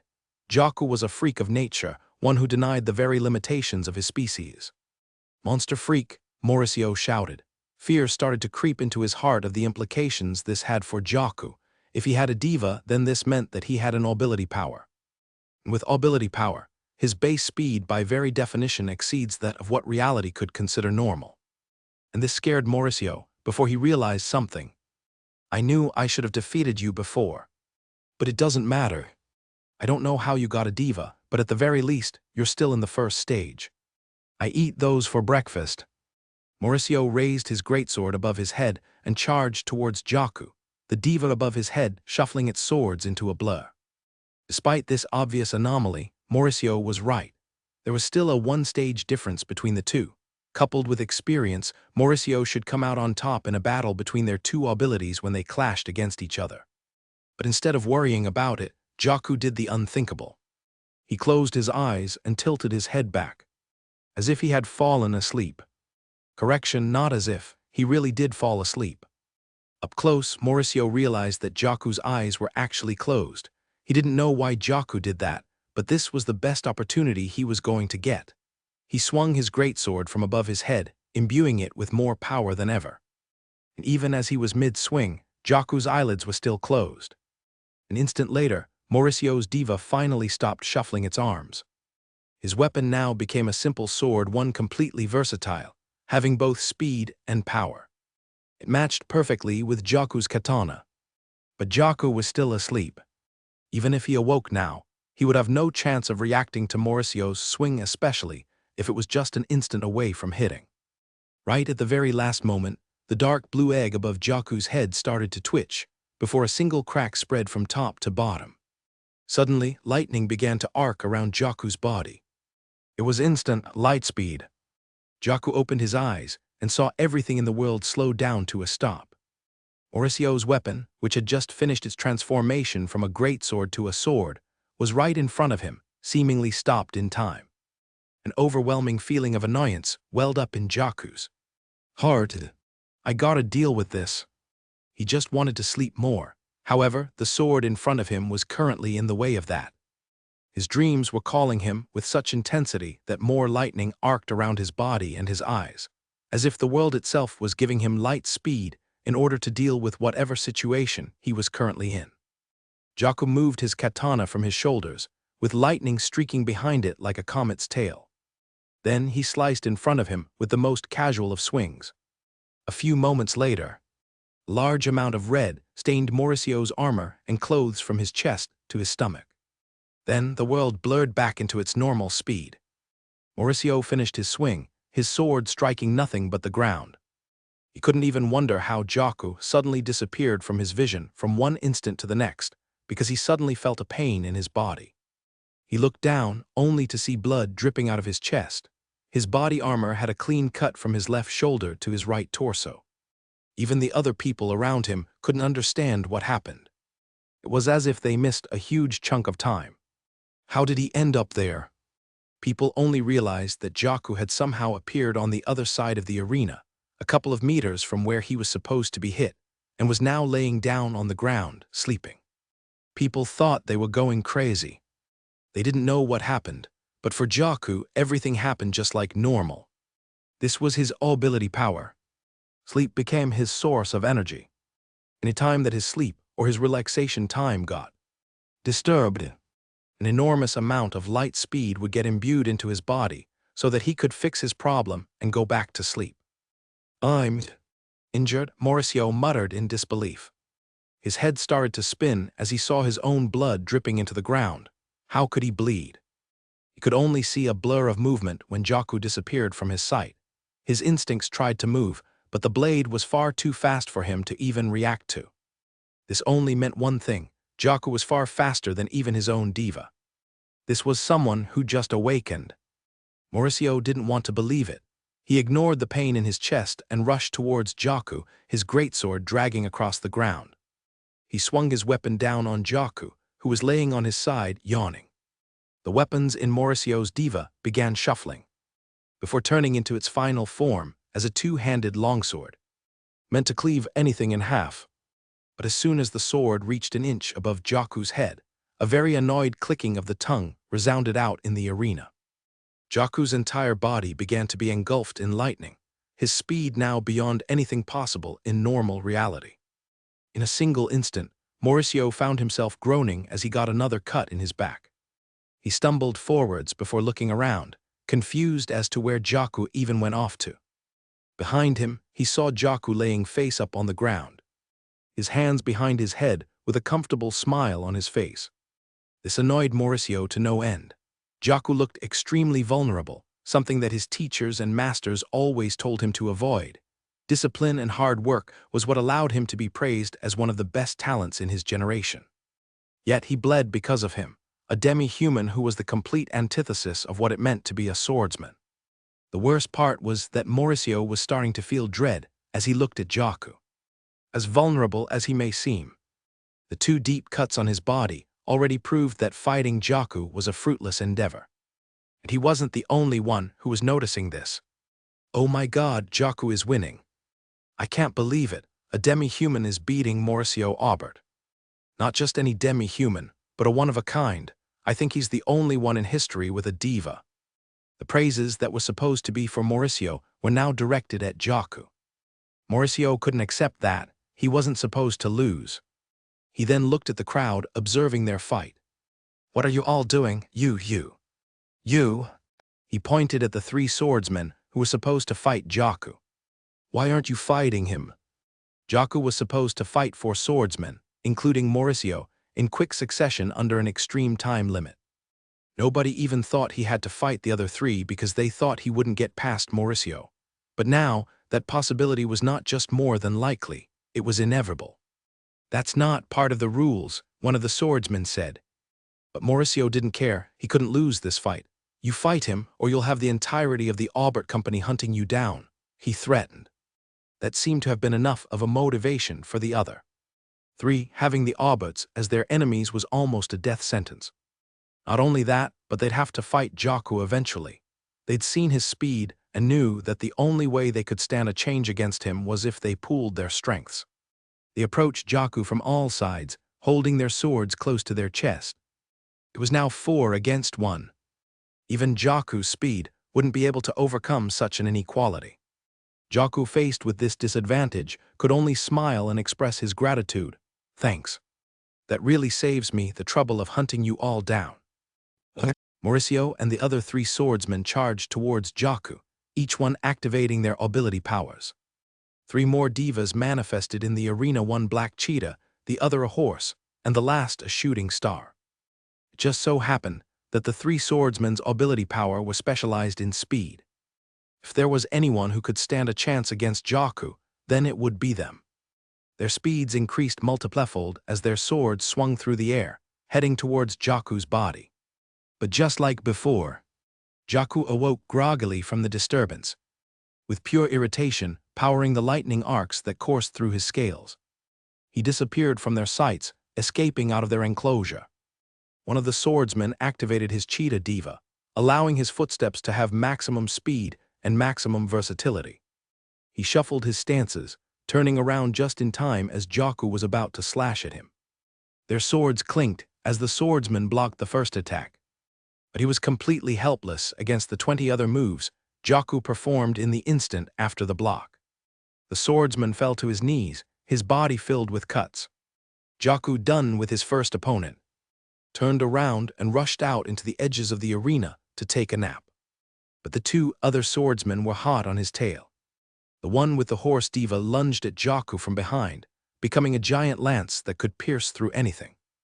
Meanwhile, the one with the shooting star diva teleported in front of Jaku, positioning his sword for Jaku to walk right into. This would have been a checkmate for any other person. But what they didn't know was that Jaku's ability power was only strengthened by his annoyance, by his need to become lazy. The fact that they were in the way of his relaxation only served to empower the lightning arcs on his body. The whole world turned into slow motion for Jaku as he stepped to the side, dodging the sword in front of him. Then he let the 2 do the work for them. With Jaku gone at light speed, the 2 swordsmen couldn't stop themselves in time and clashed, injuring each other with their swords. In just a matter of a few seconds, Jaku severely injured the 3 swordsmen. And it was only this time that Mauricio attacked Jaku from behind. With such perfect timing, he thought he could get Jaku off guard. But he was dead wrong. Lightning arced through Jaku's scale as he lunged his katana forwards. Mauricio stopped mid-swing, his shoulder becoming stained with blood. The grip he had on his greatsword faltered, letting it fall on the ground. With such an injury, Mauricio had no hopes left to win. He fell on the ground, bleeding. "No, I can't lose," he grumbled. In such a desperate situation, he could only swallow his pride. Mauricio looked at the werewolf judge on the edge of their arena. He was holding onto a single strand of fur, which was just moments away from completely burning. As long as any of them survived long enough, Jaku would be eliminated from the competition. "Run," he shouted to the other swordsmen. They knew exactly what he was talking about. Without a moment's hesitation, they used the last of their strengths to activate their ability powers and run in opposite directions. They just needed a second, and they could escape just in time. But right at that moment, Jaku muttered a single word, and the ground underneath their feet shook. Even with Jaku's insane quickness, he would not be able to catch all 3 of them in just a matter of a few seconds, especially since their ability powers specialized in speed. Not only that, But the way that Jaku's ability power worked was that his light speed only activated when someone woke him up from his nap. It wouldn't work if he was the one who tried to attack others instead. Intentionally or not, this was the best way they could have tried to defeat Jaku. Yet something else happened. Just as the three swordsmen were about to run for kilometers on end in just a few seconds, they suddenly felt a prick in their hearts. It was as if someone was grabbing it and holding it with such force that it stopped beating for a few moments. And suddenly, the divas above their heads suddenly began to quiver and shift. The speed that was supposed to overcome their entire body was nowhere to be found. They became as slow as a normal human. With such an unexpected turn, the three swordsmen found themselves stumbling forwards before crashing on the ground. They looked up above them and saw their divas disappearing like smoke. It was gone, unmanifested, out of their control. And if Michael could see this sight, he would see that threads of ability power that was supposed to cover their bodies and imbue it with speed was suddenly cut from its source, as if a sword had sliced through it. No one knew what happened. It was only after a second had passed did the feeling of heavy air finally pass. The swordsmen felt their god-forged pieces finally breathe again, as if it had been let go from someone's grasp. When they tried to remanifest their divas again, they were too late. Jaku had cut each of them in the back, just a hair's width away from turning fatal. As for Mauricio, he was at such a loss for words that his previous injuries finally caught up to him, causing him to lose consciousness from the extreme blood loss. With all four unable to fight, the fight had ended. And half a second later, the final wisp of werewolf fur had burned completely. Jaku did it. He won the tournament at the literal very last moment. But there was no celebration. There was only silence. Everyone was still confused, their jaws unable to shut from pure shock and bewilderment. They had too many questions unanswered. The swordsmen should have been able to run away from Jaku in time. So why didn't they? What was that strange, heavy feeling that lasted for only a second? How did Jaku awaken an incredibly powerful diva despite being a demi-human? It wasn't until the female werewolf rushed by Jaku's side and announced his victory did they finally wake up from their stupor. "We have a victor," she declared, holding his hand upwards. "The Brownbloods will fully support and cooperate with Jaku and the Reborn company." It took a couple of seconds before the crowd started to clap. It started from one to a few, and eventually a roaring applause that celebrated Jaku's unexpected comeback and triumph against the supposed best swordsman prodigy of the younger generation. Jaku, on the other hand, didn't care for the praise and laudations directed at him. All he wanted to do was lie down and sleep. But there was something bothering him. What was that? He asked himself, massaging his throat.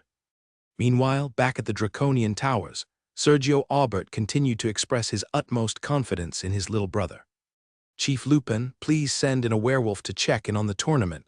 My brother has probably won by now," he said. The giant brown wolf nodded. "I've already sent for Messenger. He will return shortly." "That's great," said Sergio. "Zavaru, you wouldn't mind me taking the antique now, would you? Soon, Chief Lupin's messenger will arrive and give us the good news." Chief Klaus couldn't help but scoff at his words, but he couldn't say anything else either. Even he thought Mauricio would win. But just at that moment, Michael suddenly felt warmth come out of his god-forged pieces. It was overflowing with ability power. Such a huge change in Michael's body would surely have been noticed by the others if he let it continue emanating out of his chest. Thankfully, he had a ready for such occasions. He put it on his chest, which immediately began to siphon off any excess energy that came from Jaku's awakening. It wasn't long before the charge percentage went up. It reached a whopping 20%. Michael couldn't believe it. When Fudge and Shayna awakened, the excess energy barely got him up to 15%, but now it was able to reach 20%. Did something happen? Either way, he wasn't complaining. 20% would be enough for a single execution of the quantum step now that he was in the 6th stage of body formation. He felt a little bit more secure surrounded by these powerful chiefs and draconians with this on his chest. Then finally, the good news came. They all turned their heads as a brown wolf came to a stop right in front of the tower, his paws skidding on the stone block floors. Then its body began to morph and change into something smaller, before eventually turning back into a human. The werewolf then walked over towards Chief Lupin and howled, "Awo! I have come to announce the results of the tournament, Chief." Sergio immediately stepped forward. "Come on, don't be shy. Just tell us so that I can finally get my hands on this antique. Mauricio won, right?" The werewolf paused for a second before replying. "Mauricio lost." Sergio stopped in his tracks. Just moments away from touching the antique, Mauricio lost in the final round. Repeated the werewolf. "He was defeated in battle and is currently being treated for severe blood loss." Just as Sergio's face turned completely ashen, a certain giant scarred gray wolf suddenly began howling and laughing. "Awha, awha, awha, you spoke too soon, Aubert. Looks like Mauricio is not as talented as you said. He lost." Sergio ignored Chief Klaus' insults. "My brother lost, that's impossible." Even Chief Lupin was skeptical. "Are you certain? Was it a close fight?" The werewolf messenger shook his head. "No, it wasn't, Chief. His opponent was uninjured." What a wonderful turn of events. I do say I quite enjoy that look on your faces," Xavier laughed. "But a promise is a promise, young man, Professor Catch." Xavier tossed the giant white tibia bone to the professor, completely overwhelming the man. But despite having such a heavy bone as tall as a human fall on his chest, the professor couldn't be more happy. "The antique, it's mine, it's finally mine," he exclaimed. While everyone was shocked at such an outcome, Michael fully expected this from the beginning. "I gotta go get Jaku out of there. He's probably dying to go to bed." While the professor was celebrating this huge win, Sergio Aubert was still in complete denial. "The antique isn't yours yet, Professor," Sergio interjected. "I won't believe anyone's words until I see my little brother myself. If I find out it's a lie, I will take what is rightfully mine." This was obviously a slight on the brown-blood werewolves, since he was accusing them of lying. The giant brown wolf snarled at Sergio. "Watch your words carefully, boy. If it weren't for your father, I would have already lunged at your throat," warned Chief Lupin. "But this antique is a matter of great importance. It's not that I do not trust your werewolves, Chief Lupin, it is that I simply want to do my due diligence. My father would be remiss if I simply believed the words of others instead of looking for it myself," argued Sergio. However, Chief Lupin was still disgruntled about it. Seeing as they still needed a bit of convincing, Sergio decided to add a little bit more of an incentive to the two werewolf tribes. "Chief Lupin, Chief Klaus, the Aubert Company would be willing to give you a steady supply of moonstone," Sergio said. The two werewolf chiefs turned their heads in Sergio's direction, their eyes widening. "Moonstone?" they both asked. The two werewolf chiefs shared a brief look before their gazes pulled away from each other. "I know how precious moonstone is for werewolves, especially you blood brothers. It's what caused your rift into two tribes, is it not?" The giant gray wolf snarled. "That's not the only reason, but you are right. Moonstone is precious for our species as a whole. A steady supply will give my tribe the edge over others." Meanwhile, the professor anxiously bit his lips and tightened his grip on the giant bone. "This is bad," he muttered. Michael leaned into the professor, asking for clarity. "What's a moonstone, Professor?" "It's going to give me a heart attack, that's what." Moonstone is what allows werewolves to safely transform even without the full moon. They will lose their sanity if they tapped into their wolf form without it, Professor Lichtenstein explained. The importance of moonstone for werewolves couldn't be more overstated. Their species could easily contend with the draconians for the most dominant species in the world if they could transform anytime they wanted. The fact that they could only do it on select days of the year meant that their overall strength was greatly diminished in the grand scheme of things. Other species could just easily look out their window during the night and see if it was safe to attack the werewolves. If it was a full moon, they would hide away. If the moon was gone, they'd know the werewolves were weak. Moonstone was the solution for this. It was a powder that, when made into incense and inhaled, would give a calming sensation for the werewolves and make them think that they were in the presence of the moon itself. As you can guess, all werewolf tribes yearn to have moonstone, but the inherent rarity of the plant makes it extremely hard to procure. Michael pondered. "We all know moonstone is rare," said Sergio. "But it is not impossible to get. Our immense reach and connections will allow us to get it some way or another. We will have adventurers scouring dangerous mountainsides every day of the week. That you can be sure of." Chief Klaus then sauntered over towards Sergio, his immense size and ferality oozing intimidation. "You dare propose to break a promise under the full moon?" Chief Klaus asked, almost laughing. "Foolish. If you wish to exchange your life for the antique, then do so as you please." Sergio tried to utter out words, but stuttered under the giant grey wolf's gaze. "I could." After a few seconds to compose himself, Sergio could finally make a proposal. "The winner," he shouted, "the antique shall still go to the most talented. If Mauricio did lose as the brown-blood werewolves say, then I will recruit the one who defeated him. Once an Aubert, he and by extension us, will be entitled to the antique." Zavru suddenly started laughing. "Ha ha ha ha, how interesting. Very well, if you can somehow pull that off, then I'd be willing to give you the antique." Sergio stood proud. The Auberts can offer him something that no one else can. We can give him the promise of success in the global stage. It won't be long until we reach conglomerate status once again. He didn't wait any longer and whistled with his hands, and a few seconds later, a horse started trotting in his directions. "I shall return shortly. In the meantime, Professor, I suggest that you should take this time to study the antique. You're going to have to wait for a year after we get it." Then he rode off into the distance. The professor then immediately got up off his feet and began to drag the antique an inch at a time. "Come on, Kyo," urged the professor. "We gotta get this back to my lab. I have a lot of questions for this beauty, but not a lot of time." However, Kyo didn't move. In fact, he seemed to be heading in the opposite direction towards where Sergio rode off to. "What are you doing?" the professor questioned him. "Sorry, Professor. I've got plans. I have to retrieve someone or else they're going to get real grumpy about not having his sleep," Michael said. "Ah, you also have a friend in the swordsman tournament," the professor remembered. "Come join me, Prof." "I can't, the Auberts are going to steal the antique from me," Michael chuckled. "Don't worry, Professor, they won't," he assured. Just then the brown-blood werewolf messenger, now transformed back into a wolf, walked right next to them. "Would you like a ride back, Professor?" Understandably, the professor was conflicted. He knew just how persuasive the Auberts can be, especially with the benefits they could give as a powerful company. They rivaled even that of the legacies from Metropolis. "Aren't you curious as to who defeated Mauricio?" he asked the professor. "Well, yes, but he's probably just another talented human kid. I've seen plenty of those. But this antique..." But before he could finish his sentence, the brown-blood werewolf interrupted him. "Demi-human, Professor. It was a demi-human, not a human, who defeated Mauricio." The professor stood there wide-eyed.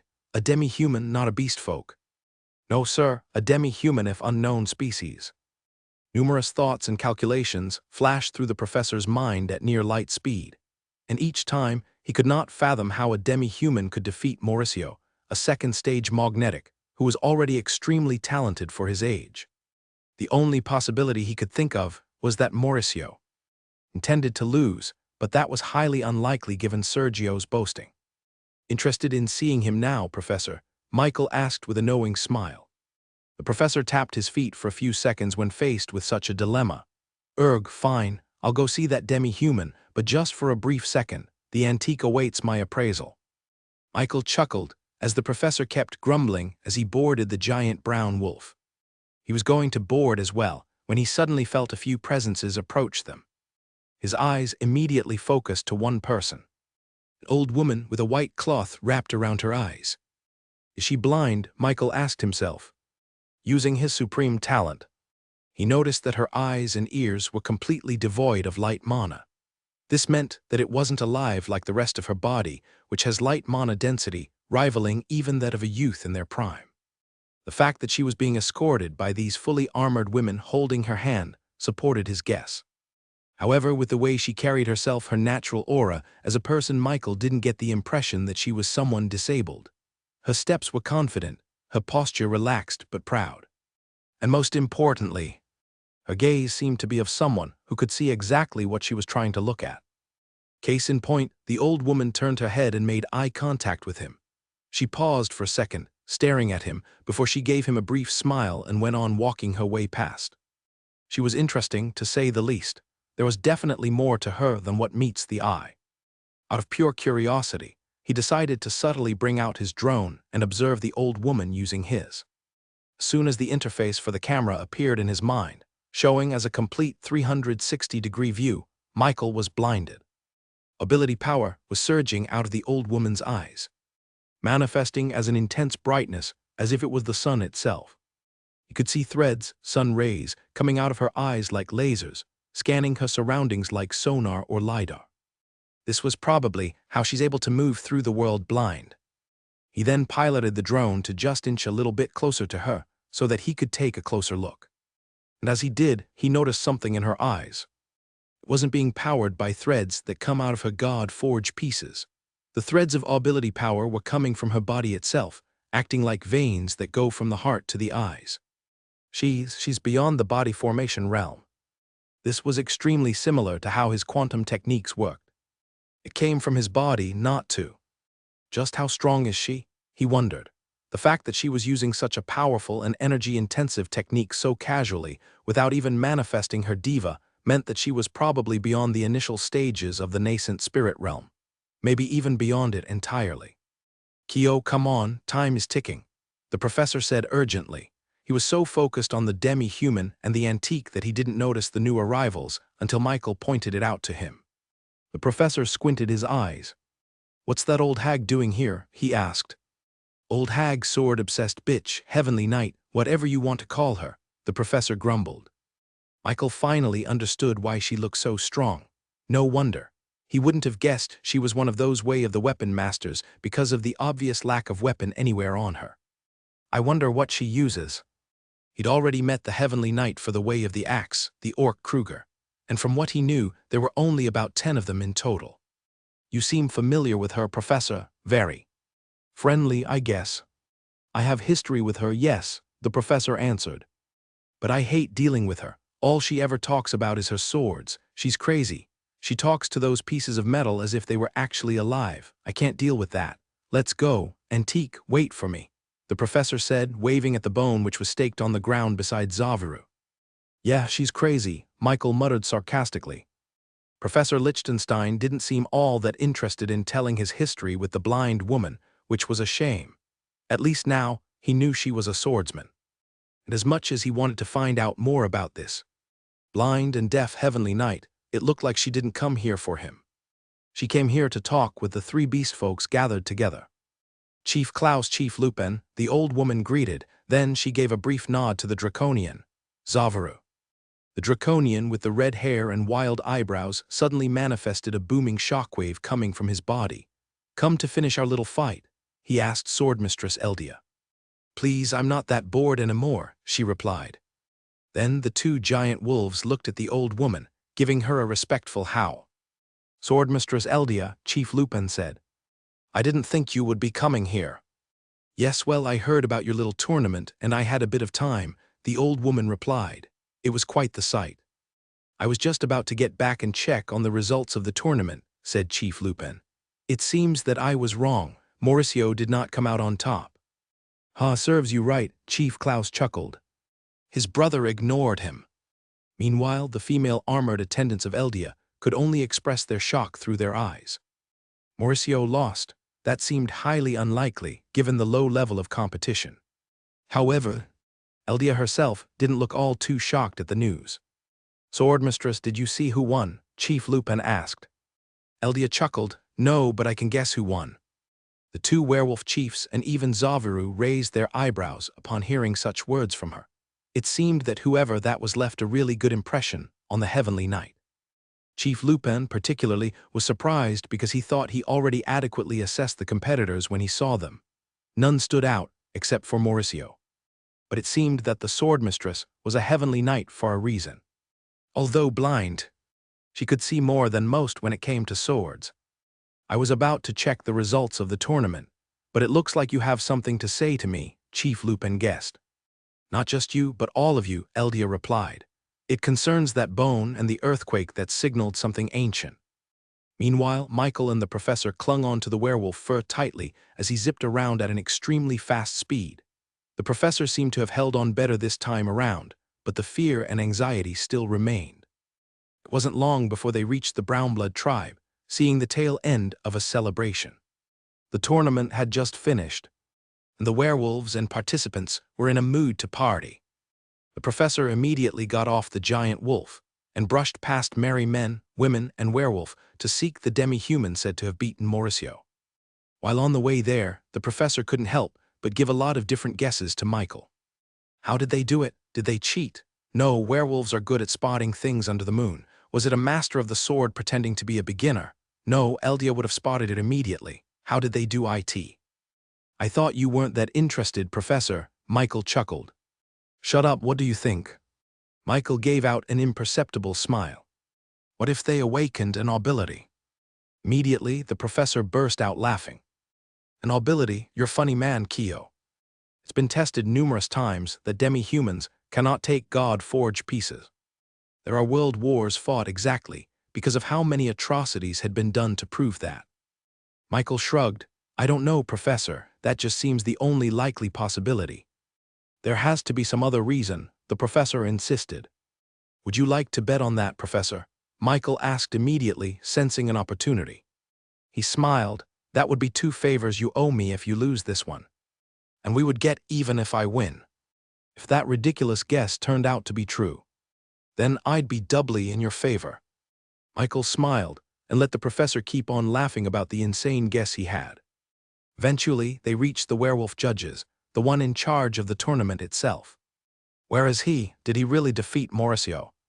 One of the werewolf judges answered, You mean Jaku? Yeah, he did. How the hell did he do that? The professor asked. He cheated, right? The werewolves looked at each other. To tell you the truth, Professor, he used a diva. Told you, Michael whispered. The power coming from him was unmistakably ability. Power, said the werewolf. The professor's jaws dropped. Those were the only words he was never expecting. He was more than prepared to have the truth be that a spatial anomaly happened and tilted the favor into the demi-human. But him having a diva and use ability power, that was impossible.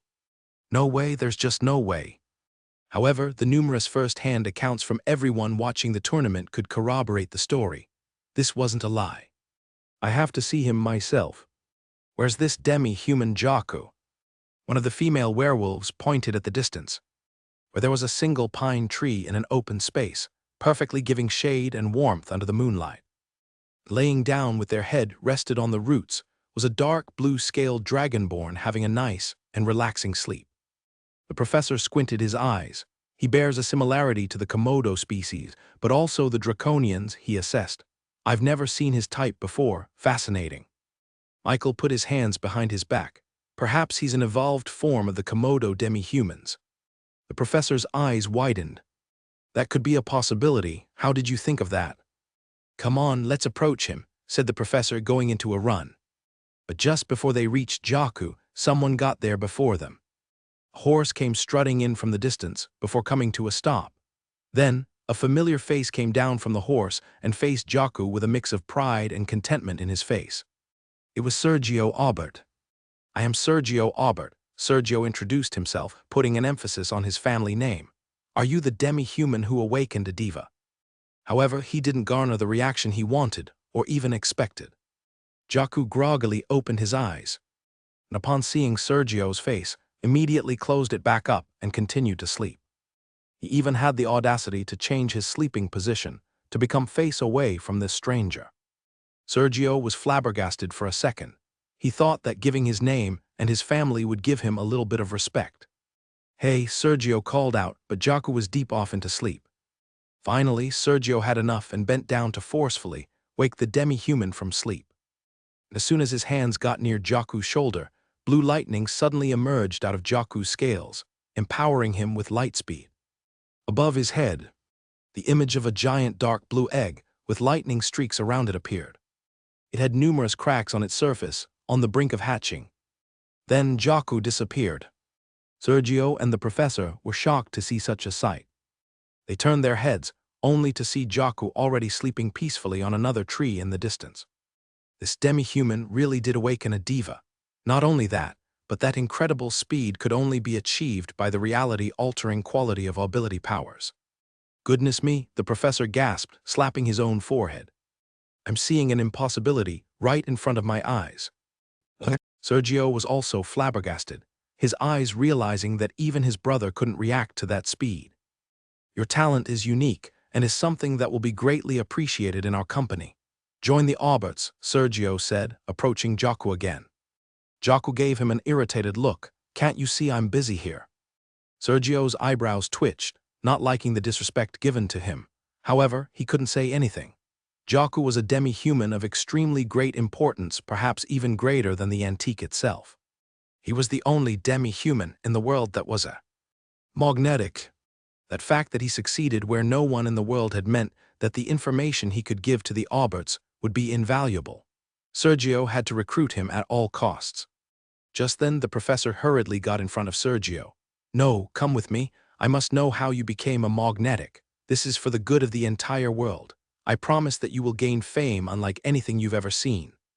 After the professor publishes the findings of the antique, as well as this unique case of magnetism manifesting in a demi-human, then this news would surely reach the ends of the world, no doubt. Sergio then pulled the professor aside. Giving Jaku his side, the Alberts will promise to help you break through to the nascent realm. Both Sergio and the professor were making very good points. One offered money and strength, while the other offered wisdom and fame. There was no right answer between them given the choice. Either choice would change their lives for the better. However, it seemed that Jaku chose the only incorrect choice by not making a choice at all. Man, no thanks, he said, going back to sleep. Both the professor and Sergio were speechless. How could he not even be interested in whatever they were? Offering, any sane man would at least hesitate before saying no. Just then Jaku sat up from the ground and said, "Boss, can we go home now?" "Boss?" Sergio and the professor asked. They both turned to where Jaku was looking at, and lo and behold, it was none other than the golden-haired boy following Professor Lichtenstein. "Just a little bit more, Jaku. I just have a little bit of business here with the professor," he said to Jaku. Sergio's eyes widened. "Him?" "You?" the professor asked. "My boss decides anything for me, so my hands are tied," said Jaku. "Boss, deal with these people, please. I want to sleep." Silence reigned in the night, as the two tried to process the information as best as they could. Sergio would never have thought that the nerd, who was always following the professor, would turn out to be the boss of this demi-human. "But he's just a kid," Sergio shouted. Meanwhile, the professor continued to stare at Michael, confused at his identity. He'd only spent a small amount of time with him, but he'd already treated Michael as Kyo, his protege. He completely forgot that he was a stranger who had a mysterious background. "You consider this guy your boss?" Sergio asked, sneering. "I assure you that whatever he offered you, the Albert Company can offer 10 times more." Sergio felt that it was a waste that Jaku was under the employ of a teenage boy who didn't know anything about the world except history. He was a nobody. However, Jaku just laughed at his words, ha ha ha ha, and offered no other explanation. This made Sergio obviously angry. What did this kid have that he or the Albert Company didn't? From his perspective, Jaku's future was endless. His achievement of becoming the first successful demi-human magnetic would be spread around the world. Even the conglomerates would be more than willing to have him under their employ. In other words, he deserved so much better. Sergio thought they could give him so much better. However, it seemed like the demi-human was far too stupid to notice that. And this infuriated him. It now seemed more than likely that he wasn't going to get the antique. And now, he just found out that the demi-human anomaly was actually the ally of the professor's protege. His father wasn't going to forgive him if he lost both the antique as well as the demi-human anomaly. He decided that he was going to go scorched earth.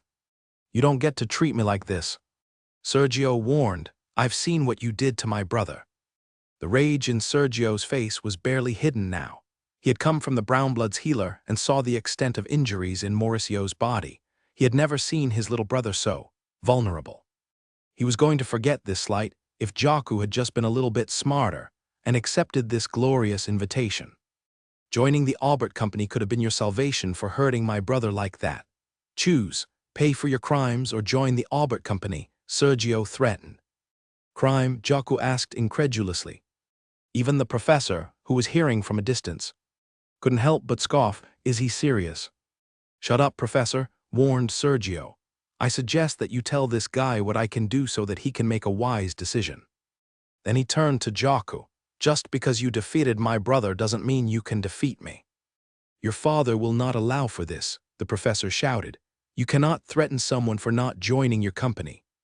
Yes, I can. My father will never know, Sergio chuckled. He'll be too busy celebrating the fact that I gave him both the antique and this demi-human anomaly. The professor gritted his teeth. Sergio built an independent department for himself in the Aubert company. It was very well possible that with enough hushed tones, this little incident could become unnoticed by his father. Meanwhile, Jaku opened his eyes a little bit before closing it back up. Ha ha, you're willing to try, he said, imperceptibly looking at Michael. I'm fine with whatever since I'm not the one fighting. Sergio crossed his arms in his chest. That's right, you are still at the first stage of body formation. You have no power here, instead. He turned to Michael and reached down his coat, revealing a mithril relic that was circular in nature, and went around his knuckles. Once he equipped both chakrams in his hands, he bent his knees and assumed a cobra-like pose, ready to strike.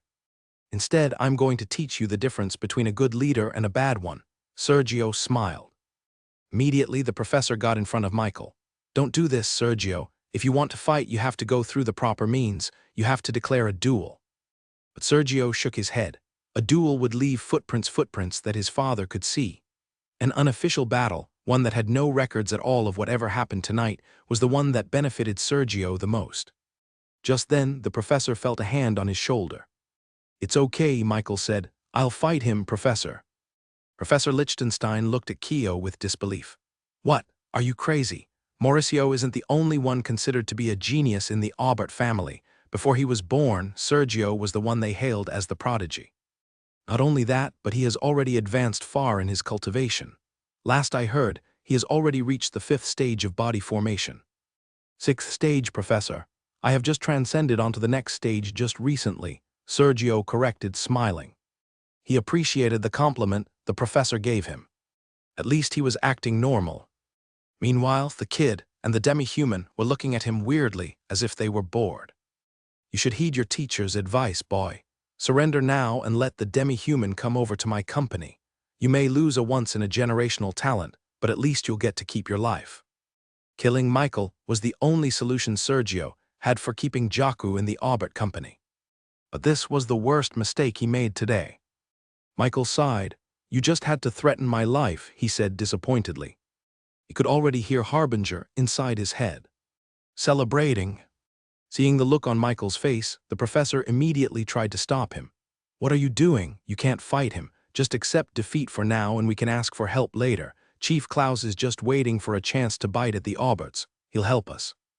But Michael still kept on walking towards Sergio, unafraid of that mithril relic chakram he held in his hands. Fine, just don't get killed. I'll ask for help from the werewolves, the professor whispered to him. Don't, Michael said, stopping the professor. Don't. I don't want anyone knowing about this, he said. Sergio laughed. Ha ha ha ha, you're even more stupid than I thought. Michael ignored the professor's shocked gaze and stood face to face with Sergio. I'm not above teaching children a lesson, Sergio said as he reached down deep inside his heart and activated his ability. A burst of power emanated from him, the god forged pieces in his heart glowing red and orange. Above him, the form of a humanoid man, wearing a black hood that obscured the top half of its face that went all the way to its torso. Going around its shoulder was the same weapon Sergio held in his hand, except this one burned with an eternal red flame. Beyond the blade were numerous other copies made out of the same red fire, making the illusion as if it was in an endless mirror. He's already advanced his diva this much, the professor exclaimed in disbelief. Be careful, Kyo. His ability allows him to create those spinning blades that will hit anything as they intersect in a circle. Just as the professor said that, Sergio threw one of his weapons to the left, its inherent spin allowing it to curve in a perfect circular arc. As soon as flames lit up on the spinning blade, an instantaneous burst of fire appeared on the arc, completing the circle and splicing through everything it touched. It would have bisected Michael in half, but it seemed that he was able to step back just in time. Lucky, said Sergio. Looks like you survived thanks to the professor's warning. The chakram then arced back perfectly in Sergio's hands, landing on his palms. Your luck won't last long, he said, before swinging his hands with the circular weapon creating after images behind its wake. and as his movements came to a stop, the after images solidified into flaming chakrams, 10 in total. It floated above him and circled around his shoulders, mirroring the diva above his head. Sergio swung his arms forward like a wave, the flaming weapons rolling around his shoulders and launching towards Michael. Each one took different paths and speeds, and even if one wasn't a mathematical genius, they would see that the circular trail would perfectly coincide with Michael's position, including the one area around him. He had no chance to escape. Even with the professor's mortal senses, he knew Michael was in big trouble.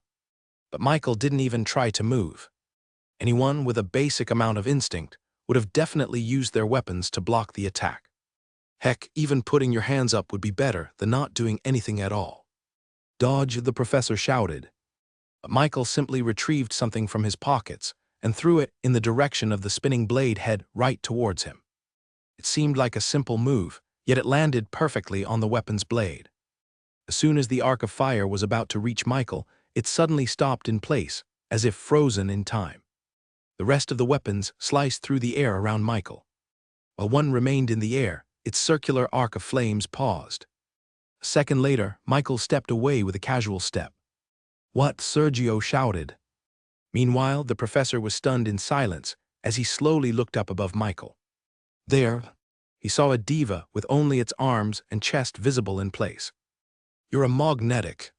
You're a magnetic," the professor exclaimed. It seemed that Kyo, or whoever he was, wasn't just a newcomer in the realm as well. The diva looked to be halfway in completing its body formation. Even Sergio was stunned and shocked at seeing the supposed nerd turn out to be his peer.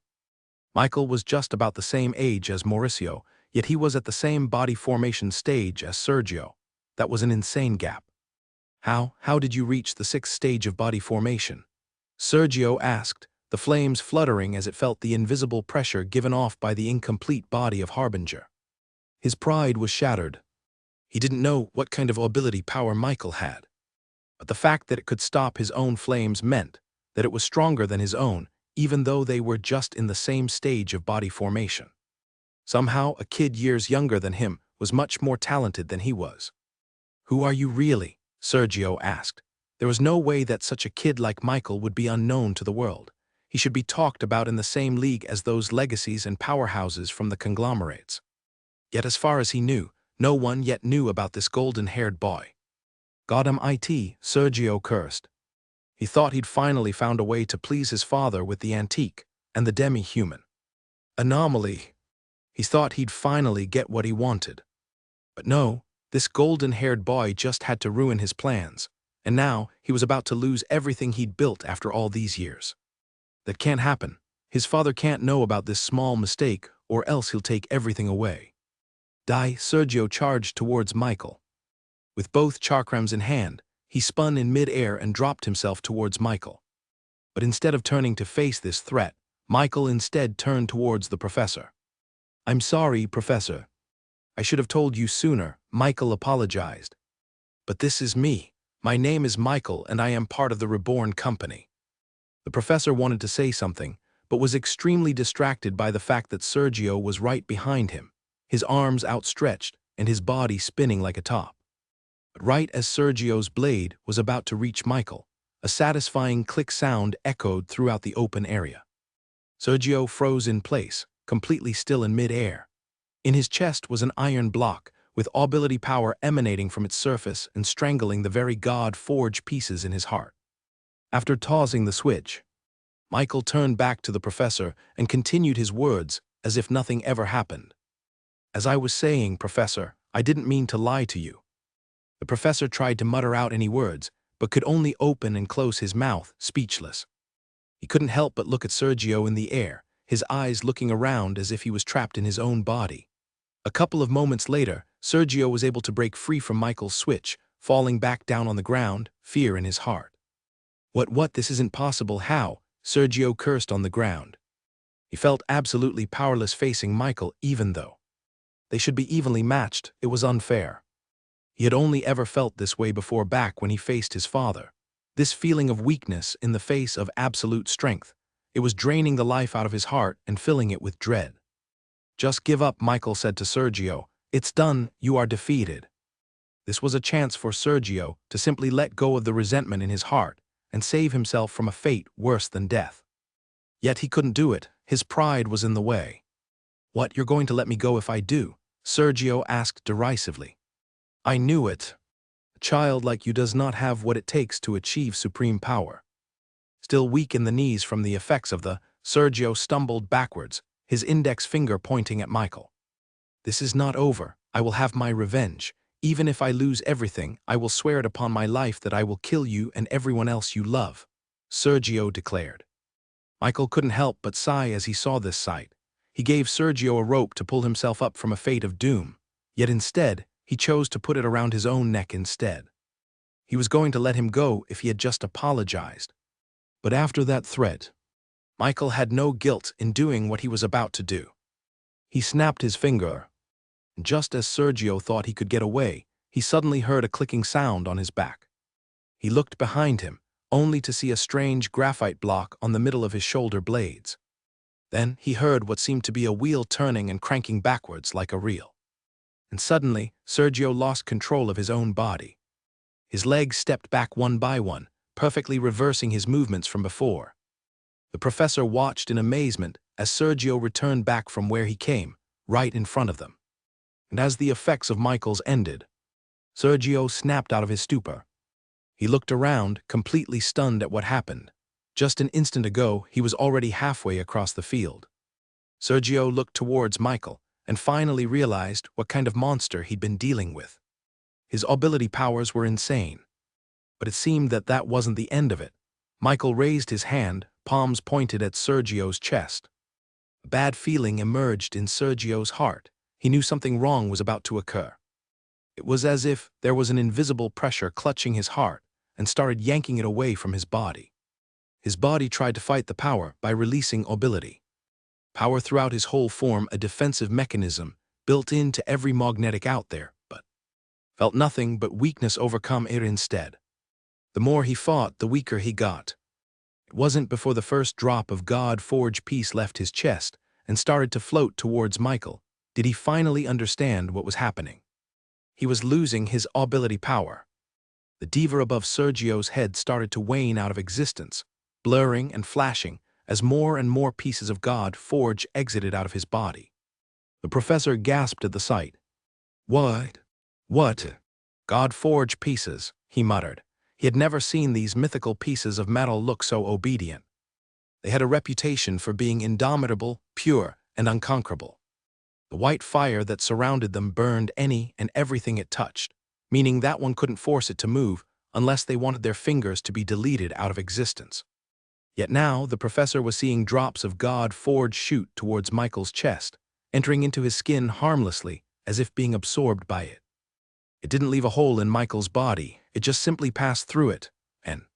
"No," Sergio muttered, falling to his knees as his last bit of strength left his body. The diva above him fizzled out, forever lost. The professor looked at Mitchell, 1,000 questions running through his mind. "The God-forged pieces, they chose you," the professor muttered in disbelief. His eyes were darting around as he began to put the pieces together. "History records have only one explanation for this occurrence," he said, "a natural magnetic." Michael nodded, confirming the professor's suspicions. In truth, he could have kept it a secret from him even now, but he decided that it would be better for the professor to know. After all, he was the one most knowledgeable about the ancient era and the people that resided in it. Perhaps he could give him the answers he'd been wanting to find. "That's right, Professor. I am a natural magnetic," he confessed. The professor felt weak in the knees, almost collapsing on the ground. He put his hands on his forehead and said, "I can't believe it. All this time, I've been trying to get closer and closer to ancient humans with the antique, but I didn't know that he was just right beside me." Then the professor lunged at Michael and began examining his chest. "What did you feel? Did it hurt? How do the God-forged pieces know to go to your heart?" Michael felt overwhelmed with all of the professor's questions. His eyes had the same intense and crazy passion he had when he was talking about the antique. "Slow down, Professor, one question at a time." The professor shook his head and tried to compose himself, but the excitement he felt from his entire body couldn't be contained, manifesting as a nervous shaking in his hands. There were so many things that he wanted to ask Michael, but didn't know which one to ask. "Boss, can we go home now?" Meanwhile, Jaku couldn't help himself and called out to them from a distance. The professor turned to look at the Dragonborn and immediately remembered that Michael wasn't even the only person he had a million questions to. "You, and you," the professor shouted, pointing at both of them. He took a second of pause before clapping his head, realizing something. "So that's why." Just as he said that, he suddenly clutched his head with both hands. "Erg, too much, my brain is heating up." Professor Lichtenstein held his head in pain as he began to juggle two topics at once. First one was obvious, of course, with Michael turning out to be a natural magnetic, something thought only to be as a thing of legends and myths. Second was Jaku, the demi-human anomaly, who had somehow achieved something no one ever thought was possible, becoming a magnetic. Both of these were intricately tied to the ancient era, as well as the modern era. Natural magnetics were thought to have been extinct ever since the ancient era was over. Meanwhile, a demi-human magnetic was something that was only theorized to be possible in the future. They were supposed to be the next step of the evolution for the living beings in this world. Those two ideas were separated by thousands of years of history, yet they were in parallel to each other. They were two sides of the same coin. The professor spent his whole life searching for every single piece, if clue about the mystery of the world for his entire life. He was accustomed to only getting a small piece of evidence, a fragment, a shattered piece, or a burned page. That slowly gave him more and more images about what happened in the ancient era. He would never get a clear picture, only a hazy one. But now he was looking at two completely intact physical evidences of the mystery of the world in the form of Michael and Jaku. It was as if the professor had spent his entire life living in a desert, searching for just a tiny drop of water, and now suddenly found himself in the middle of an ocean, drowning. It was information overload, too much. "Too much, too much," the professor shouted. He frantically clutched his head as it pulsated, trying to contain all the neurons firing in his brain. At first, Michael thought that the professor was just overacting, something that was just part of the professor's crazy personality. But then he realized that the professor was actually getting hurt. The pain in his face was real. Not only that, but the light mana in his brain and skull was in complete disarray. It was bouncing all over the place, having an enormous amount of activity that wasn't normal at all. His mana was moving too fast and too chaotically to be considered safe. Something was happening to him. It couldn't be explained by normal science or magic. Michael used his drone and let it hover above the professor, just a mere inch away from him. And there he saw the root cause of the problem. A small piece of ability power had wormed itself into the professor's brain. It was subtle. If a normal first-stage magnetic had an ability power thread as thin as a finger, then the one in the professor's head was even smaller than the width of a hair. He wouldn't have even noticed if he wasn't actively searching for an anomaly. "What's going on, Professor?" he asked. But it was at that moment that the thin thread of ability power suddenly expanded outwards, spreading around like vines that clung onto the professor's neurons. The professor inwardly gasped, his eyes rolling back before passing out on the ground cold. Michael was alarmed. "Professor Lichtenstein," he called out. Thankfully, the professor's light mana around his body was still stable, meaning that his health wasn't in any danger at all. However, his head was a completely different story. The ability power threads had completely taken over the professor's brain, like an overgrown dead tree that grew from the back of his skull. And because of this strange mass, the professor's brain activity completely came to a stop, with the neurons' glow slowly fading before becoming frozen. His brain was technically dead, yet his body was completely fine. "What's happening? Is he all right, Harbinger?" The only other person who could explain this was a diva. Harbinger manifested above Michael's head, taking control of it. He moved his mechanical arms and pointed it to the very source of the professor's problem, the thin thread of ability power that started this all. Harbinger revealed. "What?" Michael shouted out loud. He was actually speechless for a second, not knowing how to even process that. But how could a God-forged piece even get to the professor's brain? Michael was completely flabbergasted. Back in his previous life, He had heard of nightmare scenarios in which people performed cosmetic surgery on themselves in order to conform to a certain beauty standard like thicker lips or sharper nose. It wasn't an exaggeration to say that even in this world, people would try to perform surgery on themselves in order to become a magnetic. People would do anything to become powerful. Michael understood that, no matter how crazy it may seem. However, he couldn't understand why the professor would put a God-forged piece in his head. That was literally crazy. There was no reason to put oneself in such extreme danger. It achieved nothing. A God-forged piece only gave power to a person if it was in their heart, because it allowed ability power to pulsate and spread throughout their body like blood in the veins. Michael stared at the professor, wondering if he had really been dealing with a lunatic. So how do I save him? No matter how crazy he was, Michael still treated the professor as his friend. He couldn't just let him die like this. Can I get the God-forged piece from his brain? He could beckon the God-forged piece to come towards him, just like what he did with Sergio. But Harbinger advised against it. If you want to kill him, then sure. The God-forged piece is what caused him to be in such a critical state, but it's also what's keeping him alive. You have to let whatever process it's currently in and let it do its thing. Interrupting it will only cause more damage. Michael bit his lips, feeling guilty. How did this even happen? Is it because of me? The professor only got to this state because of his discovery of the truth about Michael's real strength and heritage. He would have never thought that revealing such a secret would cause such peril for the professor. If he knew, he wouldn't have revealed all of it at once. He shook his head. Regret wasn't going to do anything. The only thing he could do was keep the professor safe and hope that he'd come out safe at the end of all this. He looked around and saw nothing but the tall pine trees of the werewolf forest around him. With the full moon in the night sky, the entire scenery looked peaceful and quiet. However, this was not a good place for the professor to be.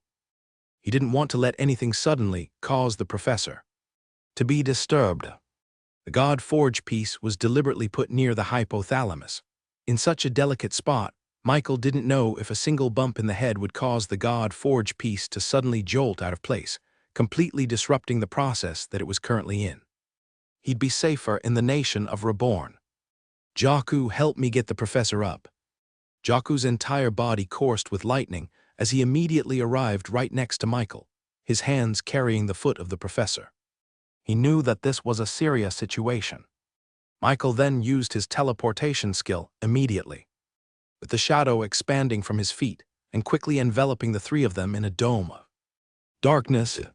But just as the skill was about to trigger, Michael suddenly felt the hairs on the back of his head suddenly stand up in warning. The shadow dome burst like a bubble, dissipating into a fine mist. Michael looked up, searching for the person responsible for this ambush. And in the distance, he saw a single figure floating in the skies, their face obscured by the shadow caused by the full moon behind them. They stood there motionless, looking down at him. Immediately, Michael felt a sense of power within them that triggered his fight or flight response. It was overwhelming, to the point where his invisible automatically activated to counteract the pressure. If not, then he would feel his chest almost cave in, his ribs close to breaking. Whoever this was, they were not a normal person. They were a magnetic. Wanting to find out more, Michael piloted his drone to tilt upwards, focusing on this stranger's body. And there he saw a familiar sight. Their entire body lit up with ability power, from head to toe, and even to the tips of their fingers. It originated from the heart, filled with God-forged pieces that were blinding like the sun. From there, ability power threads spread around their entire body, like roots the same way as the mass on the professor's brain. Ability power was ingrained into their very body, their very figure, as if it was another set of veins that delivered not blood, but a reality-altering power. Michael hadn't felt this kind of way ever since the auction, when he faced Alaric. This person was in the nascent spirit realm, Michael was sure of it. But despite the massive gap in power, Michael was able to compose himself. He'd already faced a nascent spirit realm when he was only in the 4th stage of body formation. He was now in the 6th stage. His hand subtly reached for the in his chest, with its capacity still at 20% charge, just enough for one single execution of quantum step. That was the only technique that could work on a person who was already beyond the body formation realm. "Who are you?" the figure asked, her voice feminine. The female figure slowly floated down towards Michael, her face now finally being illuminated by the light. She was a fair-skinned woman. She looked young, with no wrinkles or age marks to show experience. But ChatJK5 assessed her to be in her late 20s or early 30s. Her hair was silvery white, which flowed freely behind her. She wore a black robe, whose hood laid unused on her back. Underneath the robe was no sign of armor at all, yet Michael got the impression that she didn't need armor at all to defend herself. It was hard for him to guess her background. She had no easily identifiable clothing that would indicate her ethnicity or her culture, nor did she have any insignias that proudly told everyone their heritage. She was a complete mystery, and that seemed to be on purpose. Harbinger muttered. When Michael changed his perspective to his own eyes, he suddenly saw that her face had changed. It was no longer the fair-faced woman with young features. Instead, it was now an older woman, with wrinkles that showed her wisdom throughout all the years.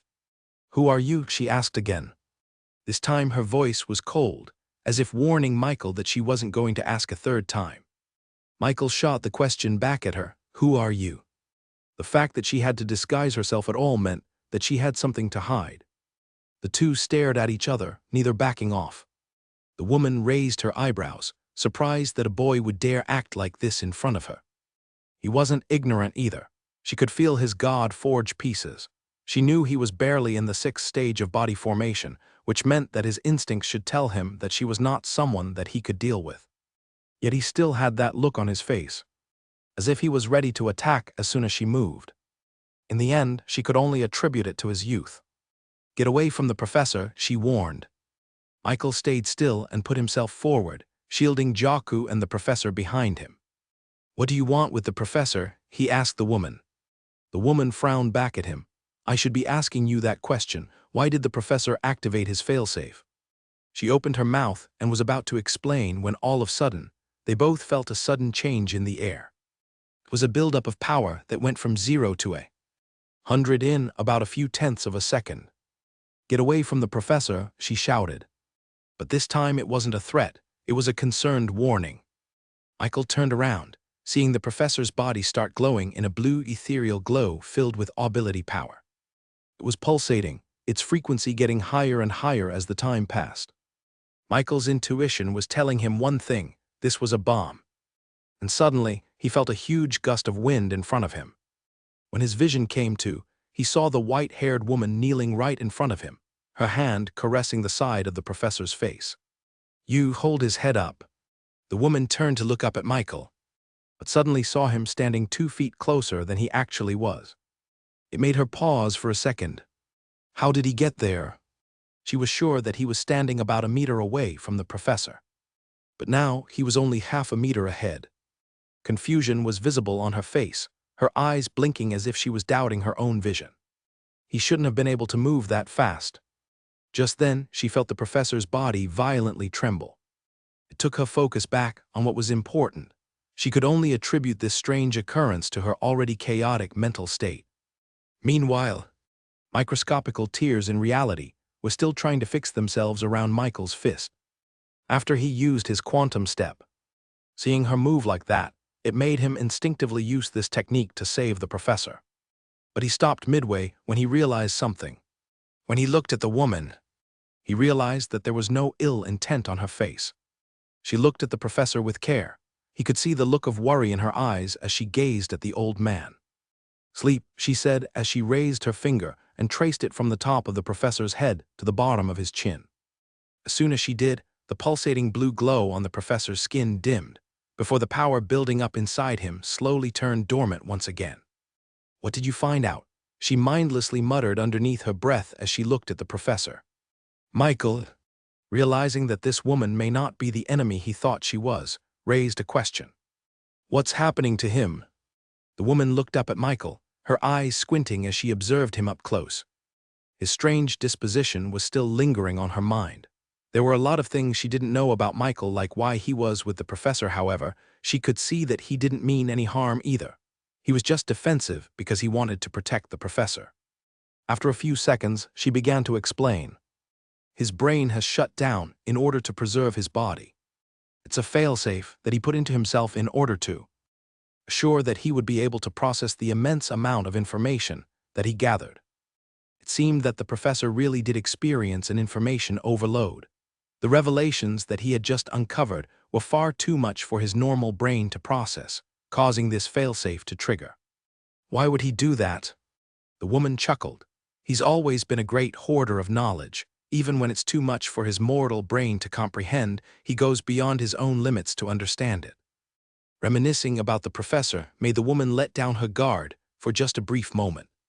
But she immediately put on a stone-cold face as soon as she noticed. That is the only thing I'm going to tell you for your goodwill. I see that you were simply protecting him, she said as she started to stand up with the professor in her hands. Wait, you can't take him away, Michael said, trying to stop her. He's in great need of attention, she argued. I know a great healer, Michael argued back. But the woman shook her head. This is a special case. Only we know how to wake the professor from this state. Michael paused. And how can I trust you? He had no idea who she was and what she planned to do with the professor. It's because we're part of the same organization, she revealed. The woman then reached down into the professor's wrist, covered by his long white coat. Just below his palms, there was a tattoo of a sun with 8 distinct rays with a completely different style. Michael recognized them to be representations of the 8 mana elements: water, earth, fire, wind, lightning, poison, dark, and light.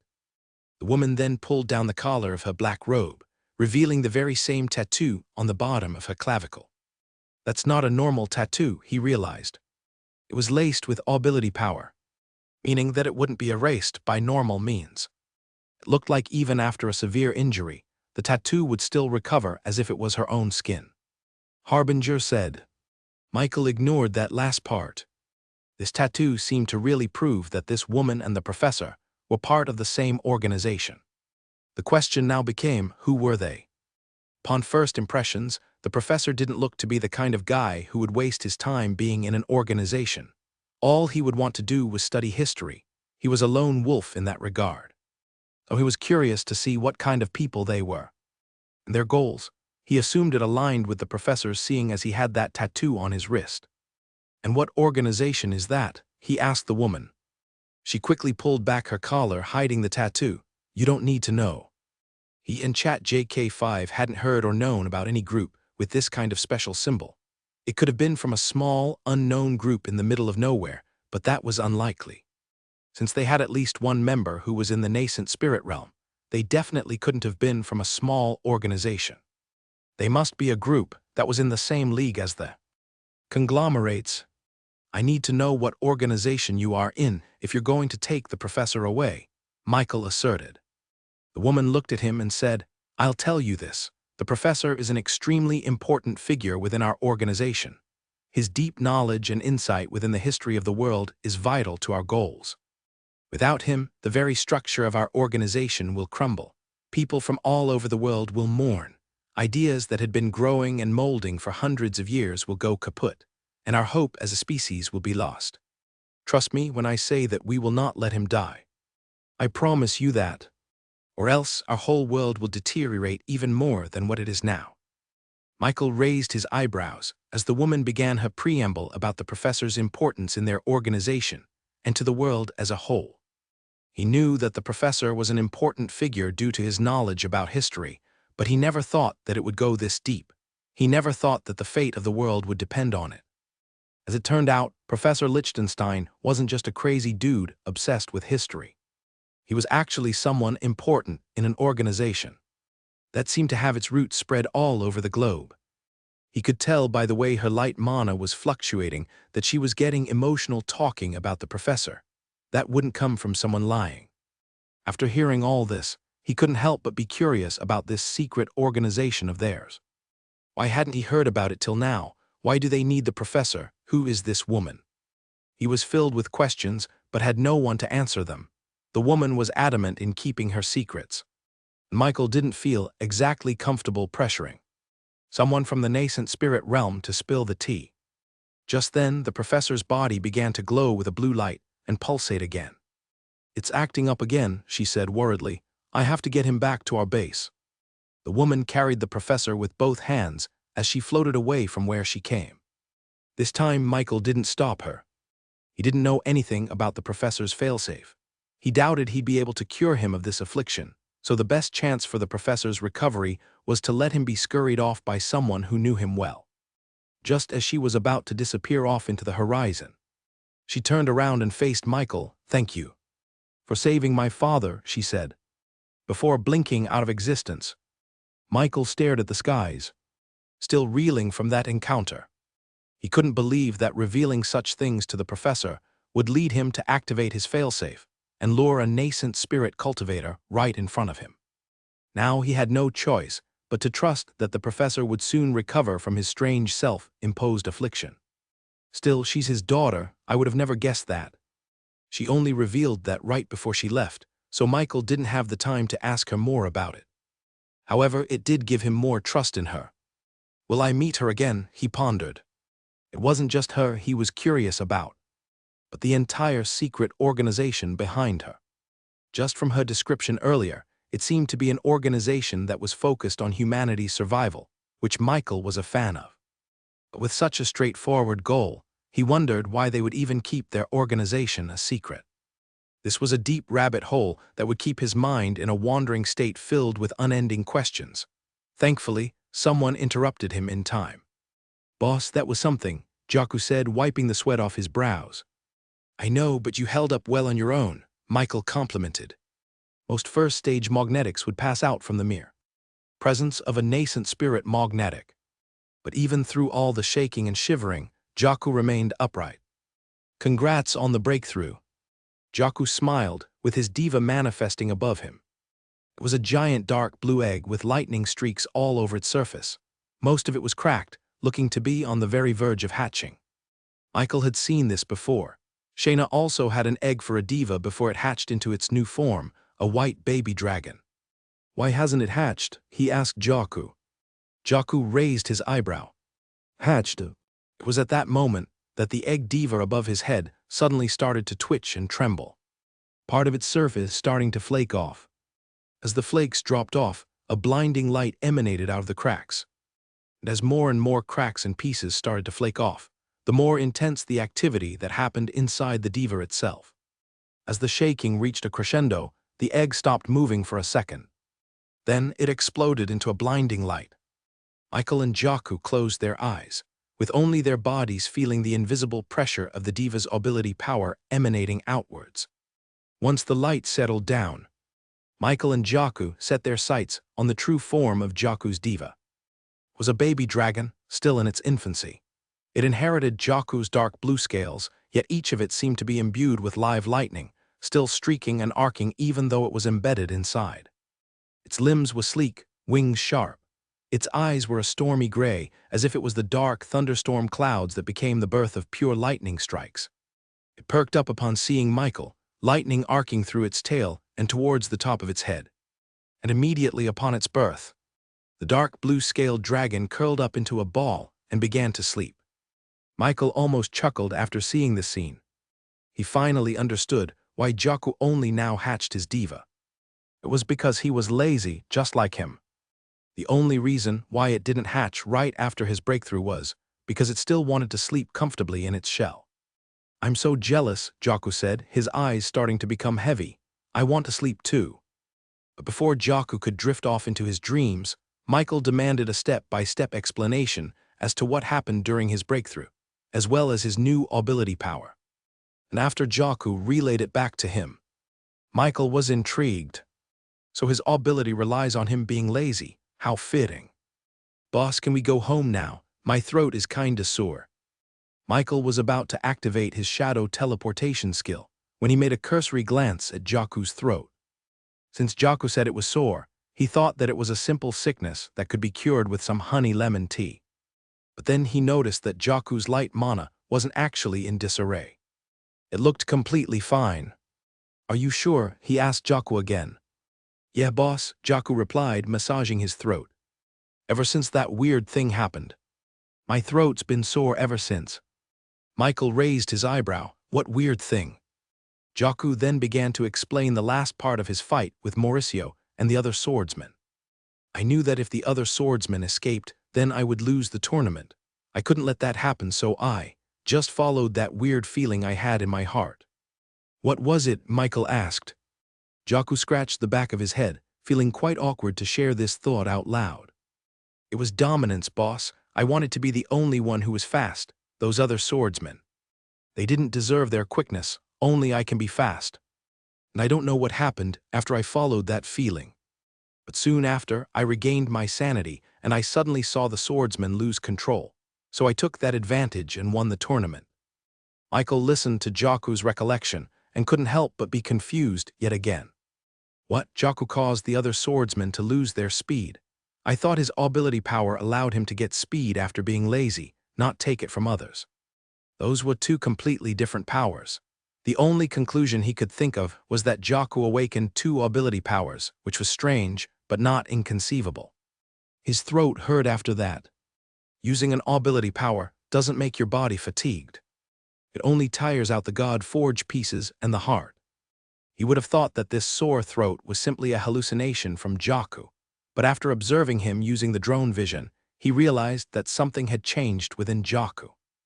On his throat, right underneath the voice box, there was an entirely new part made entirely out of ability power. It was made out of these threads of ability power that were woven together to create a cascading set of fabric around Jaku's throat. What the hell is that? It didn't seem like an ordinary use of ability power. It wasn't like his quantum techniques, nor something that a nascent spirit realm magnetic was doing with their bodies. If those had ability power being used as veins to transmit strength, then this new thing on Jaku's throat had ability power being used as an entirely new organ. Harbinger, what am I looking at? Michael's memory flashed back to that time when he hallucinated his meeting with the bratty goddess. She mentioned something about Kuno, the original vampire, as well as the Iron Maiden/Gaia. But it wasn't just that. He remembered her saying something about the Dragonborns and how they were so close to awakening their true power. Jaku could stop someone's speed with just his voice. No ability can do that. This was something more powerful, something more ancient. Michael couldn't help but feel disappointed that the professor wasn't here with him right now. He was the only one with an answer about what kind of power Jaku really had. Was it just his own unique power, or was it inherent to all Dragonborns? He guessed that it may be something only unique to Jaku, since Shayna awakened her ability before his, but didn't exhibit any signs of this strange voice power. But I can't rule it out completely. There's a lot of things that I don't know about this new power. Maybe Shayna simply hadn't had the opportunity to stumble upon it. Either way, he would only have an answer once the professor recovers, which was an indefinite timeline. Michael raised his eyebrows. And how would I do that? He shook his head. Harbinger, as always, treated the end result as the absolute truth. As long as they won in the end, the way to do it didn't matter. Just as he was conversing with Harbinger in the void of his mind, he noticed something. Harbinger's entire torso was now visible to him. He now had a complete arm and a complete upper body. The only thing that was still obscured by that dark fog was his head and his two legs. When did this happen? Michael's jaws dropped. How could he have not noticed that such a huge advancement took place? Sergio was in the 6th stage of body formation, meaning that he had in total 21 kilograms in his heart. That was 1 plus 2 plus 3 plus 4 plus 5 plus 6, 21. For someone to advance to the 7th stage, they would normally only need 7 kilos of God forge pieces. But because Michael needed 3 times the usual amount compared to magnetics, he needed 21 kilos of God forge pieces, the exact amount that Sergio had. Michael couldn't help but slap his own head. All this time, he thought that he would only get 6 kilos of God forge pieces from someone in the 6th stage of body formation. But Michael had a good reason. When he defeated those hooded figures that were trying to scam the royal blood vampires, he only got a few kilograms of God forge pieces from them. He incorrectly assumed that it would be the same with Sergio. Why was that different? I should have gotten a lot more kilos of God forge pieces from those guys. Harbinger shrugged. Michael still couldn't understand it. How could they be impure? It seemed that Harbinger really didn't know the reason why those God-forged pieces were impure.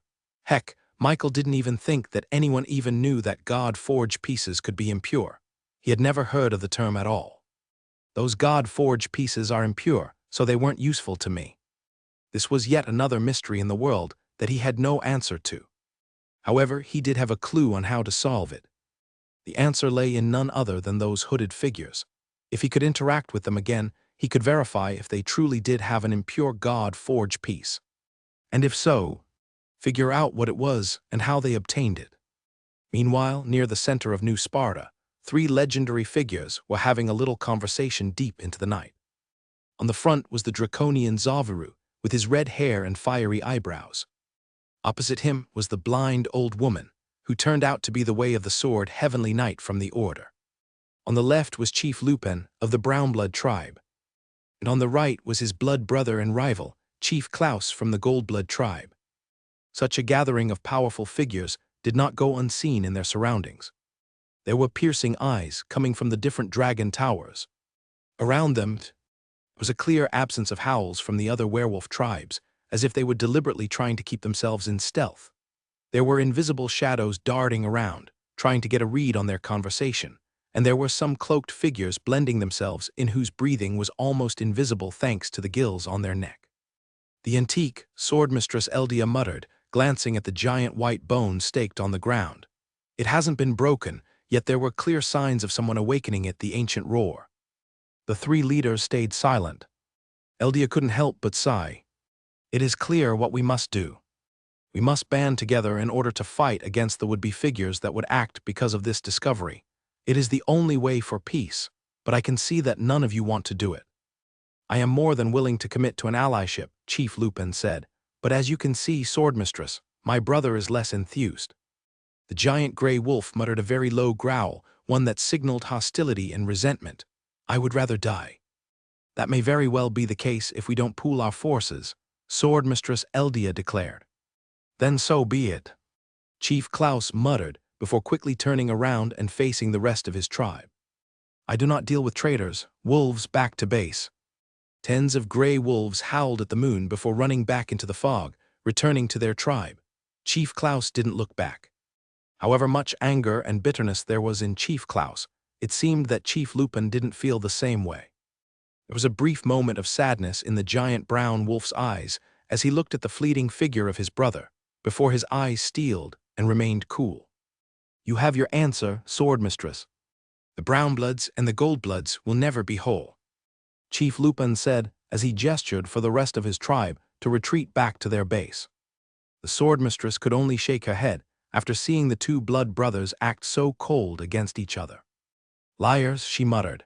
Despite such a disagreement between the 2, she could still see a hint of love between the 2. They were just too prideful to admit it. Now there were just 2 of them left. How about you, Draconian? Zaviru shrugged, looking bored and uninterested. It is not in my blood to ally myself with you or anyone else. But if you were to point me into the direction of those bastards, then I shall gladly rip them to shreds for you. And with those words, Zaviru turned back and entered the red portal to his dragon tower, leaving Eldia alone with her attendants. What now, Swordmistress? Eldia sighed. I can only hope for a miracle. Numerous lives will depend on whether those 2 manage to settle their differences. As for us, we shall continue our journey. We must find whoever awakened that ancient roar. Meanwhile, Chief Lupin and the rest of the Brownblood werewolves finally returned to their base camp, with people and beastfolk still celebrating the end of their tournament. Chief Lupin slumped back down on his fur-laden bed and took a deep sigh. It wasn't easy seeing his older brother again after so many years. It hurt him seeing how much anger and resentment he still had because of that incident. In truth, he wanted to reconcile with him. It would be good for both of their tribes to finally become one again and rise up the ranks of the tribes within the werewolf community. However, even he knew that his betrayal couldn't be easily forgiven nor forgotten. Of course, he had his own reasons for doing what he had to do, but Klaus treated it as nothing less than a betrayal worthy of death. If he weren't his blood brother, then Klaus would have already started a war against him. Now he had to worry about the upcoming lunar celebrations. The lunar celebrations was an annual event that involved all of the werewolf tribes in festivities, socialization, worship, and most important of all, competition. That was the reason why he started the swordsman competition in the first place. He wanted to have a competent swordsman within his midst so that he wouldn't embarrass himself and his tribe in the lunar celebrations. He thought he finally had the perfect ally in the Auberts. He thought that this would be the chance for the Brownbloods to take center stage and cast away the reputation they had for being one of the weakest. Unfortunately, things didn't go as planned. Mauricio lost in convincing fashion, no less. This wasn't supposed to happen. This was just a formality for the Auberts. Now Chief Lupin was at a crossroads. He had a choice: continue to ally with the Auberts or choose someone else instead. By all accounts, he should pick the latter. Choosing the winner would definitely give him a mighty swordsman as an ally, giving him a large chance to win in the lunar celebrations. If he sided with the Aubert Company, not only would he get a talented swordsman in Mauricio, but he would also gain the help of the entire Aubert clan. The resources that they could give him were crucial to their growth. Sergio even mentioned that they could give him a steady supply of moonstone. For him, this was the obvious choice. But of course, he had to consult his tribe first. So, he gathered the rest of his advisors in the room and asked for their opinion. "Chief, we highly advise you to seek the winner of the tournament. We should ally with him instead." Chief Lupin raised an eyebrow. He thought they'd agree with him. "But that is just one person. The Auberts can give us a whole lot more." "Not a person, Chief. It was a demi-human," corrected one of his advisors. Chief Lupin paused for a second, confusion written all over his face. "What do you mean, a demi-human? How is that even possible?" The rest of his attendants looked at each other awkwardly. "We intended to break the news to you earlier, Chief.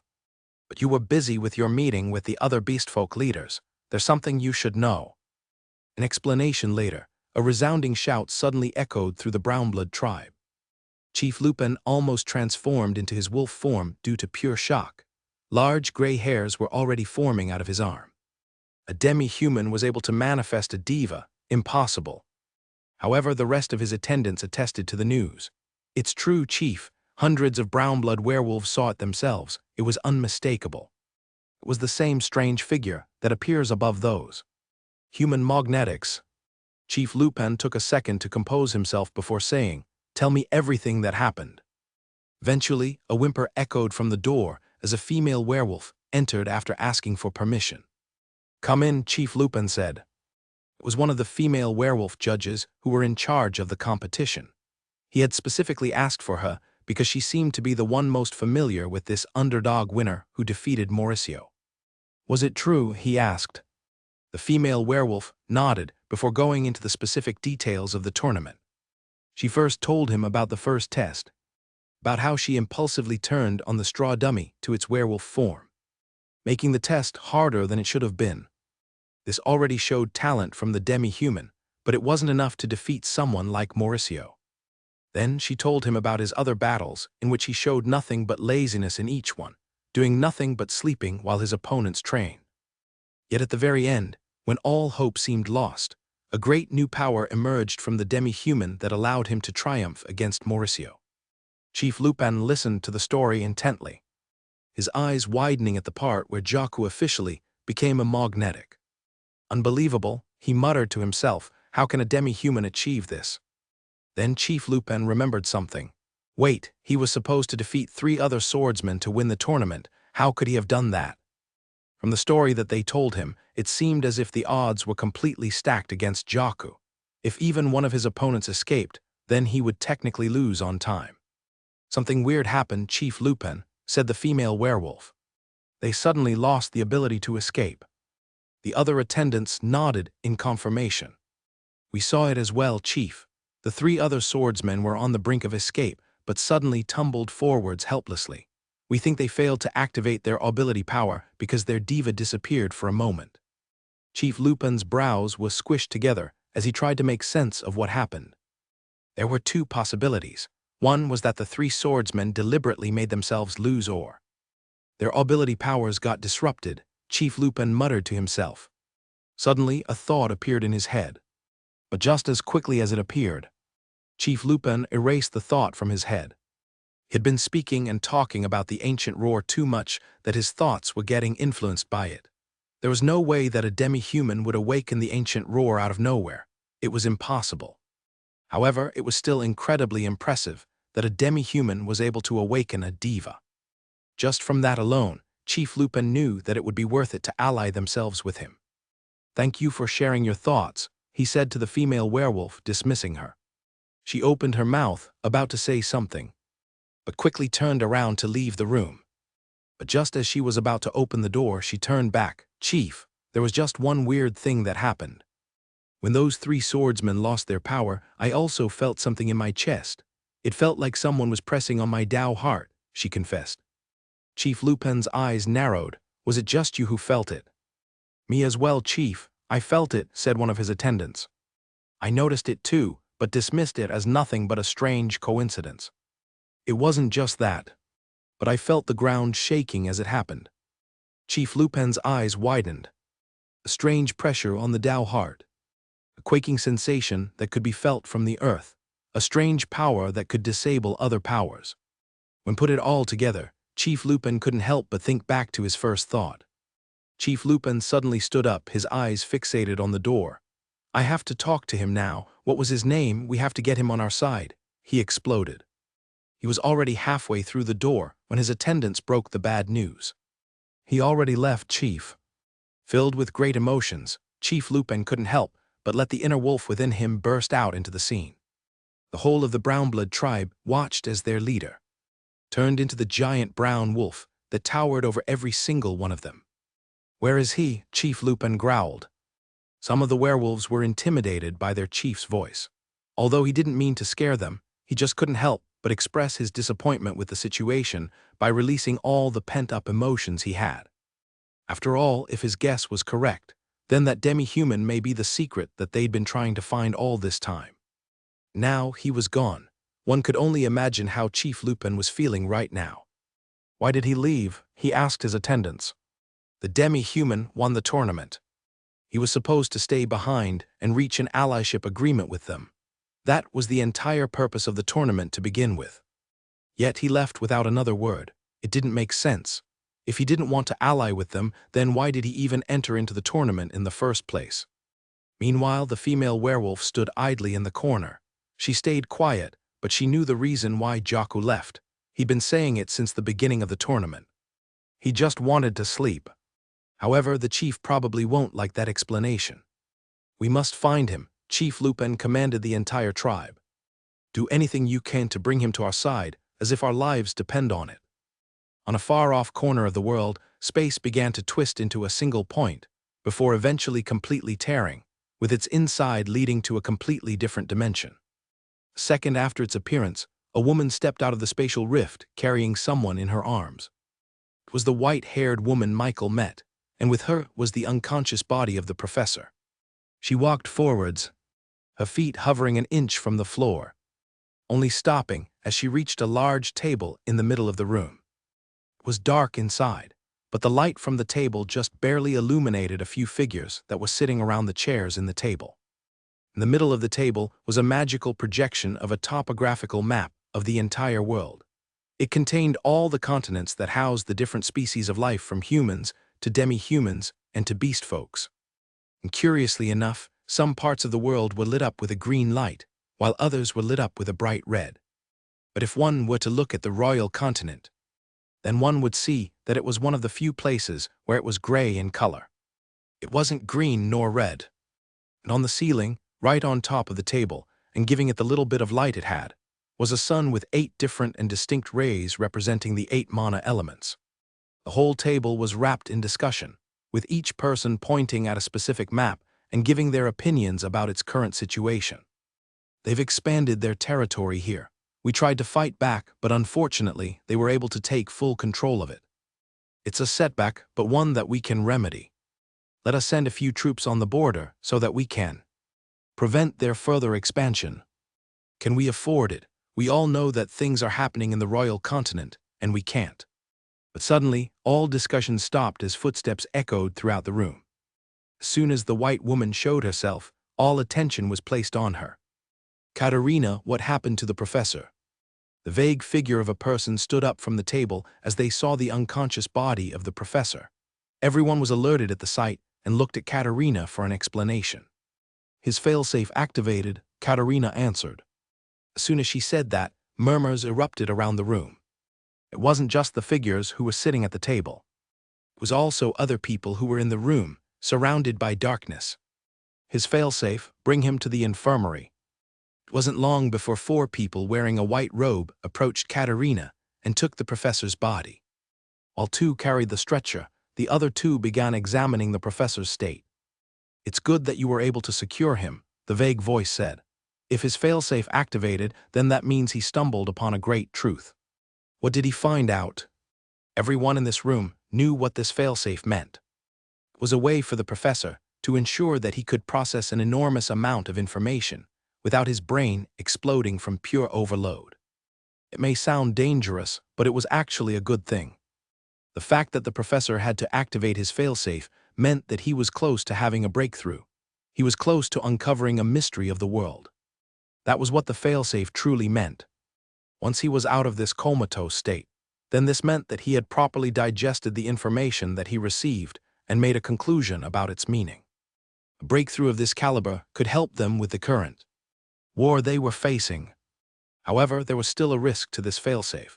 If he wasn't able to succeed in processing this information, then his brain would burn out and lead him to become permanently brain dead. Katerina looked back at the fading figure of her father as the people in white coats led him into another room. How can I help my father? Katerina asked, almost pleading. There is nothing to do but wait. This all depends on your father whether he achieves a breakthrough or not. The vague voice answered, but there is a way. Katerina's eyes widened with hope. If we find out what information the professor stumbled upon during his travels, then we can use that information and process it ourselves. It'll lessen the load on Liechtenstein and increase the chance for his breakthrough. Helping the professor was an important task in their entire organization. Unfortunately, there was a reason why the professor was so vital to their team. It was because he was the only one with such a specialized form of knowledge that could understand the intricacies of the ancient era. Even if they stumbled onto what the professor found out, it was highly unlikely they could reach the same thought as he had that led to his activation of the failsafe. But we will try, said the vague voice. Thankfully, they had already had a lead on important information. After all, they all knew the reason why the professor even went to New Sparta in the first place. Of course, it was the antique. That must be the reason why the professor activated his failsafe. What else could it have been? It seems we underestimated the professor. I didn't think he'd be able to convince Zavaru to give him the antique. But you know the professor, he will stop at nothing to get what he wants. Shall we start probing for the antique? The person sitting at the very center of the table nodded. We already have a few of our operatives in New Sparta for defense, but we can spare a few of them for the antique investigation. As the members of the table began making decisions, there was just one person completely left out of the conversation. Katerina held on to her father's body. I'll go back to New Sparta and help with the investigation, she said. But the others from the table clearly didn't like that. Katerina, your efforts will be more appreciated in the front lines. You know how much we are in great need of strong warriors. Without you, there will be more unnecessary casualties on the battleground. Katerina's attention was pulled towards the map in the table. As of right now, there were multiple territories on there which had 2 conflicting colors clashing against each other. On one side was the color green representing the territory that their organization had full control over, while the other side was colored red for the territories that their enemy had captured. Even now, the map was ever-changing. There were regions where it was a constant push and pull against the other side, capturing more territories but losing them just a day later. With Katerina's nascent spirit cultivation, she could single-handedly push some boundaries and expand their territory much further than it already was, saving lives in the process. Usually, Katerina wouldn't hesitate to throw herself into the battlefield. But now, her focus was completely on her father. Even though he was crazy, even though he was absent for most of her life, he was still her father, and she would do anything she can to help him survive this. I need to go to New Sparta, she insisted. We have it all covered on that front, replied the vague voice, but we will convene with you once we have the antique on our hands. Katerina shook her head. I think you're wrong. You're focusing on the wrong thing. I do not think that it was the antique that caused the failsafe on my father, she said confidently. The rest of the figures on the table was silent for a second, but it was clear they disagreed based on the looks on their faces. There is no other explanation. What else could it be? The antique is the only piece of relic that has enough impact in the world to cause such an intense reaction from the professor. Are you telling me that there could be something else that's the same in New Sparta? Katerina pursed her lips. Of course, she wasn't sure. It was just a hunch based on her instincts. I didn't see the antique. It wasn't with him, she said. If it was really the antique that caused his failsafe, then it should have been with him when he fell unconscious. He should have been in the middle of studying it, trying to decipher it, before he stumbled upon an answer that was too much for his mortal brain to comprehend. But it wasn't there, so the only logical answer must be that it was something else that caused it. Once she reasoned this with the other members of the table, they began to finally understand her thoughts. That is a possibility, but do you really need to investigate it yourself? Can't you leave it for others? But Katerina was adamant. I need to do this, no one else can. Eventually, a sigh echoed in the room as the figure sitting in the center of the table finally agreed. Fine, we all know we can do nothing to stop you. Katerina nodded to herself, her eyes determined. I already have a course of action, she said. The other members were surprised. You have a lead already. She nodded. Before I left New Sparta, I did a little bit of digging into what my father has been doing for the last few days, and I found something interesting. He seemed to have picked up a protege of his own. Upon saying those words, a few chuckles emanated out of the room. Even the figures in the table couldn't help but express their doubts upon hearing it. A protege? Forgive my language, but that crazy old man having a protege. The thought sounded absurd to anyone who knew Professor Lichtenstein for even a little bit. The man was obsessed with finding out the truth about the mysteries of the world. He cared about nothing else. In fact, even his own daughter would attest to that given how much he missed her childhood due to his little escapades. As for students, the professor had none even after all these years. His criteria was too strict. He considered anyone who was even just a slight bit of lesser intelligence than he was to be an idiot. The organization had tried multiple times to have someone become the professor's protege, each one having incredible intelligence and interest in history. Yet he still rejected all of them. He said that he would rather do everything by himself, which was what led him to make the extremely rash decision of putting a God-forged piece in his brain. You must have heard wrong, Katerina. The professor would never take on a student. You of all people know that. Katerina subtly bit her lips. I checked it myself. There were numerous testimonies of the professor walking with someone he introduced to be his protege. Everyone went wide-eyed. He introduced them himself. I wouldn't have believed it otherwise, Katerina answered. His name is Kyo, and sources say that he is a child about 13 years old with golden blonde hair. People began to check their own databases for a boy named Kyo with the same exact description as Katerina said. Unfortunately, they came up with nothing. Does he even exist? The vague figure asked her. Katerina nodded, her mind reeling back to the time she met him. Yes, I've seen him myself, she said. I will go back to New Sparta and investigate him. He was with the professor during his failsafe. Only he knows what happened. When she first met him, she didn't think he was anything special. She just thought that he happened to come across the professor by accident. But then she found out that he was Kyo, the professor's protege. And suddenly, everything made sense. She knew that there was something different about him. She still couldn't explain that move of his, how he was able to move just as fast as her despite being only in the body formation realm. It was clear to her that Kyo had secrets of his own. And perhaps that was the reason why the professor took him in as his protege in the first place. So she decided to seek him out. She was going to interact with him and see if he could tell her anything about what caused the professor's failsafe. Michael and Jaku returned to the nation of Reborn, having gone through an extraordinarily packed few days in New Sparta. But thankfully, though, it seemed that he came in right on time as Cassell burst into his office in the morning with a wide grin on her face. Good morning, young master. Cassel greeted, bowing with her maid uniform on. Cassel, I told you that you don't need to give me daily updates on the Reborn company. I'm confident that you can deal with it on your own, Michael said, groaning with his head under his pillow. Cassel flashed a smile. All right, young master. Then, I shall keep this $100 income report to myself then. Suddenly Michael burst out of his bed, his eyes wide open. I'm awake. A month had already passed since the previous collection, meaning that he was about to get another burst of $100 for him to spend.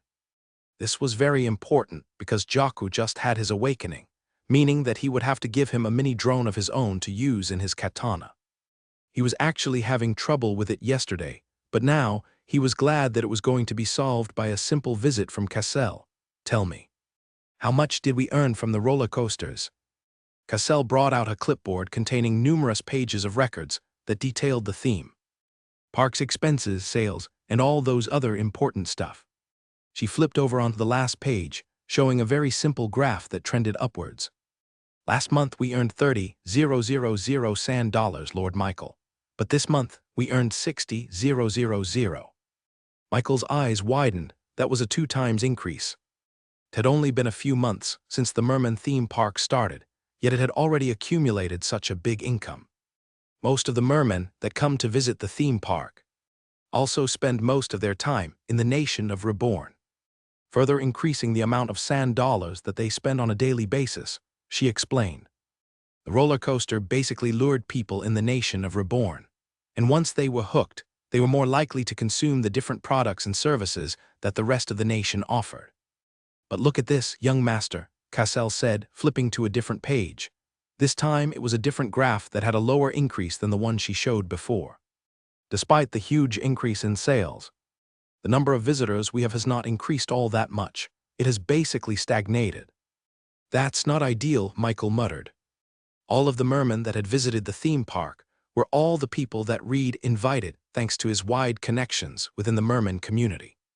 But of course, there were plenty of other mermen that didn't even know the roller coaster existed. They probably had never even heard of the Reborn company before. Case in point, Princess Octavia and the thousands upon thousands of mermen in their lake territory had no idea about them at all. This was an untapped market that he had yet to break into. Unfortunately, he had not yet figured out a way to fix that. Yes, young master, this is not ideal, but we have to look at the bright side. If we somehow advertise the roller coaster to a much wider market, then our sales would skyrocket even more than it is now. Not only that, but if we also increase the amount of rides we have in the roller coaster, it's just going to keep on adding an increase in our $100 revenue. She was right, and it wasn't just the mermen, it was the other beastfolk races as well. If he could get their attention, he'd be swimming in $100. Thanks, Cassel, you've made my day, he said to her. Now give me the bag. She then handed over a cloth bag containing $60,000 for him to use. This is 6 drops of su, or 6 kilograms of God-forged pieces, he thought, weighing the bag in his hands. Of course, his priority right now was to strengthen the Dragonborns. He still owed Jaku a M&I drone so that his katana could officially become a mithril artifact worthy for a magnetic.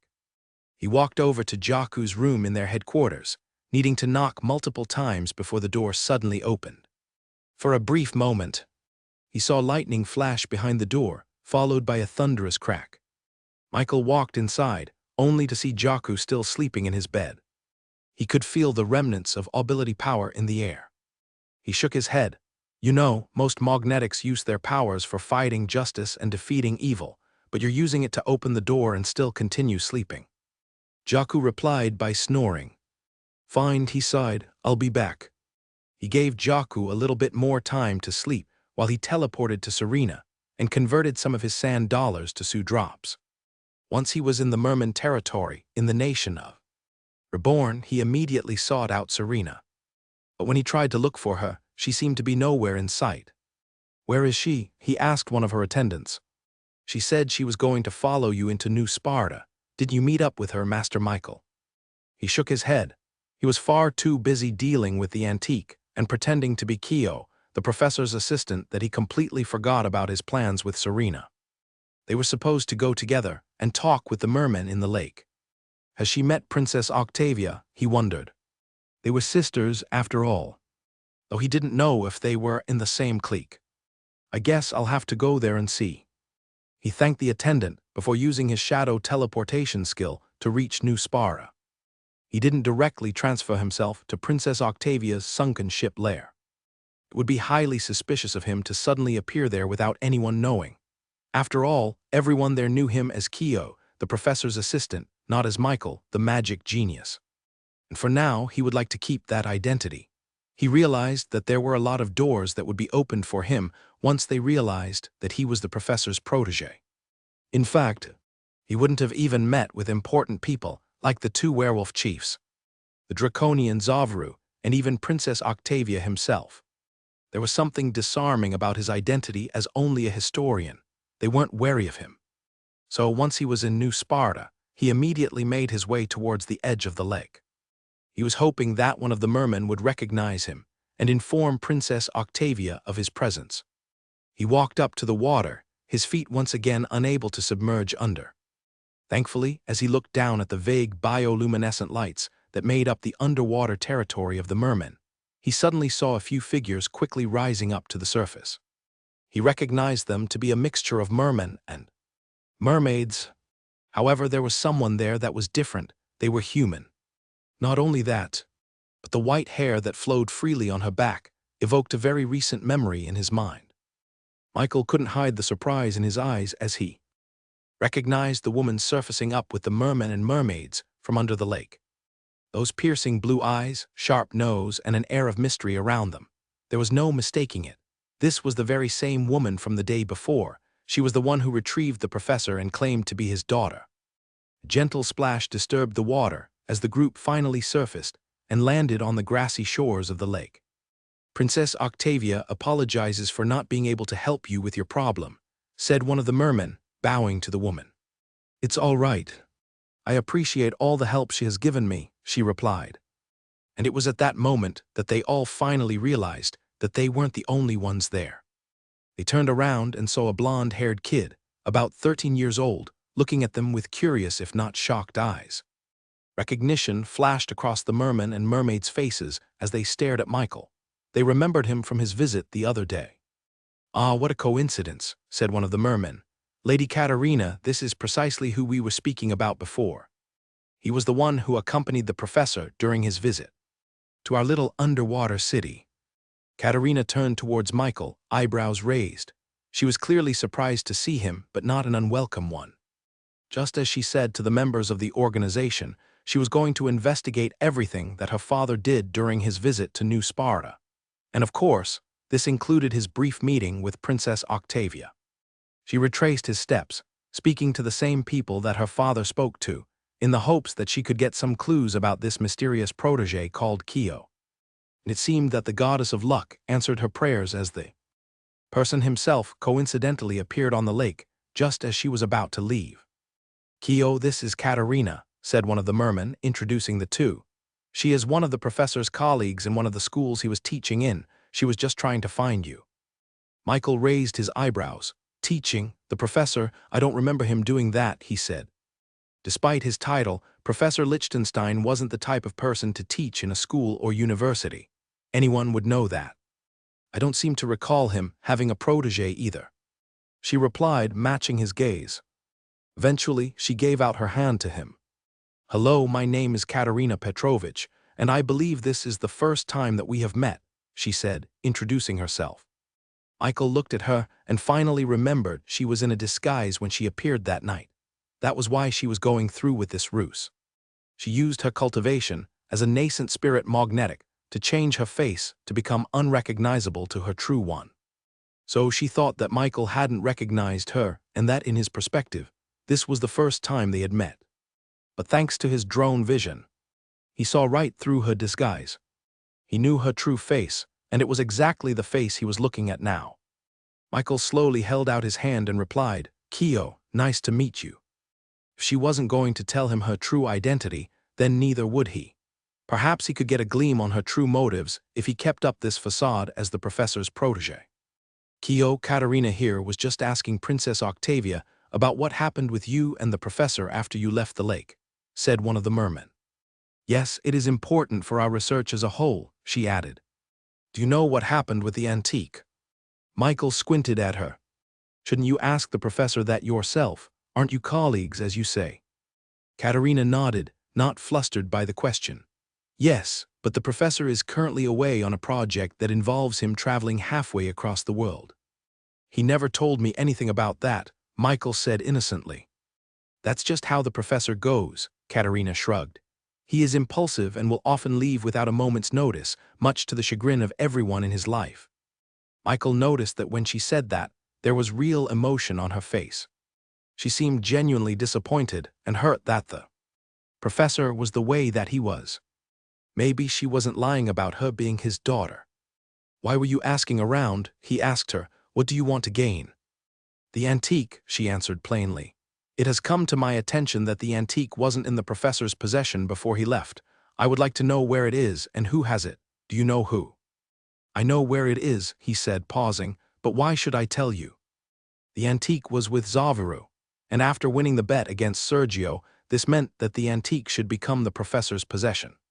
But with him gone, Michael now had the opportunity to get it for himself. Since he still didn't know if he should treat Katerina, if that was even her real name, as his friend or foe. It's a matter of great importance, she said gravely.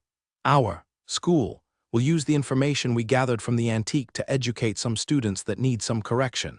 It is not an exaggeration to say that there are lives at stake here. Michael raised his eyebrows. He could read between the lines.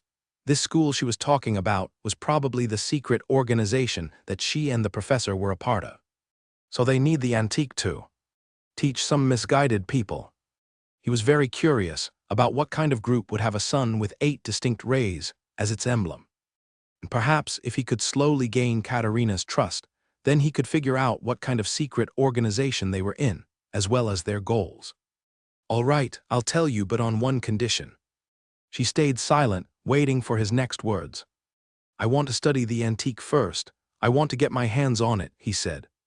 Katerina considered it for a second before giving her approval. All right, she said, that can be arranged. From her perspective, it was harmless. But of course, Michael hoped for something more. He knew that by touching the antique, ChatJK5 could analyze the information written on it and possibly decipher it into something that he could understand. The bone is with Zavaru for safekeeping, but it's already decided that it is officially the professor's possession. Katerina nodded. Then shall we depart? It is best if we get there as soon as possible.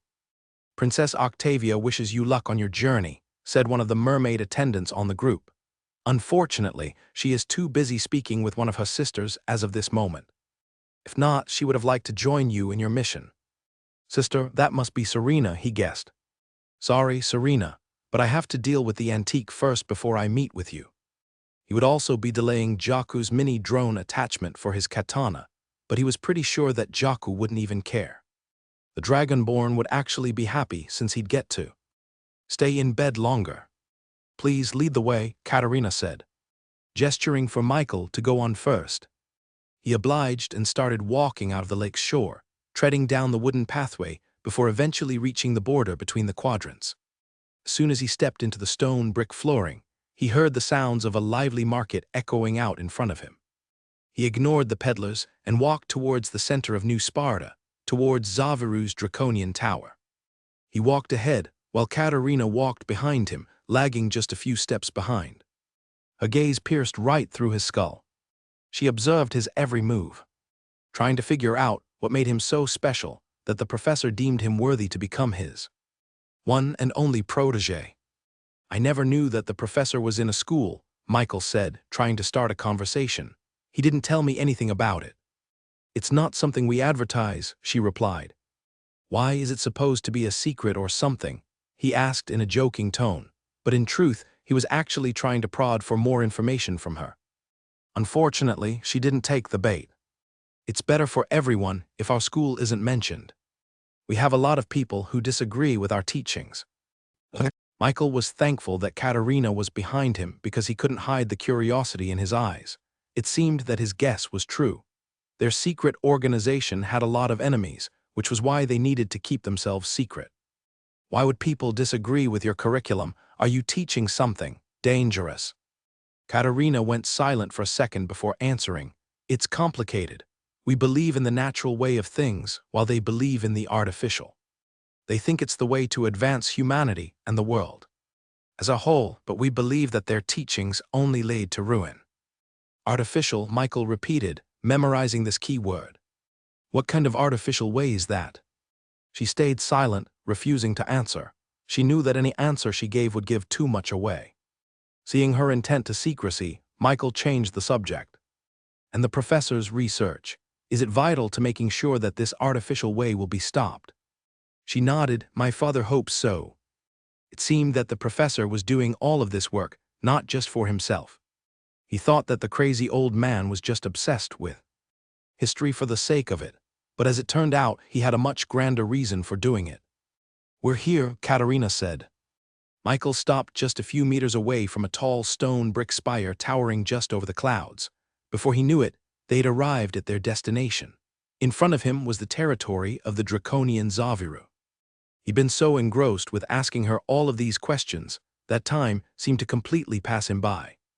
He even wished that the journey was a little bit longer so that he could prod her for more clues as to what this secret organization was really about. But at least now he knew that they were fighting an enemy whose teachings spread an artificial way in the world, and her, the professor, and their organization were fighting to fight against them. It was way too early to tell if they were the good guys or bad guys in this scenario, but judging from his first impression of Katerina, she didn't seem all that bad. Ooh, how do we get inside? Do we just knock? He asked out loud. Katerina was about to step forward when she stopped and looked up at the skies. Looks like we don't have to. A large winged creature cast a shadow towards them. Michael looked up, only to see a red dragon above them slowly flapping its wings as it made its descent towards the top of the tower. With each beat of its wings, Michael and Katerina felt the disturbance in the air down below. This was the first time Michael had seen a dragon up close. They looked like everything he'd ever seen in fantasy books and TV shows back in his previous life.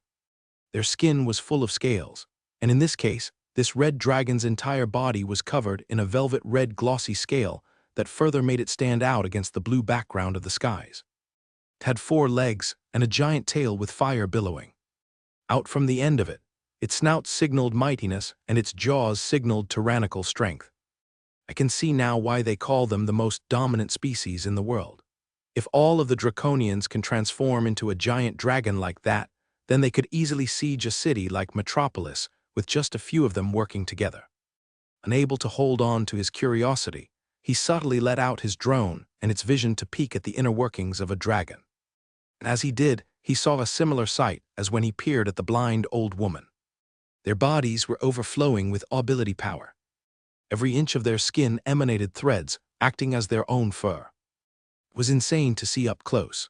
Just by the mere amount of ability power populating their body, Michael could tell that they were physically strong to the point where it defied reality. Their strengths rivaled that of the werewolves in their transformed state. Ability power coursed through their veins in order to make their brute strength go beyond what was even possible. However, there were distinct differences between the two. If the werewolves were like these untangled mess of ability power that emphasized pure strength over everything, and the draconians had a much more refined arrangement of threads that perfectly weaved through their body like a circuit. Michael could tell that the dragons had a much wider use of their power than the werewolves. They could change their use of ability power from a physical force to a magical force, just like a flick of a switch. Werewolves sacrificed their ability to change the world around them like magicians in order to maximize their strength, while draconians were a good mix of both. Draconians must have incredible control of their body, with how well their ability power was integrated into their bodies. But as he thought that, the red dragon in the skies suddenly crashed into the tower he was supposed to land on. Chunks and debris of stone bricks flew through the air as the dragon's wings scraped by the tip of the roof. After that failed landing, the dragon circled back around until it faced the tower once again. Its flight was unsteady, with its wings flapping unevenly and causing it to tilt more on one side than the other. What the hell? He muttered out. Katerina shook her head as she took her focus away from the stumbling dragon. Typical, she mumbled before walking towards the base of the tower. As soon as she did, a red portal swirled in front of her. "Come in," she said, stepping towards the portal. "Wait, we didn't get permission yet." "We don't need to." "He's drunk," she said as she disappeared into the portal. When he thought about his first interaction with Zavru, it completely made sense. The guy was completely chaotic and wanted nothing more than to be entertained. Heck, he was even willing to give up the antique just because he thought that it was interesting to see them fight over it. Someone like that would definitely enjoy a good cup of wine a few times a week. So he followed Katerina and stepped into the red portal. As soon as he did, a lavish room opened up to him. Everything was laden with gold and expensive gemstones, from the chairs to the sofas and all the way to the candelabras lighting up the whole place. This was even more than what kings and queens had back in the medieval period of his previous world. It would have been a really impressive sight to see if not for one small detail. It was all in a mess. They were looking at a literal mountain of gilded furniture, painting, and even literal gold bars just sitting there like a pile of trash. Michael couldn't believe it. It seemed that the rumor of dragons being hoarders was true, but he didn't think it would be to this extent. "Come on," Katerina said to him. She was already halfway through scaling up this gold mountain, using a gold statue of a dragon as her foothold to get over the apex and to the other side. And as she moved, hundreds of gold coins cascaded down towards Michael like a literal gold rain. Now, even though he was already obscenely rich in terms of gold coins, he was still tempted to pocket every single one of these things for himself. It was a waste. They could have been used to build more houses, roads, and all the infrastructure the nation of Reborn would need for the next year. Eventually, he climbed over the top of the gold mountain and was able to see down into the other side. And there at the bottom, laying down in a pile of gold coins like a snow angel, was Zavru, the red-haired draconian. His cheeks were flushed and his breath reeked of alcohol. Michael could smell him even from far away. "Zavru," Katerina called out to him. The draconian seemed to be so inebriated that he didn't even notice that there were two strangers inside his tower. Michael followed Katerina, sliding down on nothing but gold coins until he eventually reached Zavru. "Zavru," Katerina called out again, this time using her feet to kick him in the arm. Michael raised his eyebrows. "Oi, oi, oi, your disguise is slipping," he wanted to say to her. She was supposed to be a historian like the professor, with no source of strength other than their intellect. Yet she was acting so brash and rude to a literal dragon, as if she didn't just see his intimidating form just a few minutes before this. Michael already knew beforehand of her true identity as a nascent spirit magnetic, so he understood why she acted so carefree in dealing with a draconian. But still, she wasn't hard for anyone to guess her true strength. Zavru awoke, looking around groggily. His red wild eyebrows were very expressive, to the point where Michael could basically hear his thoughts. "Who disturbed my sleep?" Then his eyes flashed over to Katerina. He squinted, saying, "Who are you? Oh, you look familiar." Zavru was slurring his words and barfing in the middle of his sentence. He definitely wasn't in the right headspace to think clearly. Katerina definitely didn't appreciate this. Her twitching eyes showed her impatience. She knew just how carefree draconians could be, but she definitely didn't expect them to be like this. She was even wondering if it was better to go back in a better time, because they weren't going to get anything from someone as drunk as Zavru. But when Zavru looked over to Michael, he recognized him immediately. You're that little one with the professor. Ha ha ha ha, welcome, welcome." Zavru immediately got up off his feet and walked over to Michael, slapping his back. The man still looked deeply inebriated, but he could now be spoken to like a real person. This quick change in attitude completely surprised Katerina. "How are you and the Professor?" "Excuse me," Zavru said as he picked up a golden vase hand painted with intricate forest artistry laden with gemstones, and used it as a place to unload his vomit.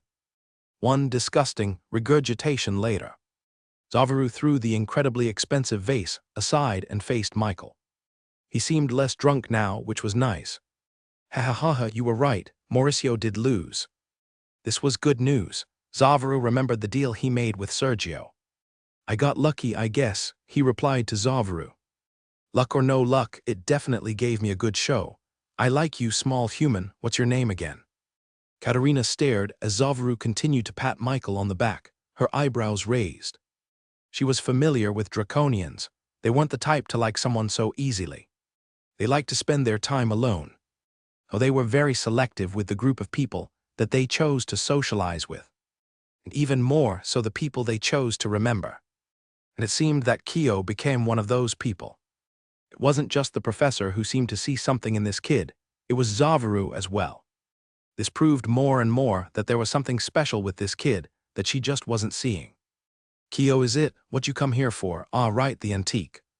Zavaru immediately looked around his room and began rummaging through the piles and piles of expensive treasures just laying around. Now where did I put that? He mumbled. Eventually, Zavaru got bored and chose an easy way to look for it instead. He raised both his hands and slammed them on the ground, causing the entire pile of gold treasures to lift up into the air for a few moments. And in that moment, while everything was floating in the air, there was just one piece of item that remained on the floor. It was none other than the antique, a giant white tibia bone. Ah, there it is, Zavaru said, holding it in one hand. As promised, this antique now belongs to the professor. Where is he? He's away on business, Katerina answered. You can give it to me. But just as she was about to grab the antique from his hands, he yanked it away from her. I don't know you, he said. This antique belongs to the professor, and I don't remember you being there. Then he turned to Michael. This antique is yours for now. Give it to the professor once he's back. Michael stared at the giant white bone in front of him. Up close, he could see the thousands of scratches on its surface, some going a few inches deep while some barely at surface level. He hesitated to raise his hand. After all, he knew that the antique was laced with a strange ability power. It tested the blood of everyone it touched to see if they were worthy to receive its inheritance. Normally, Michael would jump at the chance. However, he wasn't sure if touching the antique would create some sort of reaction that would be visible to everyone present here in this room. He didn't even know if this inheritance was going to be good or not. It could be a trap. Harbinger urged. There was excitement in his voice. Something familiar, like what? Michael's eyebrows raised. Passage. Unable to sustain his curiosity any longer, he reached for the antique. His fingertips made contact with the rough surface of the bone, feeling the multiple cuts all around its surface. Each of them was sharp. He guessed that if he looked through them with a microscope, he would see a complete separation in the surface. No ordinary weapon could make such a perfect incision. Chat JK5 warned. Chat JK5 remained silent, waiting for Michael's words. He immediately felt a prick on his index finger as the invisible prismatic shield surrounding his hands vanished, disabled, allowing a foreign power to injure him with a pin prick. A drop of blood leaked onto the antique's surface, immediately sinking into the many cuts all around the bone. And suddenly, his pupils dilated, almost becoming the same size as his irises. His vision became blurry before the world began to turn all around him. It was nauseating. Harbinger. What's happening? As soon as Harbinger said that, an incredible suction force began pulling Michael towards the bone. He felt as if the antique suddenly turned into a black hole, pulling him in at an intense force that light couldn't even escape from. The whole world blurred as he zoomed towards the bone, until his entire vision was just black. A second later, he stumbled forwards, finally feeling solid ground underneath his feet. It took him a second before he could center himself. He still felt a little bit nauseous after that little ride. He began to look around, only to see floating ruins around him made out of some kind of reflective obsidian with gold lining. Roof tiles floated aimlessly on pure black skies. A severed balcony hung upside down, and a wide winding staircase led up to nothing, with its remaining parts being shattered and floating across air. The only thing that stood tall was an obelisk made out of the same obsidian-like material with streaks of gold.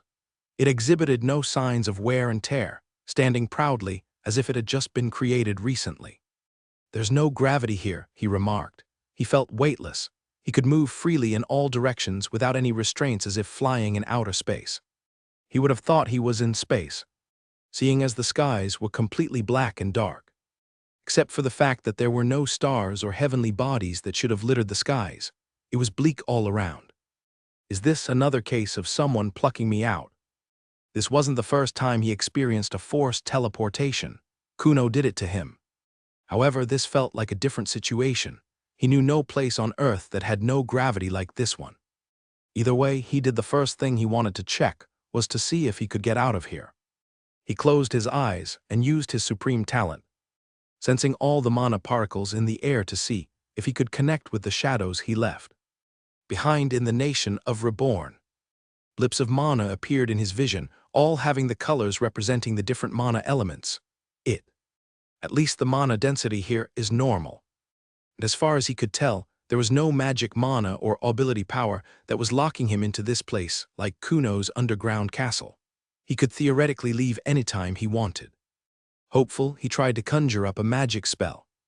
All those globules of mana began floating towards his body, getting absorbed into his skin in the most natural way. His body was now glowing with a white undertone. And as the mana in his body reached saturation, he manifested a black magic circle underneath his feet. It caused his own shadow to move and expand outwards, breaking the limits of 2 dimensions and encompassing his entire body in a cocoon. As his mana reached a climax, he commanded his shadow to go beyond this dimension and travel him back to the nation of Reborn. More and more mana from the surroundings began shooting towards him with an intense attractive force.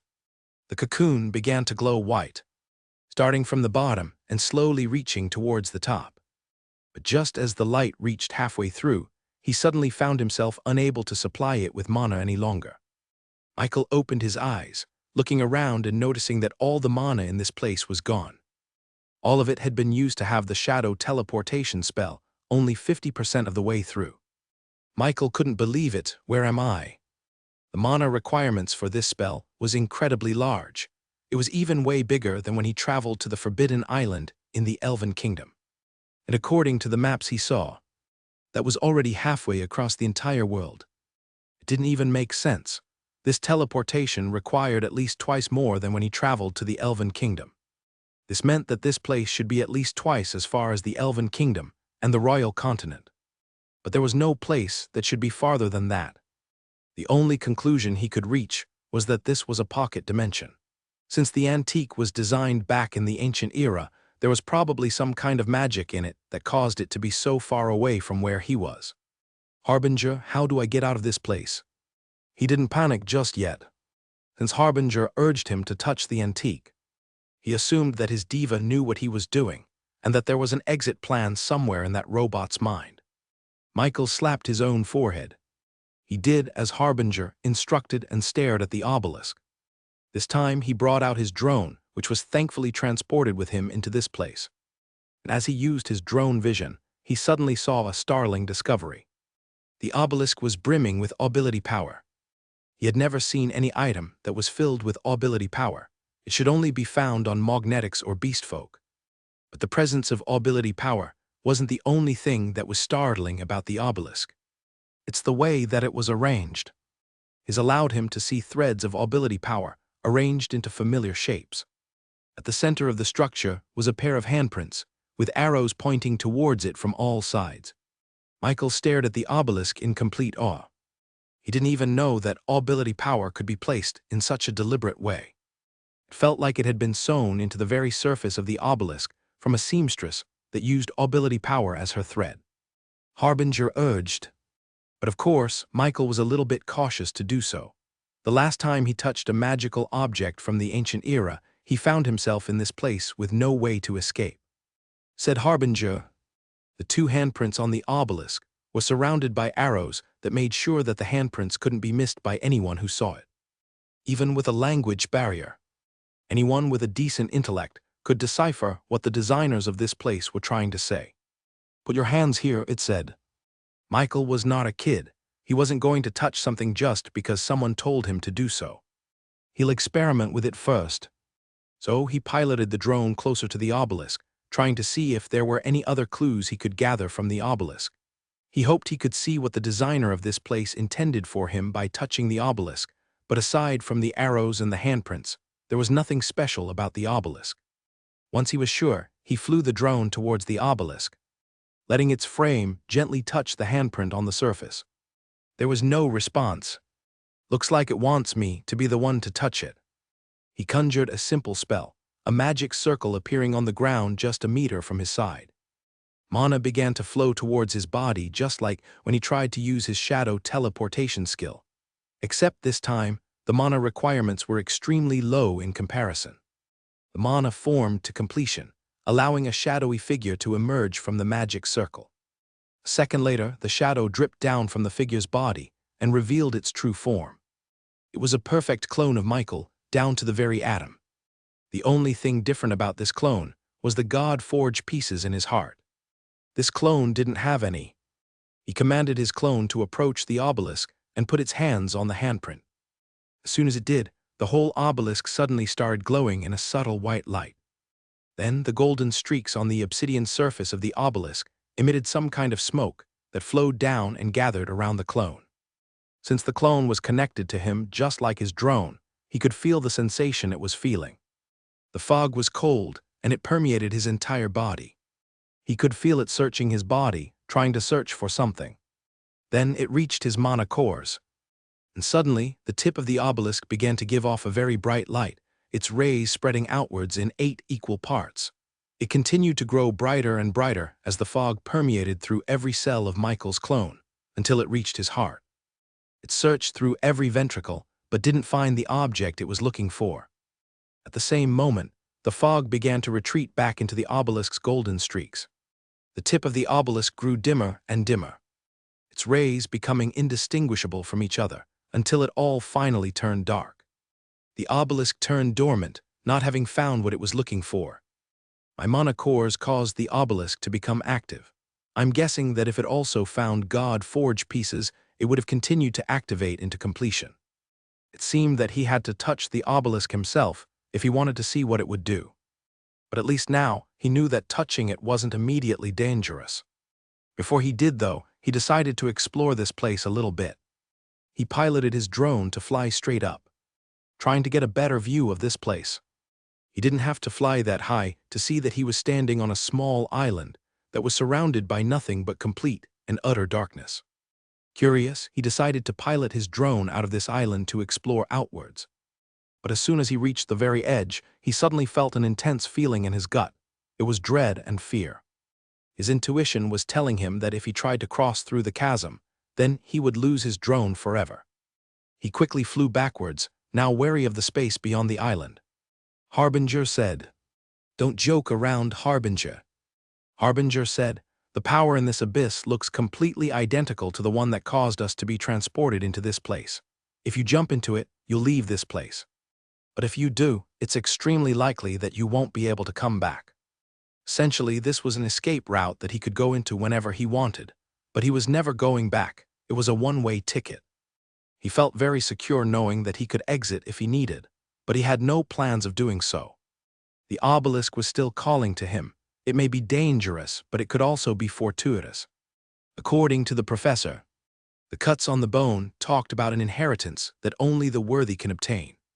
He wanted that inheritance, and it looked like this was the only chance he was going to get, so he was definitely going to take it. He walked towards the obelisk and put both of his hands onto the handprint. The obelisk began glowing again, but with an even greater intensity than last time. Smoke emanated out of the golden streaks, eventually surrounding him from all sides. It checked his mana cores, and upon contact, the tip of the obelisk began glowing with a yellow light. The 8 rays that manifested began to sweep the ground, moving down until eventually reaching the top, pointing directly at the deep dark space above them. Finally, the fog spread to his heart, his God-forged pieces pumping out obality power. As soon as the fog felt the threads coming out of his heart, it suddenly began swirling into a tornado. Michael found himself in the middle of the storm made out of fog. And just then, a pillar of light burst out of the obelisk, reaching up to the endless dark skies above. A few seconds later, the fog dispersed. The obelisk continued to give off an intense pillar of light that reached upwards, but nothing happened after that. And when he looked at the surface, he saw that the 2 handprints were gone along with the arrows that pointed to it.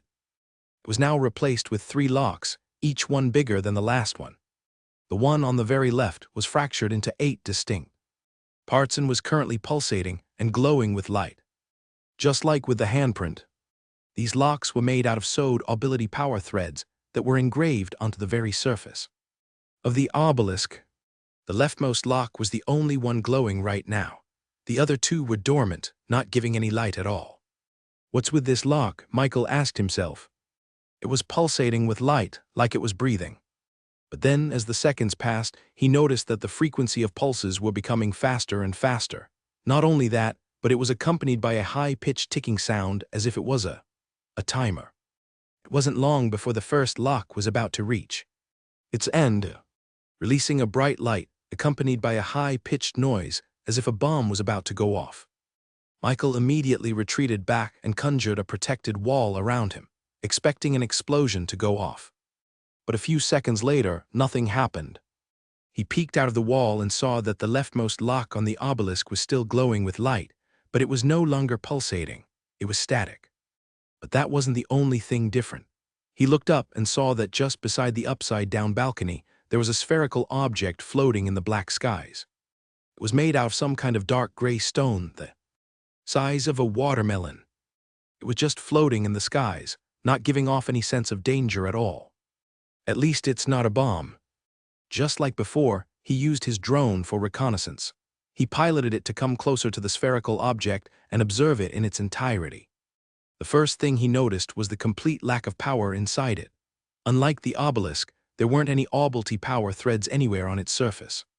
Instead, there was a simple carving of what looked like an image of a leaf inscribed on the top. What is this supposed to do? He looked around the island and found nothing else of interest. This spherical object was the only thing that had changed after the obelisk was activated. He also manifested a clone to touch the object to no avail, and after a few minutes of thinking, he decided to touch it himself, but still, there was no reaction. It took him 30 minutes of cluelessly fumbling around as he tried to. Harbinger, what kind of test is this? He was prepared to fight off whatever alien-like monster that the obelisk threw at him, but instead, it just gave him a stone ball that did absolutely nothing. The worst part was that the obelisk gave him no clue as to what he was supposed to do. At least before, it gave him the courtesy of putting arrows at the handprints as a clue. Chat JK5 suggested, "Maybe you're right." He raised his hand, his index finger pointing at the spherical object. His strongest attack was his. All 8 elements gathered at his hand, combining to create a bright white light that emanated a destructive power. A second later, an instantaneous light beam shot off his finger and hit the spherical object right in the middle. Yet it still floated there unbothered. It didn't even leave a single scratch. The spherical object was just hit by one of the most destructive power anyone had ever seen, yet it still remained intact. Michael couldn't believe it. What the hell is this thing made out of? Now he was completely clueless on how to destroy this thing. That was his strongest attack. The only other technique he could think of was his quantum slash, but that required an enormous amount of energy, 3 full batteries. He simply didn't have that much on hand. Wait, what was that inscription again? He piloted his drone to move atop the spherical object, and there, he saw the image of a leaf carved onto its surface. What if this isn't a leaf? What if it means earth mana? It was a long shot, but he decided to try it anyway. After his proved useless, he knew that he had to try any idea that came his way. He raised his hand, beckoning all the earth mana in the air towards him. Invisible green blobs of light clumped atop his palms, manifesting as pure earth energy. This was the purest magic he could conjure. With the ball of earth mana stuck firmly above his palms, he then turned and pointed it at the spherical object. With a single thought, pure earth magic shot outwards at a leisurely speed. It was slower than an arrow, but faster than a throw. It hit the spherical object squarely on its surface, with the earth mana shattering into fragments that covered the entirety of the object. A few seconds later, the object emanated a neon green light. Then it began to shake violently until it exploded into a million pieces that dispersed into the wind. All that was left was a green mote of light that floated where the spherical object was placed before. Michael turned around and saw one part of the first lock suddenly glow green, followed by a high-pitched noise as if a bell was struck right in its sweet spot. Soon after, another spherical object manifested out of the fragments that the previous one. This time, it was positioned a few meters opposite the green mote of light. I think I know how to solve this puzzle. He piloted his drone to fly atop the new spherical object and saw the shape sculpted on its surface. This time it was in the shape of a flame. Without even thinking about it, Michael conjured pure fire mana in his palms, the same way he did with the pure earth magic. He pointed the red clump of pure fire magic and shot it towards the spherical object. It hit the object's surface and shattered into individual fire mana that surrounded the object in its entirety. Struck with this energy, the object began glowing with a red light before starting to violently shake. And just like before, the spherical object exploded into a million pieces, leaving behind a small blob of red light in its place. "I knew it," he exclaimed. After the explosion, a satisfying ding echoed from the obelisk before the next part of the first lock glowed red. This was followed by the creation of a new spherical object in the black sky. "This puzzle is testing my ability to use all 8 elements," he concluded. Those spherical objects were invulnerable to any and all attacks, except for a single specific mana element that was inscribed on top of its surface. He'd been so used to using his and his ability powers as his main source of attack that he completely neglected to think about his magic. With the puzzle solved, all that's left was to destroy 6 more spherical objects to complete the first lock. Just as he predicted, each of the spherical objects could only be destroyed by a specific mana. After figuring this out, the rest became extremely easy. It wasn't long before the final spherical object appeared in the skies. This time, it had the image of a ray of light inscribed onto its surface. With a simple light magic, Michael finally destroyed the last spherical object in the black skies. All that's left from its debris was a mote of white light that joined the other motes of lights around it. They were arranged in a circle, with the obelisk at the center. Curiously enough, the motes of light perfectly coincided with the rays of light that came out from the obelisk. When he first activated it, "What kind of material is that?" Even after finishing the test, Michael still couldn't get his mind off of that strange spherical object. He wanted to know what it was made out of. The fact that it could withstand Unity made it extremely interesting to him. If it could withstand Unity, then it was basically invulnerable to all damage. No one in the world could destroy it. But just as he was having this thought, the sound of the lock shattering echoed out into the island. Finally, the first lock was completed, having all its parts illuminated by the 8 elements. This would have been cause for celebration, but suddenly, the different parts of the lock began to move closer and closer together until finally, it smashed together, forming a single part. Shockwave emanated from the obelisk, making Michael wary of his surroundings.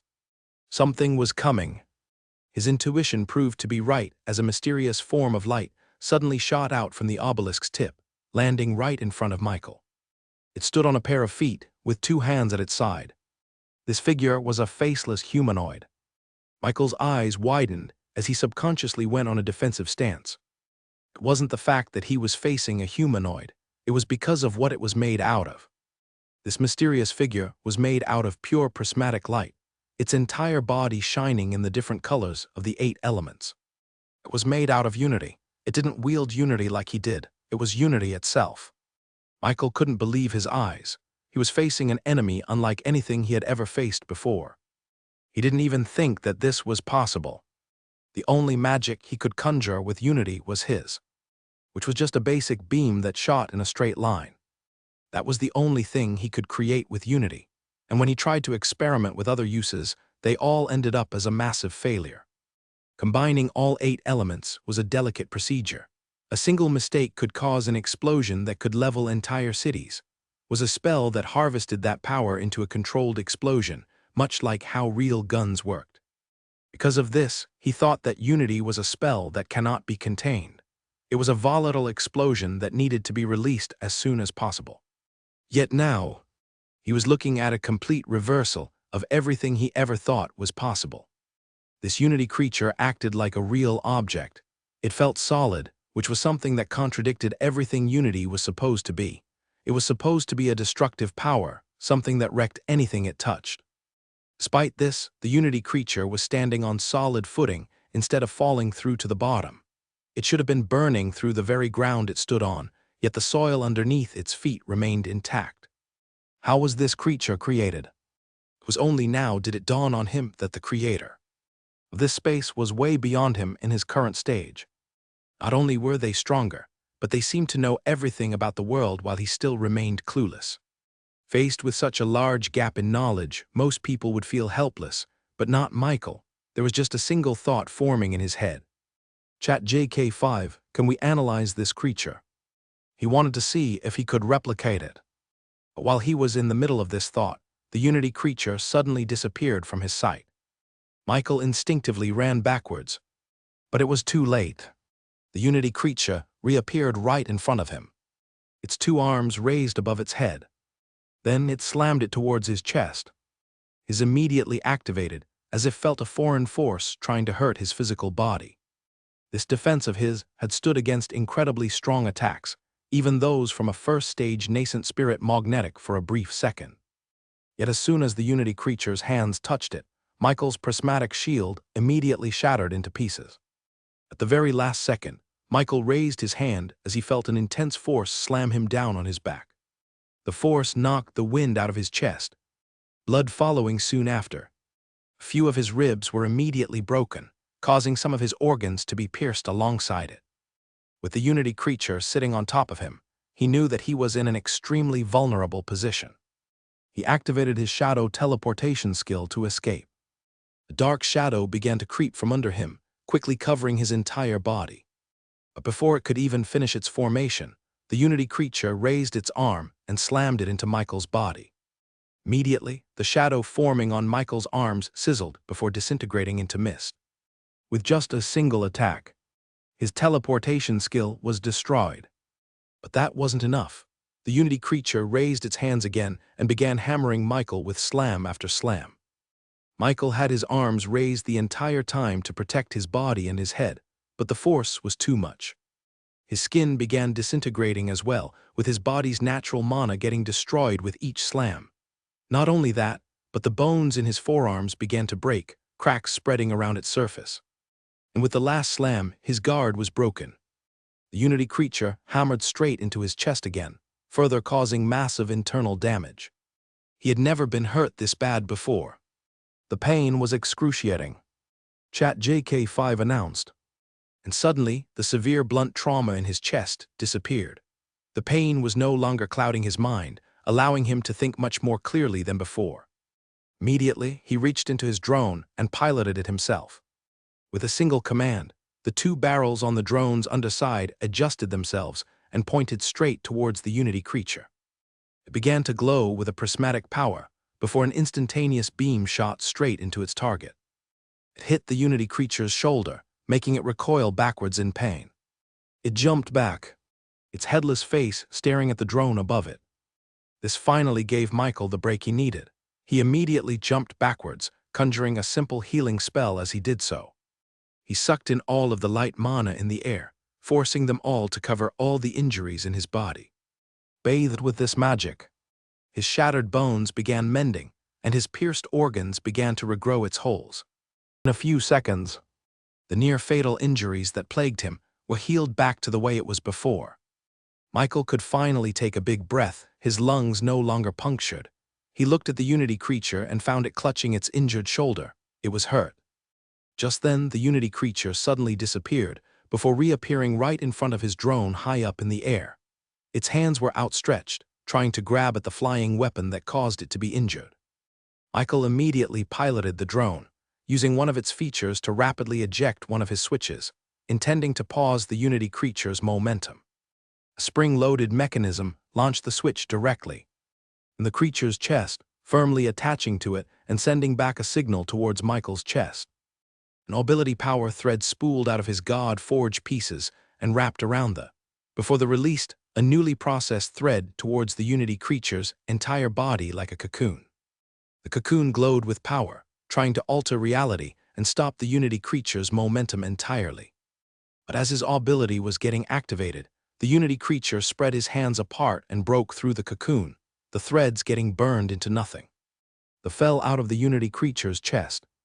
unable to even activate for a single instant. The creature grabbed onto the drone, grasping it in its Unity-filled hands.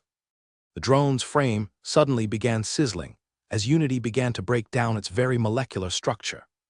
Michael's drone vision began to shake, static crowding the image. If the Unity creature continued to hold the drone in its hands, it would do irreparable damage to the mithril artifact. Michael immediately raised his own hand, pointed it at the Unity creature, and fired off a shot of. A beam of prismatic light shot from his index finger, right towards the Unity creature's back, making it lurch forward in pain and allowing the drone to escape from its grasp. The drone flew towards Michael, keeping close to him. So only Unity can hurt Unity. Looks like this test is designed to see if I can use Unity. Just like with the previous test, there was only one win condition for him to succeed.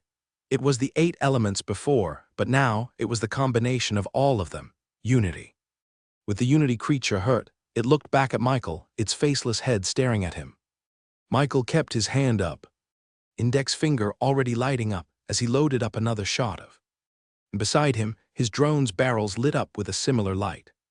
Michael didn't wait for the Unity creature to move and fired both shots of. The beams traveled almost instantaneously towards the Unity creature, both shots aimed at the head. But in that same instant, the Unity creature's figure blurred as it disappeared and reappeared a few meters away from the shots. I won't be able to shoot it as easily as before, Michael realized.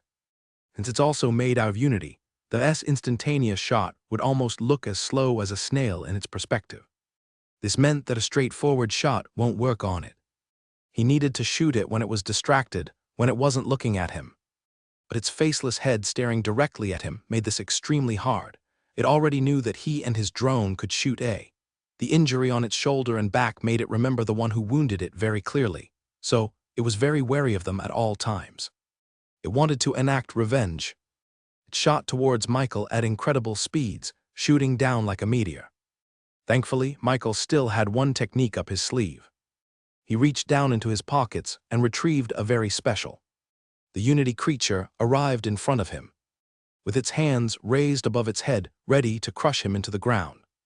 At the very last moment, he clicked the switch in his hands, releasing the hidden Unity beam in the iron block. The Unity creature slammed down its hand towards Michael's chest before a single beam appeared between them. The expected slam didn't occur. An arm made out of Unity fell onto the ground beside Michael, before exploding into motes of differently colored lights. Michael cut off one of its arms with his Unity saber. He didn't even have to move his weapon and simply let the Unity creature's arm fall straight towards the blade. He wanted to take this opportunity to swing his Unity saber again towards the Unity creature, but it quickly retreated to the skies, holding the stump of its severed arm in pain. Michael waved his Unity saber in the air, challenging the Unity creature to charge towards him again. With this weapon in hand, the creature would find it hard to approach him without one of its limbs getting cut off. The Unity creature then released its grip from its stump and pointed it at Michael. The tip of its index finger began to glow with the same prismatic light as Michael's. In the next instant, a beam of light instantaneously shot towards Michael, hitting him in the shoulder. It burned a hole through his bones and muscle, leaving through the other side. He immediately conjured light mana again, healing the injury he sustained from the creature's Unity gun. It copied my spell, that's unfair.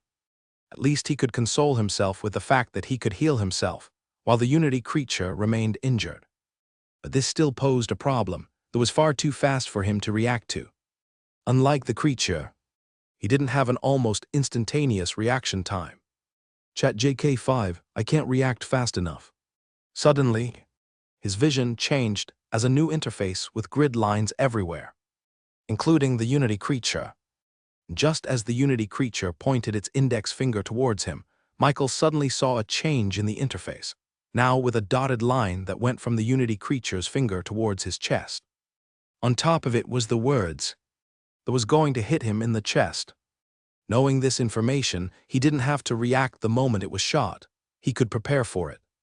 Then the light in the Unity creature's finger reached a climax, releasing a burst of instantaneous light that shot towards Michael's chest, just as Chat JK5 predicted. And just as it was about to hit his torso, Michael raised his hand and positioned his Unity Saber in a direct line of sight from the shot. The beam of light hit the Unity Saber's blade, creating prismatic sparks that flew everywhere, before reflecting off and hitting the ground behind him. Michael stared at his weapon, a smile growing in his face.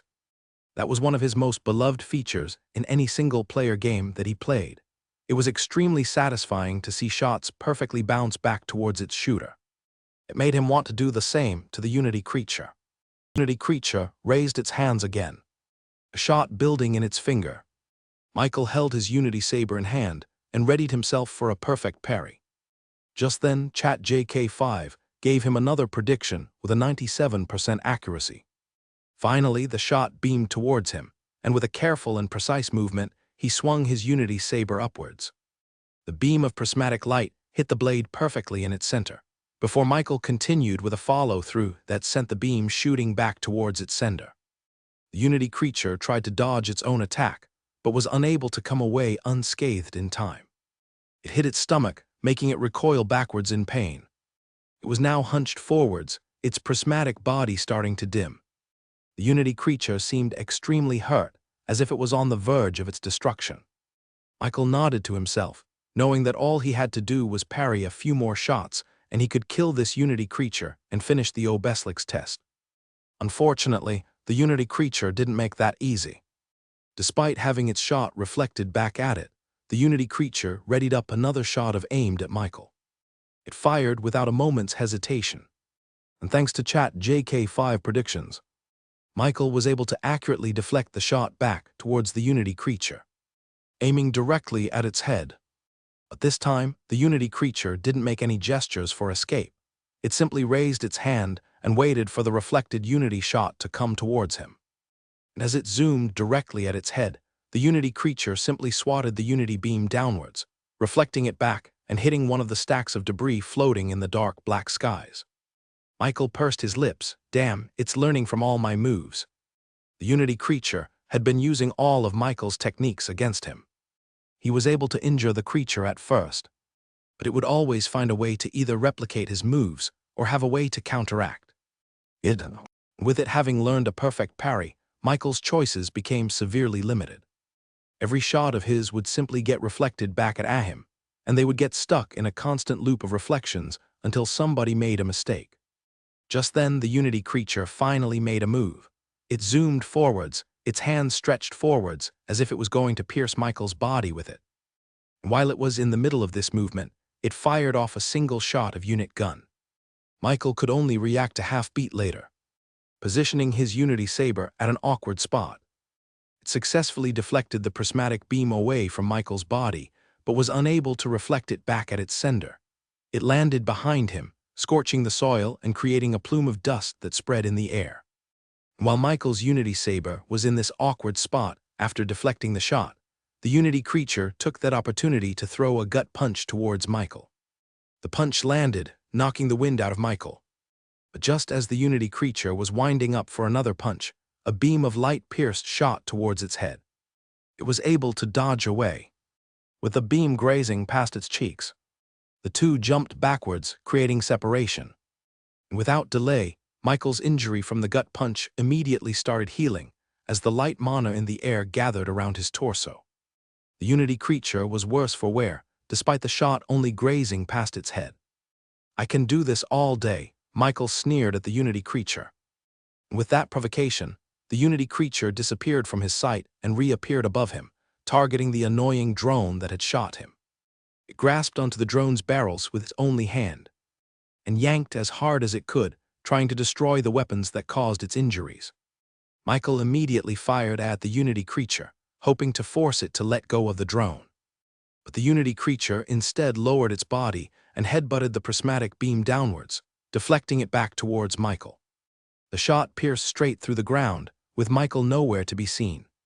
He reappeared behind the Unity creature, with his Unity Saber in both hands. He swung it down, aiming for the creature's back. Finally, it let go of the drone and quickly turned around. It used its hand and swung it towards the Unity Saber. As the two Unity weapons clashed, prismatic sparks emanated outwards. However, in a battle against two equally strong Unity powers, the one with the most speed would win. The Unity saber split in half, its upper part tumbling down into the ground before dissipating into motes of differently colored lights. Michael immediately retreated back, with his drone following just above him. He looked at the switch in his hands before quickly tossing it out and retrieving a new one from his pockets. And with a single click, a new Unity saber appeared in his hands. "I told you, I can do this all day," he said. But as much confidence as he was trying to portray, he knew that this parity between them wouldn't last. Right now, they were evenly matched, but it won't be long before Michael started to lose his resources. The light mana in the air was limited. It wasn't a small amount, but it would run out eventually, meaning he wouldn't be able to heal his wounds forever. And second of all, his drone was starting to become worse for wear. With each contact it had with the Unity creature, its frames were getting more and more disintegrated to the point where it could malfunction if it got into contact with that creature for a little bit longer. It seemed that the Unity creature knew that and was actively targeting it now instead of him. "I have one last gambit," he thought. "I have to find the right opportunity or else the Unity creature will just adapt and copy my moves." After thinking about it some more, he decided to let the Unity creature do what it wanted. He let the drone fly away from him. The Unity creature immediately took the bait, rushing towards the flying object, intent on destroying the underneath its frame. Michael, on the other hand, piloted the drone and subtly made one move. A compartment on the drone's underside suddenly opened up to reveal a much bigger barrel, one similar to that of the cannons that could be seen on ships. This was Michael's last trump card. The Unity creature seemed to have noticed this change in the drone. With the large cannon barrel pointed at its head, the Unity creature sensed the inherent danger coming from the drone and immediately tried to run away. Michael fired the Unity creature was able to run away for a few meters thanks to the slow release. But as soon as it left the barrel and fell to the air, Michael immediately triggered its explosion. Large shockwave of pure destruction emanated from destroying all kinds of mana in the air. The explosion sent everything flying off into the dark abyss. Bits and pieces of debris floating in the dark skies crossed over the boundary of the island before instantly disappearing into nothingness. The Unity creature was fast, but it wasn't fast enough. It was laying on the ground, with its lower body completely missing after the explosion sent it crashing onto the very edge of the island. Its indomitable prismatic skin, which would have burned through anything it touched, was slowly melting, motes of light dispersing in the wind as the effects of the bomb lingered on. The Unity creature tried to gather the melting mana in its body but found no success. It could not heal itself, and even if it could, it would take a few more minutes before the mana in the air completely stabilized. Michael would not wait that long. He approached the Unity creature, each step the only thing echoing in the island. Otherwise, it was silent. Michael knew he won. He would just have to wait a few more seconds before the Unity creature completely melted into pure mana in the air. But he didn't. He approached carefully, his eyes completely focused on the missing lower part of its body. It was a perfect dissection, allowing him to see the inner workings of the Unity creature. In his mind, ChatJK5 was furiously working out the calculations as it began to analyze the very nature of this Unity creature. How it was moving, how could it stay intact, and most of all, how it was made. He wanted to copy the Unity creature for himself. And just as he approached the Unity creature, it looked up at him with its faceless head and performed what could only be described as a snarl. This was a creature that knew that it was in its death throes. And in pure desperation, it raised its only hand and flung it towards Michael. With its body melting, the arm flew out of the Unity creature's shoulder socket cleanly and rocketed off towards Michael at an extremely fast pace. And in the air, the arm continued to melt off and began to form a perfect conical tip that was aimed straight at Michael. It was powerful. It negated all mana in the air for a few minutes. This meant that Michael should just be as vulnerable to the effects of the bomb as the Unity creature. But just as the arm was about to hit him, Michael flicked a switch in his chest. He paused the effects of the bomb on himself, allowing him to use magic. Unity saber flashed beside him before he swung it in front of him, perfectly cutting the severed arm in half. It exploded into motes of light, becoming pure mana that dissolved in the air. The Unity creature laid on the ground, unable to even hold its upright with both of its hands gone. It looked up as Michael approached. "Thanks for the lesson," he said as a notification rang in his head. Michael raised his hand, motes of mana immediately gathering at his palms. The beads of melting mana in the Unity creature's body began to float off from the ground and reach Michael's hands, forming into a revolving spherical ball made out of pure Unity mana. And suddenly, his head felt warm as a wave of information crashed through his head. ChatJK5 gave him the exact magic theory that led to the Unity creature's creation, and now he was going to replicate it himself. Following the instructions in his head, he began to mold the Unity sphere in his hands. And with his other hand, he reached out and beckoned for the Unity creature to come towards him. The Unity creature's half-lifeless body floated up, its faceless head showing acceptance in the face of this new development.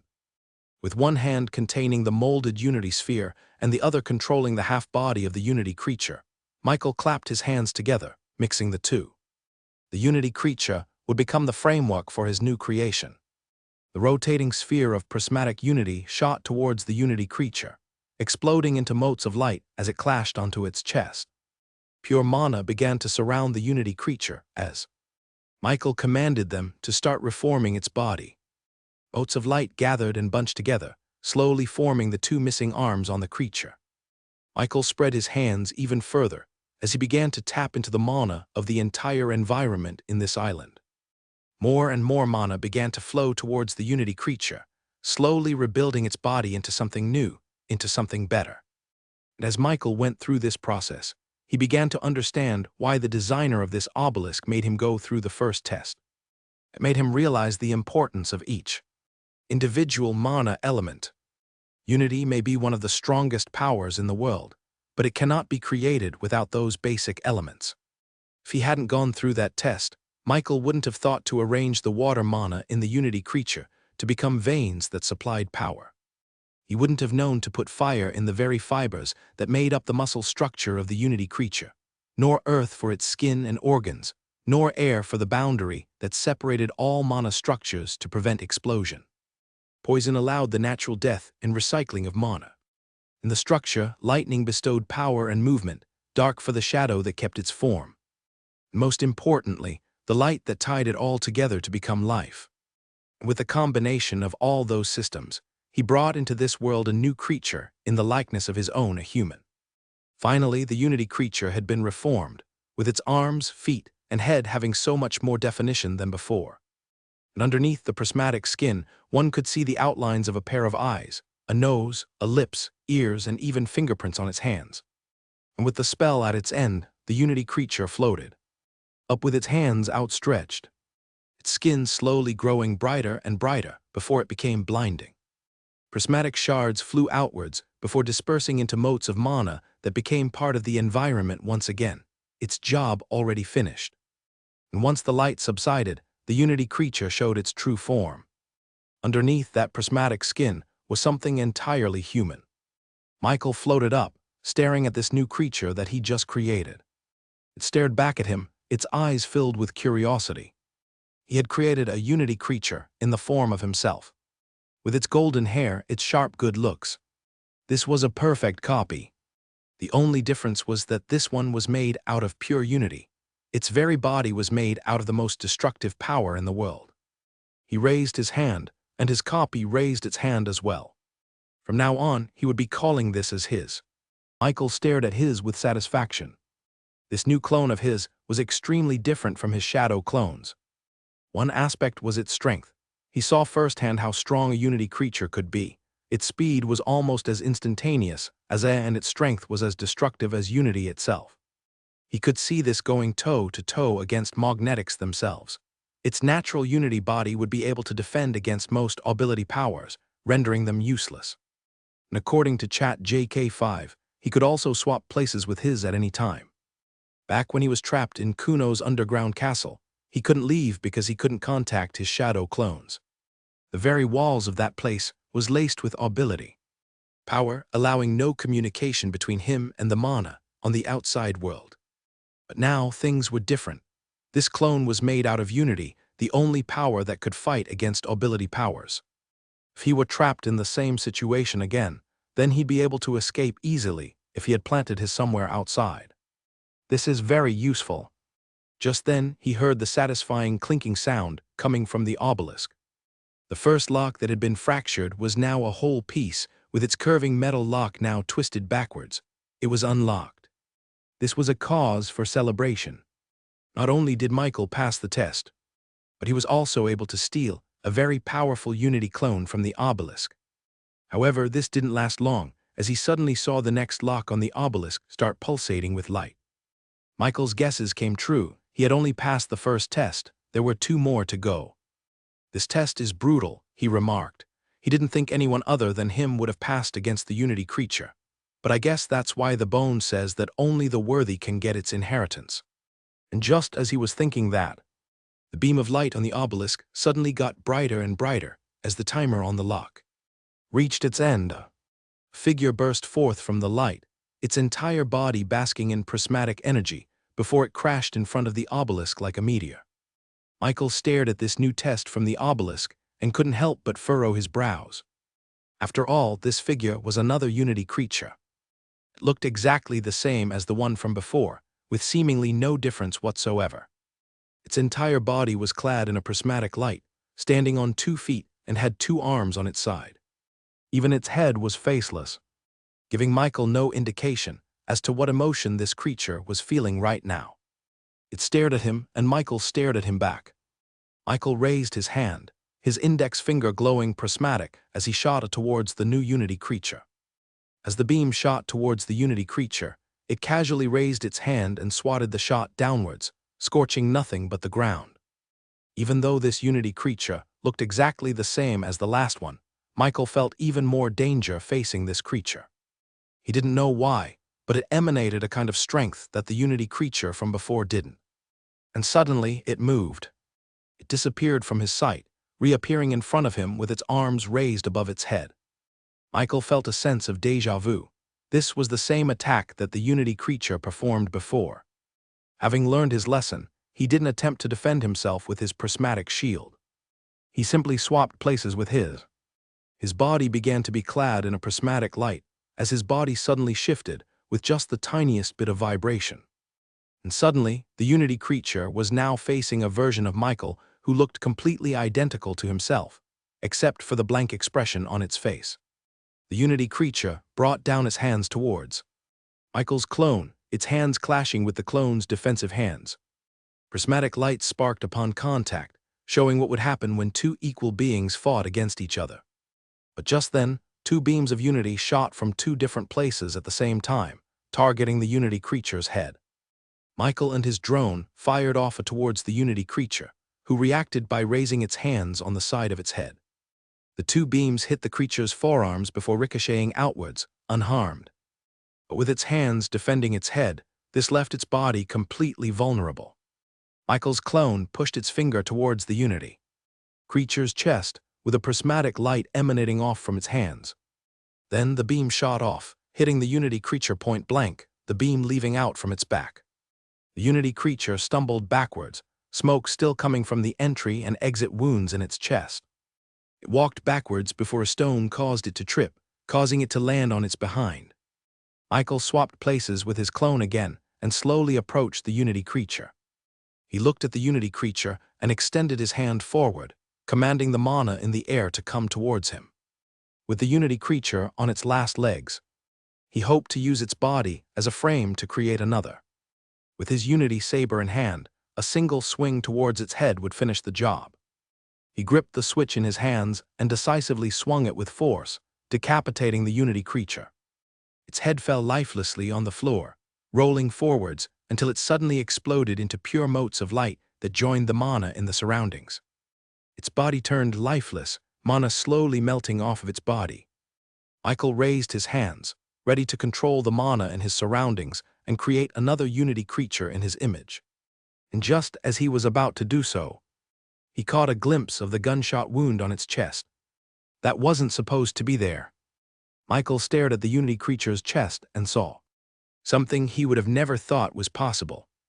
Armed with curiosity, he held out his hands, and focused on that glistening object buried underneath the melting body of the Unity creature. Its chest started to vibrate before a single metallic drop of liquid slowly floated towards Michael, its speed getting faster the closer it got to him. And as it made contact with the natural mana in the air, the drop of liquid began to emanate a pure white fire, something that would destroy anything it touched. There was no mistaking it. This was a God-forged piece. And as he beckoned, more and more drops of God-forged pieces continued to float towards him. Its attraction to someone of his nature would not let anything hinder its journey. He couldn't believe it. This Unity creature had a God-forged piece in its chest. He didn't even think it was possible. These were two directly opposing powers that should have no overlap with each other. The very definition of an ability power was that it could alter the reality of the world and even render mana useless. At least that's what he always thought. But now, he was seeing first-hand evidence of the two powers working together to form whatever this creature was. The creator of this obelisk was someone from the ancient era. Does that mean that back in those days, mana and ability powers were intertwined together? The more he thought about it, the more it made sense. Why was he a natural magnetic, someone who commanded control over the God-forged pieces from their natural attraction towards him? It was because he could wield all 8 mana and therefore had the power to use Unity. And as he observed the God-forged pieces floating in the air and shooting towards his chest, he suddenly realized something. That white fire that surrounded the liquid. That was Unity. He slapped his own forehead for only now being cognizant of that fact. He used to just simply accept it without asking any questions why it was surrounded by Unity. Unity and ability powers were intricately linked to each other. That was a fact. As for how, he still didn't know the answer to that question. Not only that, but there was one more important question that remained. If it had these God-forged pieces, then was it possible that this creature was a magnetic? He suddenly remembered that feeling he got as he laid eyes on this dying creature. He sensed a different power, which he now understood to be the God-forged pieces in its heart. But it still didn't make sense. If it was a magnetic, then why didn't it use any of its abilities to defend itself? It died without exhibiting any signs of an awakening whatsoever. He was consumed by curiosity. He wanted to know if this Unity creature had the power to wield those God-forged pieces like a human, or was it simply just a container? It could very well be a deliberate design from the creator of this obelisk, as a reward to whoever defeated the Unity creature. But no matter how much he speculated, he would now never know the answer. As the last bit of God-forged pieces left the Unity creature's body, most of its unity had already melted away and dispersed into the air. There was nothing left for him to study. If he waited any longer, then the Unity creature would fully dissolve into its most basic elements. At the very last second, he raised his hand, mana gathering at his palms, before commanding them to surround the dead body of the Unity creature. Motes of light clumped together as the injuries on the creature's body started to mend. Even its decapitated head was slowly growing back. From its stump, it wasn't long before a new body had formed. Michael now had 2 by his side. But despite this useful acquisition, he couldn't bring himself to celebrate. Chat JK5. Please tell me you were able to figure out how the Unity creature was able to put a God-forged piece in its heart, pouring salt in the wound. Yeah, I get it, I made a mistake. Michael regretted killing the Unity creature so easily. He wished that it had put up more of a fight so that it could have had the chance to use its ability power if it even had any. Come on, please tell me that there's another Unity creature that I have to defeat, he begged the obelisk. Just then, a very unsatisfying ding resounded out from the obelisk as the second lock lit up the same way as the first one. Then, it cracked, signaling its completion. He completed the second test of the obelisk. Damn it, he cursed. This was perhaps the only time in his life where he was asking for more of a challenge. The obelisk's designer probably didn't expect its challenger to have a mithril relic drone and the ability to copy a Unity creature. The fight got extremely one-sided. How many kilos did I get from the Unity creature? Chat JK5 answered despondently. The Unity creature was only in the first stage of the body formation realm, which was very weak compared to his 7th stage cultivation. I just hope that the third and last test of the obelisk gives me the same test, but a lot more challenging. Just as he said that to himself, the obelisk suddenly glowed a red light that reached the high black skies above. It emanated a kind of danger that manifested as an invisible shockwave that coursed through the entire island, as if answering Michael's challenge. Michael readied himself as three figures clad in unity shot out from the obelisk's red beam of light, landing on the ground with a thud. His eyes widened with happiness as he saw his opponents have that same prismatic glitter surrounding their body. They were unity creatures. And as a greeting to his new test subjects, he raised his hand and fired a single shot of. The unity creature at the center of their formation raised its hand and punched the beam at the perfect time, sending the shot back towards its sender. Michael swung his unity saber, prismatic sparks flying off as it met the shot. However, his hand started to tremble as he tried to parry it back. The power embedded into this shot was a lot more powerful than his original one. His guard was broken as he had to deflect the shot into the ground. These three new unity creatures were a lot stronger than before, that was for sure. But he didn't despair. Instead, he thought of this as a wonderful opportunity. He was going to find out their secret, no matter what. Two unity creatures suddenly disappeared from Michael's sight, only to reappear right in front of him with their arms raised above their heads. But just then, Michael's intercepted them, blocking their attacks before countering with a swift kick in the chest. The two unity creatures flew backwards, their feet skidding in the ground before they stopped. Michael was wise to their moves. He had already fought these unity creatures 2 times already, and their starting moves never changed. It was always a slam with both their hands, which was easy to counter once he knew what to expect. After that, he commanded his unity clones to pursue their targets.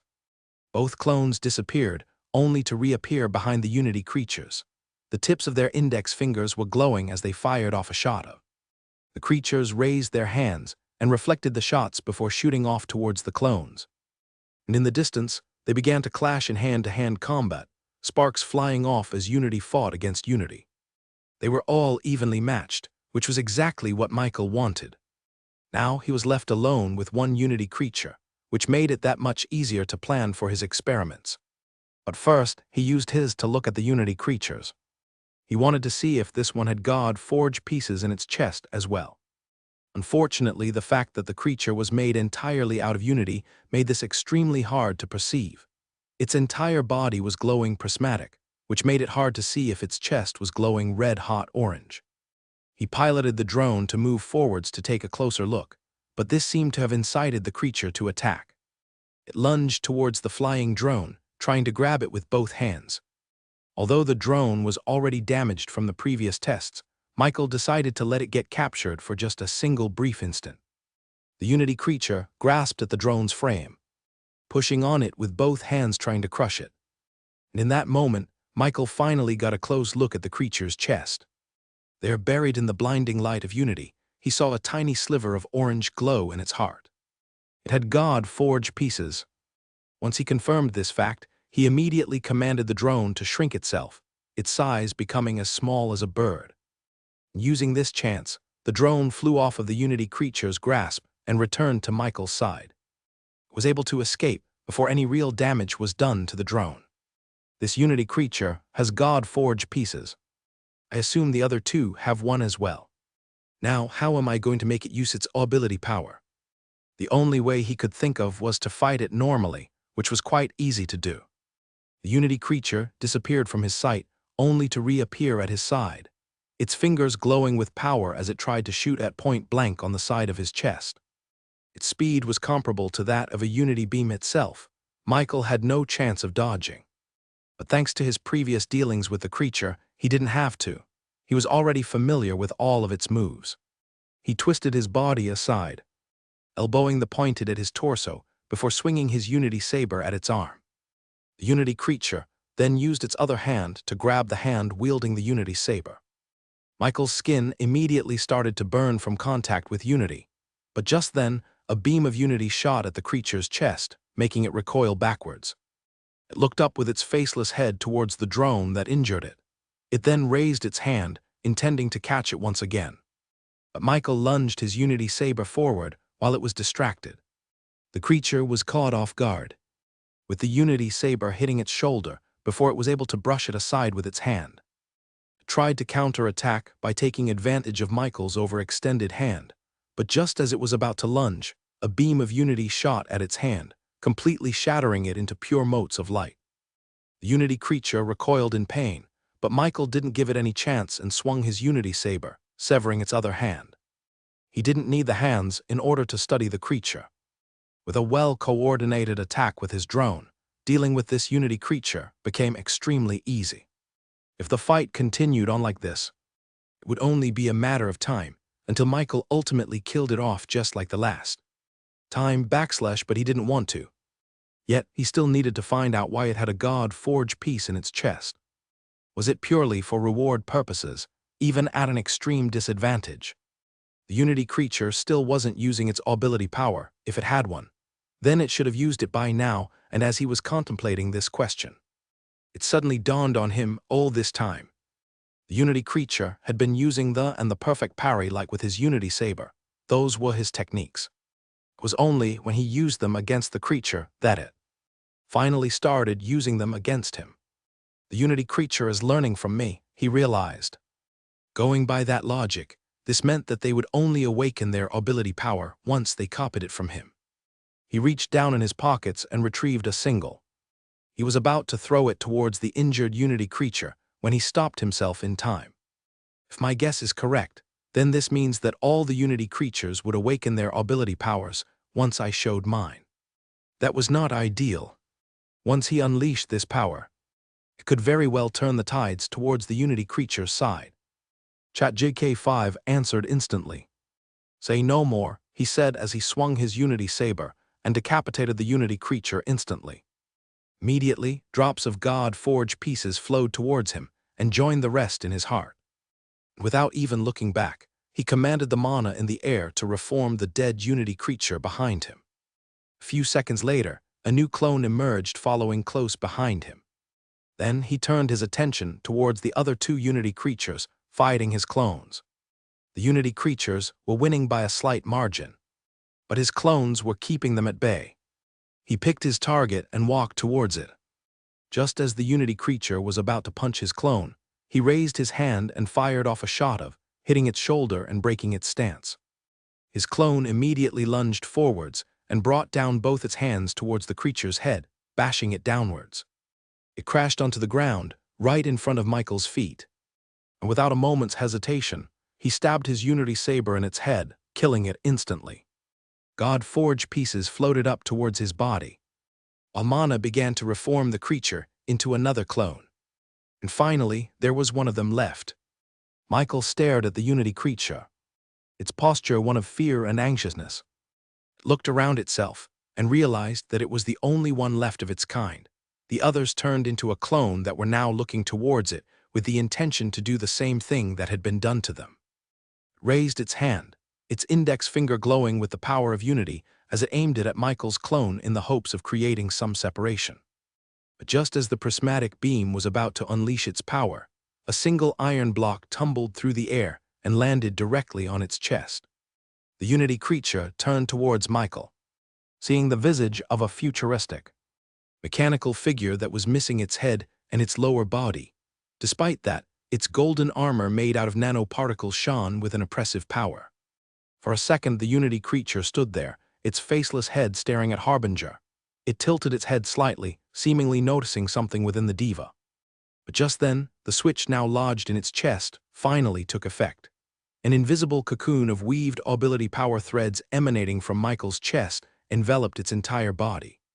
As the time-stop effect of the was about to hold the creature's momentum into a complete freeze, its Unity-filled body suddenly burst out into a white fire, completely burning the cocoon it had been encased in. And as the threads of ability power burned in the air, some of its fibers were suddenly sucked into the creature's chest. Michael's eyes widened as he saw this. It's happening. He immediately flew his drone closer, hoping he could observe the process in which the Unity creature awakened its ability power. With he saw his own thread of ability power land on the God-forged pieces in the creature's chest.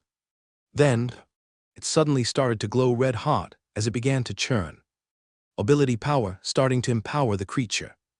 Michael stood there and watched as a familiar image started to form above the Unity creature's head. The golden aura that surrounded it, the sleek metallic finish on the armor, the pulsating lights, the holographic projections, there was no mistaking it. This was Harbinger. Harbinger complained. "That's you," he said to Harbinger as he looked at the diva above the creature. "It copied you." After the initial shock, Michael was able to observe the diva with much better clarity. Just like Harbinger said, although the image above the creature copied every single feature in Harbinger's body, it failed to reproduce that intangible aura that surrounded the diva. It felt two-dimensional. But still, it's amazing that it could copy a diva like this. Then a new question arose in his mind. Can it copy my ability too? He didn't have to wait long as the Unity creature raised its hand, beckoning something in the ground to rise up. The soil underneath their feet started to shake, small rocks levitating off the ground. Then, a single chunk of pure iron ore suddenly emerged from underneath, causing bits and pieces of rock and soil to explode outwards. With this chunk of iron ore floating in front of it, the Unity creature closed its hands as if crushing something in his palms. The iron ore started folding upon itself, as if an invisible blacksmith was hammering upon it with a million strikes. It wasn't long before the iron turned into a familiar shape, A. Michael was extremely fascinated with what he saw. It was a perfect replication of his ability power. However, its power was very weak compared to his, incomparable to the real thing. It was probably because of two things. First, just like Harbinger said, this Unity creature couldn't perfectly replicate everything about a diva, which makes its ability power a little bit diminished from the real thing. Secondly, its cultivation was only equal to that of a second-stage body formation, magnetic. Still, that's could these Unity creatures copy any ability power that it comes across? Just as he was having that thought, the Unity creature punched out its hands, causing it to shoot towards the drone. It landed perfectly on its frame, and immediately, a thread of ability power unspooled out of the creature's god-forged pieces and began to create a cocoon around the drone. As soon as the last thread was weaved, the drone suddenly froze in place as if it was hovering in the air. Yet, its propellers were static, unmoving. "Amazing," Michael praised before snapping his fingers. A satisfying click resounded out of the drone's frame as a much bigger spool of ability power thread shot out of Michael's chest and wrapped around the cocoon on the drone, creating another cocoon. Suddenly, the drone's propellers started revving up as it regained all of its momentum. Michael always had a stored in his drone. All he had to do to counteract the Unity creatures was to pause its own pause, negating its effects completely. This was basically a battle between a second stage and a seventh stage magnetic. Unless they were Michael, the results would be obvious. The drone flew up, prismatic light gathering at the barrels underneath its frame before shooting at the Unity creature in its chest. The aftershock of its own ability power getting destroyed left it vulnerable for a moment, which the drone perfectly took advantage of. The shot landed on its chest, creating a shallow hole that exposed the metallic object buried in its body. Michael was now looking at the god-forged pieces in the creature's body, the metal still pumping ability power in the creature's body. Chat JK5, I'm tired of this Unity creature always copying my moves. It's time we do the same. His trusty AI assistant began observing the creature's innards, trying to see how the god-forged pieces worked in tandem with the Unity that surrounded it. Just then the creature suddenly jumped backwards, fear written all over its faceless head. "Just sit still," Michael said as he gestured with his head for his clones to follow. All 4 clones disappeared, only to appear surrounding the Unity creature from all sides. And with swift coordinated movement, they lunged forwards and each grabbed a limb from the Unity creature. It struggled under their hands, but was unable to escape. It tried to fire off from its fingers, but Michael's clone simply pointed the gun away from their bodies, the prismatic beam shooting off into the darkness void surrounding the island. Then Michael approached the Unity creature and with an apathetic voice asked Chat JK5, "Okay, what do you need?" Chat JK5 began giving him a list of experiments for him to do to the Unity creature, and he complied without any question. If anyone were to see this, they would immediately feel sorry for the Unity creature. Michael couldn't hide his excitement as Chat JK5 said those words he'd been waiting for. Suddenly, a wave of information washed over his brain as Chat JK5 gave him the magic theory behind the Unity creature's creation. In an instant, he knew all the technical movements and magic placement he needed to do in order to implement God Forge pieces in his clones. Placing those destructive metals inside an equally destructive container using an intricate use of the 8 elements became second nature to him. It all looked simple. He looked down at the corpse of the Unity creature. He killed it after completing all of the experiments Chat JK5 needed. Its body was now slowly melting as the Unity in its body began to disperse. Usually, he would first absorb the God Forge pieces in its body before turning it into a clone. But this time, he left it alone. He raised his hand, all 8 mana gathering at his palms as a clump of prismatically colored motes of light. Once there was enough mana, he gently pushed it towards the Unity creature's chest, mending the hole in its chest. As he did, he implanted a white magic circle containing the magic theory Chat JK5 gave to him. Immediately, the mana clump disassembled into individual motes of light. It dispersed, covering the Unity creature's body according to the instructions left behind by the magic circle. The Unity creature's body slowly lifted upright, its body levitating off the ground by a few inches. Colorful lights rotated around the creature, slowly getting faster and faster until it created a prismatic sphere that obscured its entire body. And as the spell reached its end, the sphere exploded, motes of light returning back into the environment. What was left was no longer a creature, but a man. It was a perfect clone of Michael, just like the 4 other clones beside him. Except this one had an indescribable aura around itself, and with his drone vision, the reason became obvious. Its chest was now glowing orange, making it look like an ordinary magnetic cultivator. "It's a success," he rejoiced. And without missing a beat, he turned towards his other clones and controlled them to come closer. Right now, he had an extra 7 kilos of God Forge pieces, 6 from the clones he just defeated and 1 from the previous test. He put his hands on his chest and pulled it forward.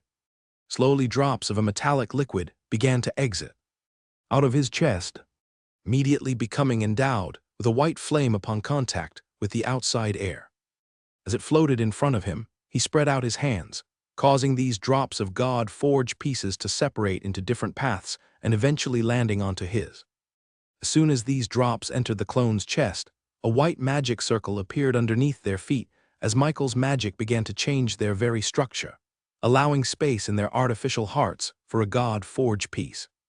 Their chests glowed golden for a brief second before dimming. They were now officially. He decided to return the God Forge pieces he obtained from the creatures, turning the other 2 clones into a second stage body formation magnetic and the other a first stage. Now he had 3 clones in the second stage and 1 in the first stage. But since he lacked more, his very first clone remained without a God Forge piece. "I'm going to keep this normal clone as a failsafe," he decided. "It's reassuring to know that I can teleport to safety whenever I want." As for the other 4 clones, he had still yet to decide what he wanted to do with them. If he got an excess of God Forge pieces, he would certainly give it to them. For now, his priority was the Dragonborns, so he would give them the God Forge pieces if he had it.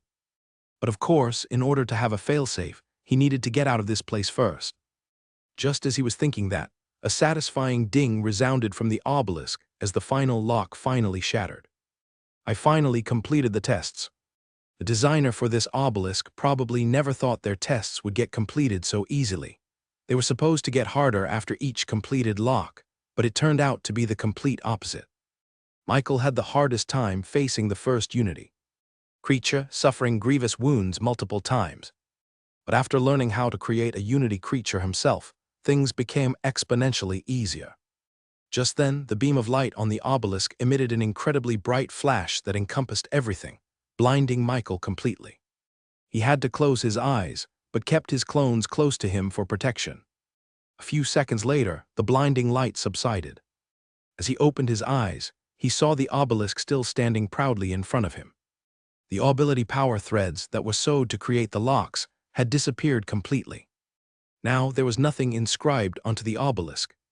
Instead, there were these cracks that propagated all around its surface, as if it was on the verge of ruin. The golden streaks that were around it had disappeared, leaving large creases on its surface that caused instability within the obelisk at a critical point. The whole island started to shake, with bits and debris starting to fall off of the obelisk. Michael stood back far enough for safety, but close enough to observe.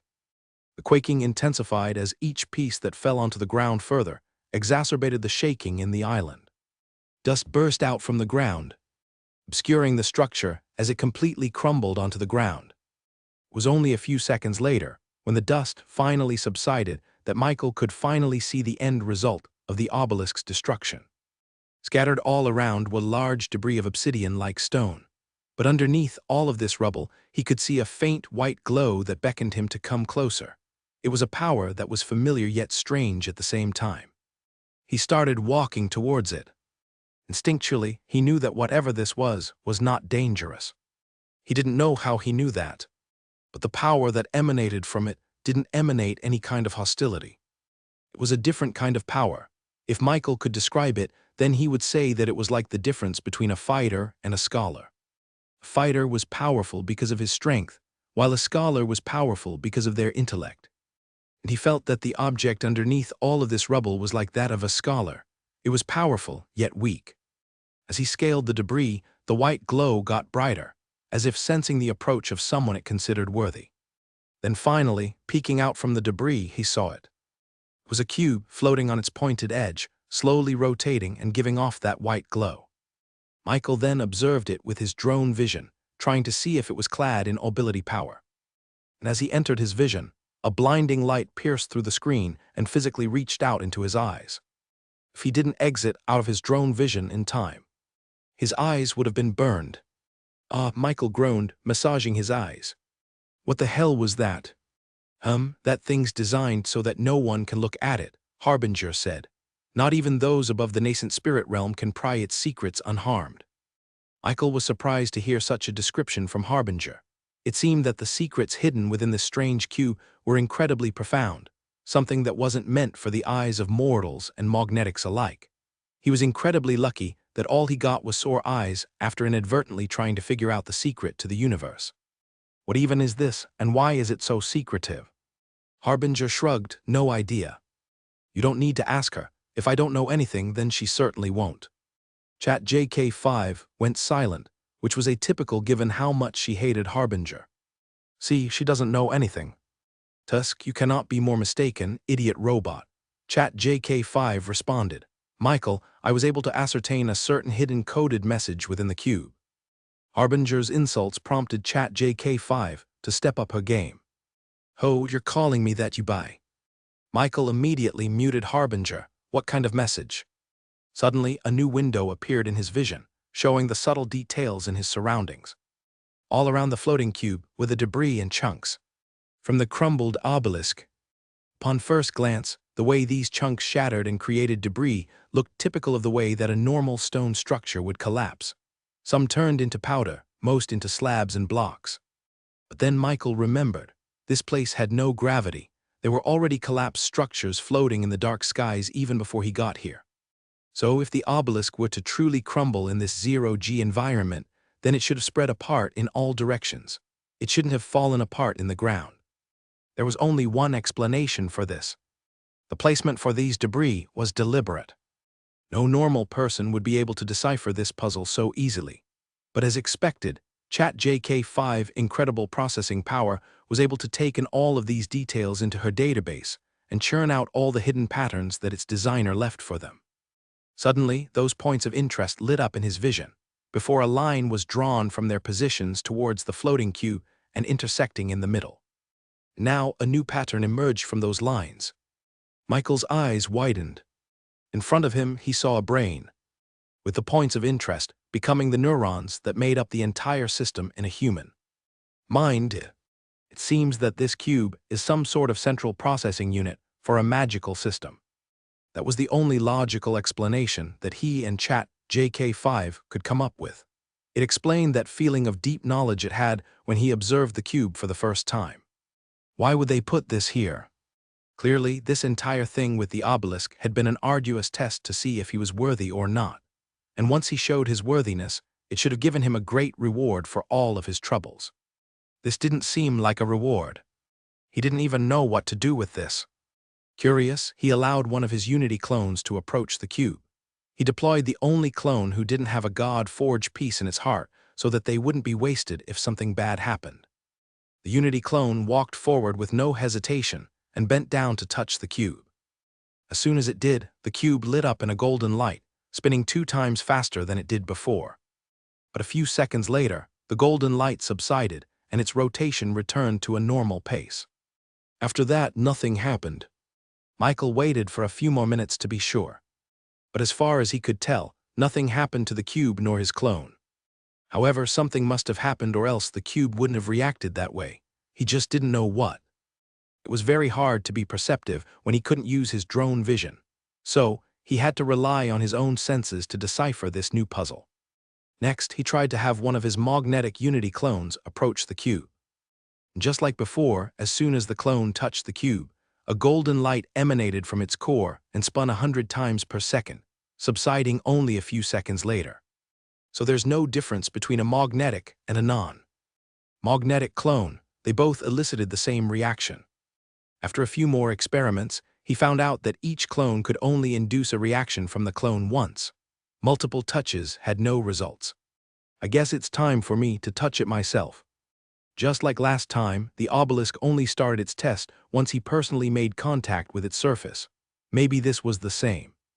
I wouldn't mind new tests, honestly, as long as I get more clones at the end of it. With the white cube right in front of him, he couldn't help but squint his eyes. He knew his eyes would only get burned if he looked at it through his drone's vision, but he didn't want to take that chance.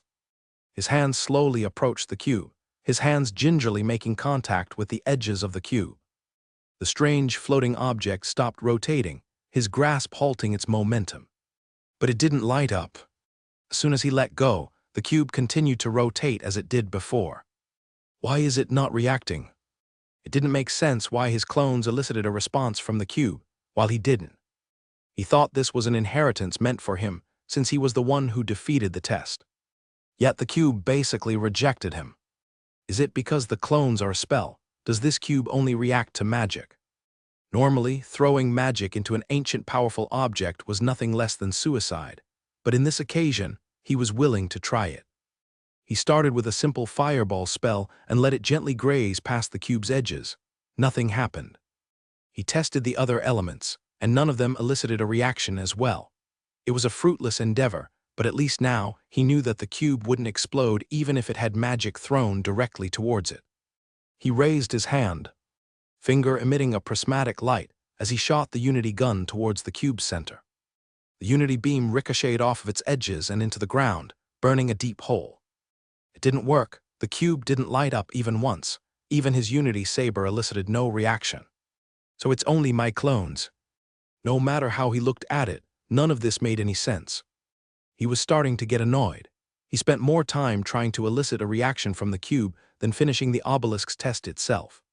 He had half a mind to simply take the cube into his pockets and leave this place now, trying to procrastinate solving this puzzle. But just as he was at his wit's end, ChatGK5 suddenly had an idea. Michael, may I make contact with the cube?